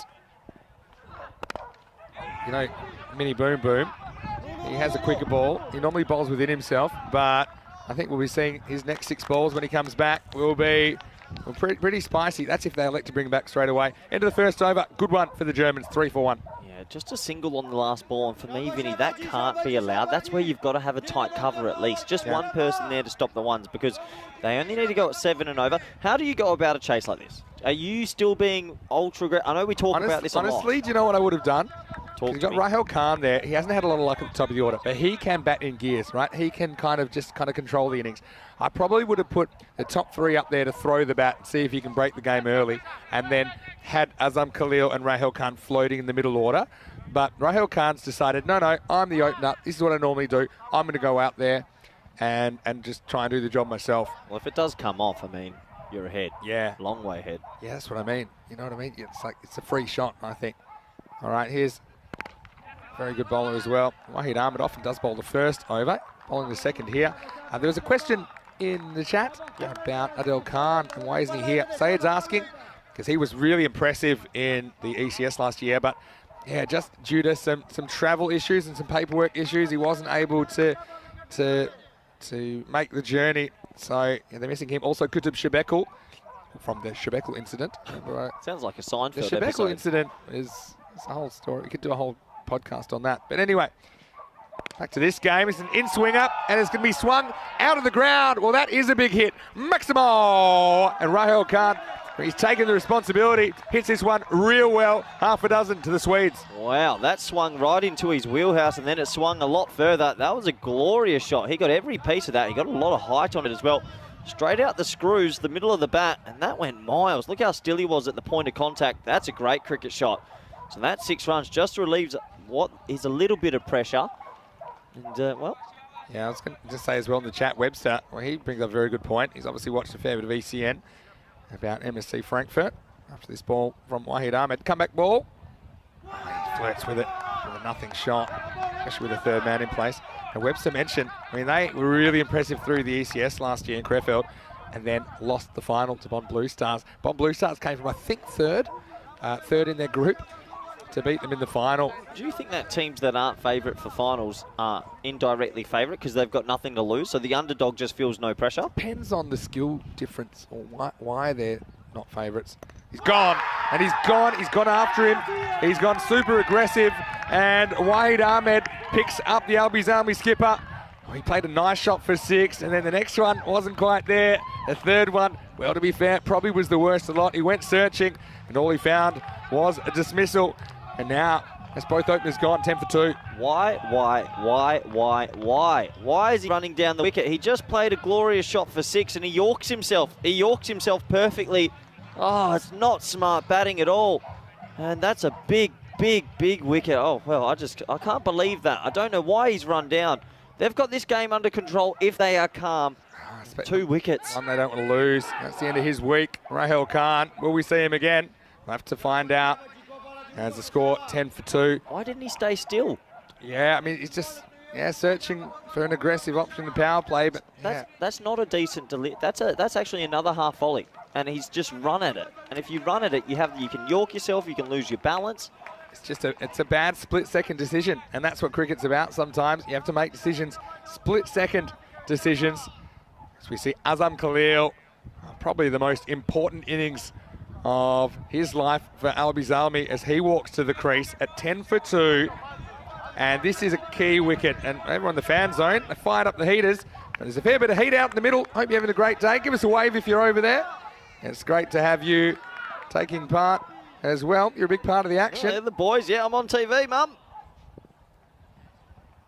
Khalil, nervy start.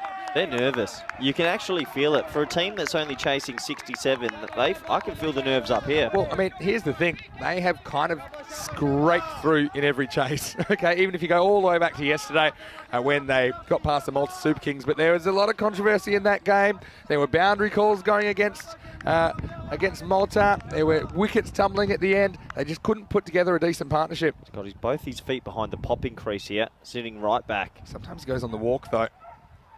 This time he reaches, doesn't get the call. That'll be the end of the over, 10 for 2. Yeah, marginal call. Thought it might have been given a wide, not given. So, pressure. 2 early wickets. Bang, bang.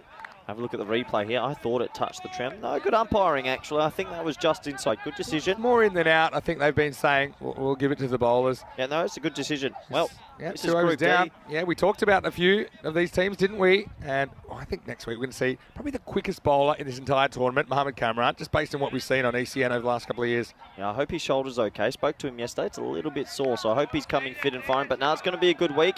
And, well, who's going to join Tunbridge Wells Brigade and Brescia here? This is still 50-50. Yeah, once again, I'll say, have absolutely no idea. So, yeah, it's great. We'll have 6 more teams joining us, the final 6 teams to have a look at. Hard to believe, isn't it? We've already gone through 4 weeks of action, pretty much a month of cricket. It's gone quickly, hasn't it? Yeah, now, are they going back to Boom Boom here? Yeah, they're rolling the dice, and they're giving him a second over. And this will be quick. This will be his quickest over of the series so far. I think he really wants to try and break this innings. I said to be in the game, they need to get 4 of them before 20, and yeah, I'll still probably stick to that. Yeah, there's just a bit of nerves around. That's good running, though. That's good from Hussain. He's good match awareness just to get the ones. You can't just wait for the boundary ball. You don't want to get too defensive either, right? Well, they've hit 1-6 out of this 11, so there's been quite a few dot balls already. Yeah, good point. Quick. Gets past Khalil, says, yes, well bowled. There's 66 runs on the board. Target 6. It feels like it's 350 in an ODI game. Pressure of a final. It is the finals pressure. What is pressure in a final? Why does it go into the human psyche so much? Why does it affect batting teams so much? Because there's so much on the line and you value it more. I think it affects some people different than others. Full toss. See, that's a great example. I mean, any other day, any other game, he's trying to hit that full toss for 4. Yeah, sure. But I mean, in this situation, Azam Khalil is the wicket, right? He is the wicket now. And if he swipes across that and misses it and gets LBW or bowled. But you still have to put the bad ball away. Sure. But I mean, Afridi, just that extra pace element. To be honest with you, that's why I think he blocks that one. Now it goes upstairs. Yeah, that's going to be the first bouncer for the over. This is good bowling from Freedy. He's quick, he's sharp. This one, he gets right up in the grill. The top ball, Vinny. What a good over this is. Yeah, really good over. Look, if you can bring a Freedy back, you bring him back to get the wicket of Azam Khalil. I think that's why he's back. You rarely see him bowl too early. Certainly not 2 in the power play. Normally comes back kind of 7 or 8, maybe 9. Both feet behind the crease. He's sitting so deep. Good Yorker. Dug out. I think they're just happy to play out of Freedy here. That's not the worst. If they think that he's the spearhead, there's no harm in losing too many wickets to their best bowler. But I think that also in that power play, you want to get a cut bounce because the field's about to spread and then it's very difficult to score. They're only on 12. Last ball of the power. This is a really big ball. We talked about someone coming off for MSC Frankfurt with the bat. Well, who's going to come off for Albies Army? I mean, they've only lost 2 wickets here. It's not a disaster. Feels like it. Gone. He's out. And that's Taj Hussain. He's knocked over. It's extra quick from Boom Boom. Boom go the stumps. The power play finishes with a powerful strike for the Germans. Is 12 for 3. Wow, what is on the cards here? They only need 67. It feels like it's miles away. 12 for 3. Vinny said if they get 4 before 20, game on. Well, they need 1 for 8 after this. Great bowling. They took the risk. They brought a Freedy back for his second over in the power play, and he rewards the captain. Oh, what a delivery. And this was the threat of a Freedy. When you bring back Shahid Afridi Jr. for a second over, look at that. That whistles. And that was slow-mo. And he says, yes. He says, we're in this. Don't worry about the scoreboard. Let's just keep executing our skills. And that's the end of 3 overs. The score is 12 for 3. On that note, it's probably a good time to get the thoughts, because the thoughts of the Swedish skipper before the game. I had a word to Albies Army captain Rahul Khan. Thanks, that's right. I'm here with Rahul Khan, the Albies Army skipper, all the way from Stockholm, Sweden. Well, Rahul, how's it been this week at the ECL? Must be like a dream come true for you guys. Yes, exactly. Especially the way we started, like last time we did in Stockholm, as you remember. All the way, first 2 or 3 matches, it was bad luck, but still I knew our group is good. I trusted on them. And we put a lot of effort after first round, and then we are good, feel comfortable. And right now everything is quite good. Yeah, well, it's good to hear, and it's great to have you here, of course. Now, we've seen a lot of support from back in Stockholm, particularly young people that are part of your organisation. What would you like to say to them right now? Oh, without them, we can't be in this situation, in this place. I really thank every one of them who supported us in Stockholm, back home, and especially children. Oh, I love the way they are supporting us. And yeah, really pleased the way they always supporting us.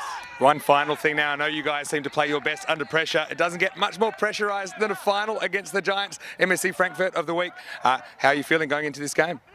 Yeah, we have confidence because the way we come back straight 3 wins out of 3.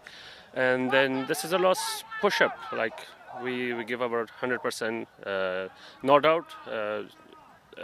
German team is really good, the way they played in the beginning, so we're looking forward. Hopefully it will be a good match. Yeah, well, I certainly think it will be. Thanks so much, Rahul. Good luck in the final. Let's get back to the action. Oh, welcome back, and I reckon that's collected the keeper in the nose. I hope he's okay, and it's gone for a wide. I think he wore that straight in the face. Seems to be getting on with it, but it was a wide down the leg, so we'll have a look at the replay. Oh, gee, Vinny, that hurts. Right in the schnoz. Well, already had one incident today. He's gotten on with it. I mean, yeah. If that hit me, I'd be on the ground for quite a while. Yeah, I mean, if it's Bill Laurie or something, I'd probably say fair enough. But while he can't, he does get on with it. Now I think he's just having a quick word. Of course, I've got Dowd Mohammed. I think he's out. Well, he is out there. Trying to spot him. Well, they're looking now. It might be bleeding, maybe a bit broken. That hit him flush in the nose. I've got to say, I talked a bit about helmets earlier. Batting in helmet wasn't always comfortable. Keeping up to the stumps, I think it's a must. And the reason is, even to the slower bowlers, sometimes there's little deflections, right, that that really aren't your fault. Well, have you ever been hit in the nose hard? Because I imagine his eyes are watering right now. I've been hit really hard before in the nose, and my eyes, it was a painful experience. Look, they're giving him the helmet now a little bit. This reminds me of a game in a Portugal night series where one of the bads got hit in the head, wasn't wearing a helmet, and then someone came down and threw a helmet at him. And look at this, he takes it full on. I mean, credit to him to just get on with it. I know a lot of people would have gone down once he got hit. Pretty hard nut. Well, that's weird because he grazed his pinky earlier in the week, and he went and he didn't keep it anymore, and he's just been basically hit by Mike Tyson. Here you go. Now the batsman's taken his helmet off. If he gets hit in the nose as well, they could have just given a straight swap. Oh, brilliant! Spinner, you could say that. It's 156 grams straight into the nose, so yeah, hopefully he's okay. Here's Azizi. Really do some damage. But smart from Ismail Zia, who just pushes away for a single. They need a partnership. They've trusted Zia at number 5 here. Doesn't normally bat this high, but he's been such a good finisher. I'm a little actually surprised that they batted this high. I think maybe they're just thinking he had the confidence earlier today. Let's get him in there early. Azam gets this one past as easy for 1. And, look, anytime you take a blow to the nose, it's always going to rattle you, I think. Disorientate you. This next one's cut away and slightly fumbled by Wahid Ahmed. Azizi's been good all tournament, hasn't he? Oh, he's been so good. And he just hasn't bothered tossing any up because no one can hit his arm ball. So he's like, okay, if you can't hit it, who cares? Just going to keep bowling it. When they chased this, they needed 6.7 and over. Now they need 7.78. Just like chasing 78 now. It's like they've added 10 runs to the target. Yeah, amazing. Let's pull the over. Short. Should be hit. It is, but just the single. So Khalil will retain the strike. And that's the end of the 4th. The score is 20 for 3. Well, they've got to the 20. They've only got 3. But I would say it is game on here. And yeah, that run rate at the moment, about 5 and over. And so, well, it's great to be with you again, and it's been a big day, and it's obviously going to be one of these 2 teams that will join Tunbridge Wells from England, as well as Brigade from Ireland and Brescia CC from Italy in the championship week. Of course, they'll be joined by whoever wins Group E next week. And look, it's just a really entertaining format, I think. I think the Super Thursday, particularly the Eliminators, every game's got some sort of pressure in it. And we saw how important the double chance is as well. Because if we go see, they were pretty close to double chance. They got knocked out, bang, bang, this morning. And I suppose these last 2 standing, I've really enjoyed the group stage. What do you think so far? Yeah, it's been a really amazing week, and we're still 50-50 in this game. What camp are you in now? If you had to say what team you'd rather be, what team would you rather be? With Azam Khalil there, I'm favouring Albi Zalmi. I'm not. I think MSK have put themselves ahead in this game. Well, here's the man that got struck early today. It's good to see him back. Yeah, well, first one comes out okay. Mitad Mohammed, what a comeback for him. Yeah, it was a nasty blow for anyone that didn't see it this morning. Unfortunately, he was struck in the neck, and well, he was out hit wicket. And well, we didn't think we'd see him again today, but he's passed a fitness test and he's bowling now. So well done to him. Azam Khalil bats the next 6 overs. I think they win. And Mohammed, though, has been a really good bowler this week.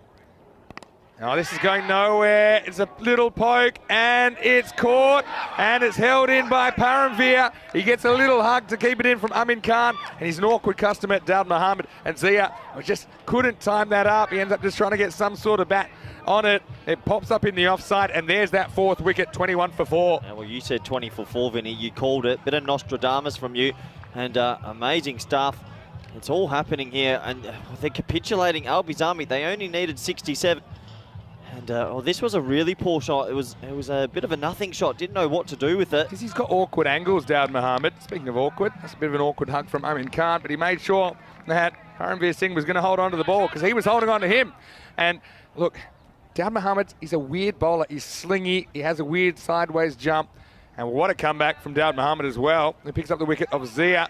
He was the hero in the last game, but they'll need to find another hero here in the final. He goes for 2. It's 21 for 4. But I think that just completely threw off Ismail Zia's timing on that occasion. And he's kind of jumping. He's awkwardly just kind of showing the bat to the ball. Hit the shoulder and up it went. Good catch. Having so much strife here. I mean, they've just never got going in this run chase, and I think they're behind. They're really behind the 8 ball. It's been a low-scoring week. 60.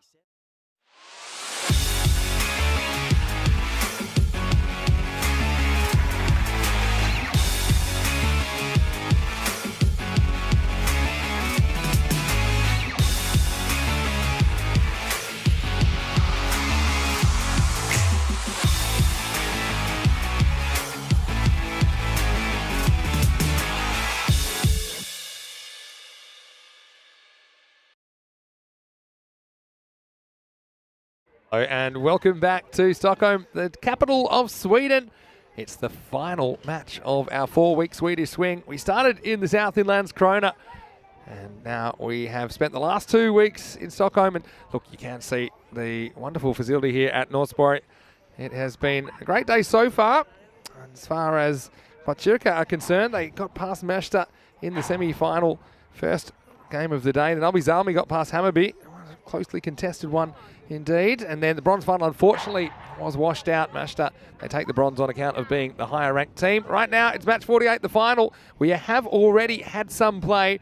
It's Botkyrka that won the toss and elected to bowl against the defending champions, Alby Salmi. Alby Salmi, though, they put their foot down from the get-go. They're 29 for no loss after 1.3 overs.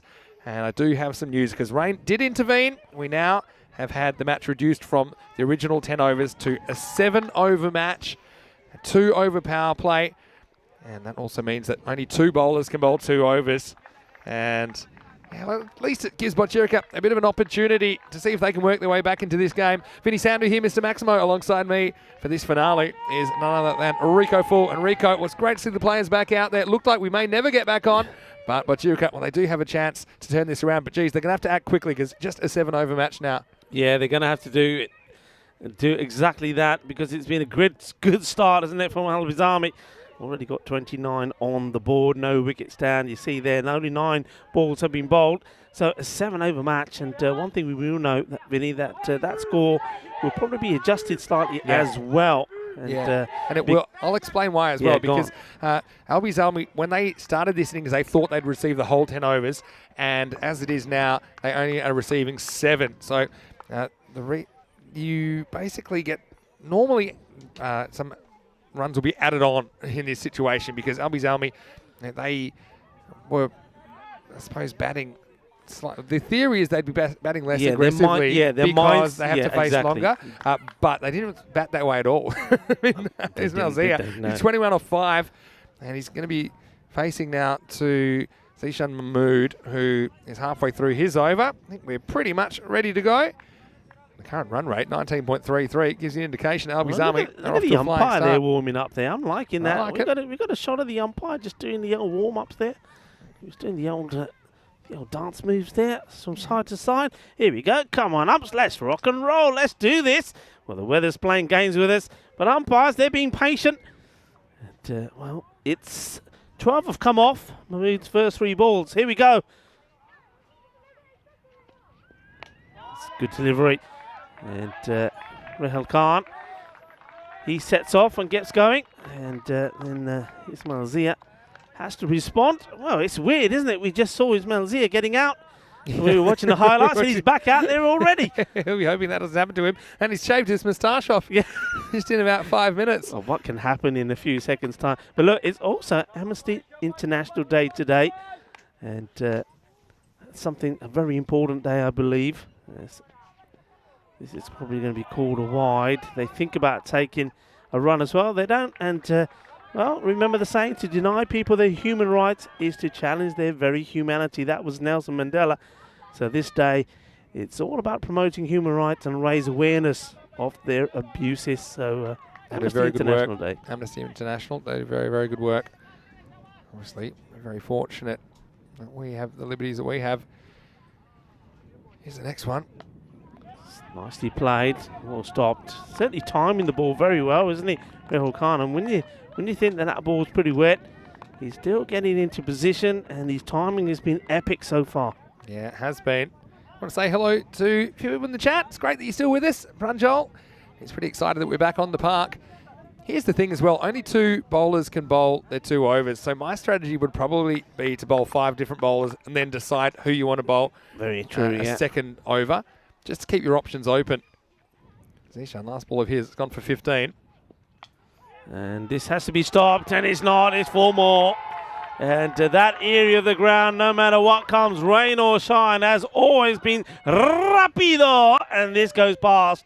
You see there, it's gone past the fielder before Ashfaq has got time to react. And that's been Ashfaq's spot all week long, isn't it? But you just can't do anything about that one. Hit hard, and what a good start this is. 36 off the first 2 overs, and this is by far, I think, the best start that Albi have made in any of their matches. See the standings there. These 2 were in the same group originally, both in Group A. It was Albi Zalmi with 8 wins, Bachirika with 5. Albi Zalmi, if for whatever reason we weren't able to get a completed match in here, so the minimum 3 overs per side, then they would be the victors on account of being the higher ranked team. And so we're going to see Tahir Tarar now bowling, and he's had a bit of an off day with the ball so far, but he's pretty capable. I don't think it's easy conditions for him, obviously, or for any of the bowlers with the greasy ball. But what I can say is it's the end of the power play, because it's just a 2 over power play. It means up to 5 outfielders can be employed from this point in the match. And so Tarar, let's see if he can change the game. His opening partnership, 36 off just 12 balls at the moment. Rahul Khan facing up for the start of the 3rd over. There he goes big, and I think this is probably going to go all the way. It does. Bolle, and don't they love it out there? Well, we saw some of those kids and playing on the field. Maybe we can show you a clip of that a bit later with the European Cricket Network's Cricket Schools program. But now they're doing all the cheering. What a lovely shot. He is timing it so well, Vinny. Yeah, brilliant shot. Just stood still. And Tarar normally goes pace on first up, doesn't he? He normally likes to establish kind of his normal pace, and then occasionally will throw in that slower ball. This one could be a chance. Big opportunity, but doesn't carry.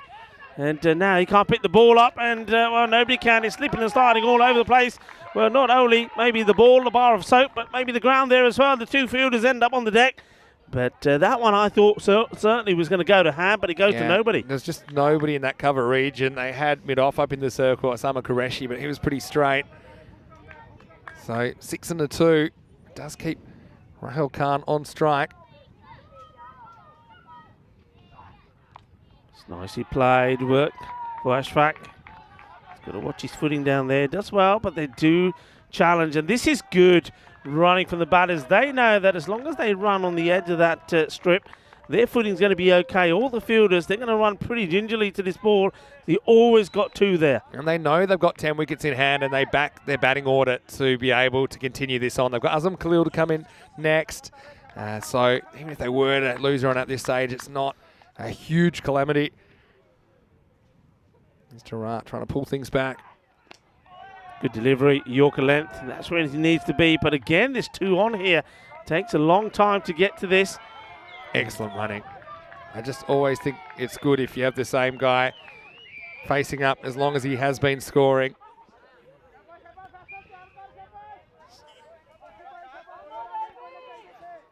So Tara giving this ball a good wipe.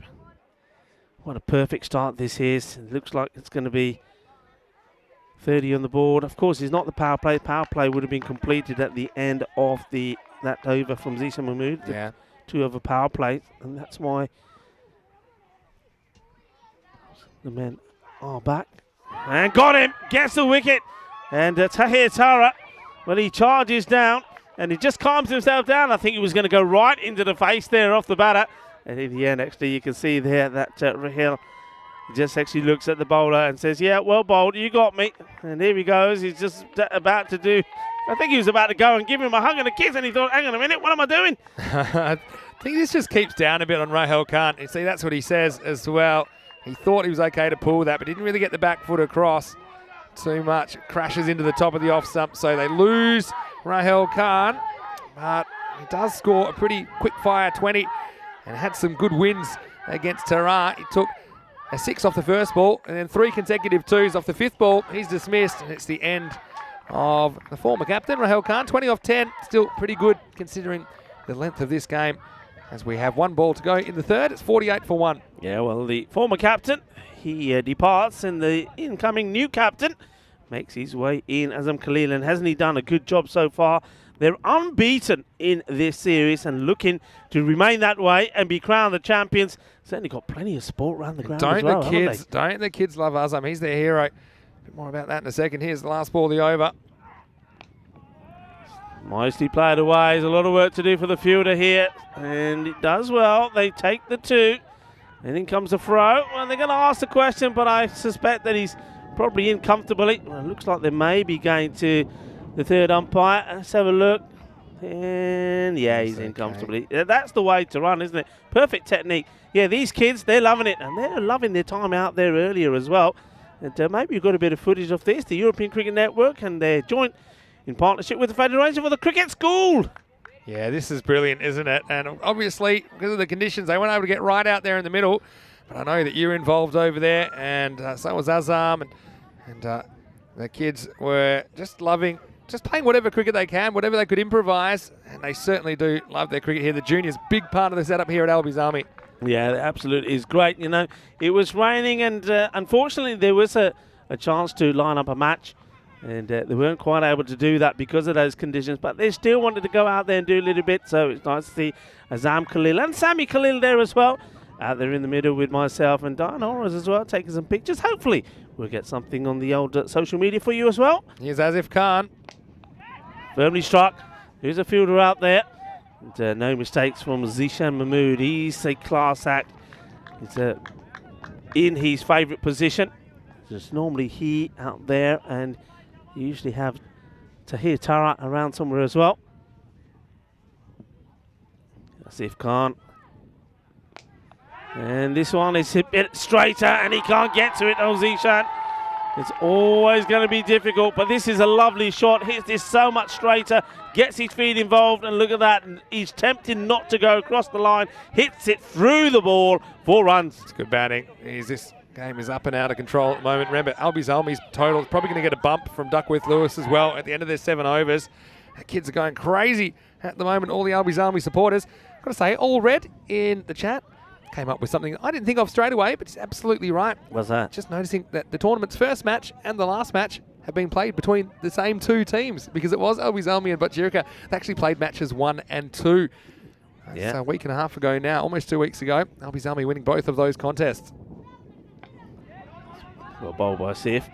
First game, Albies Army 109, defeated Butchirika 77. And in the second game, Butchirika had scored 70, and Albies Army chased it down with just over 2 overs remaining. So Albies Army have had the wood on Butchirika, even though that is a while ago, isn't it? Yeah. I say it was Monday 2 weeks ago. Yeah, and the key players in those matches, it was Al-Azai, 43 not out of 22. Rahel Khan made 30 of 19 in that first match, helping them get to 109. This is launched, and it goes all the way. Balle. Ginna Sona Shaka Lagya. The kids are loving it. They love Ismail as well. He's a bit of a rock star to them. And Ismail, he goes straight this time. This is a good shot. I think sometimes he gets a bit carried away going across the line. Just shows he can go downtown, and he does. What a performance this is from Ismail Zia in the final.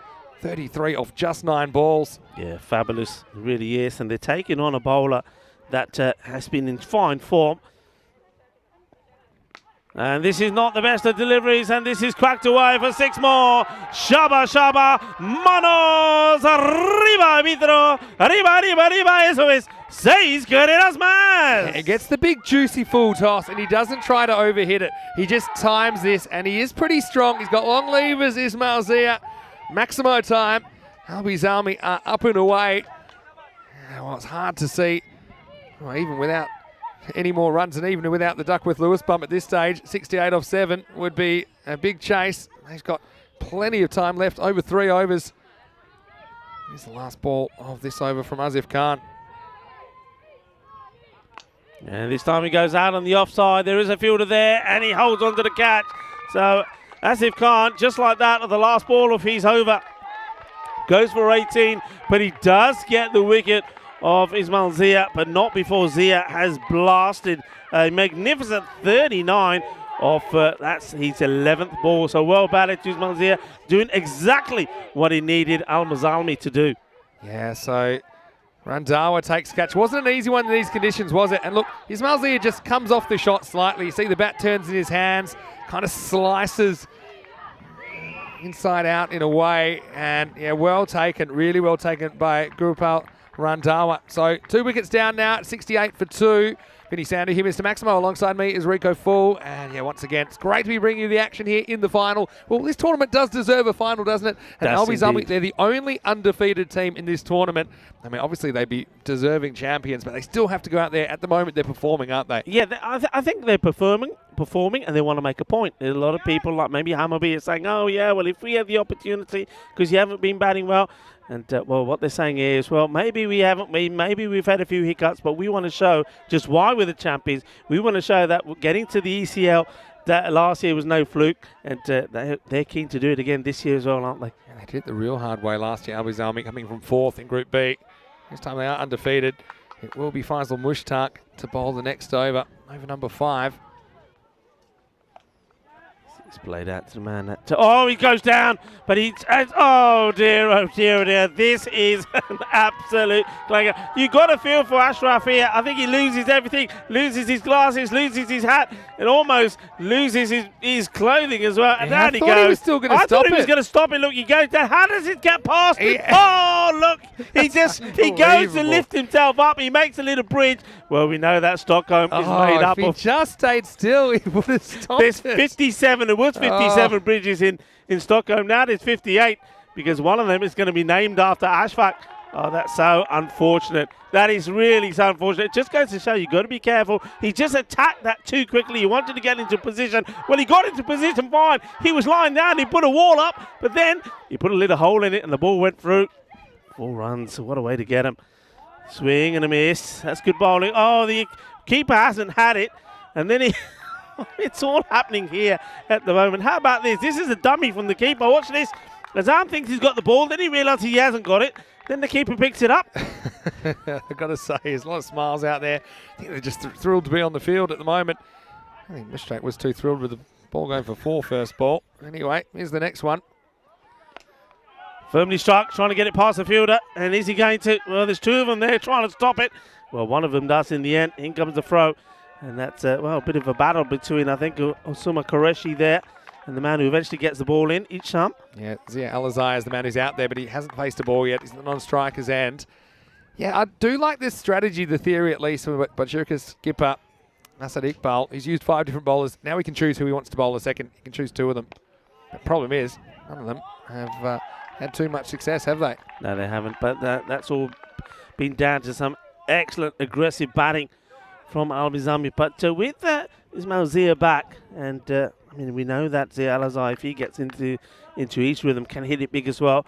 But they just slow the rate down slightly, so they're in a better place. And this one could have put them in even a better place if that had hit the stumps. Azim Khalil, for a change going right across the line, doesn't often do this. He normally hits through the ball. Sometimes he does do that occasionally. It's a bad habit. He knows it. He gets away with it. Yeah, the overs so far, Qureshi went for 17, Zishan Mahmood went for 19, Tarar went for 14, Azib Khan went for 18. So, Mushtaq at the moment has been the best. Well, this one will be a wide, and keeper does well. Actually, the captain, Asad Iqbal, just gets his pad down on it. Well, there you go. That's the flying wide signal.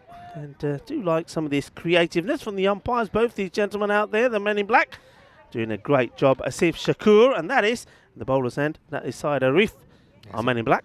Mushtaq coming out for his last ball. This has been lofted. How far is this going? The fielder, and he stays inside. The fielder play as well. It's not the first time that we've seen that man, Zishan Mahmood, take a catch like that. He is a sensational fielder, and he likes taking the catch, and he likes telling the batter, I think that's out, buddy. You got to go. Well, he went for the big shot, but he wasn't able to get it past Zishan. A really good catch. Hasn't he been good in that area? Brilliant catch. I mean, just a little bit further, and it was over his head for 6. Yeah, it was probably a bit below the middle of the bat. That's why Azam Khalil doesn't get it out of the ground. So he has to go, but he does score 13. So it's one more time. It just hits a bit low on the bat, doesn't it? Can you imagine if he's standing in that bit of the rope there with the rope sort of arches out? He would have been all right, wouldn't Yeah, I was going to say, I think the If kids, he was in there. the kids might have moved that earlier during the cricket school kind of games you're playing over there. Anyway, it is the third wicket to fall. And it's also the end of the fifth over, 76 for 3. So that over goes for 8. And Mushtaq picks up the wicket of Azam Khalil. So I think for sure you bring back Faisal Mushtaq for the last over. The question is, who do you bowl in this over? They're going for Tarar. I don't mind that. I think Tarar's a good death bowling option normally anyway. But he has struggled to grip the ball today. I think that's been pretty obvious. Hasn't been at his best. I say hello to Chatudan Gurung, who has been tuning in to ECN, and I've always liked watching you in the chat, Chatar. Hopefully you're enjoying this. So 76 for 3 off 5 overs. We head into the 6th. It will be Tarar. Zia Alizai, he will get to face his first ball of the final. Sami Khalil's joined him. He's at the non-strikers end at the moment. 6th overtime. Well, this is play. Okay, watch out, watch out, watch out. And well done. He would have had a few nightmares there, Ashfaq, with that ball coming his way. Still can't believe how Ashfaq didn't stop that, because he slid perfectly into the ball and then he lifted. I could tell you now, if you're going to post that, that is going to go viral, because you think there's no way that's... I can't believe that still. You think there's no way that's going to go past him. You think he's done the right thing. Just keep flat on the ground like nobody's looking. And, well, this has gone through for 4 runs, so we just move off the subject there. But there's the kids, there's the supporters. Well, they're certainly enjoying themselves. They'll enjoy this as well, because there's now Sami Khalil that comes out. Well, we saw one Khalil leave, and that was the captain of Nizam. Sami comes in, and now he's in the action straight away. Yeah, sure is. Good start. They've all got the licence, don't they? They're not going to run out of wickets here. They do bat deep. Tarar, let's see how often he goes to that slower ball. That is his favourite tactic, but he hasn't really landed it today. It's a good ball, slower delivery. We know that he can get a good slower ball in there sometimes. Sometimes it's the Yorker length, which is just unplayable. That was a little bit short, but still, the change in pace, just a single. Yeah, good stuff. Good slower ball by Tarar, lands it, and deciding not to go through with the shot. Could have had a crack at that maybe. He's out the side. He'll definitely be having to go. He wants to go leg side normally. Oh, how wide is this? Well, okay, says the umpire. Yeah, that's fine. That was a good ball. Watch this. Full and wide, but not that wide. That's the perfect ball to Alizai. It's the perfect ball. Look, that's the sort of ball that I think coaches up and down, not just the country, but up and down the globe, are asking the bowlers to bowl for them. Goes for it again, and he nails it. This is fantastic. It's on a roll here. Tarar wants to get it back because he just feels like he's on a roll against Alizai. Well, this is like a dart player. He's got the triple 20. He's done it twice, and he's now going for 180. Let's see if he does it. Warm the tonsils up in case he does. Alizai might as well get across there. You know where it's going to be. Gets a firm bit of bat onto it, and I'm not sure what Tara is signalling here. He's certainly a very boisterous player. He likes to be in the match, and that is actually a very, very good over. So he's 2 overs. You think how expensive the first one was? Well, that one is nowhere near. 21 off his 2.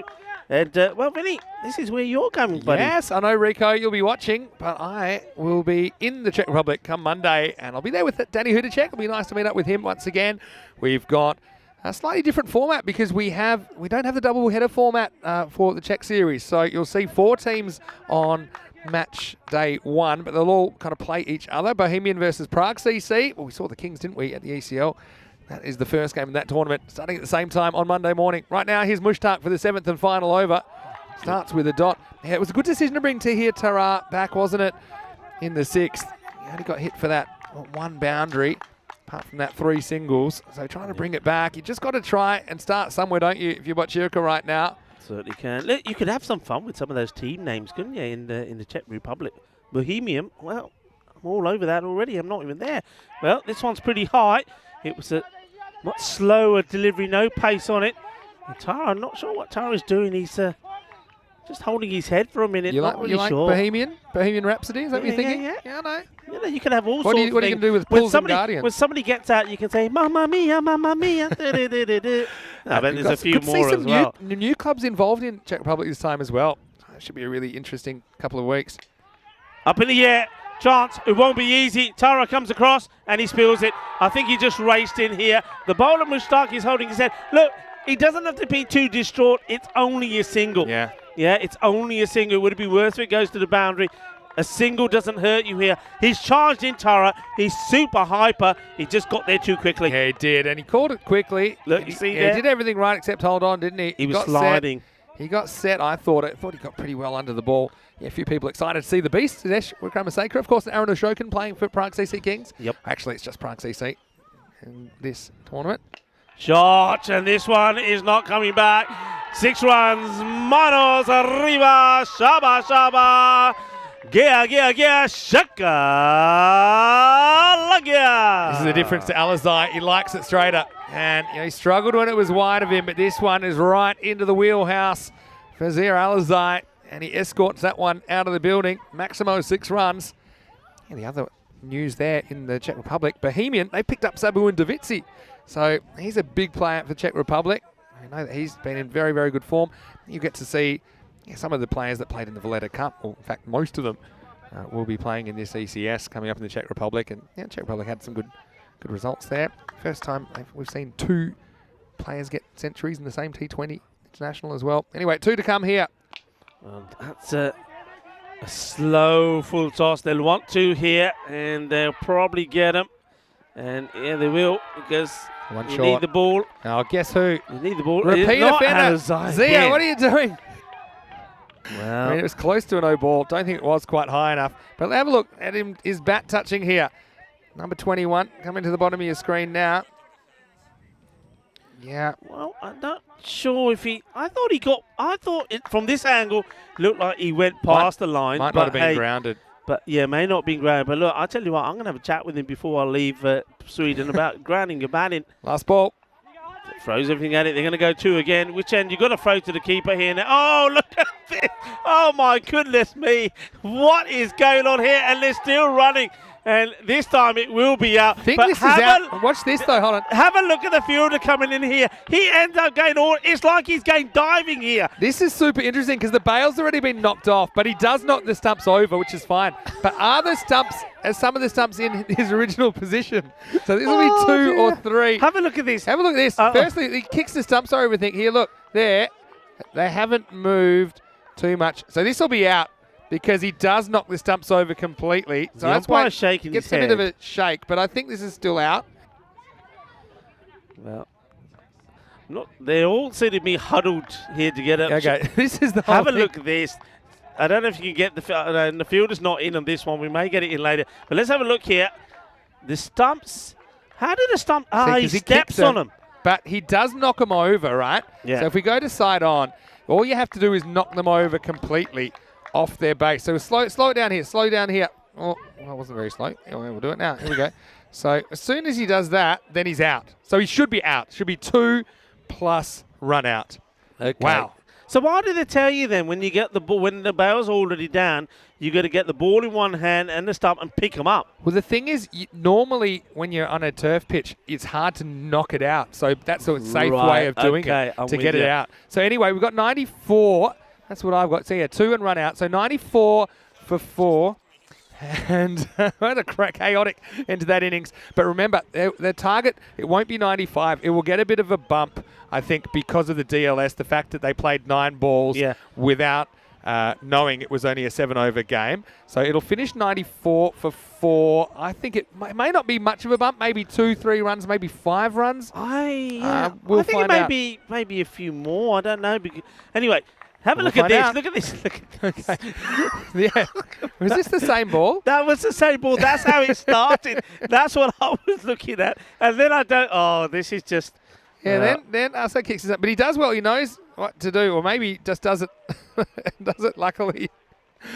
But, yeah, because the other thing I was looking, I know he knocks the stumps over, but some of the stumps have to be in the box where they started. So I worried he kicked him out of the box. and in which case then you got to put them back in the box, then knock them over. Well, let's just say it was an interesting innings to say the least, interesting finish, but early on, before the rain got heavier, it was Ismail Zia, who was looking really good. He did come off in that second over, had a bit of a break. Ismail hadn't slowed down too much. You see Mahmood got a bit of the treatment, along with Rahel Khan, who made a handy 20 as well. Albi Zalmi making a really strong statement early. Oh, look, massive statement. Rahel Khan, 20 of 10 deliveries. But, well, Ismail Zia, for me, he comes out and attacks no matter what the situation is.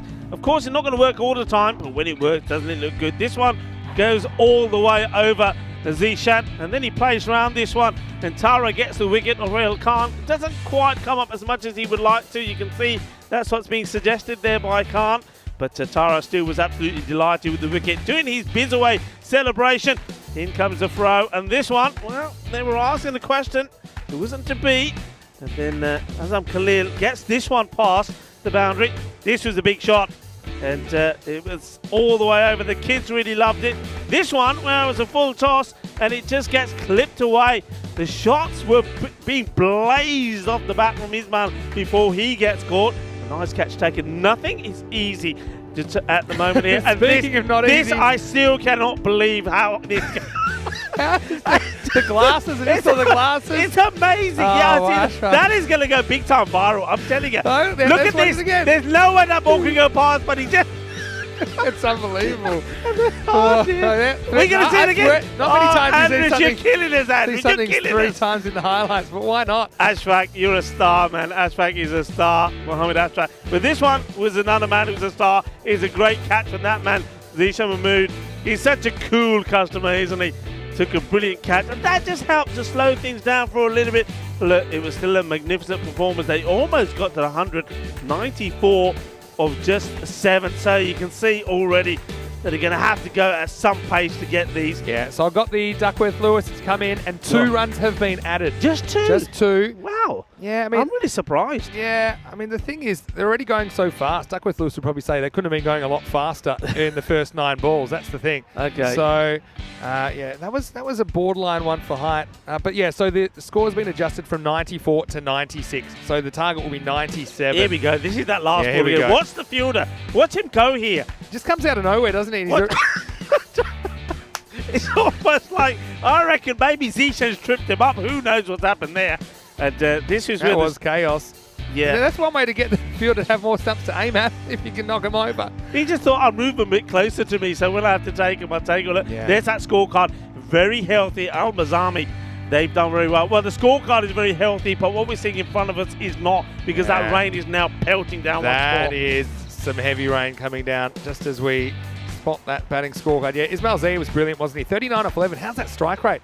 That's really, really good. Only 4 extras, only 4 wides in the innings, and you know, that was pretty disciplined. 7 over innings, of course. Rahel Khan with 20, Azam Khalil with 13 in there as well. A dozen to Zia Alizai at the end. As far as the bowling, it was a lot of pain for the most part.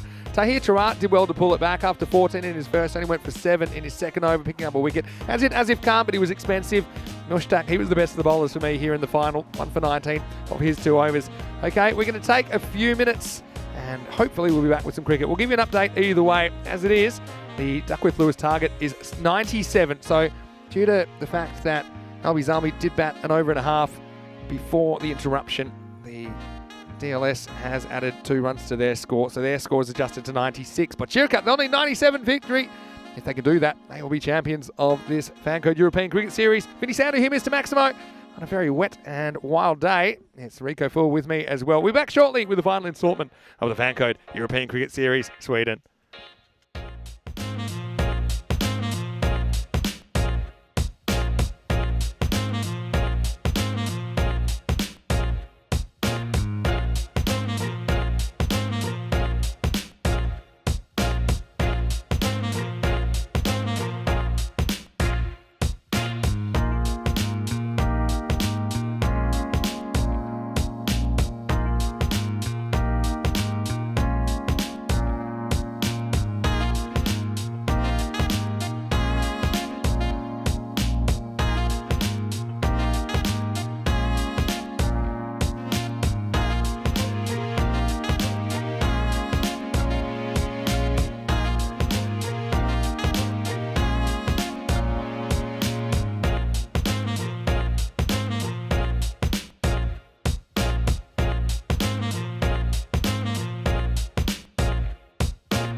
Hello and welcome back to Stockholm. It's time for the last innings of this fantastic FanCode European Cricket Series.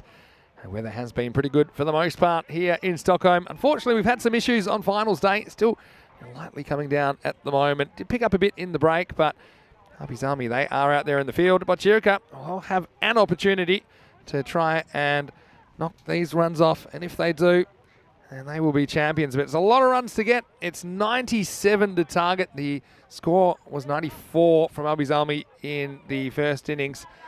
And because of Duckworth-Lewis reasons, they have had 2 runs added. That's because they batted their first 1.3 overs under the impression that they had the whole 10 overs to bat. So not easy conditions for anyone, but Bochirka, they need to, quite a miracle you'd imagine. The rate required at the start of this is just shy of 14 and over. It's going to be Taz Qureshi to open the bowling. And it's Vinny Sandhu here for ECN with me for the last time for a couple of weeks is Rico Full. Rico, welcome back and hope you enjoy your last 7 overs on the mic for a little while. I certainly am. I'm enjoying the fact that we're having this final. I was worried that everything was going to get washed out. It's good to be back out there. Here's Qureshi to start. Gets driven and well fielded by Kudratullah Mirafzal. Just rings his fingers. And I suppose, Harvey's Army, they got the benefit of batting, I suppose, in these conditions. It did seem to favour them. We're hitting the ball really hard, hitting it well. Not easy to field, we know that. But Harvey's Army going to have to try and do it. And 2 over power play. They've sent out Mahmood and Khawaja. Bochirka, they'll be hoping to be able to make some inroads early. It's going to get a bit of luck here. This is a bottom edge, which bounces over the keeper. It's going to be the first boundary. So Khawaja gets a bit lucky and gets 4. So Bochirka, they're going to need something like 3 boundaries and over, 2 or 3 boundaries and over to stay on pace. But, like I say, it might be 14 and over they need, but it's only for 7 overs, not the full 10. Yeah. Getting a bit lucky first up. Yeah, that's they need that. Khawaja in the second match between these two. Match number 2, the last time round. He was the main contributor, 34-20. So he needs to go well. I like the change as well. They're going with Mahmood and Khawaja. Yeah, might as well get Mahmood up there. This one's a bit short, and this has been tattooed. Well, what a shot that is. Uppercut over the backward point region. Maximo. Khawaja sending a message. That one was dug in, but he had the answer. This is a really good shot, Vinny. There's no width on this at all. This is at the body. Okay, it's a little bit short, but still, to send this over there, what a cracking shot this is. That's a super-duper hit. Yeah. Yeah, so the rain got heavier for a second, but then it just eased off again. I mean, that's the thing. It's going to be inconsistent. At the moment, they are going to stay out there. Has eased off, which is good news. Hopefully it stays that way. Qureshi, he's got to sort himself out. He's gone for 11. Slow ball. That's smart bowling. Really smart bowling from Taz. Probably worked out that Khawaja was expecting some pace on it. He wanted some pace on it. And Qureshi probably can't get his full pace because of the run-up in the approach. He's off a slightly shorter run-up. Smart bowling. Yeah, very smart bowling. Keep an eye on that run rate required. We're hoping to keep it under 14 as long as they can. This one gets past him. And dot balls are going to be even more valuable than normal in this format. Just a 7-over game, Rico. Yeah, that's an interesting shot. I'm not sure why he's taken himself away to look to cut this. He needs to walk inside this and be pulling it on the onside. Look where this ball is. Look where he ends up. Yeah, that's what worked for him last time when he got the short one he could uppercut. But that wasn't there for it, was it? So last ball of the over. A bit short again. He gets lucky again. No and this way. is going to be 4. Well, there you go. So 2 balls going to that region. We saw 3 boundaries in the over. I said that's what they probably need all the way through this innings. And 2 of them weren't particularly convincing, but they were effective. So 1 over down. Bochirka, 15th without loss. How lucky is that? Once again, you see him backing away to give himself room on the offside. And it's just been followed. You can't fault Qureshi there at all. Does everything right. And then you see Khawaja just getting that inside edge again as it goes to the boundary 4 runs. It's 15 off the first. And, well, they're right where they need to be at the moment. Yeah. So let's see who they go with second over. Looks like Kudratullah Mirafzal's going to bowl. Just a 2-over power play instead of the normal 3. Just 2 overs can bowl. 2 bowlers can bowl 2 overs. The rest are just limited to the 1. So that's, I think, the strategy for me. I do like the idea of bowling 5 single bowls, then deciding who you want to bowl at the end. It's pitched up. Shouldn't beat the field. That's Nazir Sahibi who comes into the lineup for the final. He's able to at least make a stop on that. Keeps it to 1. Yeah, Zishan, he's had 2 balls, 2 singles. And I suppose at the moment with Khawaja hitting 14 off the first over himself, he won't mind that, but he needs to find boundaries himself as well. Full toss, and he just digs it out. Will only get a single. Singles at the moment, just going to drive up that rate. There's Raheel Khan. Yeah, that's the issue there, you see, with Khawaja. Once again, it's a full toss down the leg side. If he stays still, he's smashing that into a vacant area. Yeah. But he goes down the leg side, It's the and he kind ends up yorking himself. Is the kind of ball that got whipped over mid-wicket in the first innings. This time he goes inside out. This one could be gone. No, I think this is dropped. I think this comes off the gloves of the batter and pops up to Ismail Zia. He can't hold on. He's normally pretty reliable with the gloves. You see, gets a good look at it. Just kind of gets it in a funny place. He gets a bit too close to him when he first makes contact with the ball. Probably doesn't hurt him too much. At least it doesn't go to the boundary. We'll have to see if it comes back to cost them. Mahmood gets a life. Yeah, it can't be easy with the keeper, though, these conditions either, Vinny. True. This one's driven away, and it gets through Sahibi this time, but he gets a little fingertip on it, I think. Qureshi will clean up and just cost him a single in the end. Yeah, good work from Qureshi. Looks like the fielders, they know who are the danger men in the field for Albi as well, because when Qureshi has that ball, they decide not to take on his arm. They're making a change here now. It could be that perhaps after taking those 2 stops that Sahibi has got a bit of an injury to his hand, so he swaps. He's on the walk here. Now, this could be trouble. This shouldn't be dropped. Zia takes the catch, so gets another opportunity, and this time the short ball working out for Kudratullah. Rice mile from Ismail Zia. I said this time it fell into my gloves, and it wasn't going to escape, and so Bochirka lose a first wicket. It's Zishan Mahmood who couldn't get going here. He's only able to accumulate 3. The first wicket falls. It's 19 for 1. Clever bowling, and they sussed out early on, the bowler, that Zishan didn't look too comfortable with the short ball. He got away with one, didn't he? He sneaked behind. But, yeah, of course, Ismail Zia, he'll be a happy man because he gets the opportunity to take him the second time round and goes for 3 of just 4 deliveries. That's the danger man, Zishan Mahmood. That's a good wicket to get early on because he is somebody that can definitely hurt you. He definitely can. We found that out the hard way, didn't we? As he launched the ball into our commentary cube earlier today. And, one of our tables isn't looking in great shape, but it's all right. I'll put some duct tape on it. Yeah, it thanks looks better. Appreciate that. Here's Kudratullah, last ball of his over. Gets a dot on Tara. So pretty good over when you think about it, because the first one, it went for 15. This one only goes for 4 singles in the over, and the wicket of Zishan Mahmood. It's 19 for 1 after 2, and that is the end of the power play. Yeah, power play complete. You know, look, of all the seamers, I think Amir Afzal, he's been my pick of them. I know he's competing against the like of Taz Qureshi and my man, but he's been on the ball. And talking about being on the ball, you're not going to be on the ball. You're going to be bizzed away to the Czech Republic. I'll be bizzed away to the Czech Republic tomorrow. Apparently the weather forecast says pretty nice in a week's time. Somebody told me 36 degrees. It might have been Joe Foster, who's in the chat at the moment. But then we're in Hungary for a week, Austria for a week. The Italian summer. Well, this will be a distant memory by the time we get to Italy in July, Rico. We're there for 5 weeks before we spend most of August in Germany. Looking forward to that. Okay, third over, and they've gone for Zia Alizai. Slower ball, bounces straight over the stumps. As you can see, Khawaja is trying his best to whack every ball out of the ground, but it's not going to be easy. And Zia Alizai, he's got that off-cutting slower ball that he likes to bowl.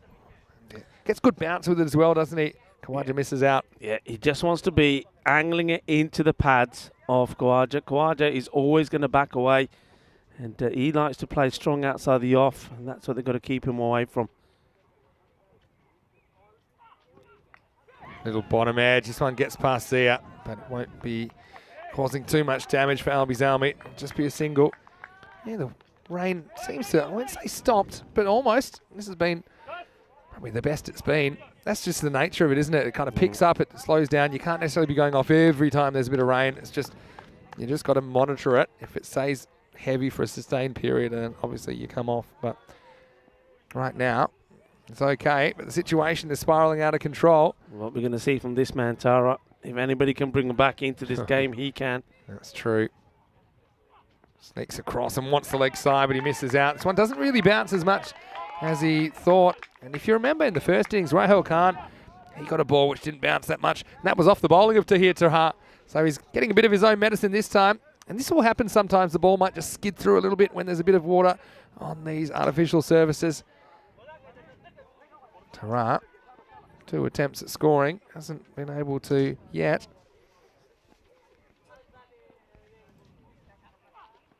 Oh, that's more like it.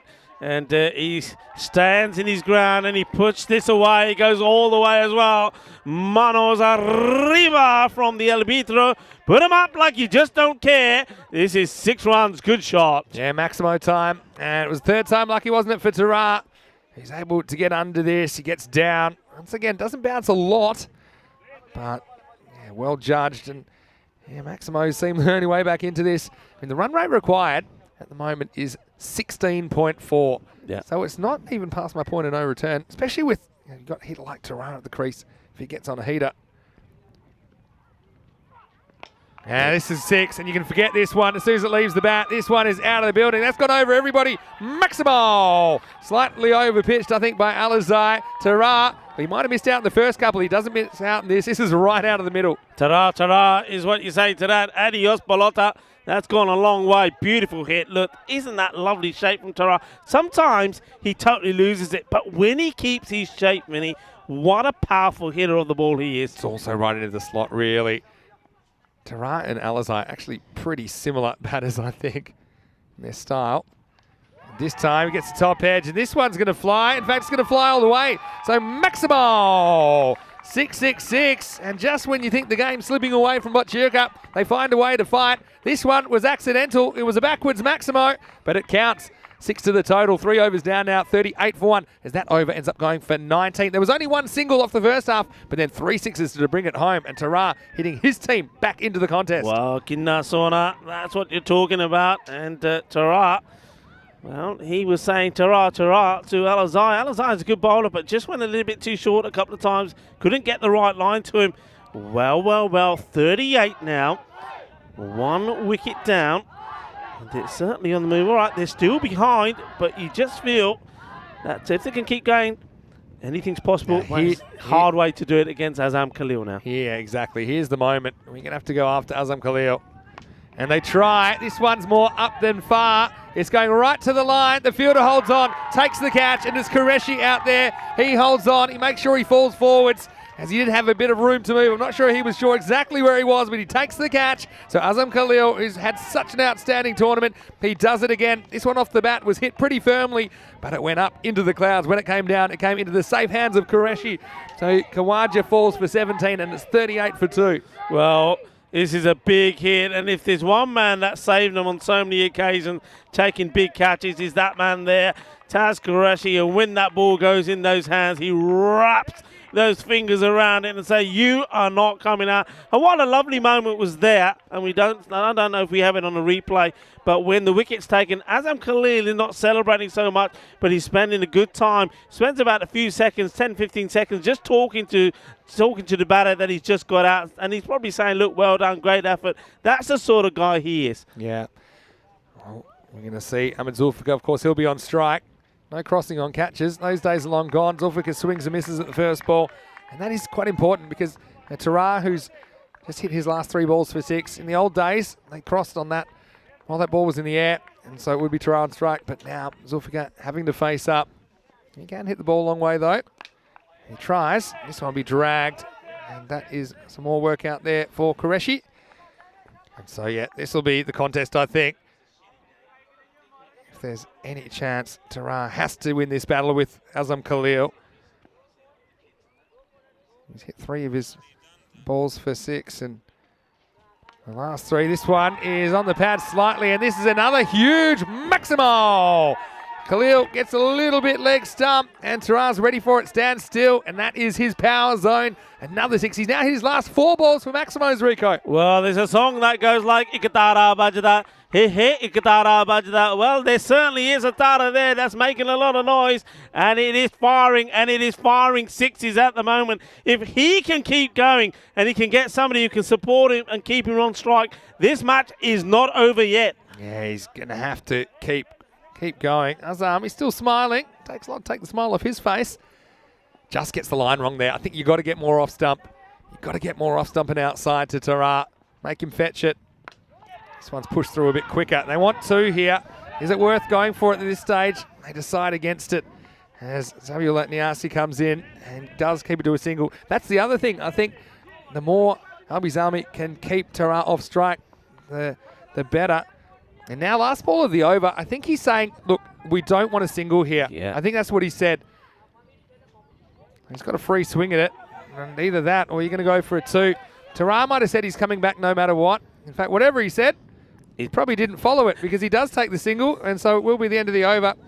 And at the end, it's 47 for 2. Well, we expect some excitement, don't we, in the FanCode European Cricket Series? Certainly have had it here in Stockholm. Not the normal end to a series, but still, I mean, Botjirka showing that anything's possible. In fact, Albizami, they're a team that have shown anything's possible at the moment. Botjirka, well, they're trying to hit their way back into this contest. They certainly are. It's still game on. I mean, they've got a lot to do, but if you've got a man that's in there that's hitting 60s for fun, it's possible. You just think there could be one supersonic over in this contest. That would change everything. Azam Khalil will probably certainly come back to bowl his second. It's interesting who's going to bowl this one, but at the moment he's just striking the ball so well. Yeah, you do feel a bit like they're walking the higher wire without a safety net at the moment, though. Botjirka, they're putting a lot of faith in Tara, I think, to get him home, but he did hit 4 consecutive sixes. Once again, it's great to have your company. Thank you so much for joining us. It's been a wonderful 2 weeks here. Rico, wishing you all the best as well on your, thank you very much, your travels back home for a couple of weeks. I know you'll rejoin me in a couple of weeks when we get to Hungary. Right, here is Davudzai, who comes out, and the first ball is caught. And it's Zia Alizai that takes the catch. Again, holding the catches is going to be important. Zulfikar, he does his best, and he gets a bit of this, but doesn't get enough to get it past Zia. Once again, it means the new batter will be on strike. A wicket for Davudzai, who's had a pretty good tournament for Albizami. His first tournament for that club. Remember, he did turn out for Hudinger previously, so he's no stranger to the big time, but this time it doesn't take him long to get into the action. Now it is 47 for 3. Randawa will be the new batter. Yeah, well, what can you say about that man, Davudzai? I mean, he just turned 21, and while this series is going on his birthday, he picked up a 3-foot. We know he's picked up 3 wickets here earlier today as well. He is just such a good, confident young man, a young bowler. Bowls so well, and he comes on again in a tricky situation. Zulfikar, well, for me, it was one thing. You either hit a boundary, you get a single. He does neither. It's a dot ball, and that means that Tara stays off strike. They've got to try and get Tara on strike. Randawa can hit a ball, though. We know that. Gets a good one first up that he has to reach for. And so, a dot ball. Clever bowling. I think Randawa just probably doesn't make too much of an effort to get across to that delivery. Can't reach it, despite it being inside the tram line. Chris Smith in the chat saying catches win matches. Well, that's true. And like I say, there's no easy catches out here on a day like this. Randawa eyeing off the backward point region there. Instead hits to cover that. Kudratullah Mirafsal will hold on to that one. So Tara, he's going to have to pull some real supersonic heroics out here. That rate's gone above that point and no return that I often talk about. It's up to 19.6 and over required. They need something magical. Yeah, huge. I mean, it's 25 of 7 balls, but it's still not enough. Gets a bit of this, and I think this will be 4. Yeah, he didn't quite elevate it, but he did get it behind square. That's where the gap was. So next best thing's a 4, as he does well. See, he gets across outside off stump. He knows Davudzai's trying to bowl that kind of wide hole kind of line. And Tara, he has been on fire. 29 off 8 now. Yeah, I think he does bowl well there, Davudzai. It's a slower delivery. That's why you see Tara not right hitting it aerial. He's having to wait on it and reach on it, but he gets enough on it to get it to the boundary. He's going to do the same again. But he wants this in the air. He wants 6 here. Tara, he tries, but he's kind of beaten for pace. And that's good. A good comeback from Davudzai. And now he's between a rock and a hard place, isn't he? Because it's last ball of the over. I'm sure he would love to have the strike, but I don't think you can afford to just take a 1 at this stage. You need more than that. You need almost 4 a ball now. We're up to about 3.5 a ball. So I think you're still swinging for the fences. Last ball for Davudzai. Hit straight back at him. That's going to hurt. That's going to do more than hurt. That was absolutely thumped, and that's that's hit him right on the bone here. It's absolutely clunked this. Have a look at this. Whack! Ow! That is seriously hard hit. If you want to know why batters wear pads, then you know why, because that was hit about as hard as a bowler will bowl at you. And that's hit him right in the shin. He might as well go off here, I would say, because they've got the 12th man. Yeah, I think he may as well go off because this is going to hurt him. They're getting the freeze spray out where they're going to need something magical. They don't magical. need the cold spray. Just expose the atmosphere. But yeah, that one's that's a proper shin boner, isn't it? That is going to hurt, and he's it looks like he is gonna come off. Yeah, that makes sense. That was hit so hard, Vinny. Really. Yeah, good on him. He's had a really good series, and he doesn't shy away from that either. Yeah, I'm going to give him a clap because he's been one of the pick of my bowlers for Albers Army, and I'm clapping that man there, that would I, because he has been absolutely fantastic, really has, and he's again bowled really well here. I wonder about the freeze spray on a day like today. Yeah. Anyway, probably see the 12th man coming onto the field, Fazee Chowdhury. I'm just looking up my statistics. Fazee Chowdhury is still the only person this year that has a 5-wicket haul. He got it for Albers Army, I think against Malta Super Kings back in the ECL. He got a fifer, and then we didn't see him again. Yeah, got dropped. We didn't see him again for a number of matches, and then when he did come back, he did take a bit of a pasting, it has to be said. He picked up a wicket, but he got a pasting. But, yeah, he is the only man that's got a fifer. So now we go to over number 6, and they've decided to go for Kudratullah here. I think Kudratullah and Azam Khalil will be the two bowlers that they will bowl. So don't see how Azam Khalil's not giving himself a second. The overs so far have gone 15, 4, 19, 9 and 6. They would say maybe could be one you could have a second, but I don't think you will be seeing him again somehow after that last blow. Only 2 magical overs will do this for Pushuka. The right man's on strike if they're going to do that. If they're going to somehow do this, Kudratullah, he was very good in his first over, hasn't conceded a boundary yet. Wide.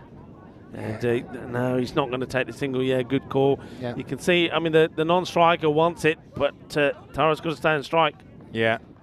And the equation here, I mean, the reason you don't take a single, I mean, Albers Army, if you went down to the free market, they'd probably easily pay 2 runs right now to get Tara off strike. Yeah. Right? That's basically the kind of decision-making that the players are making in quick time. So Tara will get to face Kudratullah in the 6th once again. And he gets this one pretty hard, and it's going to go the journey. Well, that's a really good shot. Maximo!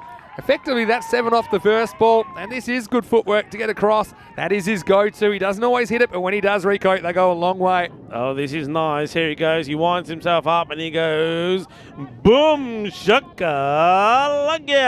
Beautiful hit. 7 off the first ball. They do need something magical, and that's a fantastic start.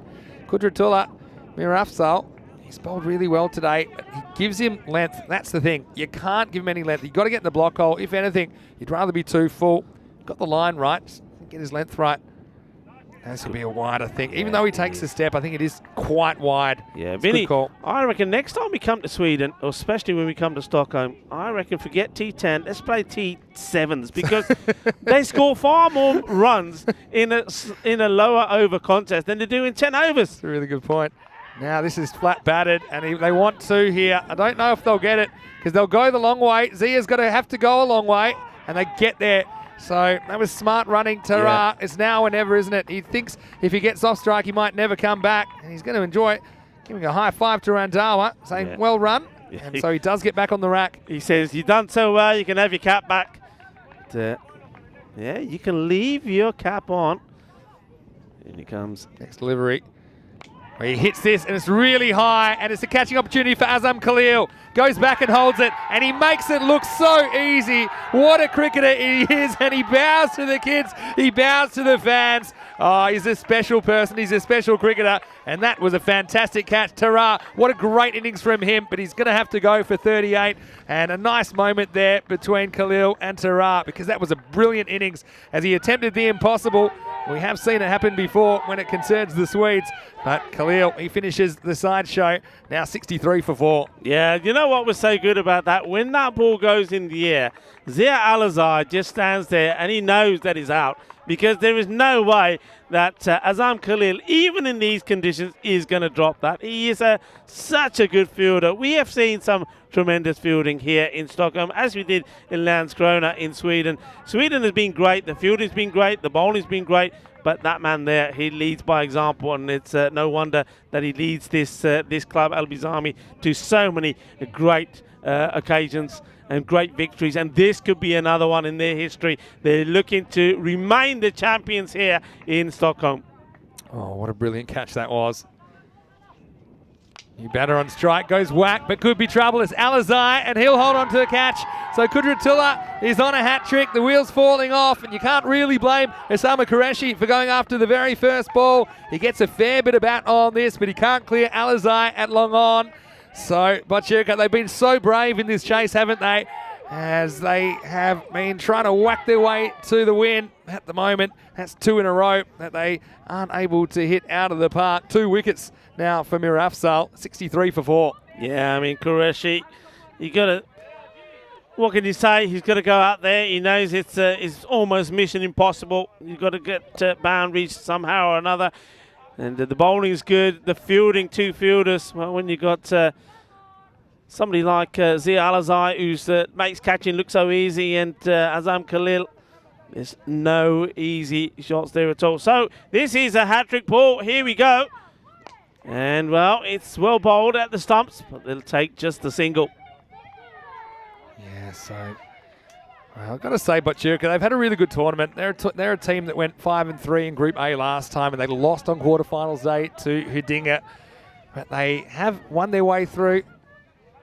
And, well, they've gotten pretty close here in the final, considering the task ahead of them. Now this is in the air. Now this could be another catch. Qureshi, he'll on to this one. So 3 wickets in the over. And, well, Kudratullah, he's going to finish with 4 for 15. Brilliant bowling. Qureshi, well, that might sting for a while, but the win will last longer. As once again, we see the batter. This is Randhawa this time, just trying to hit the 6. And it will be the wicket, surely. That now puts everything beyond doubt. Qureshi, well, he does a little pain dance, but it'll be worth it. Bochirka, they are 64 for 6. Now 33 will be required off the last over. I think probably we'll see Azam Khalil, but not 100% sure yet. Bohemian, they'll take on Prague CC in the first game on Monday morning. Then United, well, they were full of excitement last year. They were involved in 2 golden balls. And the Pulls and Guardians, they'll be the team to watch on Monday because it's their first time in the European Cricket Series. It all starts on Monday, 7 a.m. GMT, 9 o'clock in Central Europe, 12:30 p.m. in India. Join us for the first day of a brand new FanCode European Cricket Series live and right here on ECN from the Czech Republic. Congratulations to Mir Afzal. He picks up 4 for 15. He's only the second man in this series to pick up 4 wickets. It was Azam Mohammed for Hammarby, took 4 for 5 against the Stockholm Mumbai Indians. Fine bit of bowling. I said before, didn't I, Vinny, that out of the likes of Qureshi Moman, that he has been my pick of the seamers. He's been there all the time. He's picked up valuable wickets for his team. I think it's fitting that he finishes on a high. And they're giving another player an opportunity here. And it's going to be, oh man, Usman Jabbar. He's just having a look at where his fielders are. Well, 33 in 6 deliveries. It is possible. Here's Jabbar. And he's going to get blasted for a 6 first ball. Well, game's alive. Maximo Ashfaq. Well, we had a bit of a moment to forget earlier, but this is one to remember as he whacks this ball over cover. Nice shot. And look, this is very Azam Khalil. He's so unselfish. I mean, he could easily bowl this over. He's given it to Usman Jabbar. And Usman is a pretty good bowler in his own right. He feels that he can trust Usman to defend the 33 runs. But the first one gets absolutely banged out of the ground. Just got to avoid getting that happening again. Now swing and a miss, so that puts it over 6 a ball. Yeah, should be that's fine. it. That's the game now. That's what Azam Khalil was hoping for. That doesn't matter what happens with 4 or 5 deliveries. If one of them ends up being a dot, that's the game. And Ashfaq, he misses out on it. This is hit firmly on the onside. He wants to go back on strike. And they're thinking about it, but a good throw and he's in trouble. He is in trouble. And that'll be that, I think. I don't think the bat has been slid in here. And I think the batter also knows it. He's already on his way back. There we go. He's a long way out. And the umpire, I think he's given him out there. Not sure if he went for the review or the out, but Ashfaq, he knows he's gone. He's not waiting around. But well done to him as well. Look, he's given us some highlights, hasn't he? Ashfaq has been the king of the vortex. He's been the man that's been fielding down at third man for most of the time, and he has given us a fantastic highlight today as well, one that will go viral. I'm telling you, it'll go viral, and I just hope that Andres is going to be so kind to me, and at some point, even before this match is over, just show us that fielding from him again, because it was absolutely superb. If he doesn't, you'll maybe see it at the end of the highlights here today, because it was absolutely fantastic. And look, he's had a good series as well. And he's gone out there, he's thumped the ball for 6. He's given them hope at the start of this last over. But that's all disintegrated with him going here now. Jabba comes in again. And it's a big swing and a miss from the new batter. And it is the captain who's out there now. And Asad Iqbal. And look, I just want to say to Asad as well, well done, sir. You've led your team really well. And, it didn't start well for Butcheka, but as we saw, they put a good run together, a good run of victories. Their team have played well, but just maybe at times when it mattered, they just haven't been able to up the game enough. Yeah, Jabbar, he gets a bit of an edge of the bat, but it will be another 4. So consolation boundary. Look, so something's going to be a bit different today because of the conditions and kind of fact we're running a bit late. We won't be showing the trophy ceremony as part of the broadcast today. So I just want to say congratulations, obviously, to Mashta, who finished in 3rd, to Bachirka, who finished 2nd. And obviously Albi Zalmi, who are going to defend their title. But also, I want to announce that the player of the series, it will go to Azam Khalil. So he won't know that yet because he won't be watching right now, but he certainly deserves it. The way he's batted, the way he's bowled. It can only be the way he's captained. Yeah. Here's the last ball. And guess what, Rico? It is Albi Zalmi that are going to go back-to-back, and they may finish with a wicket. And, well, they won't. It'll be a strange end. I think maybe this will be out as well. So they will finish with a wicket in the end. Albi Zalmi, well, they can enjoy this. And they'll have a bit longer to enjoy it. Let's go to the replay. They did try for another run. This is just out. Yeah, he's going to be run out. And so Albi Zalmi, well, once again, they've gone back-to-back. And Azam, he is the king of Albi Zalmi. They once again have won this FanCode European Cricket Series. Sweden in the nation's capital, and they are one of 4 teams in contention for ECL qualification in 2023. And you can see the energy around this club. It is something else, isn't it? Isn't that lovely? Oh, what lovely scenes this is. This is absolutely amazing. And if you wanted to know what European cricket is all about, if you wanted to know what it means to them, this is what it means to them. And isn't that absolutely marvellous? You've got the stars of today and the stars of the future coming together. And all they're shouting is Albi, Albi, Albi. And Azam Khalil, well, he's okay. He does survive. He does get out and mixed all of those duties. They're absolutely brilliant. You could not ask for a more fitting end to this match. Albi Zalmi, they are the champions here in Stockholm. They've done it again. There you go, the FanCode European Cricket Champions of Stockholm. Albi Zalmi, well done, well played. A lovely moment there, and it's nice to see that Azam Khalil, who does so much for the junior cricket here, as well as the women's cricket, that he takes on the cheers of the youngsters as they run onto the pitch to congratulate him and Albi Zalmi, and that's a lovely sight as well. Look, that also sums up the way that the cricket's been played here in Sweden, and of course, I mean, Landskrona as well as here in Stockholm. The teams, they're competitive, but they're so friendly as well, and they've shown that even during the matches. You know, they're very quick to congratulate players that do well. They're very quick to say, you know, unlucky, etc., etc. They've just been so good. I love the way they play. It is a fantastic community of cricket here in Sweden, and long may it grow. And I tell you what, with what they've got in place here, with the likes of Azam Khalil, Sami Khalil, and all the guys, Zahid as well. There he is. There was a 12th man this time. They just support the game so well. They help it grow, and it will thrive all the time here in Sweden. Yeah, I've got to say, you know, let's take a moment to appreciate Bachirka as well. They had a really good tournament, considering they lost their first 2 games, and they certainly didn't have a good time of it first up. But when they did kind of hit their straps, they were pretty much unstoppable, and they ended up knocking off Mashta. That was a big win to get through to the final, and really they were capable of pulling off an upset, no doubt about it. But particularly Taran's effort, I think, was brilliant, and good sportsmanship between the 2 teams, that's for sure. Yeah. It is Albi Zalmi. They will end up doing this. They ended up scoring 94 off their 7 overs. It was adjusted to 96. And Botchirka in reply, getting 76. So not a bad effort at all from them with the bat. But it was a brilliant effort, wasn't it? So, well, Rico, Albizami, they're a club that inspire so many young and old, and really they have fans all around the globe. They're worthy winners of this FanCode European Cricket Series. Yeah, absolutely marvellous scenes there, not just from Albizami, but also from Botchirka. Both the teams coming together, both the teams appreciating each other's efforts, and you can see the match officials there as well, the tournament referees out there. Stefan Gooch, look, well done to all the match officials. There were so many of them involved in this series that it's impossible to name them all, but of course our man out there today, Asif Shakur and Saad Arif. Saad Arif has done so many games. I think he was telling us how many matches he's done. He's done absolutely so well, but look, a massive thank you to all of the match officials. They've been brilliant, led by Stefan Gooch. Thank you very much to our production team. How can we forget them, because they are the ones that put this magical show for you all to see. So big thanks to Andres, to Andreas and to Dennis that have been here. They've been absolutely brilliant. And also to the Blue Army. Fantastic work from the likes of Sam Williams, Meladal, Paul Fletcher, Mars Baiji, and also our ECM photographer, who I'm pleased to announce is still with us despite having us here earlier today, Dana Oros. Look, the whole team, the whole crew have been excellent. And Vinny, thank you very much for being by my side once more. I absolutely love your company, and we are the best of friends, and we enjoy each other's company so much. I'm going to miss you for 2 weeks. I hope you're going to take care of yourself, and I will see you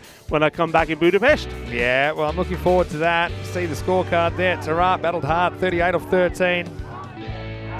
Oh, look at that. That's fantastic. Yeah, there we go. That's what it means to them. Albizami, you know that they like to enjoy themselves. They're a team that when Albizami were at the ECL, all the youngsters, they were sporting them. What fantastic scenes. Albizami, they are the champions of this European Cricket Series here in Stockholm. And Azam Khalil, what a man, what a star. And, well, all I'm going to say is aren't Sweden so lucky to have somebody like him in their setup. Yeah, so, well, got to say, you're exactly right. He's an inspiration. See, just having a chat right now. Obviously, these are pictures going all around the world. Azam has led his team well. First time as the regular captain. And you can see that there's a lot of buzz around this ground. It shows you these kids as well that come down to watch. That wasn't easy conditions. They were getting fairly wet for some of it. And in the end, 20 runs. There's the margin, Duckworth Lewis. But Botchirka, they can be very proud of their tournament. As can Mashta. I think that they had a very, very good series, just going down by their single run. I'm sure they're still thinking about that. We never really got the chance to say goodbye to them because the bronze final was washed out. Hammarby as well, the other team to make it to finals day. And, they really showed after an absence in 2021. And they had some very, very good players. But there's the scorecard, chasing at 97 for victory. Tara mentioned 38 off 13. It was almost the one to pull off a miracle. 17 for Kawaja. And apart from that, Ashfaq late on did get one big one away. As far as the bowling figures, well, Mir Afzal ends up with 4 for 15. Pretty good figures. It's pretty impressionante, as they would say. Excellent, really good bowling. And look, Azam Khalil again, no wonder he is the MVP here. He's just such a good player, such a good leader. He leads all the time. He's the way he thinks about the game, picking up the wickets when he needs to. And also, look, Dawood, I hope he's okay. He did take a thundering one on his shin, but he bowled very well as well, didn't he? Picked up the 1 wicket for 6. And that over, how important that over was, that over number 5. Just when that Tara was hitting the ball all over the place, he came on the bowl, just conceded just 6 runs, but picked that wicket up as well. It's a fabulous team performance. Well done. Congratulations to Albizami. And, well, these are the highlights. It didn't all go their way. Look, the rain was coming and it was flying, but it was not going to stop us here in Sweden. And it wasn't going to stop the two teams. They wanted to play. And the way it started well. 15 off the first. The ball kept going to all parts of the ground. And they needed something to happen because at this moment in time, well, Zishan, he was hitting it well as well, but he couldn't get going in this one. The catch was taken after he was dropped earlier, but that brought Tara, and Tara, well, when the Tara was hitting it, anything was possible. Here we go, Ikatara Wajara, Ikatara Wajara. He was hitting them big, and even when he wasn't getting them out of the middle of his bat, it was still going to the boundary. With this one was launched as well.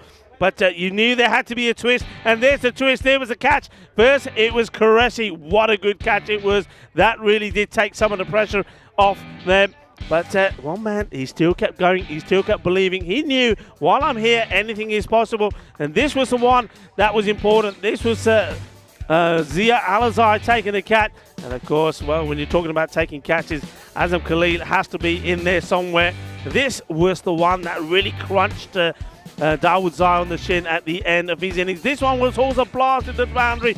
It's sort of a flat 6. But this was the one. This was the one that probably won them the championship. There's the catch, Azam Khalil, and he knows how important that was. And there's his fans. They were acknowledging the catch. He was acknowledging them. And you can see just how much that means to his lovely junior fans, because see, when this match comes to the end, they come and they're only after one man, and that's Azam Khalil. That's true.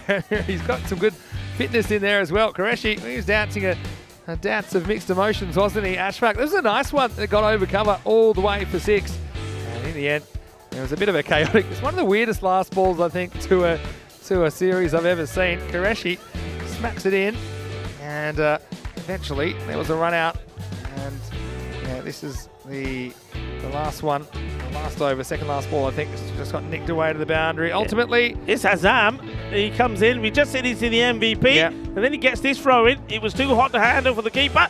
They get the overthrows. They still get the run out though. Still got the run out. Zia cleans up, and so they do finish with a bang. And have a look at this. I've never seen anything quite like this as Khalil takes off, and he's like the Pied Piper, isn't he? He had all the kids running after him.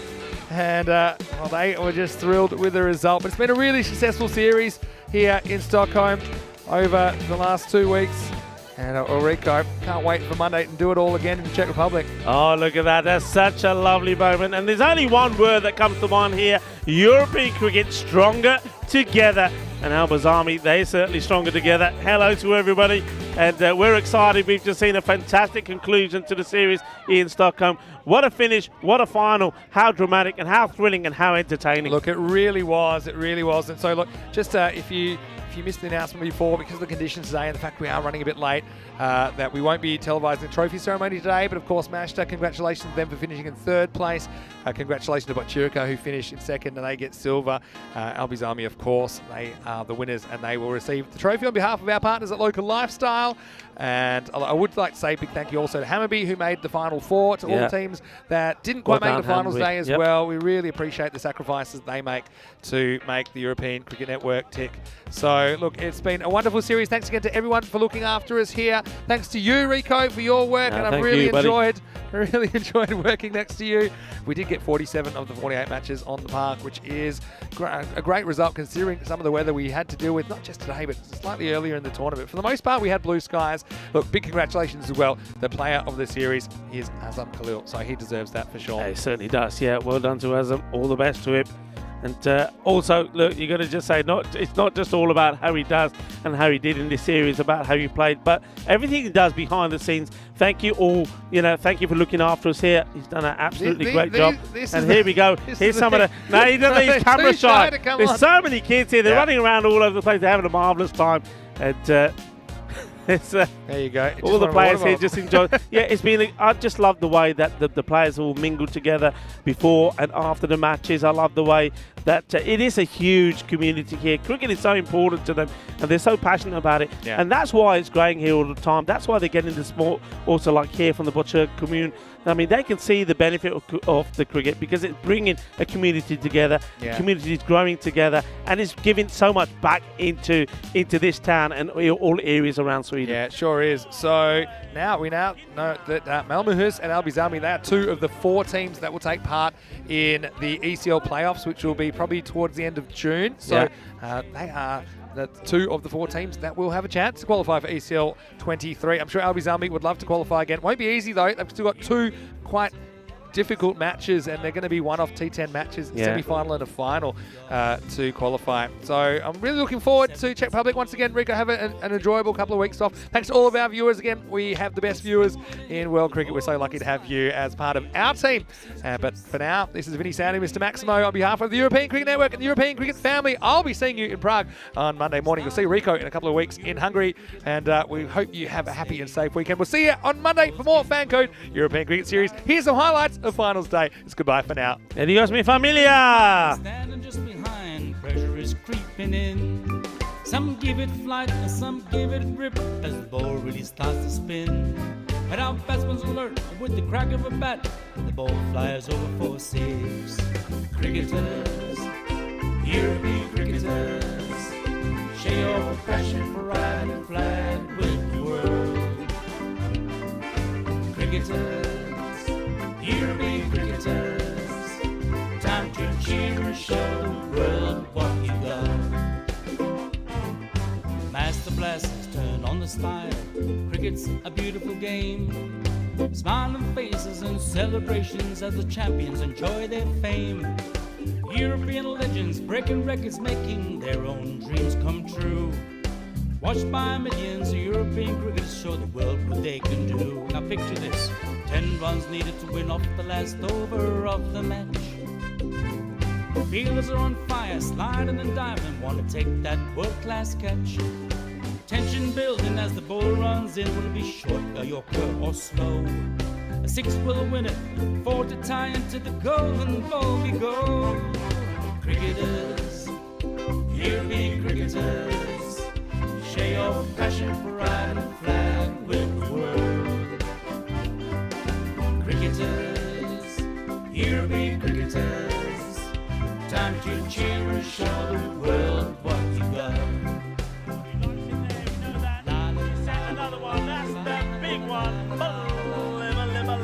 That's gone all the way over into the clubhouse and ordering a pint at the bar. Hundreds of clubs all over Europe are coming together today.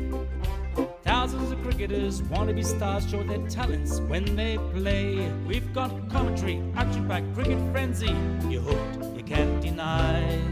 Worldwide audience watching to see which team will lift the cup up high. Oh, cricketers, European cricketers, share your passion for riding flag with the world.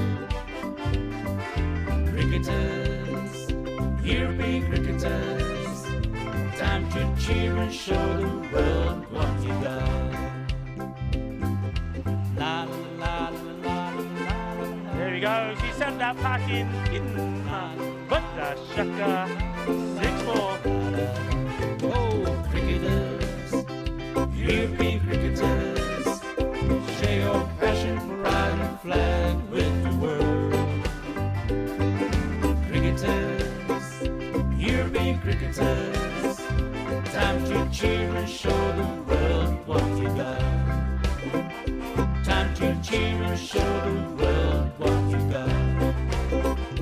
Time to cheer and show the world what you Mentioned got. turbo earlier, that's supercharged. 6 runs, that's gone into orbit. It's another Kookaburra ball that's going to be circling our planet for years to come.